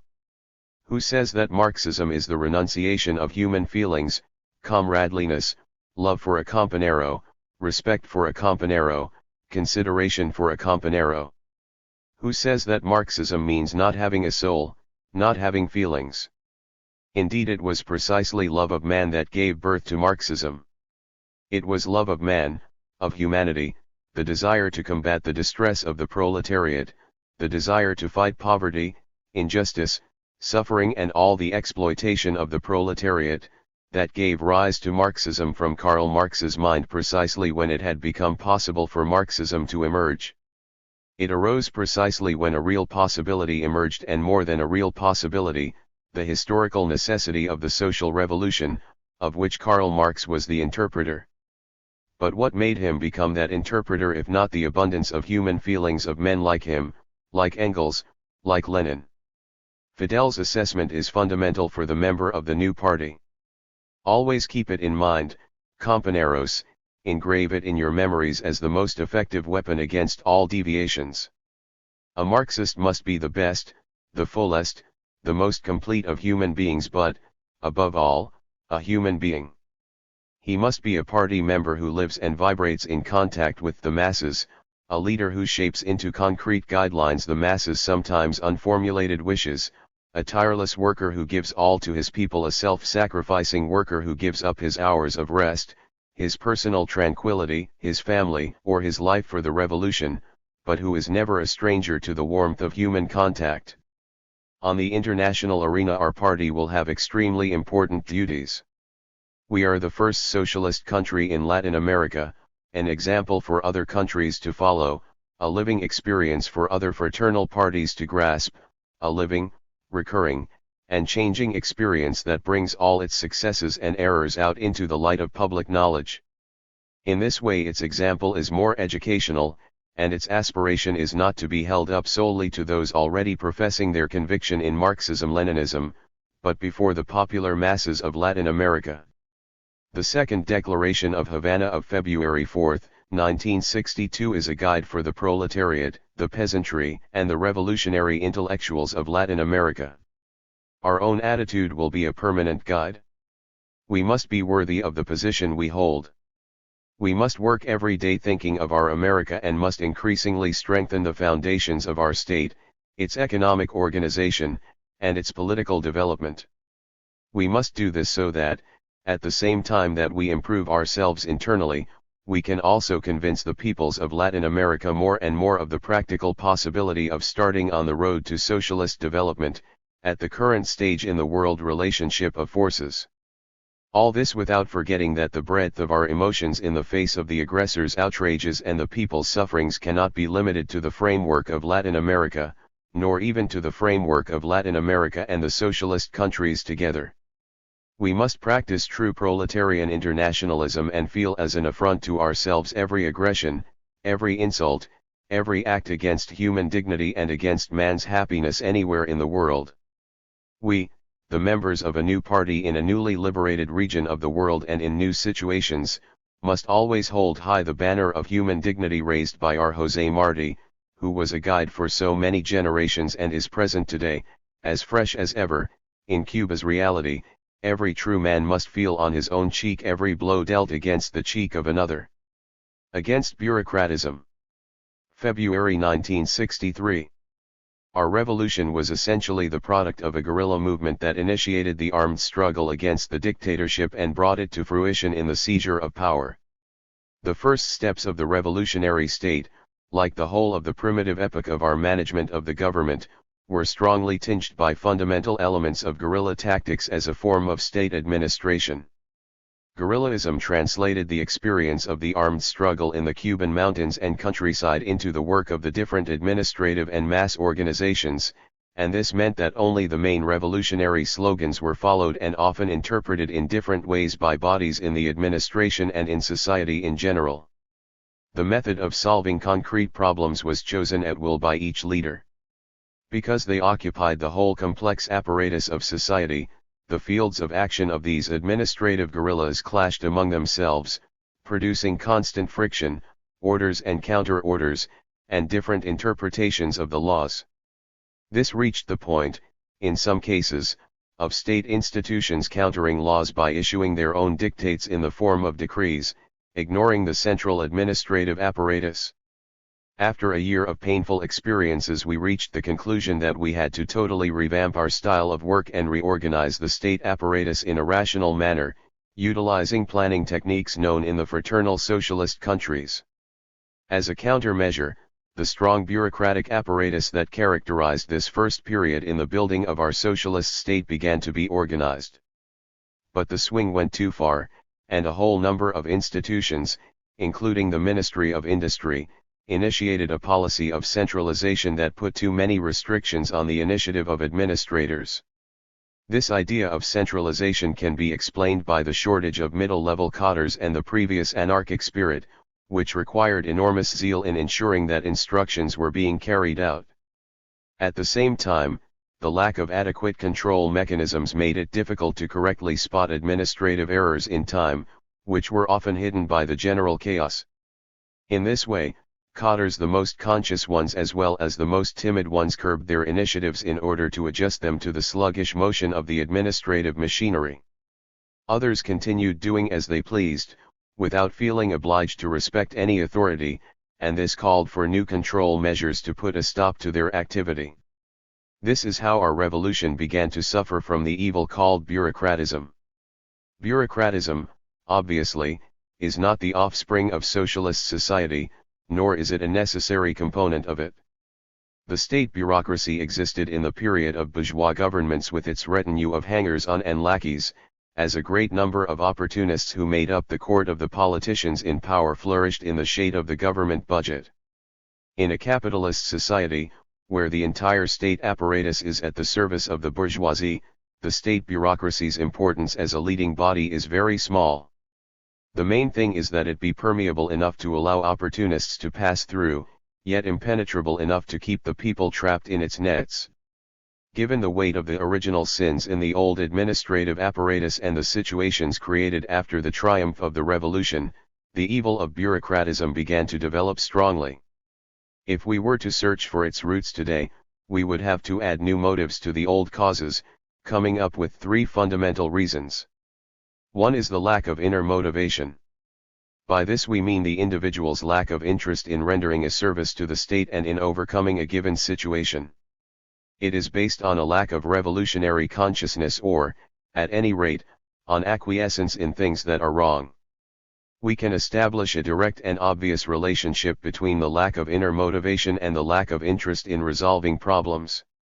In this case, whether the weakness in ideological motivation is due to an absolute lack of conviction or to a certain dose of desperation in the face of repeated insoluble problems, the individual or group of individuals take refuge in bureaucratism, filling out papers, shirking their responsibility, and establishing a written defense in order to continue vegetating or to protect themselves from the irresponsibility of others.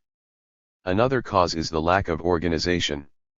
Attempting to destroy guerrillaism without sufficient administrative experience has produced dislocations and bottlenecks that unnecessarily curb the flow of information from below, as well as the instructions or orders emanating from the central apparatus. Sometimes, the former or the latter take the wrong course, other times, they are translated into poorly formulated, absurd instructions that contribute even more to the distortion. The lack of organization is fundamentally characterized by the weakness of the methods used to deal with a given situation. We can see examples in the ministries, when attempts are made to solve problems at an inappropriate level or when problems are dealt with through the wrong channels and get lost in the labyrinth of paperwork.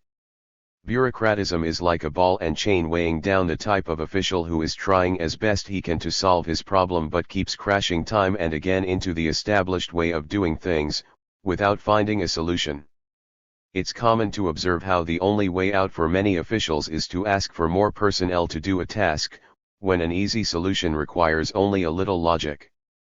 This in turn creates new reasons for unnecessary paperwork. As a healthy self-criticism, we must never forget that the revolution's economic management is responsible for the majority of bureaucratic ills. The state apparatus was not developed by means of a single plan and with well worked out relationships. This left a wide margin for conjecture about administrative methods.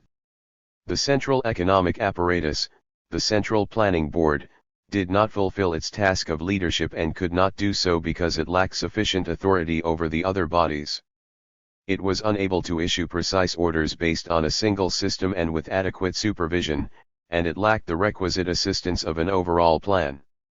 In the absence of good organization, excessive centralization curbed spontaneous action without replacing it in time with correct methods.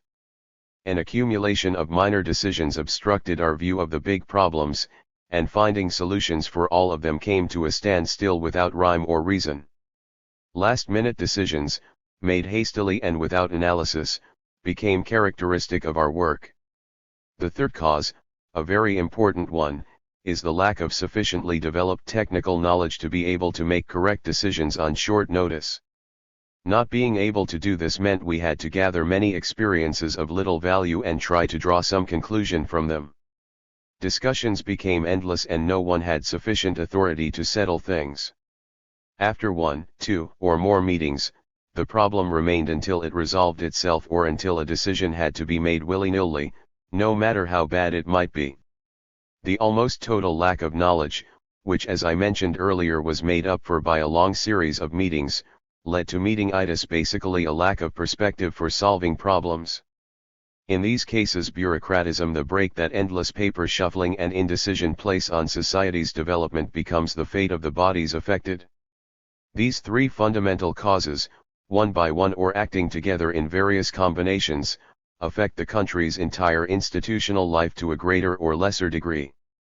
The time has come to break away from these malignant influences. Concrete measures must be taken to streamline the state apparatus, in such a way as to establish the strict central control that enables the leadership to have in its hands the keys to the economy while also releasing initiative as much as possible, thus developing on a logical basis the relationships among the productive forces. If we know the causes and effects of bureaucratism, we can analyze accurately the possibilities of correcting the malady. Of all the fundamental causes, we can consider the need for organization to be our central problem, and we can tackle it with all the necessary rigor. To do so, we must modify our style of work. We must prioritize problems, assigning each body and each decision-making level its particular task. We must establish the concrete relationships between each one of them and all the others, from the center of economic decision-making to the last administrative unit, as well as the relationships among their different components horizontally until we establish all the interrelationships within the economy.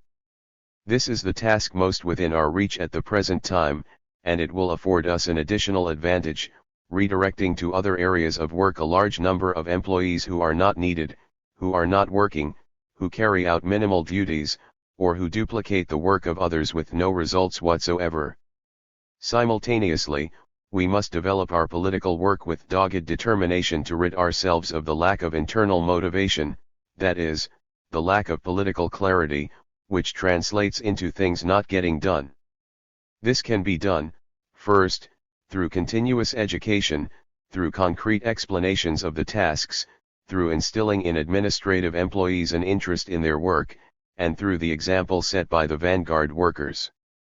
And, second, by taking drastic measures to eliminate the parasites, whether it be those who conceal in their stance a deep enmity to socialist society, or those who are irremediably opposed to work. Finally, we must correct the inferiority that comes from our lack of knowledge. We have begun the gigantic task of transforming society from top to bottom in the midst of imperialist aggression, of an increasingly tighter blockade, of a complete change in our technology, of drastic shortages of raw materials and foodstuffs, and of a massive exodus of the few qualified technicians we have. In these conditions, we must set ourselves the task of working seriously and persistently with the masses to fill the vacancies left by the traders and to meet our need for a skilled workforce resulting from the rapid rate of our development. That is why training is a top priority of all the revolutionary government's plans. The training of active workers begins in the workplace at the most basic educational level, the elimination of any remaining illiteracy in the most remote areas, continuing education courses and, later, workers' improvement courses for those who have reached the third grade, courses in basic technical skills for the better educated workers, extension courses to turn skilled workers into assistant engineers, university courses for all types of professionals and also for administrators. The revolutionary government intends to turn our country into one big school where study and success in one's studies become a basic factor for bettering the individual, both economically and in his moral standing in society, to the extent of his abilities. If we manage to unravel the massive amount of red tape, the intricate relationships among institutions and among departments, the duplication of functions and frequent potholes into which our institutions fall, we will find the roots of the problem. We will develop organizational norms, elementary at first and later more complex. We will wage a head-on battle against those who are confused, indifferent, or lazy. We will educate and re-educate that mass of people, incorporate them into the revolution and eliminate what should be thrown out. At the same time we will tirelessly continue the great task of education at all levels, whatever obstacles we may face. If we do all this, we will be in a position to do away in a short time with bureaucratism. The experience of the last mobilization during the October 1962 missile crisis motivated us in the Ministry of Industry to discuss and analyze what happened, in the middle of the mobilization, when the entire country steeled itself to resist the enemy attack. Industrial production did not drop, absenteeism disappeared and problems were solved with surprising speed. Upon analyzing this, we concluded that a number of factors came together that destroyed the basic causes of bureaucratism. There was a great patriotic and national impulse to resist imperialism, and this sentiment was shared by the immense majority of the Cuban people. Each worker, at his own level, became a soldier of the economy, ready to solve any problem. In this way the stimulus of foreign aggression became an ideological driving force. Organizational norms were boiled down strictly to pointing out what could not be done and the fundamental problem that needed to be solved, to maintain production at all costs, to maintain certain production with even greater emphasis, and to free the enterprises, factories, and institutions from all functions that, although necessary in normal social periods, are not essential. Each individual had a special responsibility, which forced him to make rapid decisions. We were faced with a situation of national emergency, and decisions had to be made whether they were correct or not. We had to make them, and quickly. This was done in many cases. We have yet to draw a balance sheet of the mobilization and, obviously, it will not be a positive balance sheet in financial terms. But it was positive in terms of ideological mobilization, in the deepening of the masses' consciousness. What lesson do we draw? That we must make our workers, toilers, peasants, and office workers realize that the danger of imperialist aggression still hangs over our heads, that there is no peace, and that our duty is to continue to strengthen the revolution day by day, which is also the best guarantee an invasion will not occur. The costlier it is for the imperialists to take this island, the stronger our defenses and the higher our people's awareness, the more they will think twice. But at the same time, the economic development of the country eases our situation and brings greater material well-being. The ideological task is to make permanent the great example of the mobilization in response to imperialist aggression. We must analyze each official's responsibilities and define them as strictly as possible within limits that must not be overstepped on penalty of severe sanctions. On that basis we can grant officials the broadest possible authority. At the same time we must examine what is fundamental and what is incidental in the work of the different units of the state institutions and limit all that is incidental in order to emphasize the fundamental, thereby permitting quicker action. We must demand action from our officials, establishing deadlines for carrying out instructions from the central bodies, correctly supervising them and making them reach decisions in a reasonable amount of time. If we succeed in all this work, bureaucratism will disappear. This is not a task for a single economic body or even all the economic bodies in the country. It is the task of the entire nation, which is to say, of the leading bodies, fundamentally the United Party of the Revolution and the mass organizations.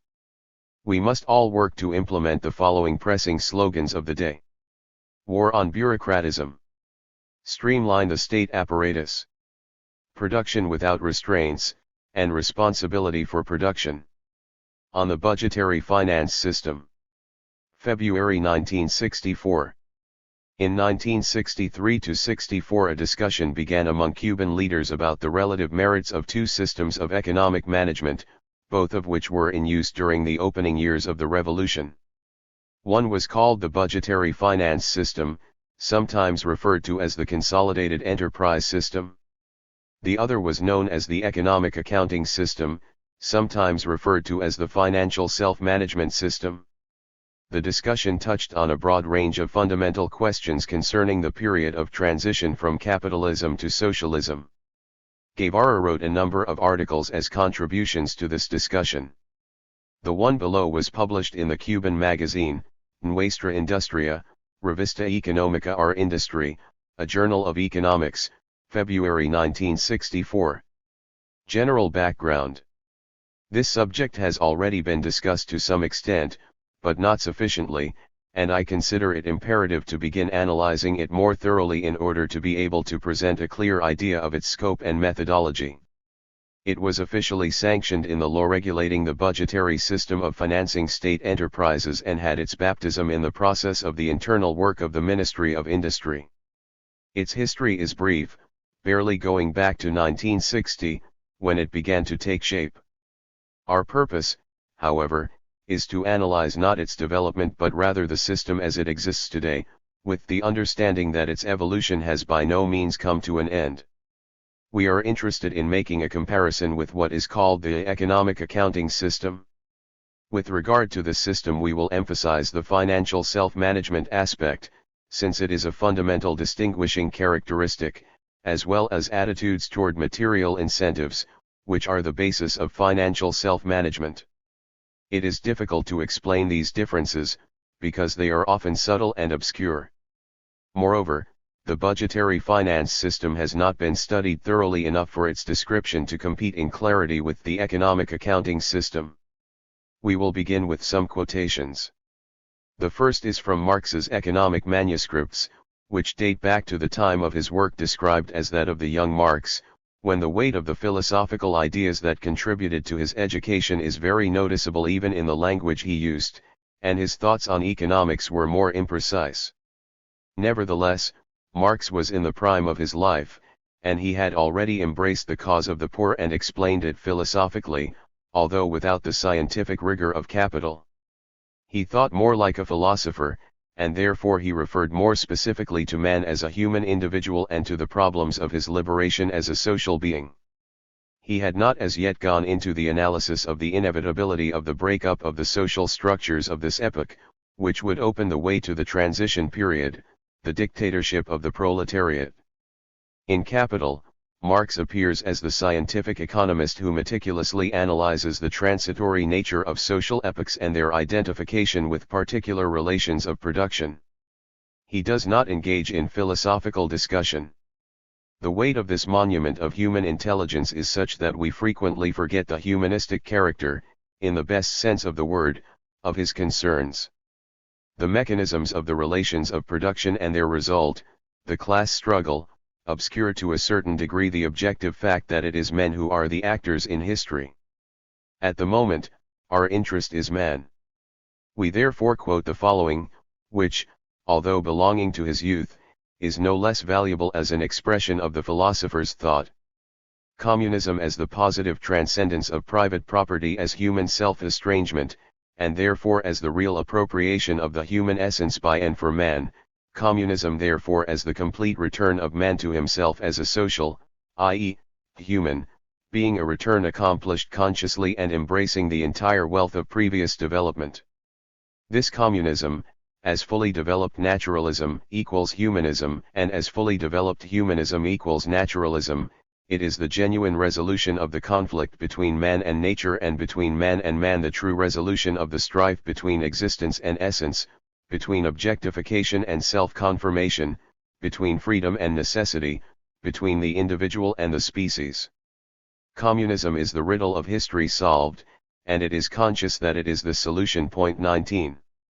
The word conscious is emphasized because it is considered basic to the statement of the problem. Marx analyzed the problem of man's liberation and saw communism as the solution to the contradictions that brought about his alienation, but as a conscious act. In other words, communism cannot be seen merely as the product of class contradictions in a highly developed society, contradictions that would be resolved during a transition stage in order to reach the summit. Man is the conscious actor in history. Without this consciousness, which encompasses his consciousness as a social being, there can be no communism. Marx did not abandon his militant attitude while preparing Capital. When the Gotha Congress met in 1875 to unite the workers' organizations that existed in Germany, the Social Democratic Workers' Party and the General Association of German Workers, and its program was drafted, Marx's response was the critique of the Gotha program. This document, written in the midst of his fundamental work and having a clear polemical character, is important because in it he touches on, although in passing, the subject of the transition period. In the analysis of point 3 of the Gotha program, he deals to some extent with several of the most important issues of the transition period, which he considered to be the result of a decisive break from the developed capitalist system. He did not foresee the use of money in this period, but he did see individual payment for labor, because what we have to deal with here is a communist society, not as it has developed on its own foundations, but, on the contrary, just as it emerges from capitalist society, which is thus in every respect, economically, morally and intellectually, still stamped with the birthmarks of the old society from whose womb it emerges. Accordingly, the individual producer receives back from society after the deductions have been made exactly what he gives to it. What he has given to it is his individual quantum of labor. 20. Marx could only intuitively anticipate the development of the world imperialist system. Lenin examined it and diagnosed it.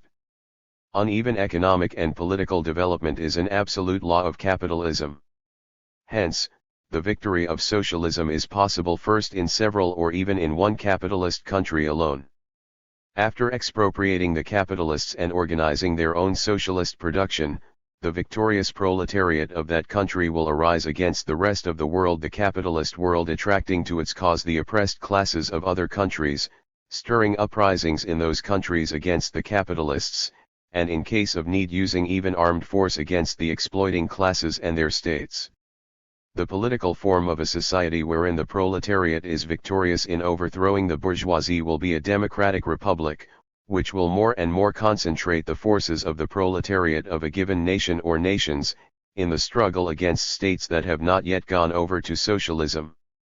The abolition of classes is impossible without a dictatorship of the oppressed class, of the proletariat. A free union of nations in socialism is impossible without a more or less prolonged and stubborn struggle of the socialist republics against the backward states. 21. A few years later Stalin systematized the idea to the point of believing the socialist revolution to be possible in the colonies. The third contradiction is the contradiction between the handful of ruling, civilized nations and the hundreds of millions of the colonial and dependent peoples of the world. Imperialism is the most barefaced exploitation and the most inhuman oppression of hundreds of millions of people inhabiting vast colonies and dependent countries. The purpose of this exploitation and of this oppression is to squeeze out super profits. But in exploiting these countries, imperialism is compelled to build their railways, factories, and mills, industrial and commercial centers. The appearance of a class of proletarians, the emergence of a native intelligentsia, the awakening of national consciousness, the growth of the liberation movement, such are the inevitable results of this policy. The growth of the revolutionary movement in all colonies and dependent countries without exception clearly testifies to this fact. This circumstance is of importance for the proletariat inasmuch as it saps radically the position of capitalism by converting the colonies and dependent countries from reserves of imperialism into reserves of the proletarian revolution. 22. Lenin's theory was proven in practice by the victory in Russia that gave birth to the Soviet Union. We are faced by a new phenomenon, the advent of the socialist revolution in a single country, economically backward, with 22 million square kilometers, a low population density, further impoverished as a result of the war, and, as if all this were not enough, under attack by the imperialist powers. After a period of war communism, Lenin laid the basis of the NEP new economic policy and, with it, the basis for the development of Soviet society up to today. It is important to describe here the conjuncture the Soviet Union was living through, and no one can do this better than Lenin. Thus, in 1918, I was of the opinion that with regard to the economic situation then prevailing in the Soviet Republic, state capitalism would be a step forward. This sounds very strange, and perhaps even absurd, for already at that time our republic was a socialist republic and we were every day hastily, perhaps too hastily, adopting various new economic measures which could not be described as anything but socialist measures. Nevertheless, I then held the view that in relation to the economic situation then existing in the Soviet Republic, state capitalism would be a step forward, and I explained my idea simply by enumerating the elements of the economic system of Russia. In my opinion these elements were the following: 1. Patriarchal, i.e., the most primitive form of agriculture. 2. Small commodity production, this includes the majority of the peasants who trade in grain. 3. Private capitalism. 4. State capitalism, and 5. Socialism. All these economic elements were present in Russia at that time. I set myself the task of explaining the relationship of these elements to each other, and whether one of the non-socialist elements, namely, state capitalism, should not be rated higher than socialism. I repeat, it seems very strange to everyone that a non-socialist element should be rated higher than, regarded as superior to, socialism in a republic which declares itself a socialist republic. But the fact will become intelligible if you recall that we definitely did not regard the economic system of Russia as something homogeneous and highly developed. We were fully aware that in Russia we had patriarchal agriculture, i.e., the most primitive form of agriculture, alongside the socialist form. What role could state capitalism play in these circumstances? Now that I have emphasized the fact that as early as 1918 we regarded state capitalism as a possible line of retreat, I shall deal with the results of our new economic policy. I repeat, at that time it was still a very vague idea, but in 1921, after we had passed through the most important stage of the Civil War and passed through it victoriously, we felt the impact of a grave, I think it was the gravest internal political crisis in Soviet Russia. This internal crisis brought to light discontent not only among a considerable section of the peasantry but also among the workers. This was the first and, I hope, the last time in the history of Soviet Russia that feeling ran against us among large masses of peasants, not consciously but instinctively. What gave rise to this peculiar, and for us, of course, very unpleasant, situation? The reason for it was that in our economic offensive we had run too far ahead, that we had not provided ourselves with adequate resources, that the masses sensed what we ourselves were not then able to formulate consciously but what we admitted soon after, a few weeks later, namely, that the direct transition to purely socialist forms, to purely socialist distribution, was beyond our available strength, and that if we were unable to effect a retreat so as to confine ourselves to easier tasks, we would face disaster. 23. As can be seen, the economic and political situation in the Soviet Union made necessary the retreat Lenin spoke of. The entire policy, therefore, can be characterized as a tactic closely linked to the country's historical situation. Therefore, not all of Lenin's statements should be accorded universal validity. It seems to us that two extremely important factors should be considered regarding their introduction into other countries. 1. The characteristics of Tsarist Russia at the time of the revolution, including the development of technique on every level, the special character of its people, and the country's general condition, adding to this the destruction caused by a world war, the devastation wrought by the White Hordes and the imperialist invaders. 2. The general characteristics of the period with respect to techniques of economic administration and control. Oscar Lang, in his article, Current Problems of Economic Science in Poland, says the following. Bourgeois economic science performs yet another function. The bourgeoisie and the monopolies do not allocate substantial resources to creating schools of higher education and institutes of scientific study in the field of economic sciences merely for the purpose of having them help with an apology for the capitalist system. They expect something more from economists, that is, help in finding solutions to the numerous problems related to political economy. During the period of competitive capitalism, the tasks to be done in this area were quite limited, having to do with financial administration, monetary and credit policy, customs policy, transportation, etc. But under the conditions of monopoly capitalism, and especially under the conditions of the growing penetration of state capitalism into economic life, problems of this nature increase. We can list a few of these: market analysis to facilitate the formulation of pricing policy by the big monopolies, methods of centralized administration in a complex of industrial enterprises, reciprocal accounting systems among these enterprises, the planned interlocking of their activity and development, their proper location, their amortization or investment policy. All this gives rise to questions concerning the activity of the capitalist state during the present period, the criteria for the activity of nationalized industries, investment and location policy, as, for example, in the energy field, forms of political economic intervention in the national economy as a whole, etc. To all these problems have been added a number of technical economic acquisitions in certain fields, such as, for example, market analysis or programming the activity of enterprises that form part of a group, internal accounting regulations within each factory or group of factories, in the criteria for amortization, and others. We can partially utilize these methods in the process of building socialism, as they will doubtless be used in the future by workers in countries that are today capitalist when they effect the transition to socialism. 24. It should be noted that Cuba had not made its transition nor even begun its revolution at the time this was written.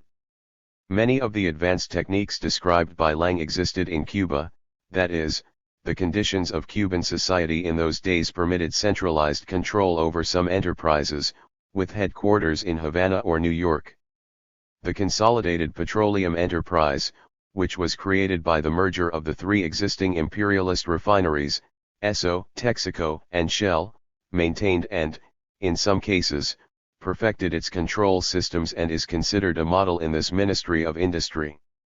In enterprises where neither the tradition of centralization existed nor the practical conditions for it, these systems were created on the basis of national experience. An example of this is the Consolidated Flour Enterprise, which merited first place among the enterprises in the Vice Ministry of Light Industry. Although the experience of the early days of industrial management fully convinces us of the impossibility of rationally following another course, it would be useless now to discuss whether the organizational measures taken at that time would have yielded similar or better results had financial self-management been introduced at the factory level. The important thing is that centralization could be done under very difficult conditions and that it made possible the elimination of, in the case of the footwear industry, for example, a great many inefficient small shops, and permitted the reallocation of 6,000 workers to other branches of production. With this series of quotations, we have tried to lay out the themes that we consider basic to explaining the budgetary finance system. 1. Communism is a goal of humanity that is achieved consciously. Therefore, education, the elimination of the vestiges of the old society in people's consciousness, is an extremely important factor. It should be kept in mind, however, that without parallel advances in production, such a society will never be achieved. 2. The forms of economic administration, from the technological standpoint, must be borrowed from wherever they are most developed and can be adapted to the new society. The socialist camp can use the petrochemical technology of the imperialist camp without fear of being infected by bourgeois ideology. This also applies to the economic field, in all that refers to technical norms of administration and control of production. At the risk of being considered pretentious, we could paraphrase Marx's reference to the use of Hegel's dialectics and say that such techniques have been turned right side up. An analysis of the accounting techniques commonly used today in the socialist countries shows us that there is a conceptual difference between theirs and ours, perhaps comparable to the one that exists in the capitalist camp between competition and monopoly. Finally, the past techniques were the basis for the development of both systems. From the moment they are turned right side up, the roads diverge, since socialism has its own relations of production and therefore its own requirements. We could say, then, that as a technique the predecessor of the budgetary finance system was the imperialist monopoly implanted in Cuba. It had already gone through the variations inherent in the long process of the development of the techniques of administration and control, a process extending from the beginning of the monopoly system until today, when it reaches its higher levels. When the monopolists left, they took with them their top management and some middle management. At the same time, our immature conception of the revolution led us to destroy a number of established procedures merely because they were capitalist. Because of this, our system has still not reached the level of efficiency in relation to management and control over production that the local branches of the monopolies had.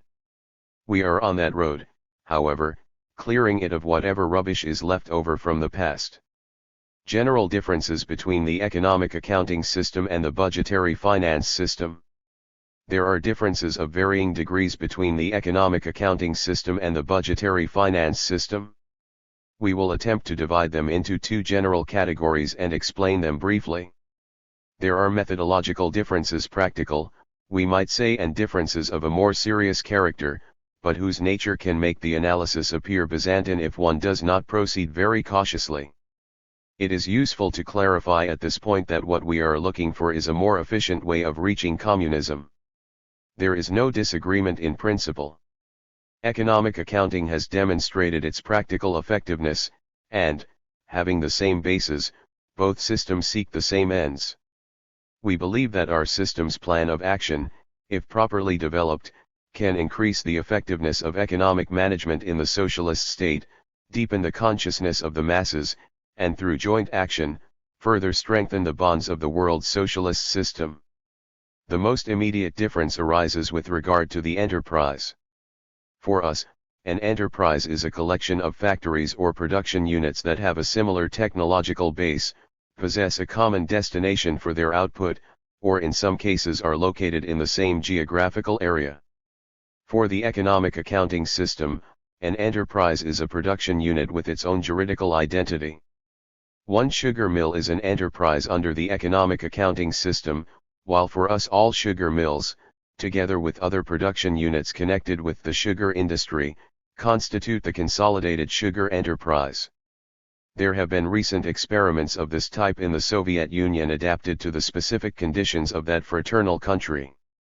C. I. Ivanin, Los Combinados de Empresas Soviéticas, La Nueva Forma de Administración de las Industrias, the combined Soviet enterprises, the new form of industrial administration, Nuestra Industria, Revista Económica, No. 4. Another difference is the way money is used. Under our system, it functions only as money of account, as a reflection, in prices, of an enterprise's performance that can be analyzed by the central bodies in order to control its functioning. Under the system of economic accounting, money serves not only this purpose but is also a means of payment that acts as an indirect instrument of control, since it is these funds that permit the production unit to operate. The production unit's relations with the bank are similar to those a private producer maintains with capitalist banks, to whom it must thoroughly explain plans and prove its solvency. Naturally, in such cases decisions are not arbitrary but are subject to a plan, and these relations take place between state bodies. Consistent with the way in which money is used under the budgetary finance system, our enterprises have no funds of their own. At the bank there are separate accounts for withdrawals and for deposits. The enterprise may withdraw funds in accordance with the plan from the general expense account and the special wage account. But its deposits automatically pass into the hands of the state. In the majority of the fraternal countries, enterprises have their own funds in the banks, which they can add to with bank loans for which they pay interest. But it must not be forgotten that the enterprise's own funds, as well as the loans, belong to society, and their movement reflects the enterprise's financial situation. As to work norms, enterprises operating under economic accounting use work measured by the hour as well as work measured by output per hour, piecework. We are trying to institute work measured by the hour in all our factories, including bonuses for overfulfillment of quotas, capped at the highest wage scale. We will deal with this subject at greater length below. Under a fully developed system of economic accounting, contracts are rigorously enforced, with monetary penalties for failure to comply, based on a legal framework established after years of experience. In our country such a structure does not yet exist, even for bodies such as INRA that operate on the basis of financial self-management. It is particularly difficult to establish because of the coexistence of two such dissimilar systems. For the time being, there is the Arbitration Commission, which lacks executive powers but which is gradually growing in importance and may in the future provide a basis for our legal structure. Internally, among bodies under the budgetary finance system, the contractual decisions are easy, since only administrative procedures are involved if the accounts are well kept and up to date, which is already the case in most of the Ministry of Industry's enterprises. Starting from the fact that under both systems the state's general plan is the highest authority, which must be adhered to, the practical similarities and differences can be summed up as follows. Financial self-management is based on overall centralized control and greater decentralization. Control is exercised indirectly by means of the ruble, through the bank, and the monetary results of the enterprise's operation provide a measure for any bonuses. Material interest is the great lever that moves workers both individually and collectively. The budgetary finance system is based on centralized control of the activity of the enterprise. The enterprise's plan and its economic management are directly controlled by central administrative bodies. It has no funds of its own, nor does it receive bank credits. It uses material incentives on an individual basis, that is, individual monetary bonuses and penalties, and, at the proper time, will also use collective incentives. But direct material incentives are limited by the method of wage payment. More subtle contradictions: material incentives versus consciousness. Here we come up against more subtle contradictions, which must be better explained. The subject of material incentives versus moral incentives has given rise to many discussions among those interested in such matters. We must make one thing clear: we do not deny the objective need for material incentives, although we are reluctant to use them as the main lever. We believe that in economics this kind of lever quickly takes on an existence of its own and then imposes its strength on the relations among men. It should not be forgotten that it comes from capitalism and is destined to die under socialism. How will we make it die? Little by little, through the gradual increase of consumer goods for the people, making these incentives unnecessary, we are told. This concept seems too mechanical, too rigid. Consumer goods, that is the slogan and definitely the great molder of consciousness for the defenders of the other system. In our view, direct material incentives and consciousness are contradictory terms. This is one of the points where our differences get concrete. We are no longer dealing with nuances. For the advocates of financial self-management, direct material incentives extending into the future and accompanying society in all of the various stages of building communism are not counterposed to the development of consciousness. For us they are. It is for this reason that we struggle against the predominance of material incentives, for it would signify delaying the development of socialist morality. If material incentives are counterposed to the development of consciousness, but are a great lever for increasing production, does this mean that giving priority to the development of consciousness retards production? In comparative terms, in a given period, that may be, although no one has made the relevant calculations. We maintain that in a relatively short time, however, the development of consciousness does more for the development of production than material incentives do. We state this based on the overall development of society toward communism, which presupposes that work will cease to be a tedious necessity and become a pleasant duty. Being very much a matter of subjective judgment, such a statement requires proof by experience, which is what we are in the middle of doing. If in the course of this experience it were to be demonstrated that our method is a dangerous brake on the development of the productive forces, then we would have to decide to cut our losses and return to well-trodden paths. Up until now, this has not happened, and our method, with improvements through practice, is more and more taking shape and demonstrating its internal coherence. What then is the correct way to handle material interest? We believe that its existence can never be overlooked, whether it be as a collective expression of the masses' desires or as an individual factor, a reflection in the workers' consciousness of the habits of the old society. We do not yet have a well-defined approach to collective material interest. This is because of insufficiencies in the planning apparatus that prevent us from basing ourselves on it with absolute confidence. And we have been unable so far to devise a method that would allow us to get around the difficulties. The biggest danger we see is in the antagonism that is created between the state administration and the production bodies. The Soviet economist Lieberman has analyzed this antagonism and has concluded that the methods of collective incentives must be changed. He proposes that the old formula of bonuses based on fulfillment of the plan should be abandoned in favor of more advanced methods.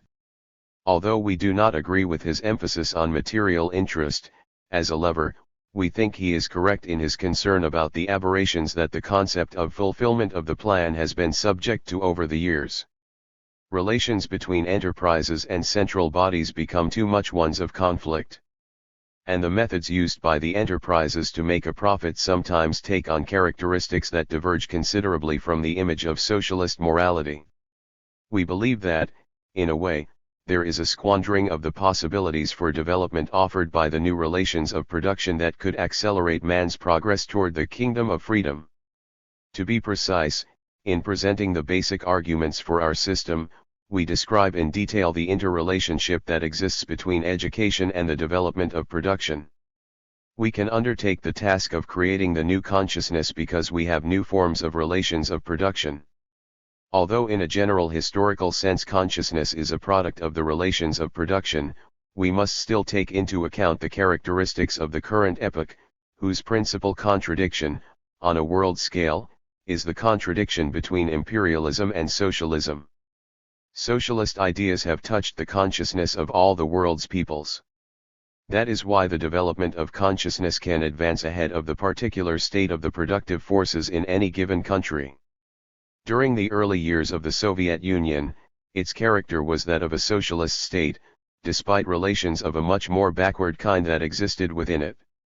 Under capitalism, remnants of the feudal stage survive, yet it is capitalism that characterizes a country after it conquers the basic sectors of the economy. In Cuba, the development of the contradictions between the two world systems permitted the establishment of the socialist character of the revolution, which was the result of a conscious act, thanks to the knowledge acquired by its leaders, the deepening of the masses' consciousness and the relationship of world forces. If all this is possible, why not consider the role of education as a persistent helper of the socialist state in the task of eliminating the vestiges of a society that has died and is carrying the old relations of production to its grave? Let us see what Lenin has to say.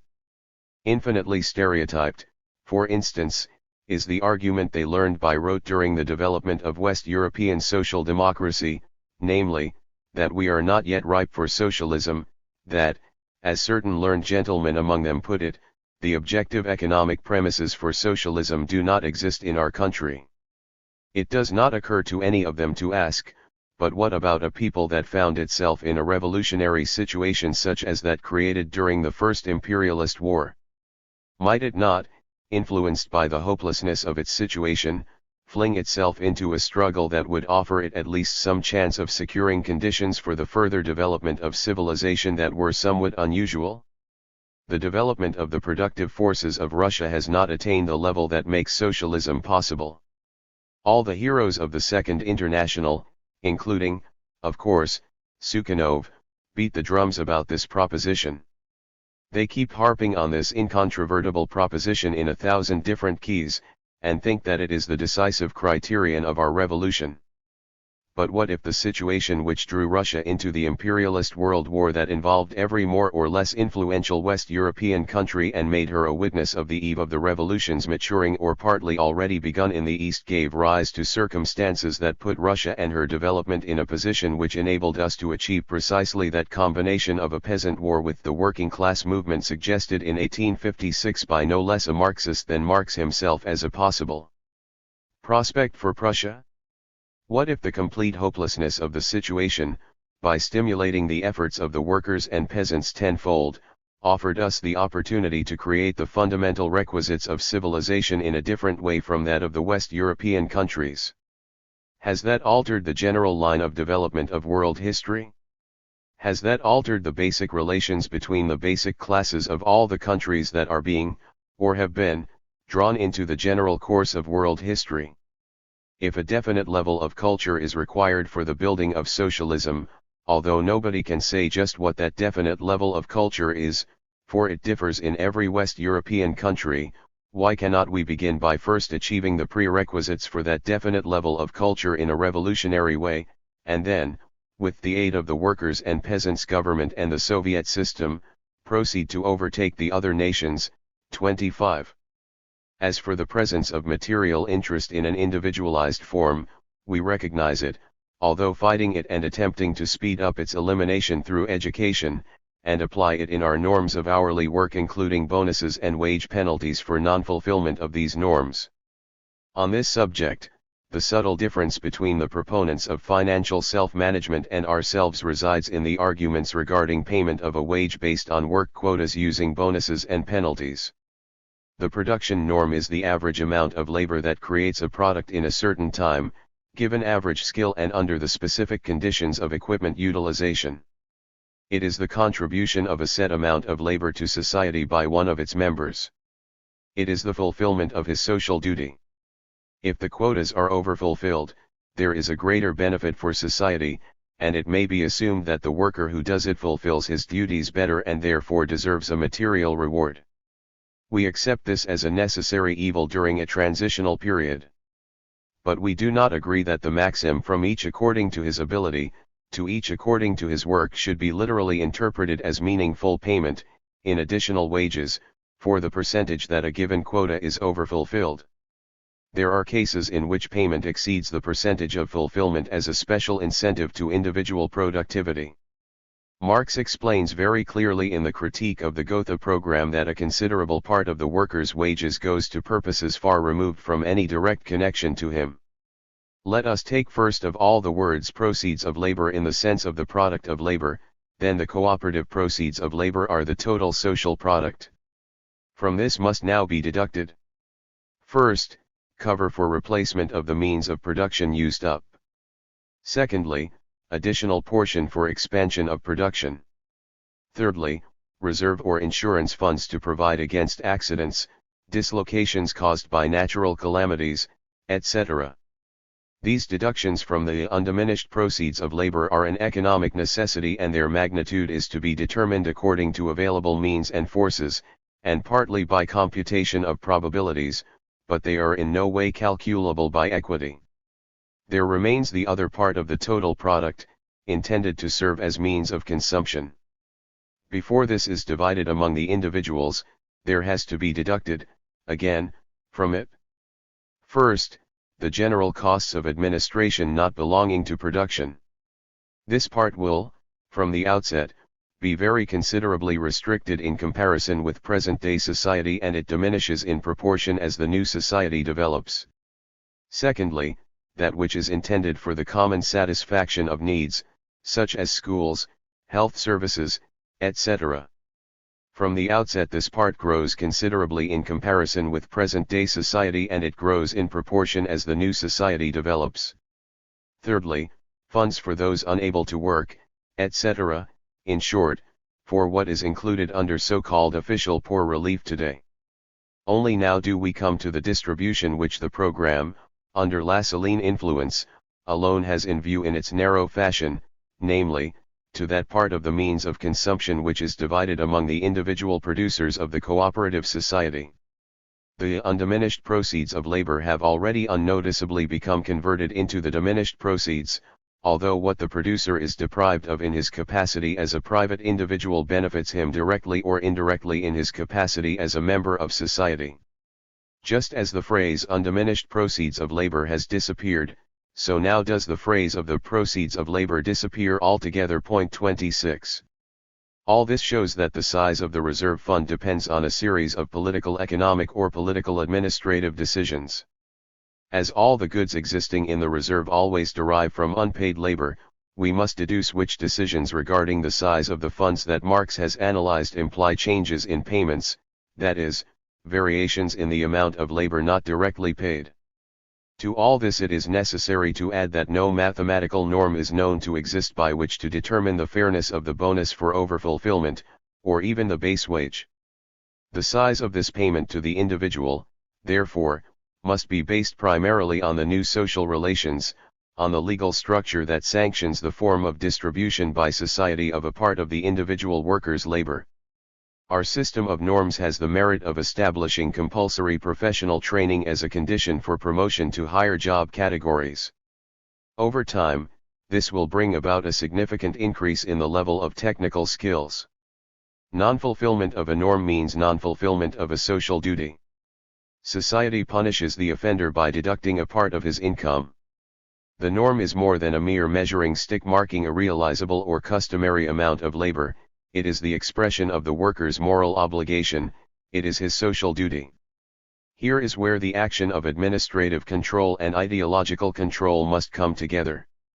The party's great role in the production unit is to be its internal driving force and to use the myriad examples set by its members to assure that productive labor, training, and participation in economic matters of the unit become integral parts of the workers' lives, gradually becoming an irreplaceable habit. On the law of value. There is a profound difference, at least in the rigor of the terms employed, between our position and that of the proponents of economic accounting regarding the concept of the law of value and the possibility of using it consciously. The Manual of Political Economy says, unlike capitalism, where the law of value operates as a blind, spontaneous force imposed on man, the socialist economy is conscious of it. The state takes it into account and uses it in the planned administration of the economy.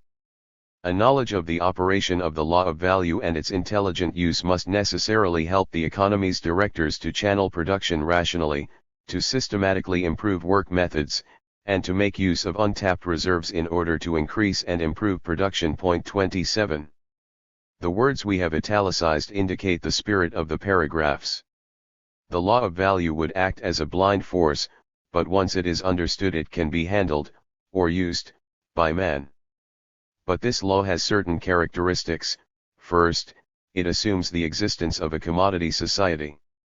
Second, its results cannot be measured a priori, they have to reveal themselves in the market, where exchange takes place between producers and consumers. Third, it is a coherent whole, including the world market. Changes and distortions in certain branches of production are reflected in the total result. Fourth, given its nature as an economic law, it operates fundamentally as a tendency, and, in the transition periods, its tendency must logically be to disappear. Some paragraphs further on, the manual states, the socialist state uses the law of value, exercising through the financial and credit system control over production and distribution of the social product. Control over the law of value, and its use in conformity with the plan, represent an enormous advantage of socialism over capitalism. Thanks to control over the law of value, its operation in the socialist economy does not imply the waste of social labor, characteristic of capitalism's anarchy of production. The law of value and its related categories money, prices, commerce, credit, finance are used successfully in the Soviet Union and the people's democracies in the interests of building socialism and communism, in the planned administration of the national economy. This may be considered accurate only as regards the total amount of value produced for direct use by the population and the respective funds available to purchase them, which any capitalist treasury minister could do with relatively balanced finances. Within this framework all of the law's partial distortions apply. Further on, the manual states, commodity production, the law of value, and money will disappear only when the higher stage of communism is reached. But in order to make the disappearance of commodity production and circulation possible in the higher stage of communism, it is necessary to develop and use the law of value as well as monetary and commodity relations during the period when the communist society is being built. Why develop? We understand that the capitalist categories are retained for a time and that the length of this time cannot be determined beforehand. But the characteristics of the transition period are those of a society throwing off its old bonds in order to arrive quickly at the new stage. The tendency must be, in our opinion, to eliminate as vigorously as possible the old categories, including the market, money, and, therefore, the lever of material interest, or, to put it better, to eliminate the conditions for their existence. Otherwise, one would have to assume that the task of building socialism in a backward society is something in the nature of a historical accident and that its leaders, in order to make up for the mistake, should set about consolidating all the categories inherent in the intermediate society. All that would remain as foundations of the new society would be the distribution of income according to work and the tendency toward elimination of man's exploitation of man. These things by themselves seem inadequate to bring about the gigantic change in consciousness necessary to tackle the transition. That change must take place through the multifaceted action of all the new relations, through education and socialist morality, with the individualistic way of thinking that direct material incentives instill in consciousness, acting as a brake on the development of man as a social being.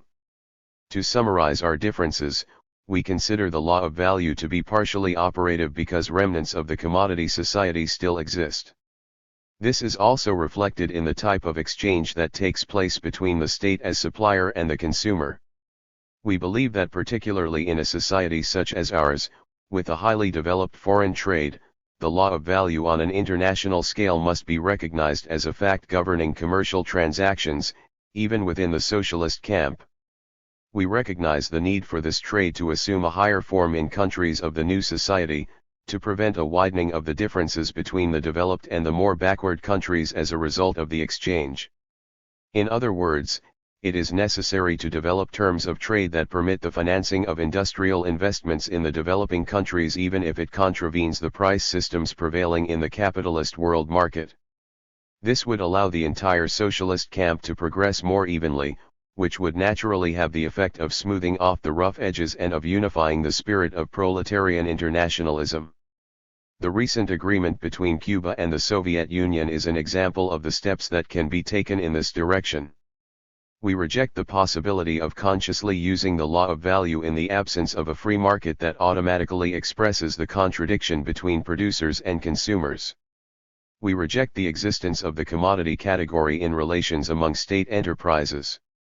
We consider all such establishments to be part of the single large enterprise that is the state, although in practice this has not yet happened in our country.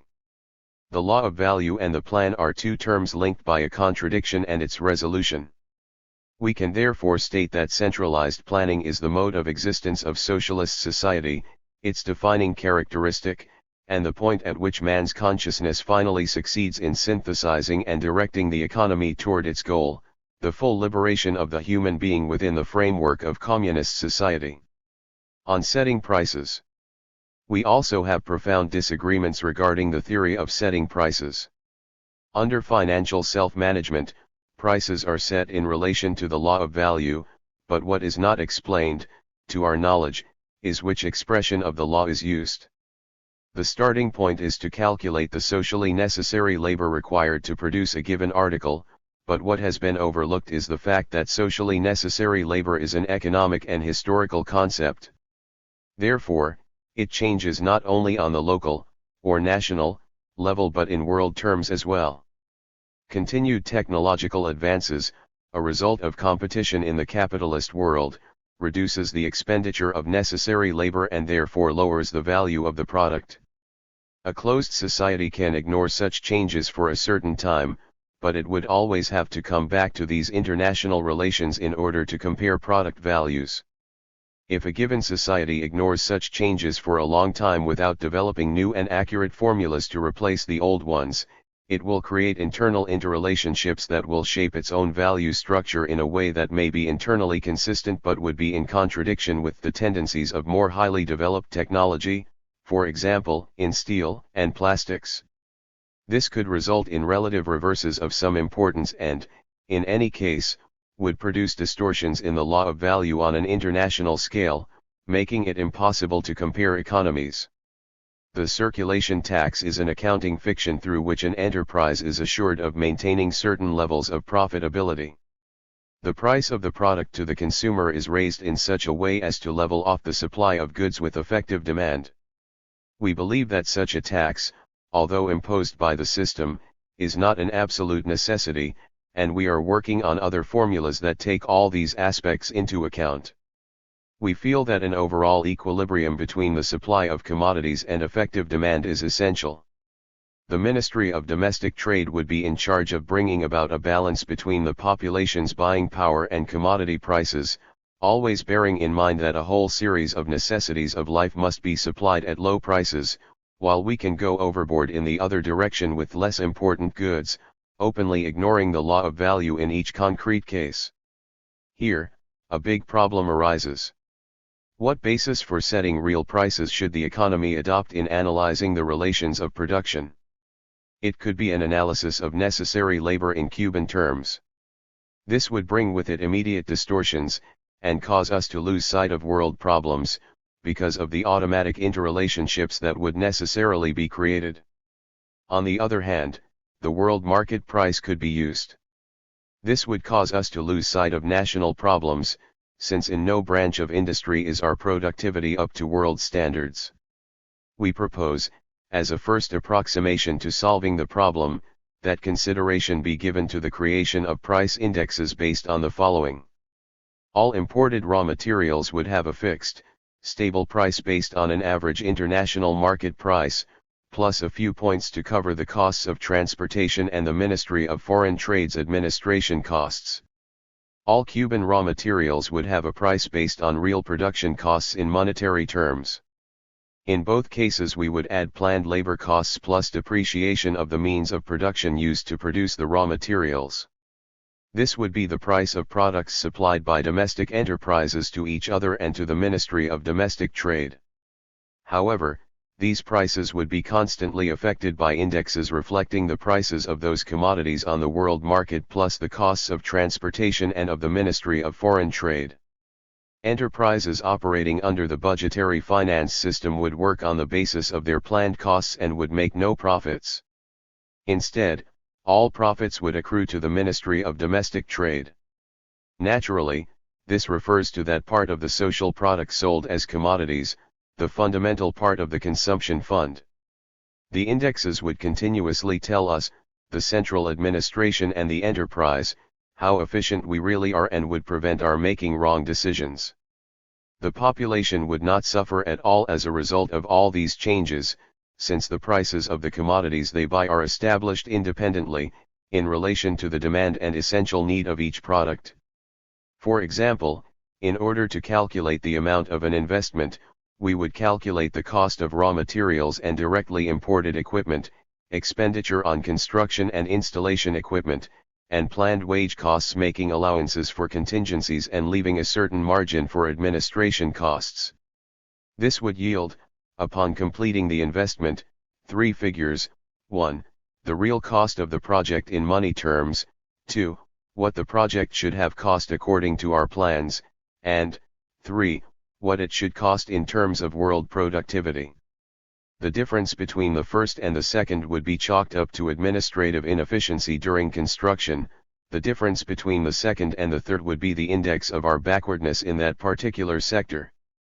This would allow us to make fundamental decisions regarding the alternative use of materials such as concrete, iron, or plastics, cement, aluminum or zinc roofs, iron, lead, or copper piping, wood, iron, or aluminum windows, etc. All decisions could diverge from the mathematical optimum for political reasons, for foreign trade reasons, etc. But we would always have the real world as a mirror by which to compare our work. Prices would never be detached from their corresponding world market levels, which will fluctuate in given years according to advances in technology, and in which the socialist market and the international division of labor will increasingly gain preeminence, once a world socialist pricing system is achieved that is more logical than the one now used.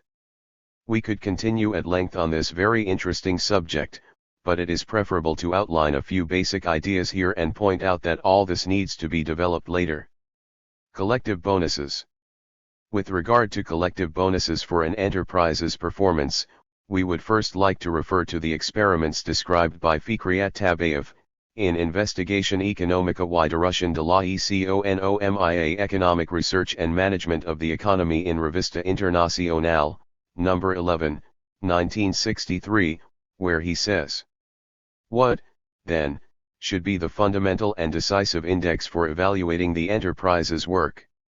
Economic research has yielded several proposals in this regard.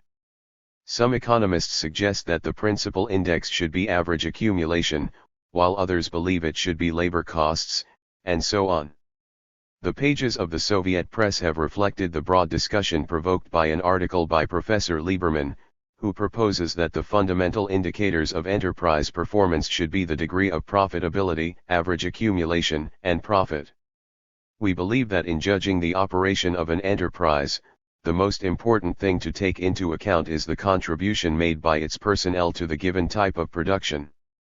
This, which in the final analysis is not in contradiction with the struggle for high enough profitability, allows an enterprise's personnel to concentrate their efforts on perfecting the production process. The social organizations of the autonomous Soviet Socialist Republic of Tataria have proposed as the main index one based on the average value of production of each piece. In order to verify the feasibility of putting this proposal into practice, they have conducted an economic experiment. In 1962, average values of production were calculated and approved for all branches of industry in Tataria. That year was a transitional period, during which the new index was used in planning alongside the gross production index. The index based on the average value of production expresses technologically justified costs, including wages and benefits paid to workers, plus workshop and general plant costs for the production of each article. It should be noted that the application of this index has nothing to do with the infernal labor accounting systems used in capitalist countries. We consistently seek to organize work processes along rational lines, not to intensify work beyond reasonable bounds. All the effort devoted to establishing work norms is made with the direct participation of the personnel of the enterprises and social organizations, particularly the trade unions.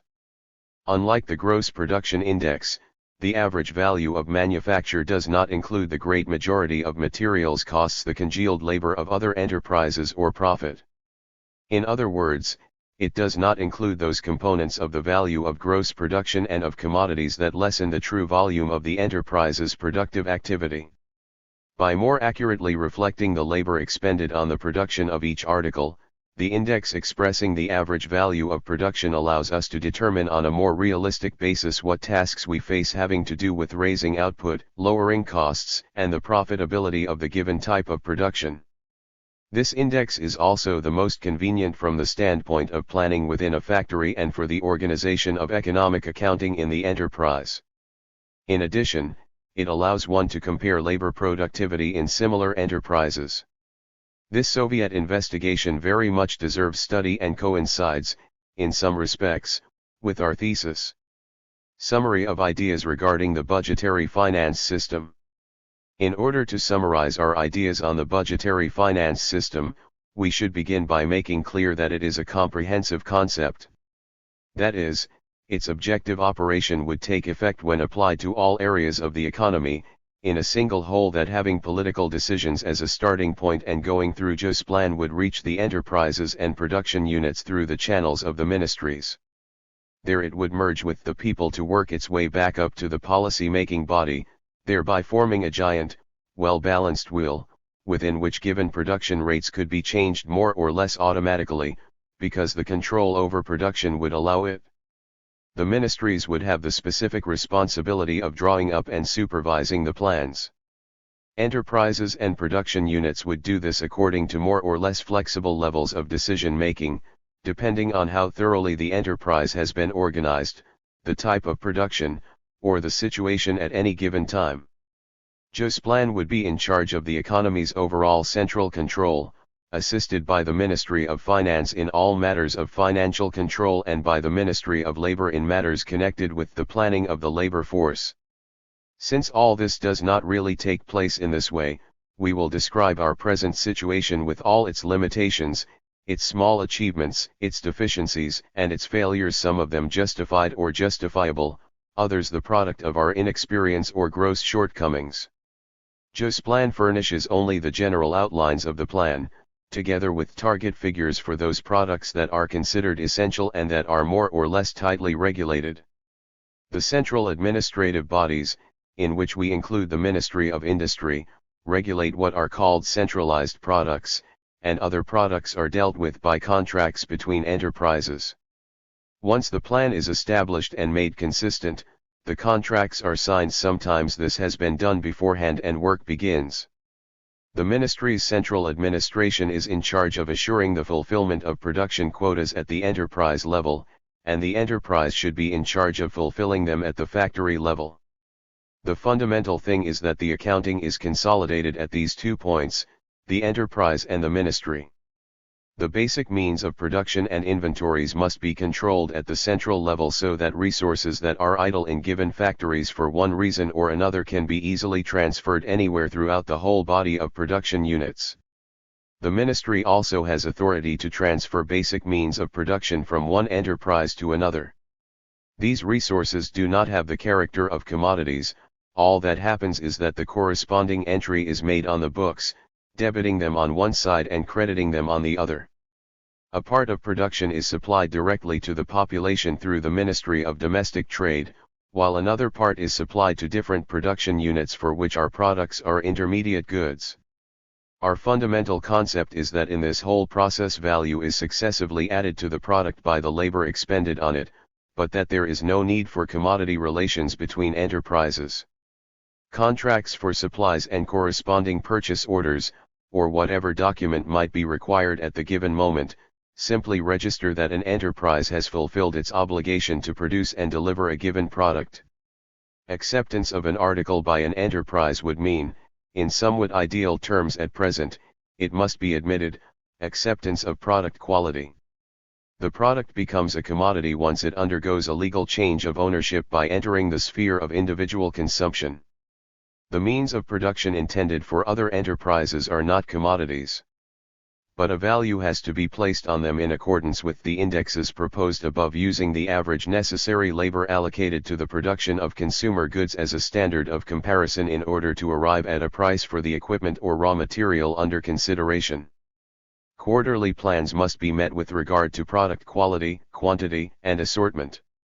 The production unit, in accordance with its labor norms, would pay wages to its workers directly. We will leave blank one point that has not yet been taken care of: the method of rewarding a production unit collectively for particularly outstanding performance or above average performance in the context of the economy as a whole.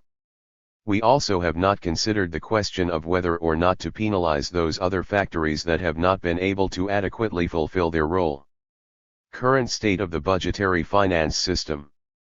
What is happening right now? One of the first things that happens is that the factory can never count on receiving supplies in the manner and at the time they are needed, so it does not fulfill its production plans. What's worse, however, is that in many cases it receives raw materials that require a different technology. This results in changes in the production process that make technological changes necessary. Direct production costs are affected, as are labor requirements, and, at times, investment needs. The entire plan is often disrupted, forcing frequent adjustments. Until now, at the ministerial level we have had to simply accept all these anomalies, simply record them. But we are now entering a phase in which we will be able to act, at least with respect to certain categories of the plan, to demand that any distortions be foreseen by accounting methods or mathematical methods, so they can be controlled. We do not yet have the automatic devices needed to ensure that controls are put into effect rapidly and that indexes are accurately analyzed. We do not have sufficient capacity to analyze the indexes and figures, nor the capacity needed to supply correct data for interpretation. The enterprises are in direct contact with their factories, sometimes by telephone or telegraph or through some provincial representative. In other cases, they communicate through the ministerial representatives who serve as inspectors. And in the municipalities, or political economic localities of that type, there are the so-called silos. These are simply committees of administrators from neighboring factories, responsible for analyzing their problems and making decisions regarding small matters of mutual assistance, which would otherwise require long bureaucratic procedures through all the proper channels. In some cases, they may also lend each other machinery and equipment, but always bearing in mind that permanent transfers require consultation with the corresponding enterprise. At the beginning of each month, production statistics are sent to the ministry. There they are analyzed up to the highest levels, and basic measures are taken to correct defects. More detailed statistics come in during the following days, on the basis of which more specific measures are also taken at various levels to solve problems. What are the system's basic weaknesses? We believe that first of all there is its lack of maturity. Second, At all levels there is a scarcity of really qualified codders. Third, there is a lack of widely disseminated information on the system and its operation so that the people understand it better. We could also cite the lack of a central planning apparatus that would operate in a uniform way and with an absolute hierarchical order, which would make the job easier. We can list shortcomings in the supply of materials, in the transportation system, that sometimes force us to stockpile products and at other times impede production.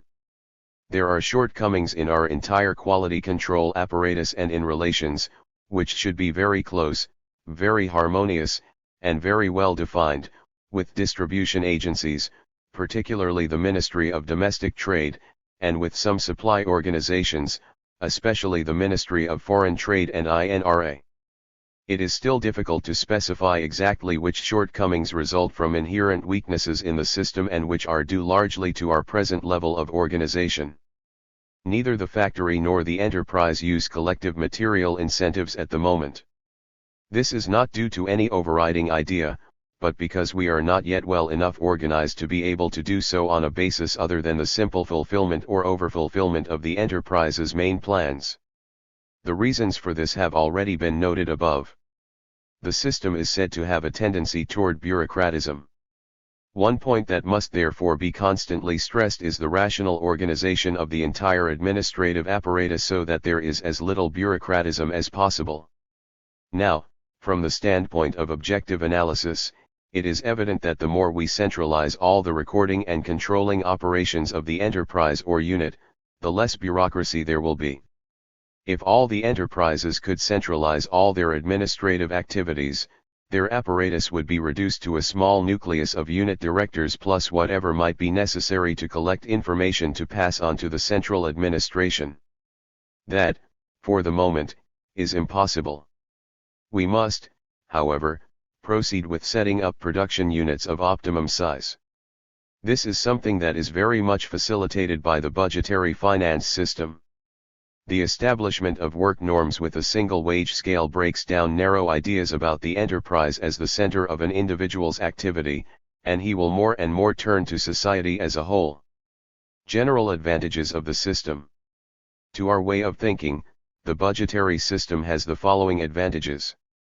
1. By tending toward centralization, it tends toward more rational utilization of national funds.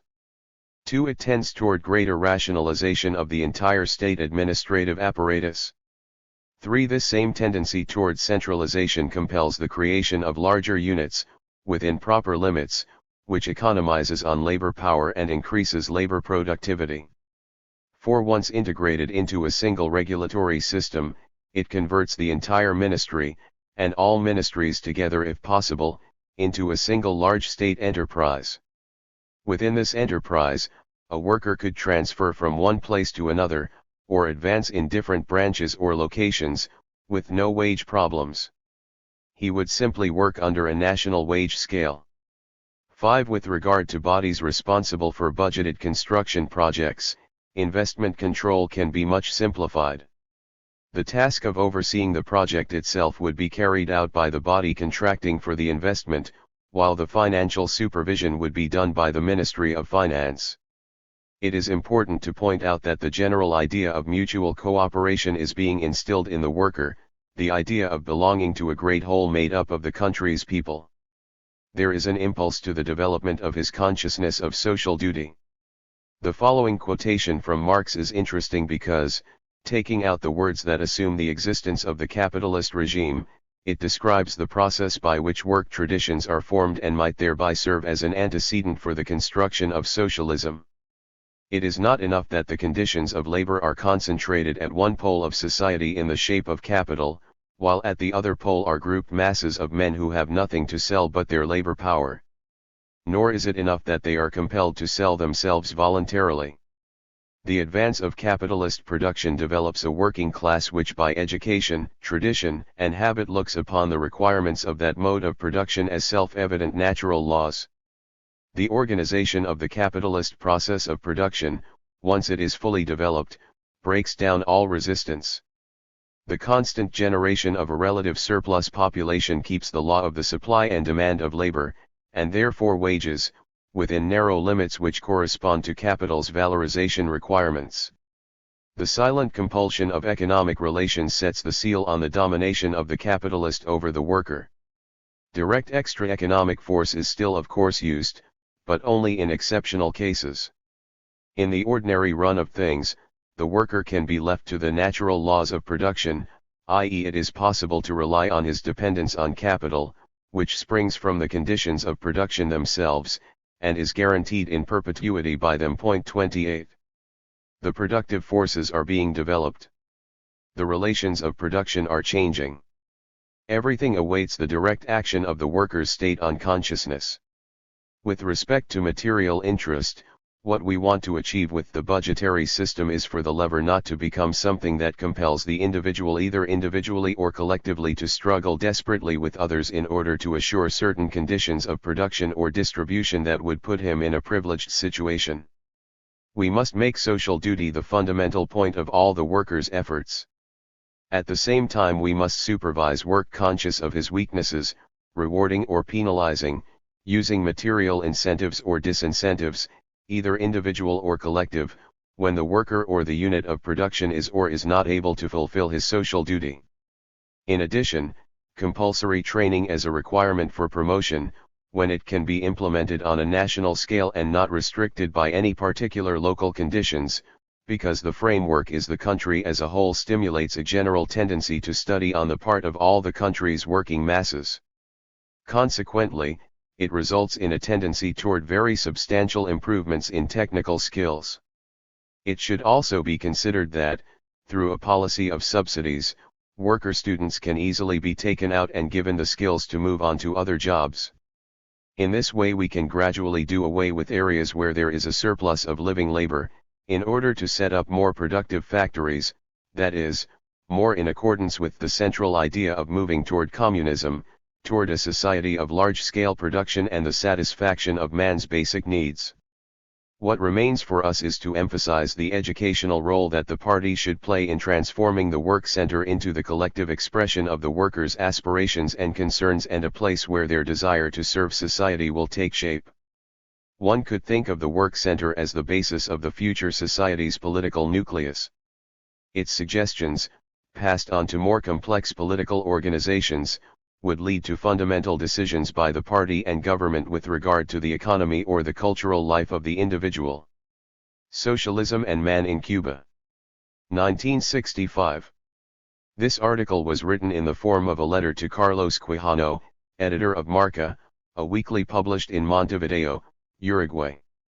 Guevara wrote it while on a 3-month overseas trip, during which he addressed the United Nations General Assembly and then visited a number of countries in Africa. Subheads have been added. Dear Companero 29. Though belatedly, I am completing these notes in the course of my trip through Africa 30, hoping in this way to keep my promise. I would like to do so by dealing with the theme set forth in the title above. I think it may be of interest to Uruguayan readers. A common argument from the mouths of capitalist spokespeople, in the ideological struggle against socialism, is that socialism, or the period of building socialism into which we have entered, is characterized by the abolition of the individual for the sake of the state. I will not try to refute this argument solely on theoretical grounds but rather to establish the facts as they exist in Cuba and then add comments of a general nature. Let me begin by broadly sketching the history of our revolutionary struggle before and after the taking of power. As is well known, the exact date of the beginning of the revolutionary struggle, which would culminate in January 1959, was July 26, 1953. A group led by Fidel Castro attacked the Moncada barracks in Orient Province on the morning of that day. The attack was a failure, the failure became a disaster, and the survivors ended up in prison, beginning the revolutionary struggle again after they were freed by an amnesty. In this process, in which there was only the germ of socialism, the individual was a fundamental factor. We put our trust in him, individual, specific, with a first and last name, and the triumph or failure of the mission entrusted to him depended on that individual's capacity for action. Then came the stage of guerrilla struggle. It developed in two distinct environments, the people, the still sleeping mass that had to be mobilized, and its vanguard, the guerrillas, the motor force of the mobilization, the generator of revolutionary consciousness and militant enthusiasm. This vanguard was the catalyzing agent that created the subjective conditions necessary for victory. Here again, in the framework of the proletarianization of our thinking, of this revolution that took place in our habits and our minds, the individual was the basic factor. Every one of the combatants of the Sierra Maestra who reached an upper rank in the revolutionary forces has a record of outstanding deeds to his or her credit. They attained their rank on this basis. First heroic stage. This was the first heroic period, and in which combatants competed for the heaviest responsibilities, for the greatest dangers, with no other satisfaction than fulfilling a duty. In our work of revolutionary education we frequently return to this instructive theme. In the attitude of our fighters could be glimpsed the man and woman of the future. 31. On other occasions in our history the act of total dedication to the revolutionary cause was repeated. During the October 1962 missile crisis and in the days of Hurricane Flora in October 1963 we saw exceptional deeds of valor and sacrifice performed by an entire people. 32 Finding the method to perpetuate this heroic attitude in daily life is, from the ideological standpoint, one of our fundamental tasks. In January 1959, the revolutionary government was established with the participation of various members of the treacherous bourgeoisie. The presence of the rebel army was the basic element constituting the guarantee of power. Serious contradictions developed right away. In the first instance, in February 1959, these were resolved when Fidel Castro assumed leadership of the government, taking the post of prime minister. This process culminated in July of the same year with the resignation under mass pressure of President Urrutia. 33. In the history of the Cuban Revolution there now appeared a character, well defined in its features, which would systematically reappear, the mass. This multifaceted being is not, as is claimed, the sum of elements of the same type, reduced, moreover, to that same type by the ruling system, which acts like a flock of sheep. It is true that it follows its leaders, basically Fidel Castro, without hesitation. But the degree to which he won this trust results precisely from having interpreted the full meaning of the people's desires and aspirations, and from the sincere struggle to fulfill the promises he made. Participation of the masses. The mass participated in the agrarian reform and in the difficult task of administering state enterprises. 34 It went through the heroic experience of the Bay of Pigs. 35 It was hardened in the battles against various groups of bandits armed by the CIA. It lived through one of the most important decisions of modern times during the October missile crisis, and today it continues to work for the building of socialism. Viewed superficially, it might appear that those who speak of the subordination of the individual to the state are right. The mass carries out with matchless enthusiasm and discipline the tasks set by the government, whether in the field of the economy, culture, defense, sports, etc. The initiative generally comes from Fidel, or from the revolutionary leadership, and is explained to the people, who make it their own.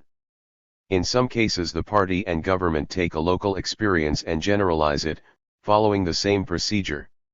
Nevertheless, the state sometimes makes mistakes.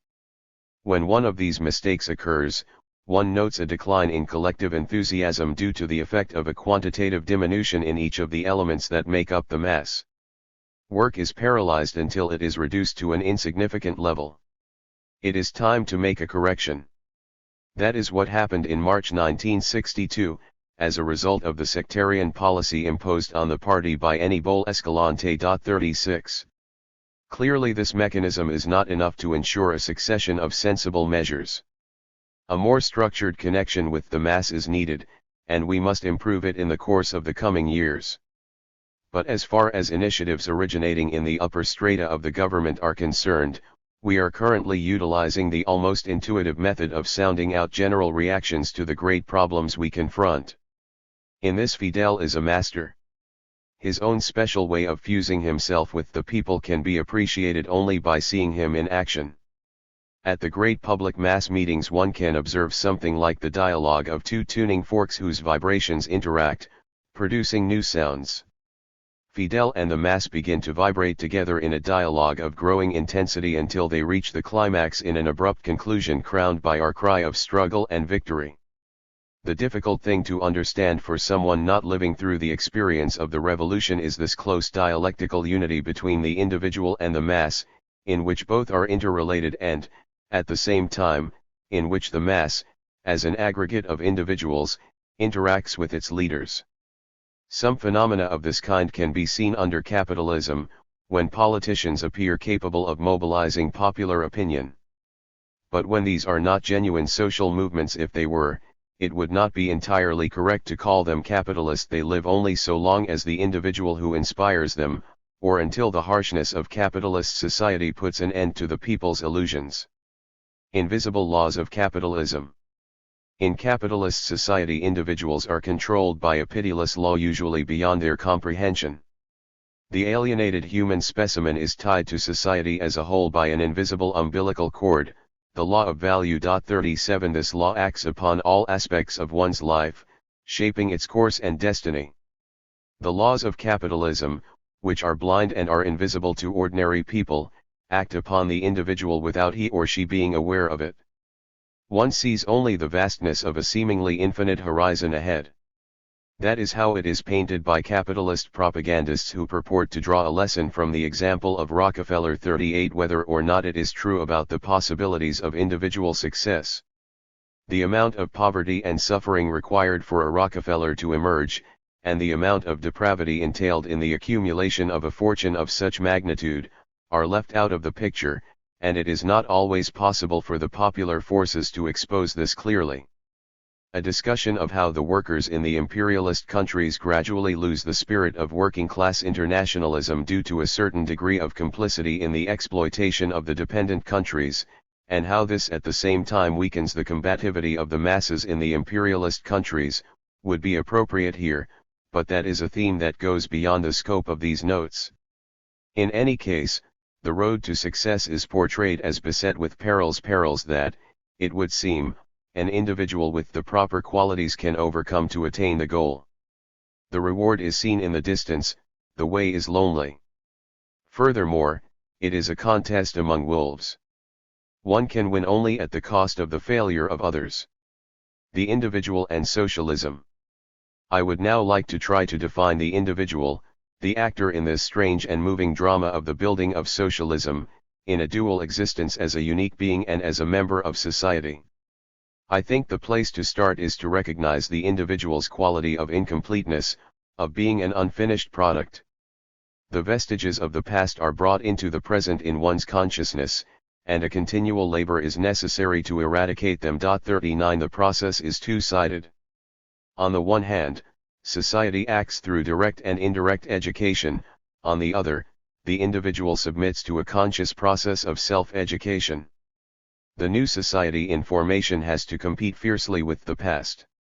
This past makes itself felt not only in one's consciousness, in which the residue of an education systematically oriented toward isolating the individual still weighs heavily, but also through the very character of this transition period in which commodity relations still persist.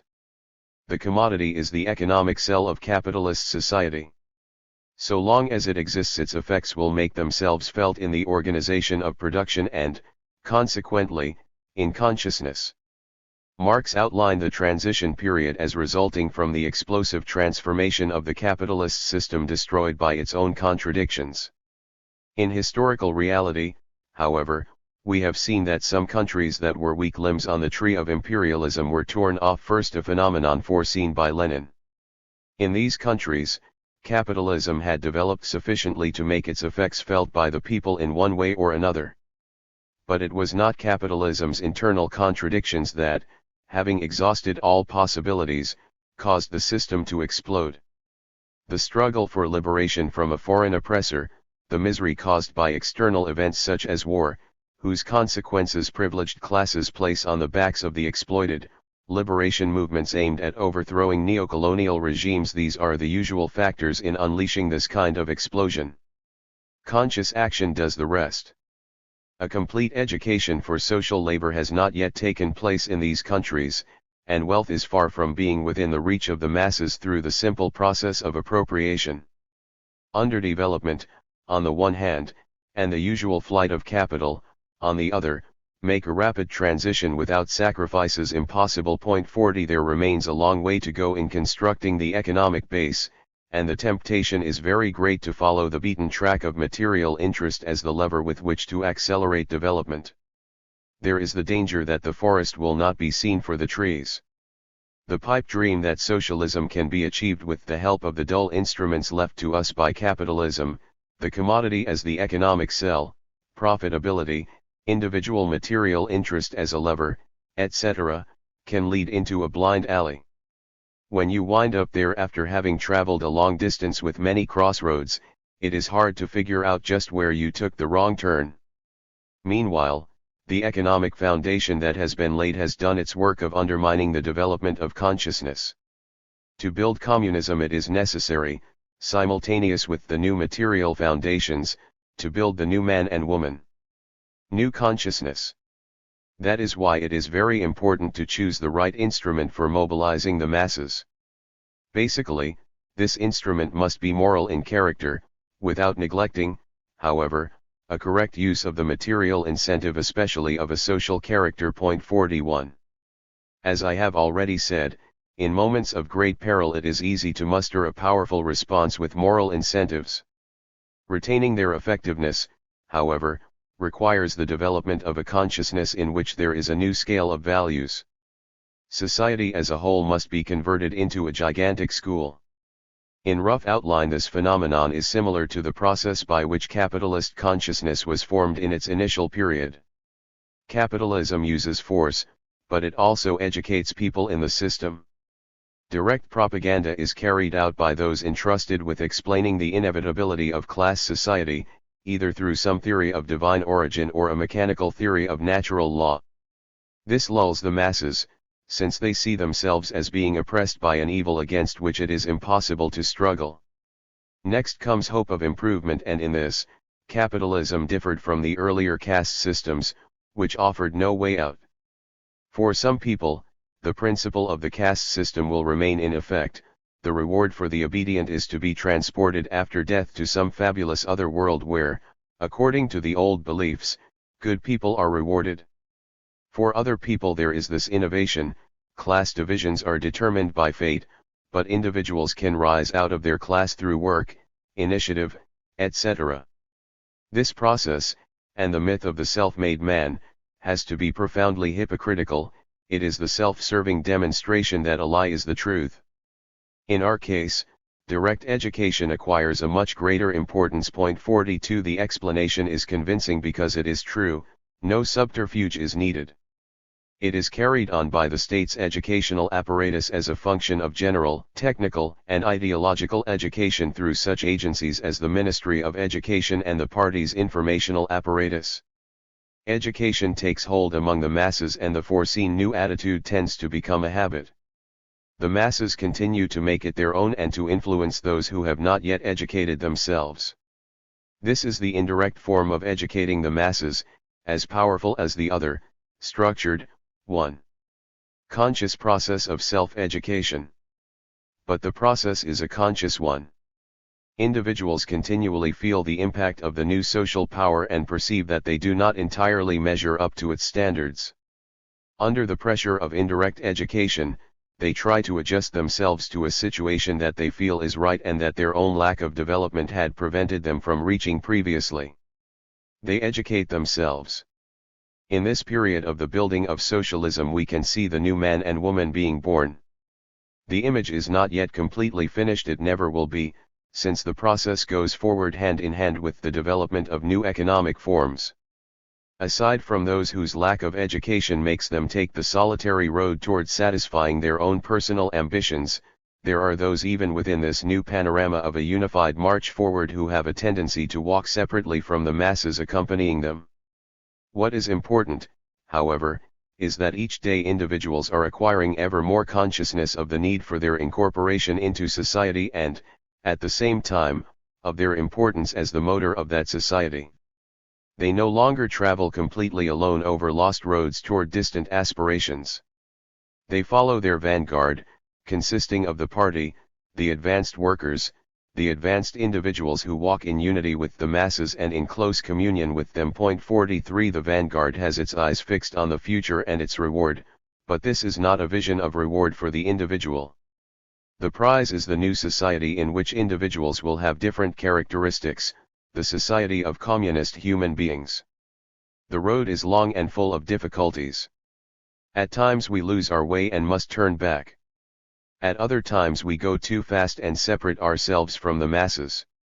Sometimes we go too slow and feel the hot breath of those treading at our heels. In our zeal as revolutionaries we try to move ahead as fast as possible, clearing the way. But we know we must draw our nourishment from the mass and that it can advance more rapidly only if we inspire it by our example. Despite the importance given to moral incentives, the fact that there remains a division into two main groups, excluding, of course, the minority that for one reason or another does not participate in the building of socialism, indicates the relative lack of development of social consciousness. The vanguard group is ideologically more advanced than the mass, the latter understands the new values, but not sufficiently. While among the former there has been a qualitative change that enables them to make sacrifices in their capacity as an advance guard, the latter see only part of the picture and must be subject to incentives and pressures of a certain intensity. This is the dictatorship of the proletariat operating not only on the defeated class but also on individuals of the victorious class. All of this means that for total success a series of mechanisms, of revolutionary institutions, is needed. 44 Along with the image of the multitudes marching toward the future comes the concept of institutionalization as a harmonious set of channels, steps, restraints and well-oiled mechanisms which facilitate the advance, which facilitate the natural selection of those destined to march in the vanguard, and which bestow rewards on those who fulfill their duties and punishments on those who commit a crime against the society that is being built. Institutionalization of the revolution. This institutionalization of the revolution has not yet been achieved. We are looking for something new that will permit a complete identification between the government and the community in its entirety, something appropriate to the special conditions of the building of socialism, while avoiding at all costs transplanting the commonplaces of bourgeois democracy such as legislative chambers, for example, into the society in formation. Some experiments aimed at the gradual institutionalization of the revolution have been made, but without undue haste. The greatest break has been our fear lest any appearance of formality might separate us from the masses and from the individual, which might make us lose sight of the ultimate and most important revolutionary aspiration, to see human beings liberated from their alienation. Despite the lack of institutions, which must be overcome gradually, the masses are now making history as a conscious collective of individuals fighting for the same cause. The individual under socialism, despite apparent standardization, is more complete. Despite the lack of a perfect mechanism for it, the opportunities for self-expression and making oneself felt in the social organism are infinitely greater. It is still necessary to deepen conscious participation, individual and collective, in all the structures of management and production, and to link this to the idea of the need for technical and ideological education, so that the individual will realize that these processes are closely interdependent and their advancement is parallel. In this way the individual will reach total consciousness as a social being, which is equivalent to the full realization as a human creature, once the chains of alienation are broken. This will be translated concretely into the reconquering of one's true nature through liberated labor, and the expression of one's own human condition through culture and art. New status of work. In order to develop a new culture, work must acquire a new status. 45 Human beings as commodities cease to exist, and a system is installed that establishes a quota for the fulfillment of one's social duty. The means of production belong to society, and the machine is merely the trench where duty is performed.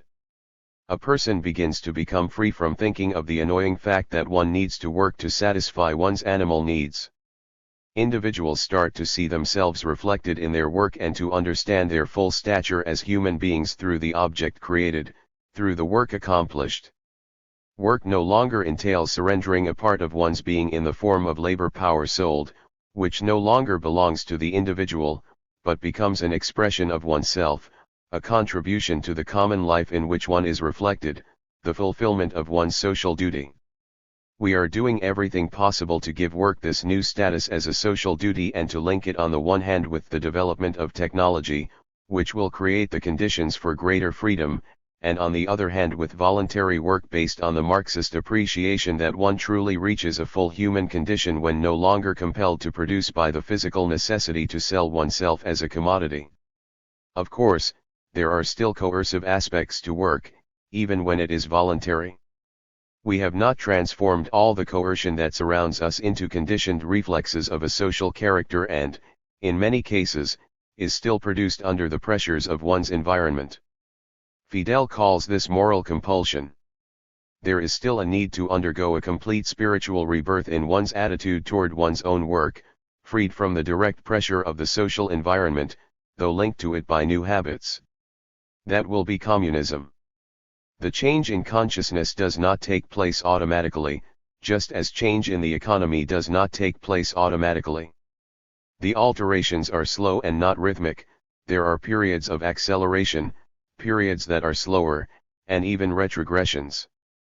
Furthermore, we must take into account, as I pointed out before, that we are not dealing with a period of pure transition, as Marx envisaged in his critique of the Gotha program, but rather with a new phase unforeseen by him, an initial period of the transition to communism, or of the construction of socialism.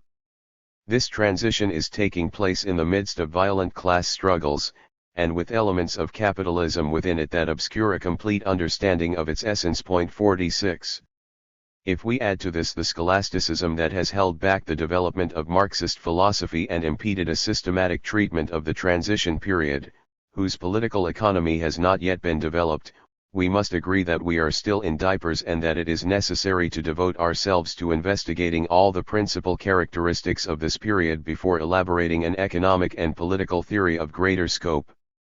The resulting theory will, no doubt, put great stress on the two pillars of the construction of socialism, the education of the new man and woman and the development of technology. Much remains to be done in regard to both, but delay is least excusable in regard to the concept of technology as a basic foundation, since this is not a question of going forward blindly but of following a long stretch of road already opened up by the world's more advanced countries. This is why Fidel pounds away with such insistence on the need for the technological and scientific training of our people and especially of its vanguard. Individualism. In the field of ideas that do not lead to activities involving production, it is easier to see the division between material and spiritual necessity. For a long time individuals have been trying to free themselves from alienation through culture and art. While a person dies every day during the 8 or more hours in which he or she functions as a commodity, individuals come to life afterward in their spiritual creations. But this remedy bears the germs of the same sickness, that of a solitary being seeking harmony with the world. One defends one's individuality, which is oppressed by the environment, and reacts to aesthetic ideas as a unique being whose aspiration is to remain immaculate. It is nothing more than an attempt to escape. The law of value is no longer simply a reflection of the relations of production. The monopoly capitalists, even while employing purely empirical methods, surround that law with a complicated scaffolding that turns it into a docile servant. The superstructure imposes a kind of art in which the artist must be educated. Rebels are subdued by the machine, and only exceptional talents may create their own work. The rest become shamefaced hirelings or are crushed. A school of artistic experimentation is invented, which is said to be the definition of freedom, but this experimentation has its limits, imperceptible until there is a clash, that is, until the real problems of individual alienation arise. Meaningless anguish or vulgar amusement thus become convenient safety valves for human anxiety. The idea of using art as a weapon of protest is combated. Those who play by the rules of the game are showered with honors, such honors as a monkey might get for performing pirouettes. The condition is that one does not try to escape from the invisible cage. New impulse for artistic experimentation. When the revolution took power, there was an exodus of those who had been completely housebroken. The rest, whether they were revolutionaries or not, saw a new road. Artistic inquiry experienced a new impulse. The paths, however, had already been more or less laid out, and the escapist concept hid itself behind the word freedom. This attitude was often found even among the revolutionaries themselves, a reflection in their consciousness of bourgeois idealism. In countries that have gone through a similar process, attempts have been made to combat such tendencies with an exaggerated dogmatism. General culture became virtually taboo, and the acme of cultural aspiration was declared to be the formally exact representation of nature. This was later transformed into a mechanical representation of the social reality they wanted to show, the ideal society, almost without conflicts or contradictions, that they sought to create. Socialism is young and has its mistakes. We revolutionaries often lack the knowledge and intellectual audacity needed to meet the task of developing the new man and woman with methods different from the conventional ones. Conventional methods suffer from the influences of the society that created them. Once again, the theme of the relationship between form and content is posed. Disorientation is widespread, and the problems of material construction absorb us. There are no artists of great authority who also have great revolutionary authority. The members of the party must take this task in hand and seek the achievement of the main goal, to educate the people. What is sought then is simplification, something everyone can understand, something functionaries understand. True artistic experimentation ends, and the problem of general culture is reduced to assimilating the socialist present and the dead, therefore, not dangerous, past. Thus socialist realism arises upon the foundations of the art of the last century. 47. The realistic art of the 19th century, however, also has a class character, more purely capitalist perhaps than the decadent art of the 20th century that reveals the anguish of the alienated individual. In the field of culture, capitalism has given all that it had to give, and nothing remains but the stench of a corpse, today's decadence in art. But why try to find the only valid prescription in the frozen forms of socialist realism? We cannot counterpose freedom to socialist realism, because the former does not yet exist and will not exist until the complete development of the new society. We must not, from the pontifical throne of realism at all costs, condemn all art forms since the first half of the 19th century, for we would then fall into the Proudhonian mistake of going back to the past, of putting a straitjacket on the artistic expression of the people who are being born and are in the process of making themselves. What is needed is the development of an ideological cultural mechanism that permits both free inquiry and the uprooting of the weeds that multiply so easily in the fertilized soil of state subsidies. In our country the error of mechanical realism has not appeared, but rather its opposite. This is because the need for the creation of a new individual has not been understood, a new human being who would represent neither the ideas of the 19th century nor those of our own decadent and morbid century. What we must create is the human being of the 21st century, although this is still a subjective aspiration, not yet systematized. This is precisely one of the fundamental objectives of our study and our work. To the extent that we achieve concrete success on a theoretical plane or, vice versa, to the extent that we draw theoretical conclusions of a broad character on the basis of our concrete research, we will have made a valuable contribution to Marxism-Leninism, to the cause of humanity. By reacting against the human being of the 19th century we have relapsed into the decadence of the 20th century. It is not a very grave error, but we must overcome it lest we leave open the door for revisionism. The great multitudes continue to develop. The new ideas are gaining a good momentum within society. The material possibilities for the integrated development of absolutely all members of society make the task much more fruitful. The present is a time of struggle, the future is ours. New revolutionary generation. To sum up, the fault of many of our artists and intellectuals lies in their original sin, they are not true revolutionaries. We can try to graft the elm tree so that it will bear pears, but at the same time we must plant pear trees. New generations will come that will be free of original sin. The probability that great artists will appear will be greater to the degree that the field of culture and the possibilities for expression are broadened. Our task is to prevent the current generation, torn asunder by its conflicts, from becoming perverted and from perverting new generations. We must not create either docile servants of official thought, or scholarship students who live at the expense of the state practicing freedom in quotation marks. Revolutionaries will come who will sing the song of the new man and woman in the true voice of the people. This is a process that takes time. In our society the youth and the party play a big part. 48 The former is especially important because it is the malleable clay from which the new person can be built with none of the old defects. The youth are treated in accordance with our aspirations. Their education is every day more complete, and we do not neglect their incorporation into work from the outset. Our scholarship students do physical work during their vacations or along with their studies. Work is a reward in some cases, a means of education in others, but it is never a punishment. A new generation is being born. The party is a vanguard organization. It is made up of the best workers, who are proposed for membership by their fellow workers. It is a minority, but it has great authority because of the quality of its cadres.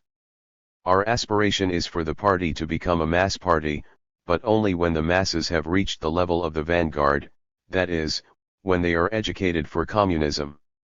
Our work constantly strives toward this education. The party is the living example, its cadres must teach hard work and sacrifice. By their action, they must lead the masses to the completion of the revolutionary task, which involves years of hard struggle against the difficulties of construction, class enemies, the maladies of the past, imperialism. Role of the individual. Now, I would like to explain the role played by the personality, by men and women as individuals leading the masses that make history. This is our experience, it is not a prescription. Fidel gave the revolution its impulse in the first years, and also its leadership. 49 He always set its tone, but there is a good group of revolutionaries who are developing along the same road as the central leader. And there is a great mass that follows its leaders because it has faith in them. It has faith in those leaders because they have known how to interpret its aspirations.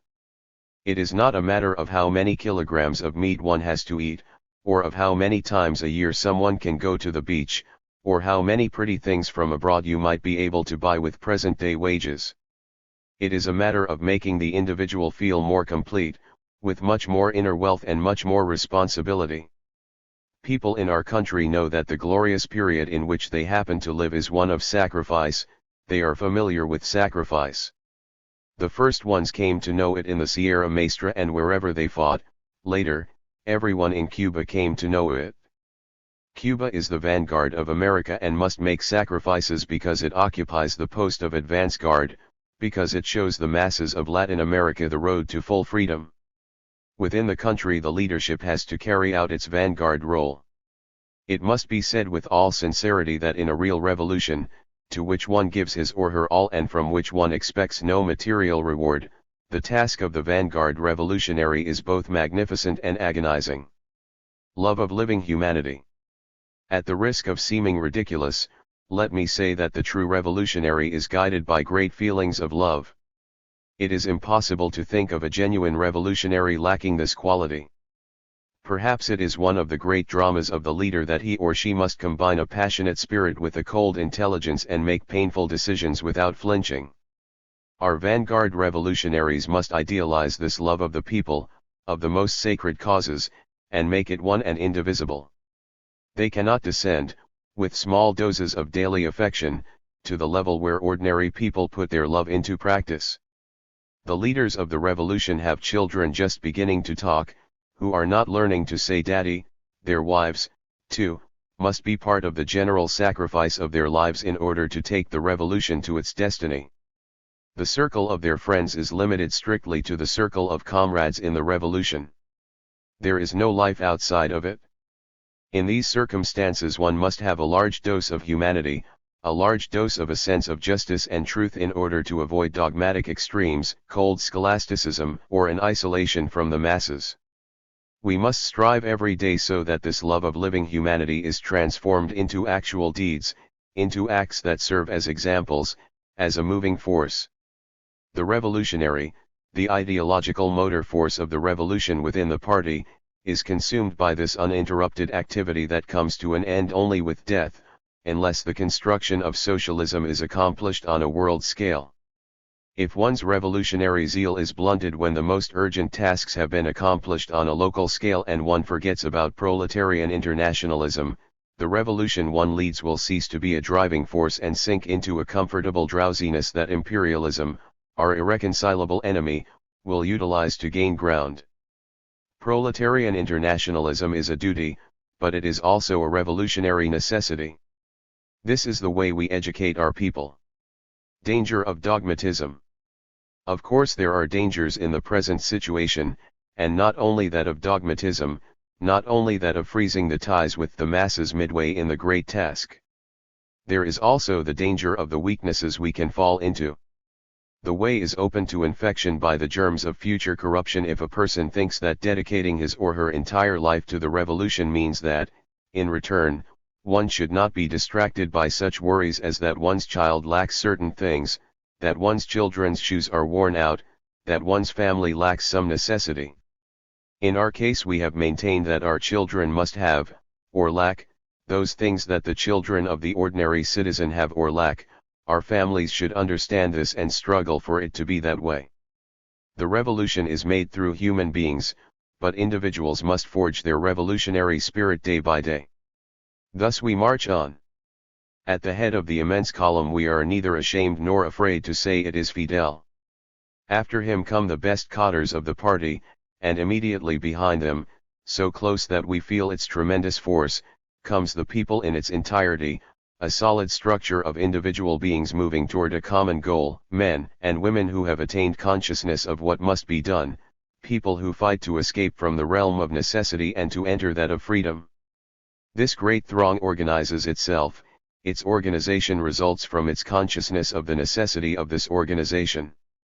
It is no longer a dispersed force, divisible into thousands of fragments thrown into the air like splinters from a hand grenade, trying by any means to achieve some protection from an uncertain future, in desperate struggle with their fellows. We know that sacrifices lie ahead and that we must pay a price for the heroic fact that we are, as a nation, a vanguard. We, as leaders, know that we must pay a price for the right to say that we are at the head of a people that is at the head of America. 50 Each and every one of us readily pays his or her quota of sacrifice, conscious of being rewarded with the satisfaction of fulfilling a duty, conscious of advancing with everyone toward the new man and woman glimpsed on the horizon. Allow me to draw some conclusions. 51. We socialists are freer because we are more fulfilled, we are more fulfilled because we are freer. The skeleton of our complete freedom is already formed.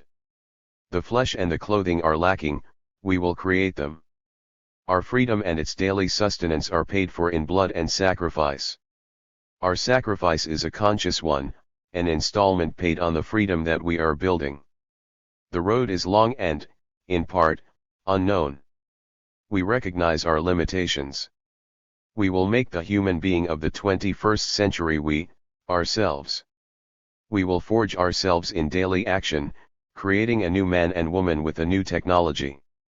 Individuals play a role in mobilizing and leading the masses insofar as they embody the highest virtues and aspirations of the people and do not wander from the path. Clearing the way is the vanguard group, the best among the good, the party. The basic clay of our work is the youth, we place our hope in it and prepare it to take the banner from our hands. If this inarticulate letter clarifies anything, it has accomplished the objective that motivated it. Accept our ritual greeting, which is like a handshake or an Ave Maria Purissima. Patria o muerte. Homeland or death. Part 3. International Solidarity. From all the sister countries of the Americas, and from our own land, if it should remain standing as an example, from such a moment and forever, the voice of the peoples will answer, thus it shall be, let freedom triumph in every corner of the Americas. Speech to the First Latin American Youth Congress. July 28, 1960. Compañeros of the Americas and the entire world. It would take a long time to extend individual greetings on behalf of our country to each of you, and to each of the countries represented here. We nevertheless want to draw attention to some of those who represent countries afflicted by natural catastrophes or catastrophes caused by imperialism. We would like to extend special greetings to the representative of the Chilean people, Clotario Blest, whose youthful voice you heard a moment ago. His maturity can serve as an example and a guide to our fellow working people from that unfortunate land, which has been devastated by one of the most terrible earthquakes in history.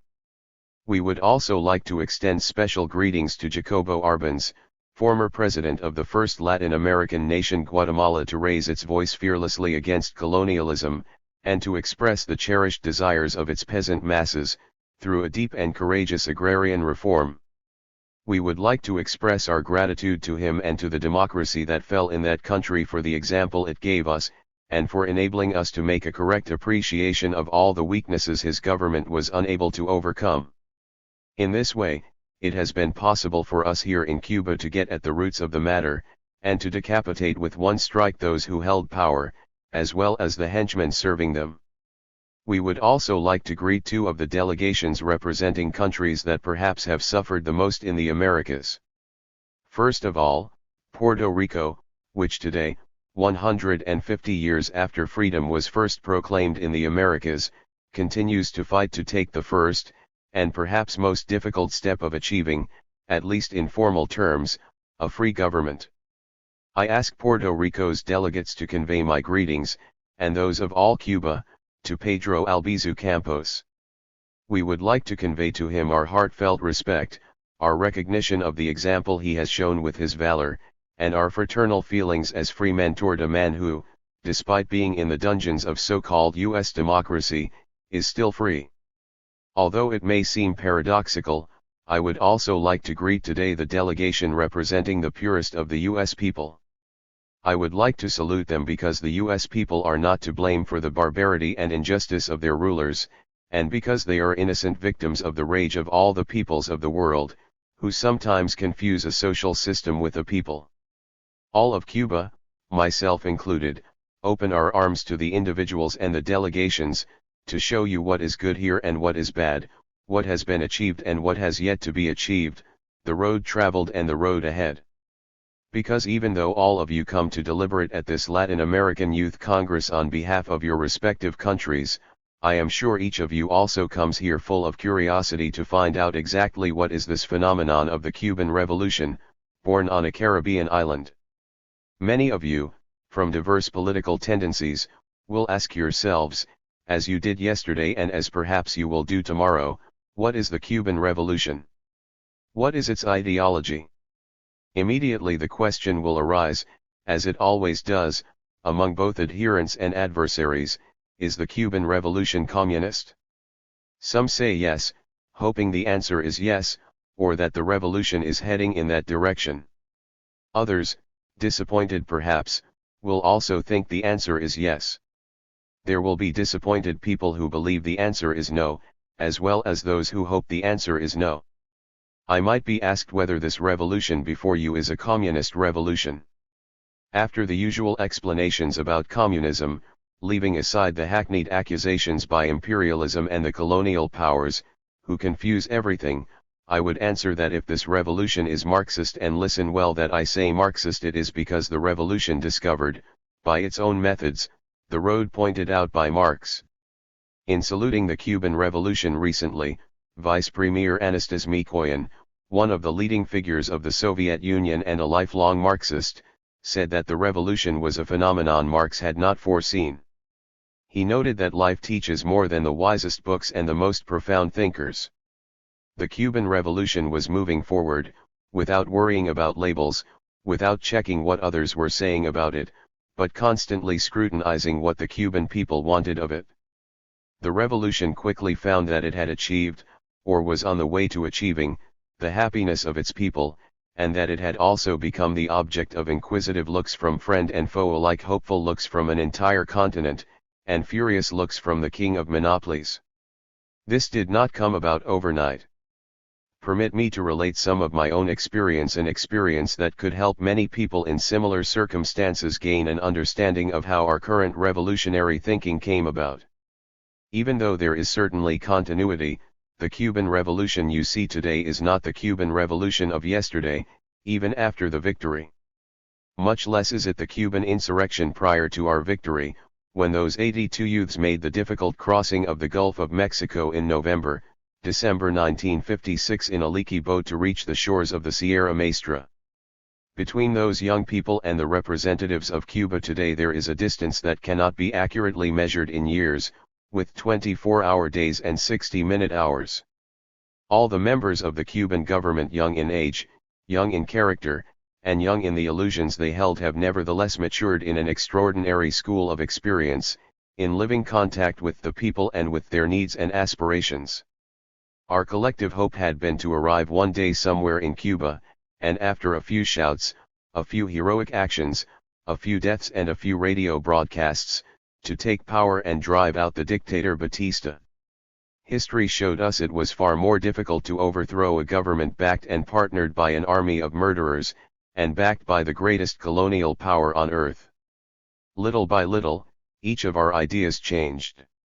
We, the children of the cities, learned to respect the peasants. We learned to respect their sense of independence, their loyalty. We learned to recognize their age-old yearning for the land that had been snatched from them, and to recognize their experience in the thousand paths across the hills.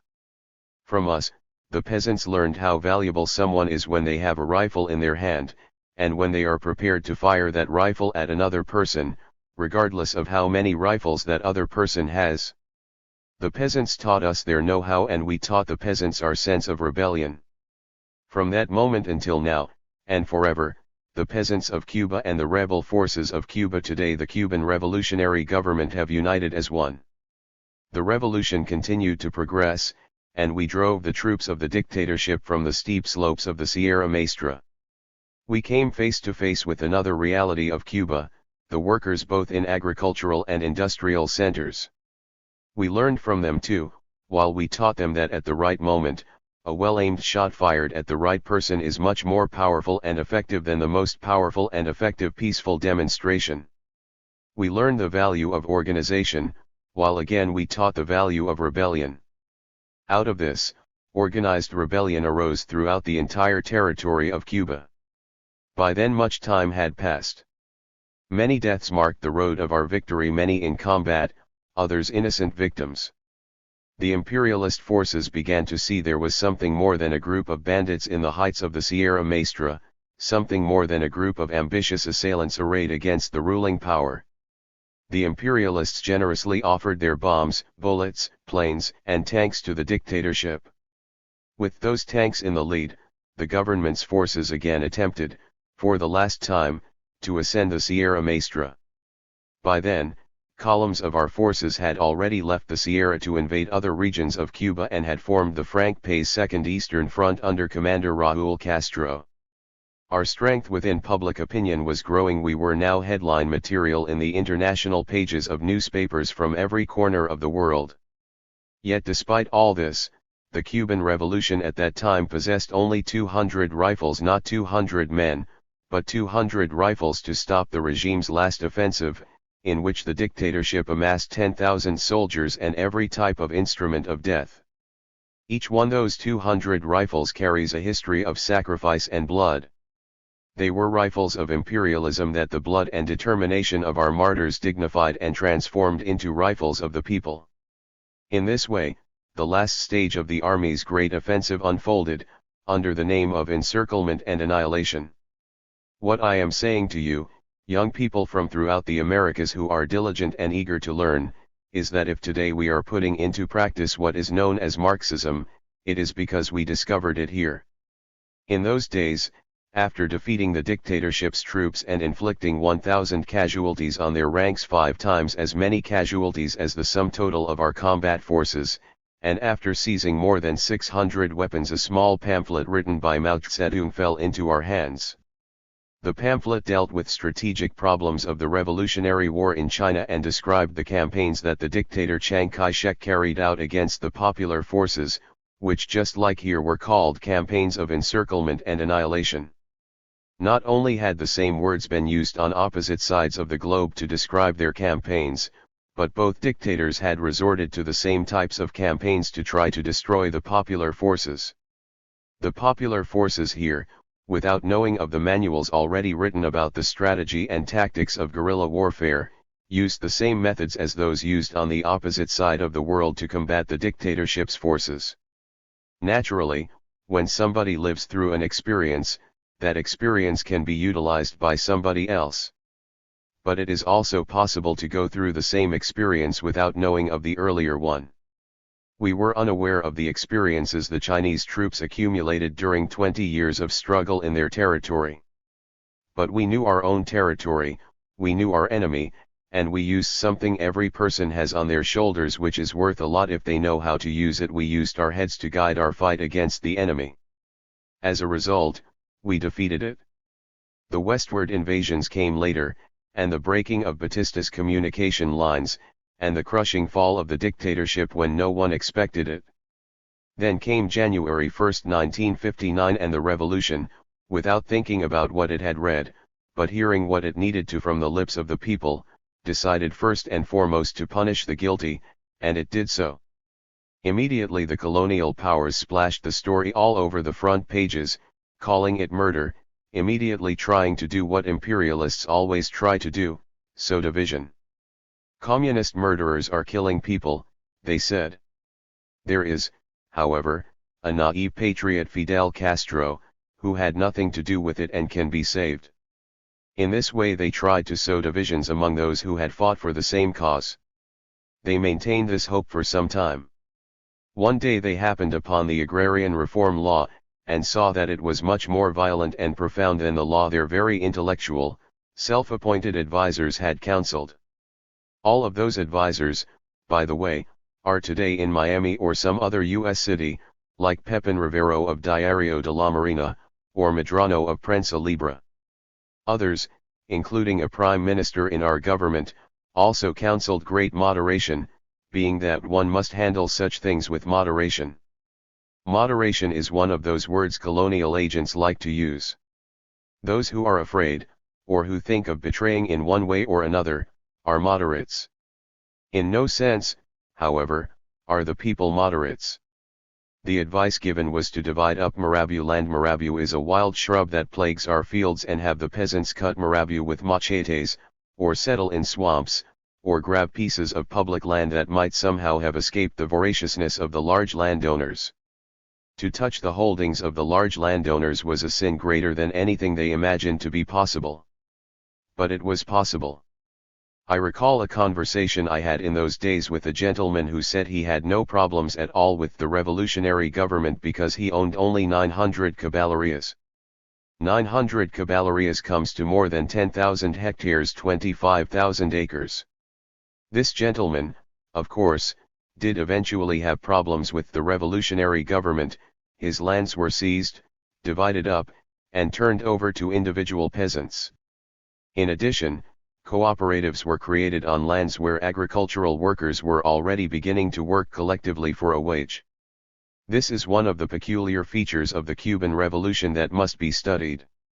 For the first time in Latin America, a revolution carried out an agrarian reform that attacked property relations other than feudal ones.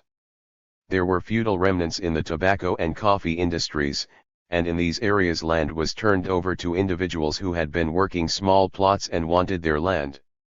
But given how sugarcane, rice, and cattle were cultivated and worked in Cuba, that land was seized as a unit and worked by workers who were granted joint ownership. Those workers are not owners of single parcels of land, but of the whole great joint enterprise called a cooperative. This has enabled our far-reaching agrarian reform to move rapidly. Each of you should let it sink in, as an incontrovertible truth, that no government here in Latin America can call itself revolutionary unless its first measure is agrarian reform. A government that says it will implement timid agrarian reform cannot call itself revolutionary. A revolutionary government carries out agrarian reform that transforms the system of property relations, that doesn't just give peasants unused land, but primarily gives peasants land that was in use, land that belonged to large landowners, the best land with the greatest yield, land that moreover had been stolen from the peasants in past epochs. That is agrarian reform, and that is how all revolutionary governments must begin. On the basis of agrarian reform the great battle for the industrialization of a country can be waged, a battle that is very complicated, in which one must fight against very big things. We could very easily fail, as in the past, if it weren't for the existence of very great forces in the world today that are friends of small nations like ours. I must note here for everyone's benefit, for those who like it and those who hate it, that at the present time countries like Cuba, revolutionary, non-moderate countries, cannot respond half-heartedly as to whether the Soviet Union or People's China are our friends. They must answer with all their might that the Soviet Union, China, and all the socialist countries are our friends, as are many colonial or semi-colonial countries that have freed themselves. These friendships with governments throughout the world is why it is possible to carry out a revolution in Latin America. When the imperialists carried out aggression against us using sugar and petroleum, the Soviet Union was there to give us petroleum and to buy sugar from us. Without that, we would have needed all our strength, all our faith, and the devotion of the people, which is enormous, to withstand the blow this would have signified. These measures taken by U.S. democracy against this threat to the free world would have had huge effects on the living standards of the Cuban people, and the forces of disunity would have done their work, viciously playing on the effects. There are government leaders in Latin America who still advise us to lick the hand that wants to hit us, to spit on the one who wants to help us. We answer these government leaders who, in the middle of the 20th century, recommend bowing our heads. We say, first of all, that Cuba does not bow down before anyone. Secondly, we say that Cuba, from its own experience, knows the weaknesses and defects of the governments advising this approach, and the rulers of these countries know them too, they know them very well. Nevertheless, Cuba has not deigned or allowed itself, or thought it permissible, to advise the rulers of these countries to shoot every traitorous official or nationalize all the monopoly holdings in their countries. The people of Cuba shot their murderers and dissolved the army of the dictatorship. Yet they have not been telling governments in Latin America to put the murderers of the people before the firing squads or to stop propping up dictatorships. Cuba knows there are murderers in each one of these nations. We can attest to that fact because a Cuban belonging to our own movement, Andrés Cobo, was killed, in a friendly country, Venezuela, by henchmen left over from the previous dictatorship. We do not ask that they put the person who assassinated one of our members before a firing squad, although we would have done so in this country. What we ask, simply, is that if it is not possible to act with solidarity in the Americas, at least don't be a traitor to the Americas. Let no one in the Americas parrot the notion that we are bound to a continental alliance that includes our great enslaver. That is the most cowardly and denigrating lie a ruler in Latin America can utter. We, the entire people of Cuba who belong to the Cuban Revolution, call our friends friends, and our enemies enemies. We do not allow for halfway terms, one is either a friend or an enemy. We, the people of Cuba, don't tell any nation on earth what they should do with, for example, the International Monetary Fund. But we will not tolerate them coming to tell us what to do. We know what has to be done. If they want to do what we would do, good, if not, that's up to them. We will not tolerate anyone telling us what to do. We were here on our own until the last moment, awaiting the direct aggression of the mightiest power in the capitalist world, and we did not ask for help from anyone. We were prepared, together with our people, to resist through to the final consequences of our rebel spirit. We can speak with our heads held high, and with very clear voices, in all the congresses and councils where our brothers of the world meet. When the Cuban Revolution speaks, it may make mistakes, but it will never tell a lie. In every place where it speaks, the Cuban Revolution expresses the truths that its sons and daughters have learned, and it does so openly to its friends and its enemies alike. It never throws stones from behind corners, it never gives advice containing daggers cloaked in velvet. We are subject to attacks. We are attacked a great deal because of what we are. But we are attacked much, much more because we show to each nation of the Americas what is possible. What is important for imperialism more than Cuba's nickel mines or sugar mills, Venezuela's oil, Mexico's cotton, Chile's copper, Argentina's cattle, Paraguay's grasslands or Brazil's coffee is the totality of these raw materials upon which the monopolies feed. They place obstacles in our path every chance they get, and when they themselves are unable to erect obstacles, others in Latin America are unfortunately willing to do so. Names are not important, because no single individual is to blame. We cannot say that Venezuelan President Betancourt is to blame for the death of our compatriot and co-thinker Andrés Coba. President Betancourt is not to blame, he is simply a prisoner of a regime that calls itself democratic. That democratic regime could have set another example in Latin America, but it nevertheless committed the great mistake of not using the firing squad in a timely way. Today the democratic government of Venezuela is again a prisoner of the henchmen Venezuela was familiar with a short while ago and with whom Cuba was familiar, and with whom the majority of Latin America remains familiar. We cannot blame President Betancourt for this death. We can only say the following: supported by our record as revolutionaries and by our conviction as revolutionaries, the day President Betancourt, elected by his people, feels himself a prisoner to such a degree that he cannot go forward and decides to ask the help of a fraternal people, Cuba is here to show Venezuela some of our experiences in the field of revolution. President Betancourt should know that it was not and could not have been our diplomatic representative who started the affair that ended in a death.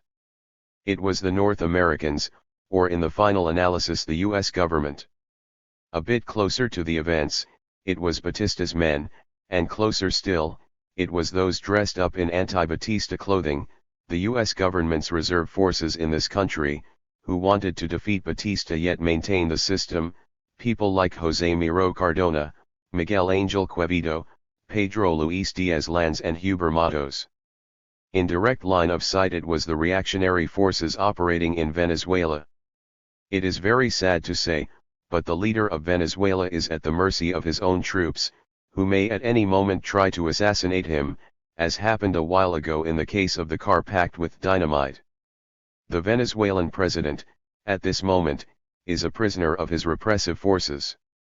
This hurts, because the Cuban people received from Venezuela the greatest amount of solidarity and support when we were in the Sierra Maestra. It hurts, because much earlier than us Venezuela was able to rid itself of the hateful and oppressive system represented by Marcos Pérez Jiménez. It hurts, because when our delegations went to Venezuela, first Fidel Castro, and later our President Dorticos, they received great demonstrations of support and affection.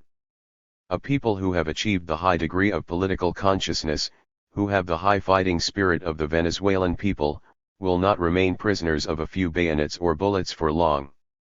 Bullets and bayonets can change hands, and the murderers themselves can wind up dead. But it is not my mission to list here all the stabs in the back we have received from Latin American governments in recent days and to add fuel to the fire of rebellion. That is not my task because, in the first place, Cuba is still not free of danger. Today Cuba is still the focus of the imperialists' attention in this part of the world. Cuba needs your solidarity, the solidarity of those from the Democratic Action Party in Venezuela, the Democratic Republican Union, or the Communists, or COPI Independent Political Electoral Committee, or any other party. It needs the solidarity of the Mexican people, the Colombian people, the Brazilian people and the people of every nation in Latin America. The colonialists are scared. They, like everyone else, are afraid of missiles, they too are afraid of bombs. Today they see, for the first time in their history, that bombs of destruction can also fall on their families, on everything they have built with so much love as far as anyone can love wealth and riches. They began to make estimates, they put their electronic calculators to work, and they saw the setup would be self-defeating. This in no way means that they have renounced the suppression of Cuban democracy. Once again they are making laborious estimates on their calculating machines as to which of the available methods is best for attacking the Cuban Revolution. They have the methods of Honduras, Nicaragua, Haiti. For the moment, they do not have the Dominican method. They also have the mercenaries in Florida, the OAS Organization of American States, and many other methods.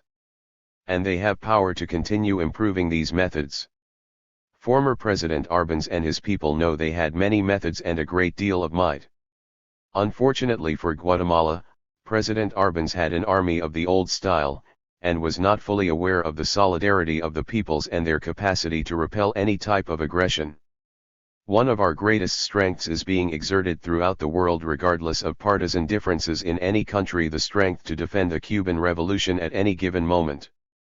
Permit me to say this is a duty of Latin America's youth. What we have here in Cuba is something new and it's worth studying. You will have to assess what is good here for yourselves. There are many bad things, I know. There is a lot disorganization, I know. If you have been to the Sierra Maestra, then you already know this. We still use guerrilla methods, I know. We lack technicians in necessary quantities commensurate to our aspirations, I know. Our army has still not reached the necessary degree of maturity and the militia members have not achieved sufficient coordination to constitute themselves as an army, I know. But what I also know, and I want all of you to know, is that this revolution has always acted with the will of the entire people of Cuba. Every peasant and worker who handles a rifle poorly is working every day to handle it better, to defend their revolution. And if at this moment they can't understand the complicated workings of a machine whose technician fled to the United States, then they are studying every day to learn it, so their factory runs better. The peasants are studying their tractor, to fix its mechanical problems, so the fields of their cooperative yield more. All Cubans, from both the city and country, share the same sentiments and are marching toward the future, totally united in their thinking, with a leader they have absolute confidence in because he has shown in 1,000 battles and on 1,000 different occasions his capacity for sacrifice and the power and foresight of his thought. The nation before you today might disappear from the face of the earth because an atomic conflict may be unleashed on its account, and it might be the first target.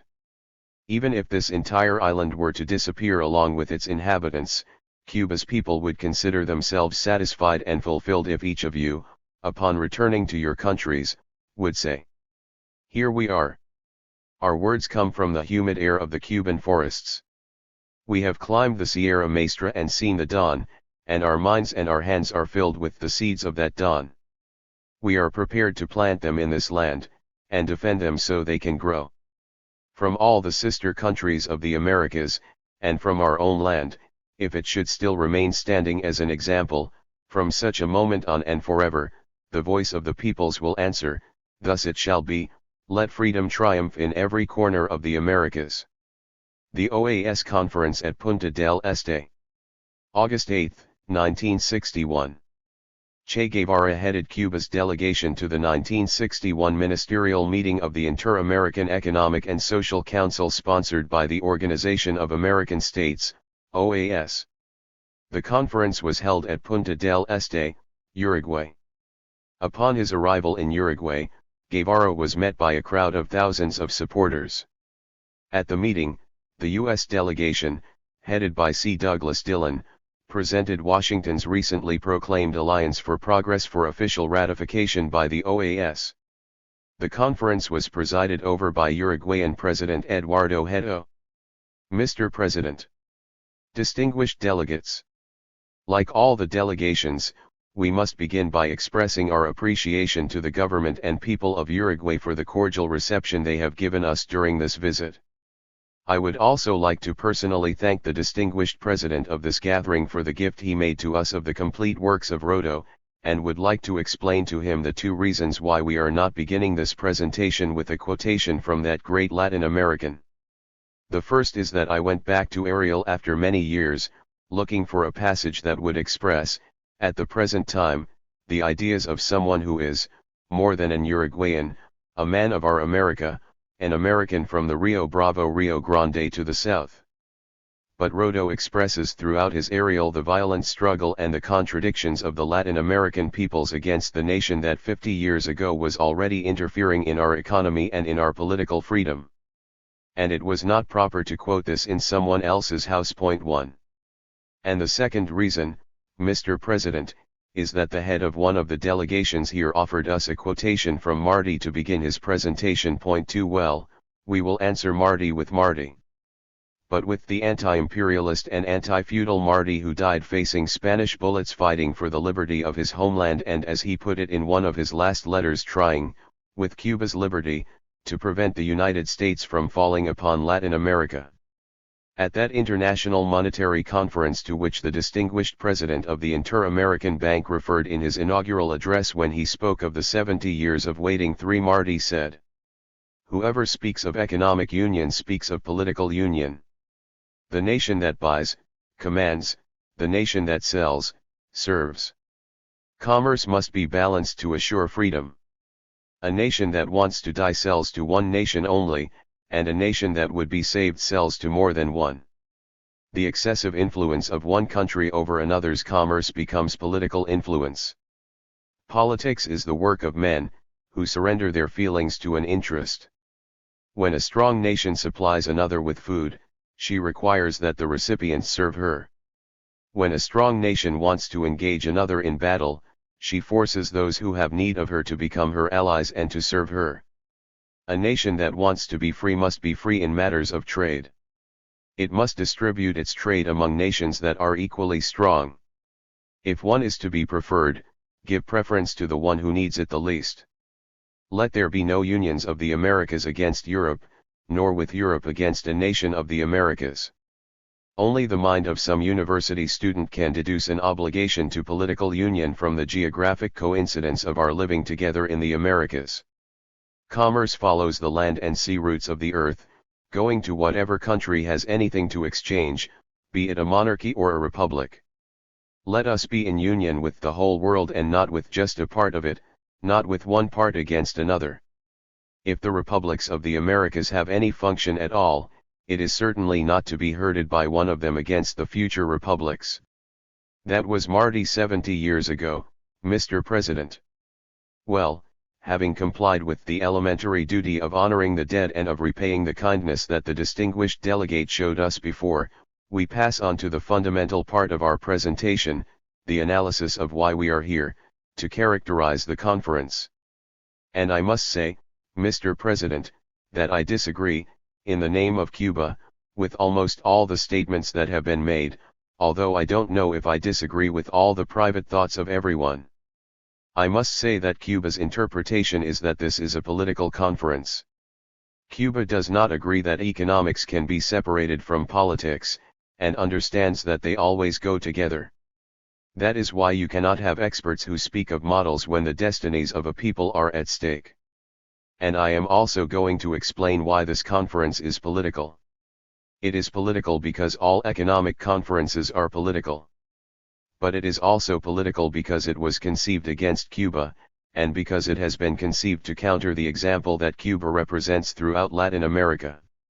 And if there is any doubt about that, on the 10th, in Fort Amador in the Panama Canal Zone, General Decker, while instructing a group of Latin American military men in the art of repressing the people, spoke of the technical conference in Montevideo and said that it had to be backed.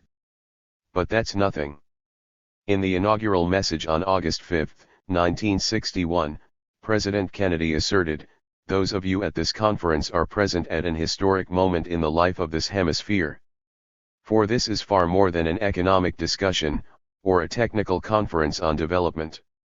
In a very real sense it is a demonstration of the capacity of free nations to meet the human and material problems of the modern world."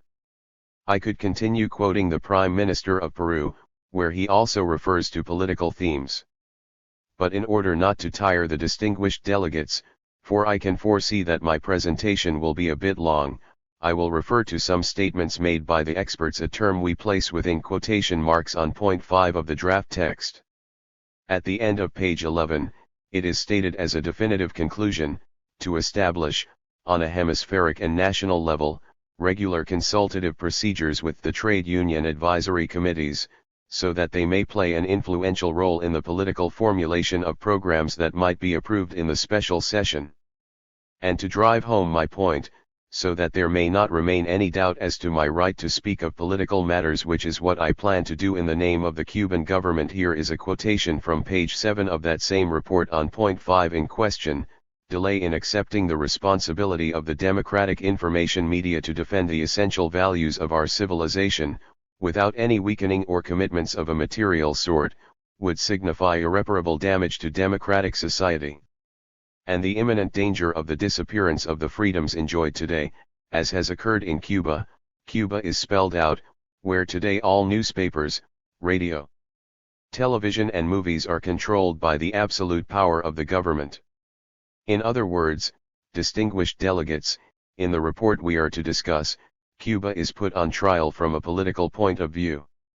Very well then, Cuba will state its truths from a political point of view, and from an economic point of view, as well.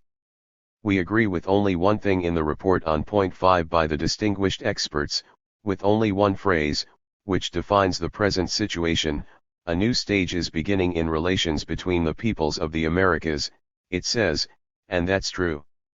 Except that the new stage begins under the star of Cuba, free territory of the Americas. And this conference, and the special treatment that the delegations have received, and the credits that may be granted, all bear the name of Cuba, whether the beneficiaries like it or not, because a qualitative change has taken place in the Americas. A country can take up arms, destroy an oppressing army, form a new popular army, stand up to the invincible monster, wait for the monster's attack, and also defeat it. And that is something new in Latin America, gentlemen.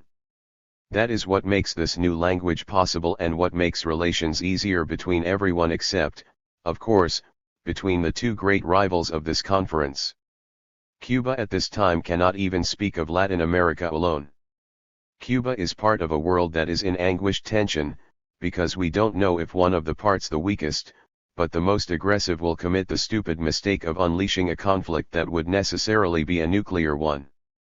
Cuba is on the alert, distinguished delegates, because she knows that imperialism would perish enveloped in flames, but that Cuba would also suffer in its own flesh the price of imperialism's defeat, and she hopes that it can be accomplished by other means. Cuba hopes that her children will see a better future, and that victory will not have to be won at the cost of millions of human lives destroyed by the atomic bomb. The situation of the world is tense.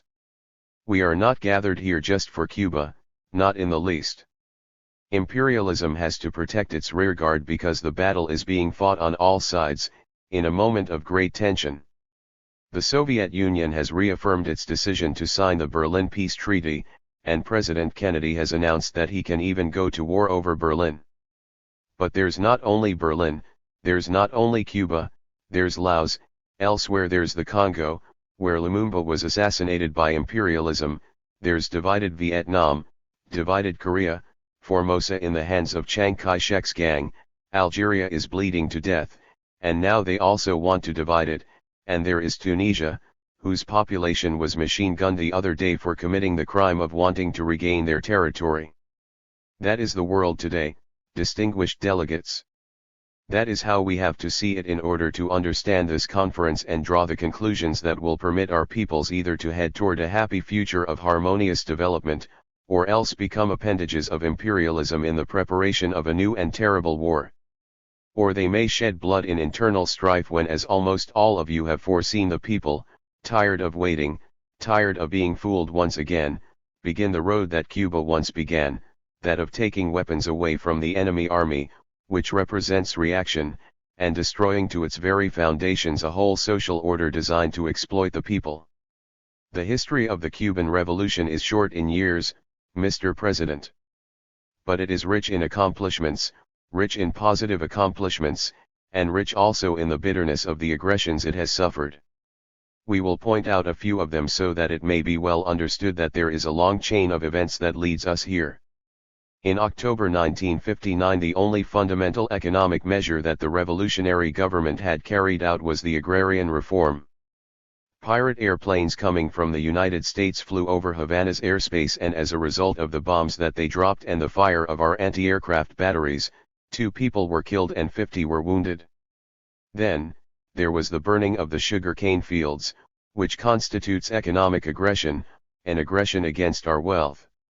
The United States denied all responsibility until an airplane blew up, pilot and all, and the origin of those pirate craft was indisputably demonstrated. This time the U.S. government was kind enough to offer apologies. The España sugar mill was also bombed in February 1960 by these planes. In March of that year the steamship La Cabra, which was bringing arms and munitions from Belgium, exploded at the Havana docks in an accident that the experts said was intentional and that killed 100 people. In May 1960 the conflict with imperialism became direct and sharp. The oil companies operating in Cuba, invoking the right of force and scorning the laws of the Republic, which clearly specified their obligations, refused to refine the crude oil that we had bought from the Soviet Union, in the exercise of our free right to trade with the whole world and not with just a part of it, as Marty said. Everyone knows how the Soviet Union responded by sending us, in a real effort, hundreds of ships to transport 3.6 million tons of oil annually, the total of our crude oil imports, to keep our whole industrial apparatus moving, which today runs on the basis of oil. In July 1960 there was the economic aggression against Cuban sugar, although some governments have not yet realized it has taken place. The contradictions became sharper and the meeting of the OAS took place in August 1960, in Costa Rica. There in August 1960, I repeat, it was stated, the intervention or threat of intervention by an extracontinental power in the affairs of the American republics, even when it is invited, is energetically condemned, and it is declared that the acceptance of a threat of extracontinental intervention by an American state endangers American solidarity and security, which obligates the Organization of American States to condemn and reject it with equal energy. In other words, the sister nations of the Americas, gathered in Costa Rica, denied us the right to be defended. It is one of the strangest denials that the history of international law has seen.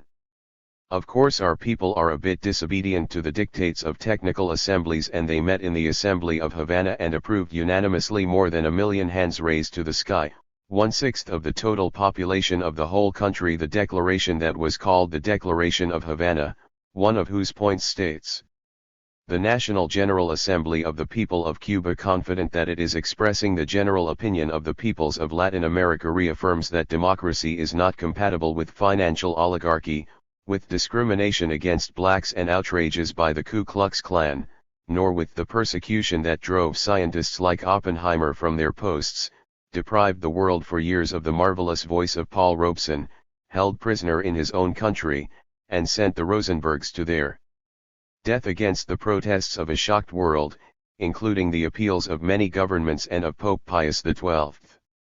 The National General Assembly of the People of Cuba expresses the Cuban conviction that democracy cannot consist solely of elections that are nearly always fictitious and managed by rich landowners and professional politicians, but rather it lies in the right of the citizens to determine their own destiny, as this Assembly of the People is now doing. Furthermore, democracy will come to exist in Latin America only when people are really free to make choices, when the poor are not reduced by hunger, social discrimination, illiteracy, and the legal system to the most wretched impotence. The National General Assembly of the People of Cuba condemns, in sum, the exploitation of human by human and the exploitation of the underdeveloped countries by imperialist finance capital. That was a declaration of our people made before the whole world, to show our resolve to defend with arms, with our blood, and with our lives, our freedom and our right to determine the destiny of our country in the way our people think best. There followed many skirmishes and battles, verbal at times, with deeds at others, until in December 1960 the Cuban sugar quota in the American market was cut once and for all. The Soviet Union responded in the manner that you know. Other socialist countries did likewise, and contracts were signed to sell to the whole socialist area 4 million tons of sugar, at a preferential price of 4 cents. That naturally saved the situation for Cuba, which unfortunately is still today as much of a one-crop country as are the majority of the countries of Latin America, and it was as dependent upon a single market, on a single product at that time as the rest of her sister countries are today. It seemed that President Kennedy was initiating the new era that has been so talked about. And in spite of the fact that the verbal battle had been intense between President Kennedy and the Prime Minister of our government, we hoped things would improve. President Kennedy made a speech clearly warning of a series of positions to be taken in Latin America, but he appeared to announce to the world that the case of Cuba must be considered now as a fait accompli. We were mobilized at that time. The day after Kennedy's speech, demobilization was ordered.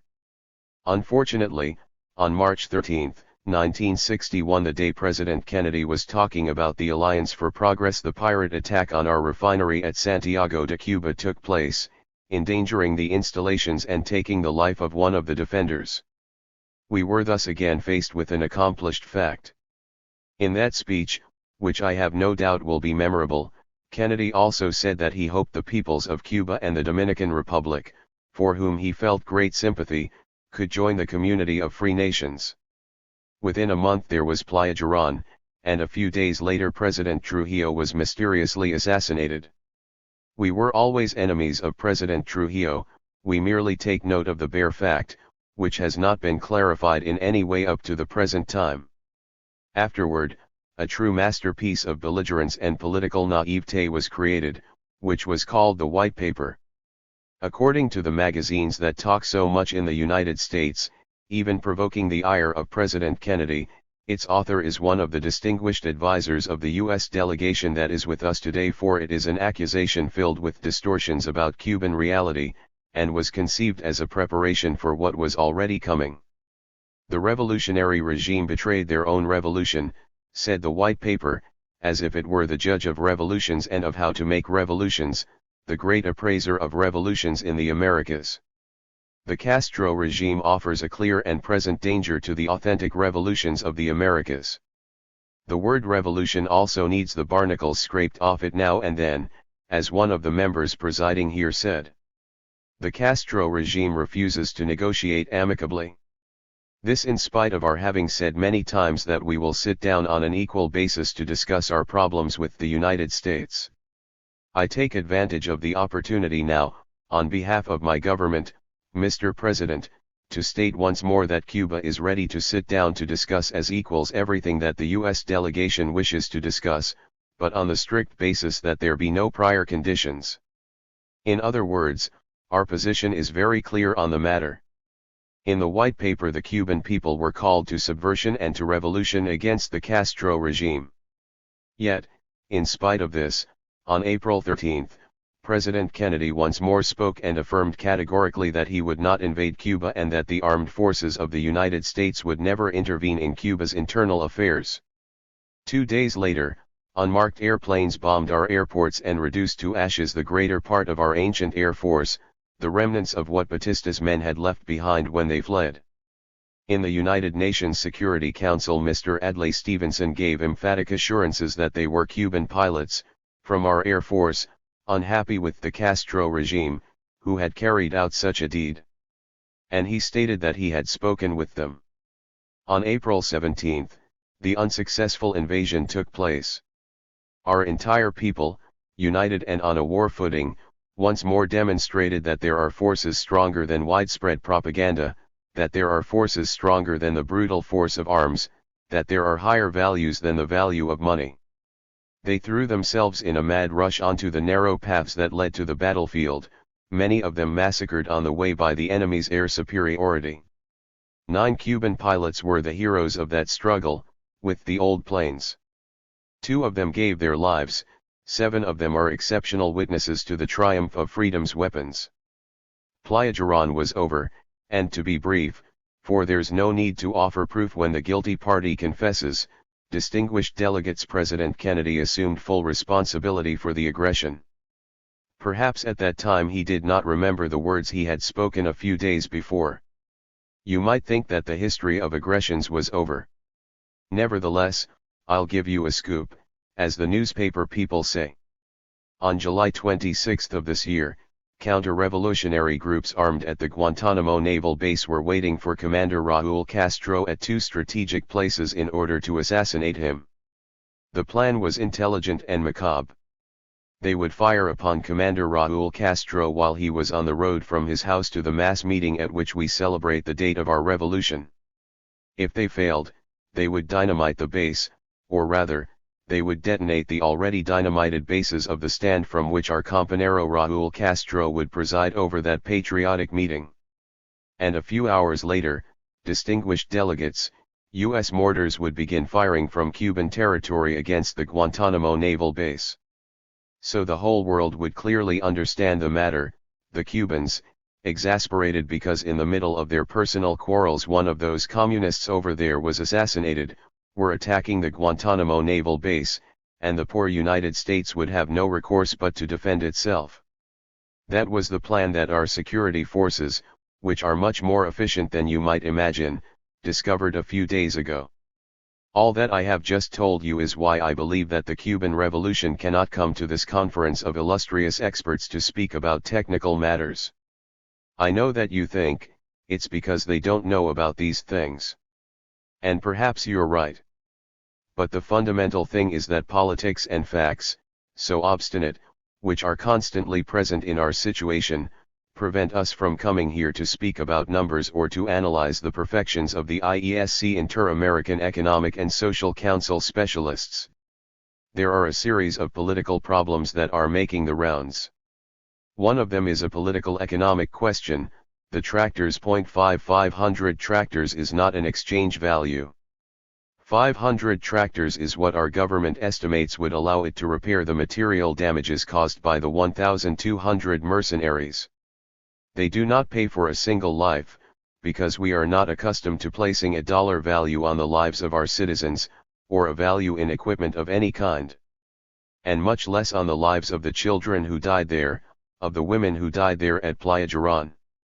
But we want to make it clear that if the exchange of human beings, ones we call gusanos, worms, for tractors seems to be an odious transaction, something from the days of piracy, we could make an exchange of human beings for human beings. We direct our remarks to the gentlemen from the United States. We reminded them of the great patriot Pedro Albizu Campos, on the verge of death after being in a dungeon of the empire for years and years, and we offered them whatever they wanted for the freedom of Albizu Campos. We reminded the nations of the Americas who might have political prisoners in their jails that we could make an exchange. No one responded. Naturally, we cannot force that trade. It is simply up to those who think that the freedom of those valiant Cuban counter-revolutionaries, the only army in the world that surrendered in its entirety, with almost no losses. Whoever thinks that these individuals should be set free, let them set free their political prisoners. Then all the jails of the Americas will be resplendent, or at least their political prisons will be empty. There is another problem, also of a political economic nature. That is, Mr. President, that our air transport fleet is being brought, plane by plane, to the United States. The procedure is simple. A few ladies enter a plane with guns hidden in their clothing, they hand them over to their accomplices, the accomplices murder the guard, they put a gun to the pilot's head, the pilot heads for Miami, and a company, legally of course because in the United States everything is done legally, files a suit for debts against the Cuban government, and then the plane is confiscated. But it so happens that there was one of those many Cuban patriots, and in addition there was a U.S. patriot, but he is not ours. There was a Cuban patriot around there. And he, all by himself, without anyone telling him anything, decided to better the record of the hijackers of the two-engine planes, and he brought to Cuban shores a beautiful four-engine plane. Naturally, we are not going to use this four-engine plane, which is not ours. We respect private property, but we demand the right to be respected in kind, gentlemen. We demand that there be an end to shams, the right for there to be organizations in the Americas that can say to the United States, gentlemen, you are committing a vulgar outrage. You cannot take the planes of another country even though it may be opposed to you. Those planes are not yours. Return those planes, or sanctions will be imposed against you. Naturally we understand that, Unfortunately, there is no inter-American body strong enough to do that. Nevertheless, in this August conclave, we appeal to the sense of fairness and justice of the U.S. delegation, in order to normalize the situation in regard to the hijacking of our respective planes. It is necessary to explain what the Cuban Revolution is, what this special event is that has made the blood of the world's empires boil, and that has also made the blood of the dispossessed of the world, or of this part of the world at least, boil with hope. It is an agrarian, anti-feudal, and anti-imperialist revolution that under the imperatives of its internal evolution and of external aggressions became transformed into a socialist revolution, and that declares itself as such before all the Americas, a socialist revolution. A socialist revolution that took the land from those who had much and gave it to those who used to be hired to work that land, or distributed it in cooperatives among other groups of people who had no land on which to work, even as hired hands. It is a revolution that came to power with its own army and on the ruins of the oppressor's army, a revolution that looked around when it came to power and dedicated itself to the systematic destruction of all the old forms of the structure that upheld the dictatorship of an exploiter class over the exploited class. It destroyed the army completely, as a caste, as an institution, not as men, except for the war criminals who were shot before a firing squad. This too was done openly before the public opinion of the continent and with a clear conscience. It is a revolution that has reaffirmed national sovereignty and that, for the first time, has called in its own name and in the name of all the peoples of the Americas and of the world for the return of all territories unjustly occupied by foreign powers. It is a revolution that has an independent foreign policy, that comes here to this meeting of American states as one more Latin American country, that goes to the meeting of the non-aligned countries as one of its important members, and that participates in the deliberations of the socialist countries and is considered by them to be a fraternal nation. It is, then, a revolution with humanist characteristics. It is in solidarity with all the oppressed peoples of the world. It is in solidarity, Mr. President, because as Marty also said, every true human must feel on their own cheek every blow dealt against the cheek of another. And every time that an imperialist power subjugates a territory, it is a blow against every inhabitant of that territory. That is why we struggle for the independence of other countries, for the independence of the occupied territories, indiscriminately, without asking about the political regime or about the aspirations of those who fight for their independence. We support Panama, which has a piece of its territory occupied by the United States. We call the islands near the south of Argentina the Malvinas and not the Falkland Islands.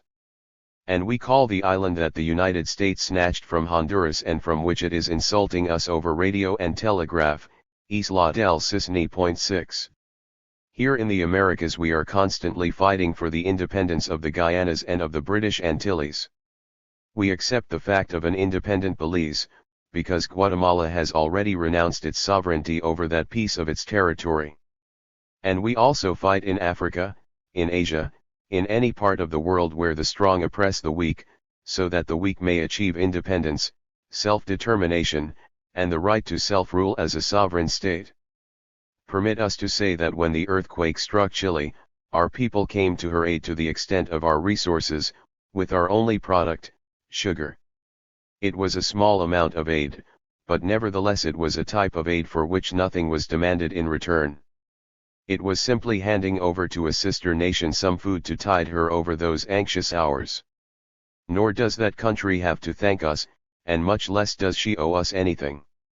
It was our duty to give what we gave. Our revolution nationalized the domestic economy, it nationalized basic industry, including mining. It nationalized all foreign trade, which is now in the hands of the state, and which we proceeded to diversify by trading with the whole world. It nationalized the banking system in order to have in its hands the efficient instrument with which to exercise the function of credit in accordance with the country's needs. It provides for the participation of the workers in the management of the planned national economy. It carried out the urban reform just a few months ago, through which every inhabitant of the country was made the owner of the home he or she occupied on the sole condition that he or she continue to pay the same rent that they were already paying, in accordance with a table, for a set number of years. It instituted many measures to affirm the dignity of the human being. Among the first was the abolition of racial discrimination, which existed in our country, distinguished delegates, in a somewhat subtle form, but it existed. The beaches of our island were not for the black nor for the poor to swim at, because they belonged to some private club to which the tourists came from other beaches because they did not like to swim with blacks. Our hotels, Havana's great hotels, which were built by foreign companies, did not allow blacks to sleep there, because the tourists from other countries did not like blacks. That is the way our country was. A woman did not have anything approaching equal rights. She was paid less for the same work. She was discriminated against, as she is in the majority of our countries. The city and the countryside were in perpetual conflict, and from that conflict imperialism drew a workforce, which it paid poorly and denied steady work. In all these areas we carried out a revolution, and we also carried out a true revolution in education, culture, and health care. This year illiteracy will be eliminated in Cuba. Some 104,000 literacy volunteers of all ages are all over the Cuban countryside teaching reading and writing to 1.25 million illiterates, because in Cuba there were many illiterates. There were 1.25 million illiterates, many more than the official statistics used to report. This year primary education has been made compulsory through the 9th grade, and secondary education has been made free and compulsory for the whole school-age population. We have converted the fortresses into schools. We have carried out university reform and have given the whole people free access to higher culture, to science, and modern technology. We have greatly promoted national values to overcome the cultural deformation produced by imperialism, and the expressions of our art receive the applause of the peoples of the world, not of all the peoples, since in some places they are not allowed to enter. We have promoted the cultural heritage of all Latin America through the awarding of annual prizes to writers from all latitudes of the Americas, and whose poetry prize, Mr. President, was won by the Uruguayan poet laureate, Roberto Ibanez, in the last contest. We have extended the social function of medicine to benefit the peasants and the poor urban workers. Sports for all the people, to the extent that on July 25, 75,000 people marched in a sports celebration given in honor of the world's first cosmonaut, Commander Yuri Gagarin.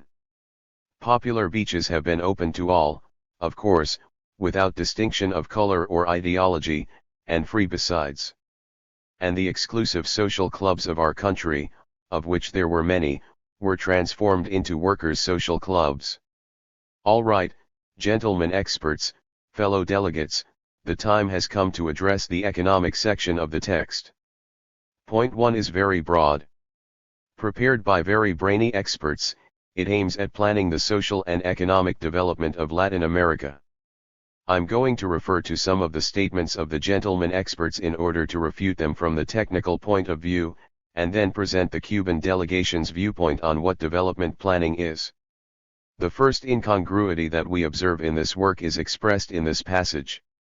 Sometimes the idea is expressed that an increase in the level and in the diversity of economic activity necessarily results in the improvement of sanitary conditions. Nevertheless, the group is of the opinion that the improvement of sanitary conditions is not only desirable per se, but that it constitutes an indispensable prerequisite to economic growth, and that it should therefore form an essential part of the programs for the development of the region.